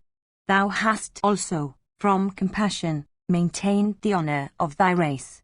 By good luck, we behold thee come back with life from this terrible battle that is so destructive of heroes, like creatures beholding the sun possessed of blazing glory. Thou, O son, are now in every way the sole staff of the blind monarch, bereft of foresight, afflicted with calamity, struck by destiny, and who, though repeatedly dissuaded, could not abstain from pursuing his evil policy. Take rest here for this day. Tomorrow thou mayst return to Yudhishthira. Having said these words, Vidura, with tearful eyes, took leave of Uetsu and entered the abode of the king, which resounded with cries of woe and alas, uttered by citizens and villagers afflicted with woe. The cheerless mansion seemed to have lost all its beauty, comfort and happiness seemed to have deserted it. It was all empty and pervaded by disorder. Already filled with sorrow, Vidura's grief increased at that sight. Conversant with every duty, Vidura, with a sorrowful heart, entered the palace, drawing deep breaths. As regards Zuetsu, he passed that night in his own abode. Afflicted with woe, he failed to obtain any joy at the panegyrics with which he was greeted. He passed the time, thinking of the terrible destruction of the Bharatas at one another's hands. 30. Dhritarashtra said, after all the Kaurava troops had been slain by the sons of Bandu on the field of battle, what did those survivors of my army, Kritavama and Gripa and the valiant son of Drona do? What also did the wicked Sut King Duryodhana then do? Sanjaya said, after the flight of the ladies of those high Kshatriyas, and after their Kaurava camp had become entirely empty, the 3 Car warriors thou hast mentioned became filled with anxiety. Hearing the shouts of the victorious sons of Pandu, and beholding the camp deserted towards the evening, those 3 warriors of our side, desirous of rescuing the king, and unable to stay on the field, proceeded towards the lake. Yudhishthira, of virtuous soul, with his brothers in that battle, felt great joy and wandered over the field from desire of slaying Duryodhana. Filled with wrath, the Pandavas, desirous of victory, searched for thy son. Though, however, they looked very carefully for him, they failed to discover their Kuru king. Mace in hand, he had fled with great speed from the field of battle and penetrated into that lake, having by the aid of his powers of illusion solidified its waters. When at last the animals of the Pandavas became very much tired, the latter proceeded to their camp and rested there with their soldiers. After the Parthas had retired to their camp, Kripa and Drona's son and Kritavama of the Satvata race slowly proceeded towards that lake. Approaching the lake within which lay the king, they addressed that invincible ruler of men asleep within the water, saying, Arise, O king, and fight with us against Yudhishthira. Either obtaining victory enjoy the earth, or, slain, proceed to heaven. The forces of the Pandavas also, O Duryodhana, have all been slain by thee. Those amongst them that are yet alive have been exceedingly mangled. They will not be able, O monarch, to bear thy impetuosity, especially when thou shalt be protected by us. Arise, therefore, O Bharata. Duryodhana said, by good luck, I see you, ye bulls among men, come back with life from this destructive battle between the Pandavas and the Kauravas. After we have rested a while and dispelled our fatigue, we shall encounter the enemy and conquer him. Ye also are tired, and I myself am exceedingly mangled. The army of the Pandavas is swelling with might. For these reasons, I do not like to fight now. These exhortations on your part, ye heroes, are not at all wonderful, for your hearts are noble. Your devotion also to me is great. This, however, is not the time for prowess. Resting for this one night, I shall, on the morrow, join you and fight with the foe. In this there is no doubt. Sanjaya continued, thus addressed. The son of Drona replied unto the king, who was invincible in battle, saying, Arise, O king, blessed be thou, we shall yet vanquish the foe. I swear by all my religious acts, by all the gifts I have made, by truth itself, and my silent meditations, O king, that I shall today slay their Somakas. Let me not obtain the delight resulting from the performance of sacrifices, that delight which is felt by all pious men, if this night passes away without my slaying the Pandavas in battle. Without slaying all the Panchalas, I will not, O Lord, put off my armor. I tell thee this truly. Believe me, O ruler of men.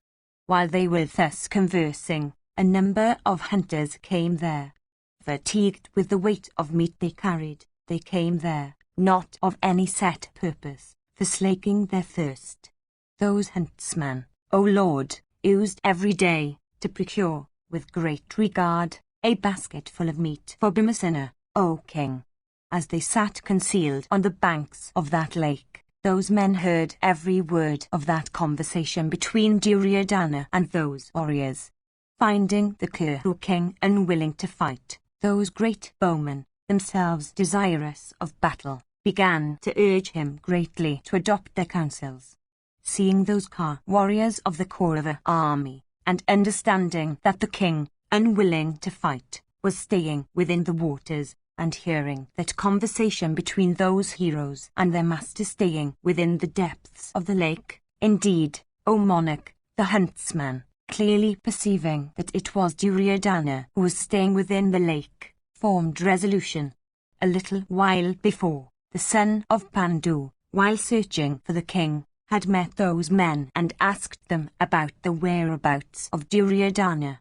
Recollecting the words that the son of Pandu had said, those hunters, O king, whisperingly said unto one another, We will discover Duryodhana, and to the Pandavas. The son of Pandu will then give us wealth. It is evident to us that the celebrated king Duryodhana is here. Let us then, all of us, proceed to the spot where King Yudhishthira is, foretelling him that the vindictive Duryodhana is concealed within the waters of this lake. Let us also, all of us, inform that great bowman, the intelligent Bimasena, that the son of Dhritarashtra is concealed here within the waters of this lake. Gratified with us, he will give us much wealth. What need of fatiguing ourselves, day after day, with procuring meat and weakening ourselves with such toil? Having said these words, those huntsmen, filled with joy and longing for wealth, shook up their baskets of meat and proceeded towards their Pandava camp. Possessed of sure aim and skilled in smiting, the Pandavas, O monarch, not seeing in battle Duryodhana, who was then concealed, were resting in their camp. Desirous of reaching the end of that sinful white's evil policy, they had dispatched spies in all directions on the field of battle. All the soldiers, however, that had been dispatched on that mission returned to the camp together and informed King Yudhishthira that no trace could be found of King Duryodhana. Hearing these words of the returned messengers, O bull of Bharata's race, King Yudhishthira became filled with great anxiety and began to breathe heavily. While the Pandavas, O bull of Bharata's race, were staying in such cheerlessness, those huntsmen, O Lord, having come with great speed from the banks of that lake, arrived at the camp, filled with joy at having discovered Duryodhana. Though forbidden, they still entered the camp, in the very sight of Bimasena. Having approached that mighty son of Pandu, Bimasena, they represented everything unto him about what they had seen and heard. Then Vrikadara, that scorcher of foes, O king, giving them much wealth, represented everything unto King Yudhishthira the just, saying, Duryodhana, O king, hath been discovered by the huntsmen that supply me with meat. He, O king, for whom thou grievest now lies within a lake whose waters have been solidified by him. Hearing these agreeable words of Bimasena, O monarch, Kunti's son, Ajatasattu, became, with all his brothers, filled with joy. Having learnt that the mighty bowman Duryodhana had penetrated into the waters of a lake, the king proceeded thither with great speed, with Janardana at his head. Then a tumultuous noise arose, O monarch, from among the Pandavas and the Bankalas, all of whom were filled with joy. Their warriors uttered leonine roars, O bull of Bharata's race, and shouted loudly. All the Kshatriyas, O king, proceeded with great speed towards that lake called Dvapayana. The rejoicing Somakas all around loudly and repeatedly exclaimed, The sinful son of Dhritarashtra has been found. The noise made by the cars of those impetuous warriors who proceeded with great speed became very loud, O monarch, and touched the heavens. Although their animals were tired, all of them still proceeded with speed behind King Yudhishthira, who was bent upon finding out Duryodhana, Arjuna, and Bhimasena, and the two sons of Madri by Pandu, and the Panchala prince Drishthadama, and the unvanquished Shikhandi, and Utamaujas, and Yadamanyu, and the mighty Ka warrior Satyaki, and their 5 sons of Draupadi, and those amongst the Panchalas, O king, that were yet alive, and all the Pandavas, and all their elephants, and foot soldiers by hundreds upon hundreds, all proceeded with Yudhishthira. Possessed of great valor, King Yudhishthira the Just, O monarch, arrived at the lake known by the name of Dvapayana, within which Duryodhana then was. Wide as the ocean itself, its aspect was agreeable, and its waters were cool and transparent. Solidifying the waters by means of his power of illusion, by, indeed, a wonderful method, thy son Duryodhana, O Bharata, happened to be within that lake. Indeed, within those waters lay, O Lord, that king, armed with his mace, who, O ruler of men, could not be vanquished by any man. Staying within the waters of that lake, King Duryodhana heard that tumultuous noise of the Pandava army, which resembled the very roar of the clouds. Yudhishthira then, O king, with his brothers repaired to that lake from desire of slaying Duryodhana. Raising a thick dust, the son of Pandu caused the earth to tremble with the sound of his car wheels and the loud blare of his conch. Hearing the noise made by the army of Yudhishthira, those great car warriors, Kritavama and Gripa and the son of Drona, said these words unto the Kuru king, filled with joy and longing for victory, the Pandavas are coming hither. We will, therefore, leave this place. Let it be known to thee. Hearing those words of these heroes endued with great activity, he answered them, saying, So be it, and remained, as before, within the waters, having, O Lord, solidified them by his powers of illusion. Those Ka warriors, headed by Gripa, filled with grief, took leave of the king, O monarch, and went away to a place far removed from that spot. Having proceeded far, they beheld a banyan, O sire, under whose shade they stopped, greatly tired, and exceedingly anxious about the king, and indulging in such thoughts as these, the mighty son of Dhritarashtra, having solidified the waters of the lake, lay stretched at the bottom. The Pandavas have reached that spot, from desire of battle. How will the battle take place? What will become of the king? Thinking of these things, O king, those heroes, Kripa and the others, liberated their horses from their cars and prepared to rest there for some time. 31. Sanjaya said, after those 3 car warriors had left that spot, the Pandavas arrived at that lake within which Duryodhana was resting himself. Having reached the banks of the Dvapayana lake, O chief of Kuru's race, they beheld that receptacle of waters enchanted by thy son. Then Yudhishthira, addressing Vasudeva, said, Behold, the son of Dhritarashtra hath applied his power of illusion to these waters. Having enchanted the waters, he layeth within them. He can have now no fear of injury from man. Having invoked a celestial illusion, he is now within the waters. By an act of deception, that white conversant with every deception hath sought this refuge. He shall not, however, escape me with life. Even if the wielder of the thunderbolt himself aid him in battle, people, O Madhava, shall yet behold him slain today. Vasudeva said, with thy own powers of illusion, O Bharata, destroy this illusion of Duryodhana, who is an adept in it. One conversant with illusion should be slain with illusion. This is the truth, O Yudhishthira. With acts and means and applying thy power of illusion to these waters, slay, O chief of the Bharatas, this Sayadana, who is the very soul of illusion. With acts and means Indra himself slew the Daityas and the Danavas. Vali himself was bound by the titled one, Apendra, with the aid of many acts and means. the great Asura Hiranyaksha, as also that other one, Hiranyakasipu, was slain by the aid of many acts and means.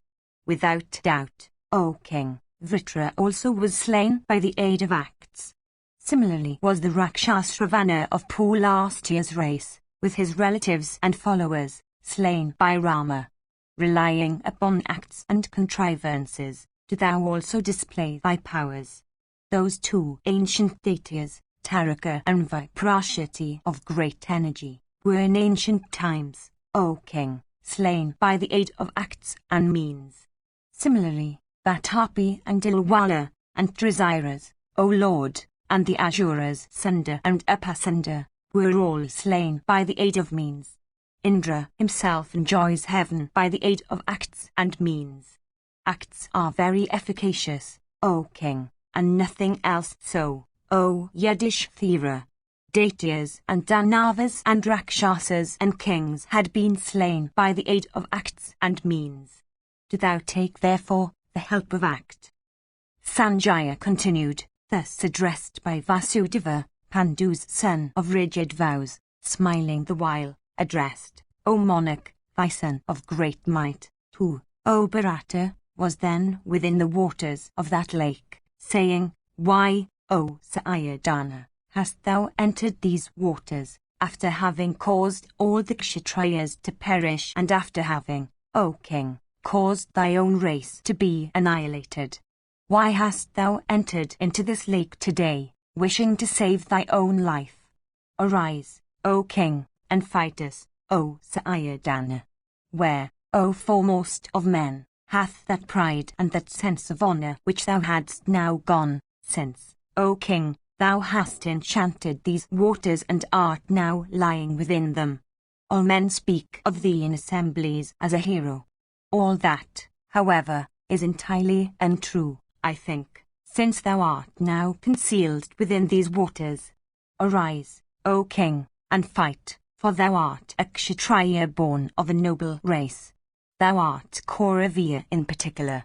Remember thy birth.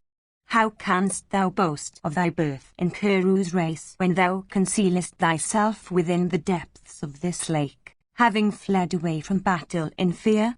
This is not the eternal duty of a Kshatriya, staying away from battle. Flight from battle, O king, is not the practice of those that are honourable, nor does it lead to heaven. How is it that without having attained to the end of this war, inspired though thou wert with a desire of victory, thou stayest now within this lake, after having caused and witnessed the slaughter of thy sons and brothers and sires and relatives and friends and maternal uncles and kinsmen? Ever boastful of thy courage, thou art, however, not a hero. Falsely dost thou describe thyself, O Bharata, when thou sayest in the hearing of all men that thou art a hero, O thou of wicked understanding. They that are heroes never fly away at sight of foes. Or, tell us, O hero, about the nature of that courage in consequence of which thou hast fled from battle. Arise, O prince, and fight, casting off thy fears. Having caused all thy troops and thy brothers to be slain, O Sayadana, thou shouldst not, if thou art inspired with righteous motives, think now of saving thy life. One like thee, O Sayadana, that has adopted Kshatriya duties, should not act in this way. Relying upon Kana, as also upon Shakuni the son of Sabala, thou hadst regarded thyself immortal and hadst, from folly, failed to understand thy own self. Having perpetrated such grievous sin, fight now, O Bharata. How dost that flight from battle recommend itself to one like thee? Surely, thou forgettest thyself. Where is that manliness of thine, O sire, and where, O Sayadana, is that pride cherished by thee? Where hath that prowess of thine now gone, and where also that swelling and great energy which thou hadst? Where is that accomplishment of thine in weapons? Why dost thou lie within this lake now? Arise, O Bharata, and fight, observing the duties of a Kshatriya. Either rule the wide earth after vanquishing us, or sleep, O Bharata, on the bare ground, slain by us.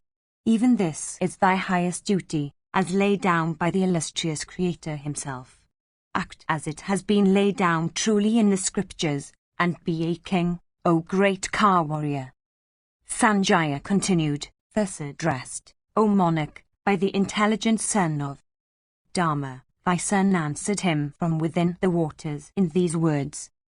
Duryodhana said, it is not at all a matter of surprise, O king, that fear should enter the hearts of living creatures. As regards myself, however, O Bharata, I have not fled from the field of battle actuated by the fear of life. My car was destroyed, my quivers were gone, and my Parshani drivers were killed. I was alone, without a single follower to stand by me in battle. It was for this that I desired a little rest. It was not for the sake of saving my life, it was not from fear, it was not from grief, O king, that I entered these waters. It was only in consequence of fatigue that I did so. Do thou, O son of Kunti, rest a while with those that follow thee. Rising from this lake I will certainly fight all of you in battle.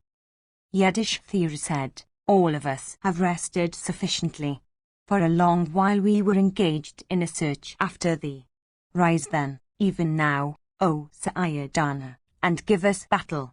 Either slaying the Pathas in battle make this kingdom that swelleth with prosperity thy own, or slain by us in battle, proceed to those regions that are reserved for heroes. Duryodhana said, they amongst the Kurus, O son of Kurus race, for whose sake I desired sovereignty, that is, those brothers of mine, O king, all lie dead on the field. I do not, again, like to enjoy any longer the earth that is now shorn of wealth and reft of superior Kshatriyas, and that hath, therefore, become like a widowed lady. I, however, still hope to vanquish thee, O Yudhishthira, after curbing the pride, O bull of Bharata's race, of the Panchalas and the Pandus. There is, however, no longer any need for battle when Drona and Karna have been quieted and when our grandsire Bhishma hath been slain. This shorn earth, O king, now exists for thee.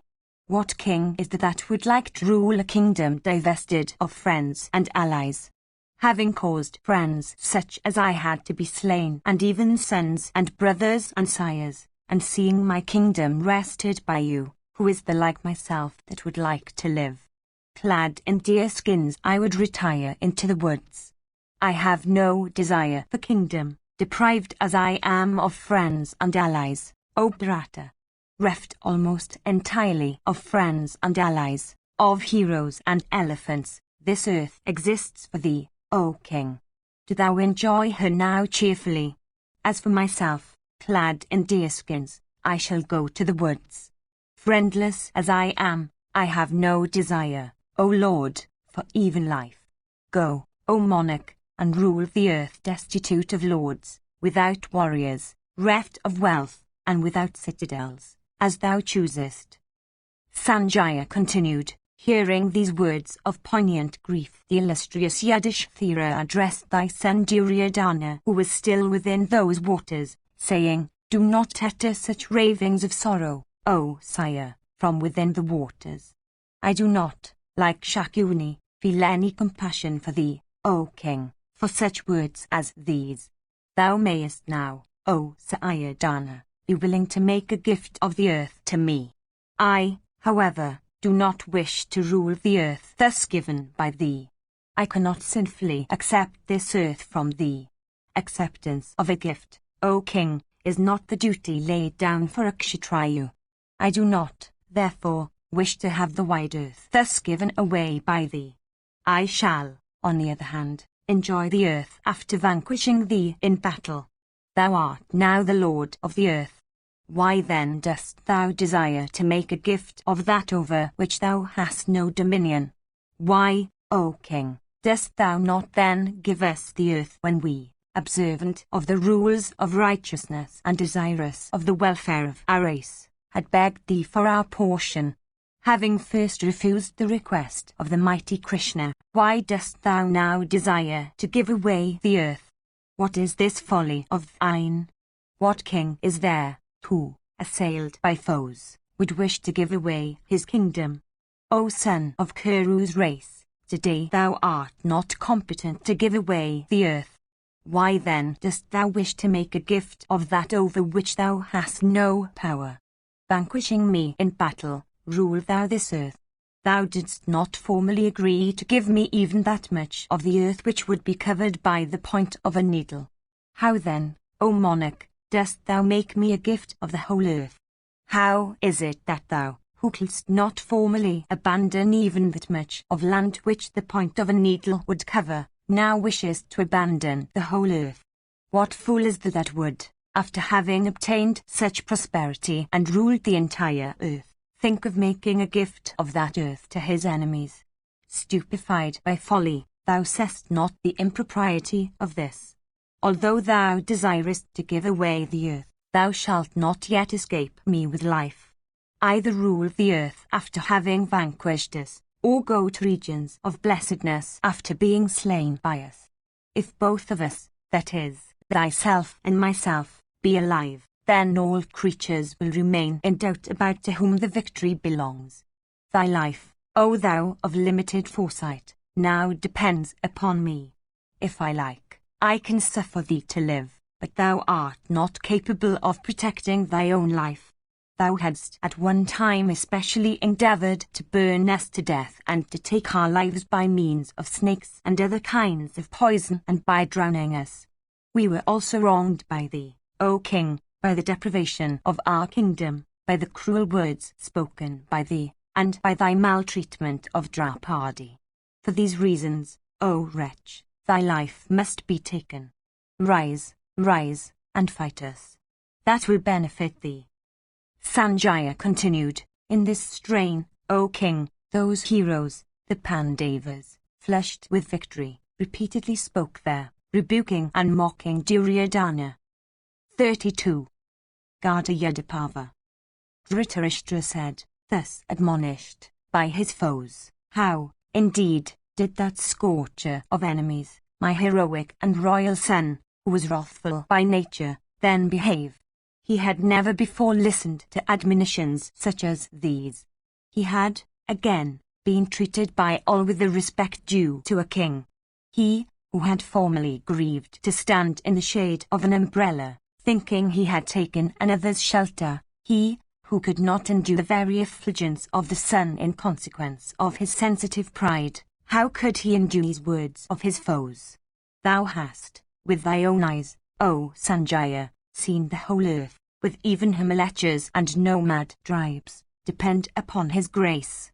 Rebuked thus at that spot by the sons of Bandu in particular, while lying concealed in such a solitary place after having been deprived of his followers and attendants, alas, what answer did he make unto the Pandavas upon hearing such bitter and repeated taunts from his victorious enemies?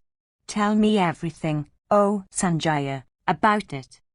Sanjaya continued, thus rebuked, O monarch, by Yudhishthira and his brothers, thy royal son, lying within those waters, O king of kings, heard those bitter words and became very miserable. Breathing hot and long sighs repeatedly, the king waved his arms again, and setting his heart on battle, thus answered, from within the waters, the royal son of Pandu. Duryodhana said, Ye Parthas, all of you are possessed of friends, of cars, and of animals. I, however, am alone, cheerless, without a car, and without an animal. Being alone and destitute of weapons, how can I venture to fight on foot against numerous foes all well armed and possessed of cars? Do you, however, O Yudhishthira, fight me one at a time. It is not proper that one should in battle fight many endued with courage, especially when that one is without armor, fatigued, afflicted with calamity, exceedingly mangled in his limbs, and destitute of both animals and troops. I do not entertain the least fear, O monarch, of either thee, or Vrikadara, the son of Pritha, or Fulgana, or Vasudeva, or all the Pankalas, or the twins, or you, Ayodhana, or all the other troops thou hast. Standing in battle, alone as I am, I shall resist all of you. The fame, O King, of all righteous men hath righteousness for its basis. I say all this to you, observant of both righteousness and fame. Rising from this lake, I shall fight all of you in battle. Like the year that gradually meets all the seasons, I shall meet all of you in fight. Wait, ye Pandavas. Like the sun destroying by his energy the light of all stars at dawn, I shall today, though weaponless and carless, destroy all of you possessed of cars and steeds. Today I shall free myself from the debt I owe to the many illustrious Kshatriyas that have fallen for me, to Balika and Drona and Bhishma and the high Sultana, to the heroic Jayadratha and Bhagadatta, to Sholya the ruler of the Madras and Bharishrava, to my sons, O chief of Bharata's race, and Shakuni the son of Sabala, to all my friends and well-wishers and kinsmen. Today I shall free myself from the debt by slaying thee with thy brothers. With these words, the Kuru king ceased speaking. Yudhishthira said, By good luck, O Sayadana, thou knowest the duties of a Kshatriya. By good luck, O thou of mighty arms, thy heart inclineth to battle. By good luck, thou art a hero, O thou of Kuru's race, and, by good luck, thou art conversant with battle, since, single-handed, thou wishest to meet all of us in battle. Fight any one of us, taking whatever weapon thou likest. All of us will stand as spectators here. I grant thee also, O hero, this other wish of thy heart, that if thou slayest any of us, thou shalt then become king. Otherwise, slain by us, go to heaven. Duryodhana said, A brave man as thou art, if thou grantest me the option of fighting only one of you, this mace that I hold in my hand is the weapon that I select. Let any one amongst you who thinks that he will be my match come forward and fight with me on foot, armed with mace. Many wonderful single combats have occurred on cars. Let this one great and wonderful combat with the mace happen today. Men, while fighting, desire to change weapons. Let the manner of the fight be changed today, with thy permission.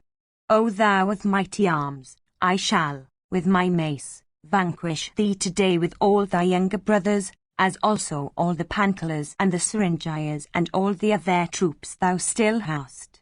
I do not cherish the least fear, O Yudhishthira, of even Shakra himself.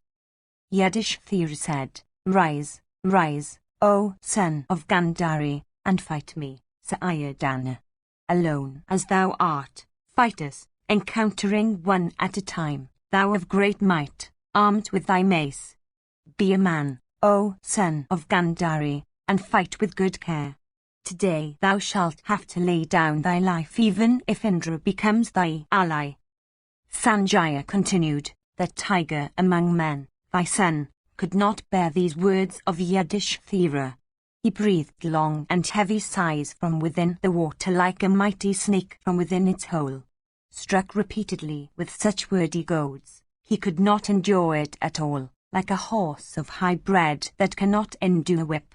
Agitating the waters with great force, that valiant warrior rose like a prince of elephants from within the lake, breathing heavily in rage, and armed with his heavy mace that was endued with the strength of adamant and decked with gold. Piercing the solidified waters, thy son rose, shouldering his mace of iron, like the sun himself scorching everything with his rays. Endued with great strength, thy son, possessed of great intelligence, began to handle his heavy mace made of iron and equipped with a sling. Beholding him armed with mace and resembling a crested mountain, all the trident-wielding Rudra himself casting angry glances on living creatures, they observed that Bharata chief shedding an effulgence around like the scorching sun himself in the sky. Indeed, all creatures then regarded that mighty armed chastiser of foes, as he stood shouldering his mace after rising from the waters, looking like the destroyer himself armed with his bludgeon. Indeed, all the Bankalas then saw thy royal son to look like the thunder-wielding Shakra or the trident-bearing Hara. Seeing him, however, rise from within the waters, all the Bankalas and the Pandavas began to rejoice and seize each other's hands. Thy son Duryodhana regarded that action of the spectators to be an insult directed towards him. Rolling his eyes in wrath, and as if burning the Pandavas with his glances, and contracting his brow into 3 furrows, and repeatedly biting his nether lip, he addressed the Pandavas with Keshava in their midst, saying, "You Pandavas, you shall have to bear the fruit of these taunts. Slain by me today, you shall, with the Panchalas, have to repair to the abode of the armor." Sanjaya continued, "Raising from the water, thy son Duryodhana stood there, armed with mace, and with limbs bathed in blood. Covered with blood and drenched with water, his body then looked like a mountain shedding water from within. As he stood armed with mace, the Pandavas regarded him to be the angry son of Surya himself armed with a bludgeon called Kinkara. With voice deep as that of the clouds or of a bull roaring in joy, Duryodhana then, of great prowess, armed with his mace, summoned the Pathas to battle. Duryodhana said, "You will have, O Yudhishthira, to encounter me one at a time. It is not proper that one hero should fight with many at the same time, especially when that single warrior is divested of armor, fatigued with exertion, covered with water, exceedingly mangled in limbs, and without cars, animals and troops. Let the gods in heaven behold me fight single-handed, destitute of all equipment and deprived of even armor and weapons. I shall certainly fight all of you.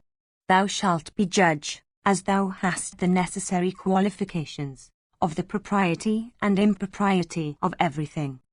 Yudhishthira said, "How is it, O Duryodhana, that thou hadst not this knowledge when many great Ka warriors, uniting together, slew Abhimanyu in battle? Kshatriya duties are exceedingly cruel, unmindful of all considerations, and without the least compassion. Otherwise, how could you slay Abhimanyu under those circumstances? All of you were acquainted with righteousness. All of you were heroes. All of you were prepared to lay down your lives in battle. The high end declared for those that fight righteously is the attainment of the regions of Chakra. If this be your duty, that one should never be slain by many, why is it then that Abhimanyu was slain by many, acting in accord with thy counsels? All creatures, when in difficulty, forget considerations of virtue. They then view the gates of the other world to be closed. Put on armor, O hero, and bind thy locks. Take everything else, O Bharata, of which thou standest in need. This another wish of thine, O hero, I grant thee in addition, that if thou canst slay him amongst the 5 Pandavas with whom thou wishest an encounter, thou shalt then be king. Otherwise, slain by him, thou shalt proceed to heaven. Accept thy life, O hero, tell us what boon we may grant thee." Sanjaya continued, "Then thy son, O king, cased his body with armor made of gold, and put on a beautiful headgear adorned with pure gold. Clad in bright armor of gold, he put on that headgear. Indeed, O king, thy son then looked resplendent like a golden cliff. Clad in mail, armed with mace, and accoutred with other equipments, thy son Duryodhana then, O king, standing on the field of battle, addressed all the Pandavas, saying, "Amongst you, 5 brothers, let any one fight me, armed with mace. As regards myself, I am willing to fight either Sahadeva, or Bhima, or Nakula, or Falguna, or thee today, O bull of Bharata's race. Accorded an encounter, I will fight any one among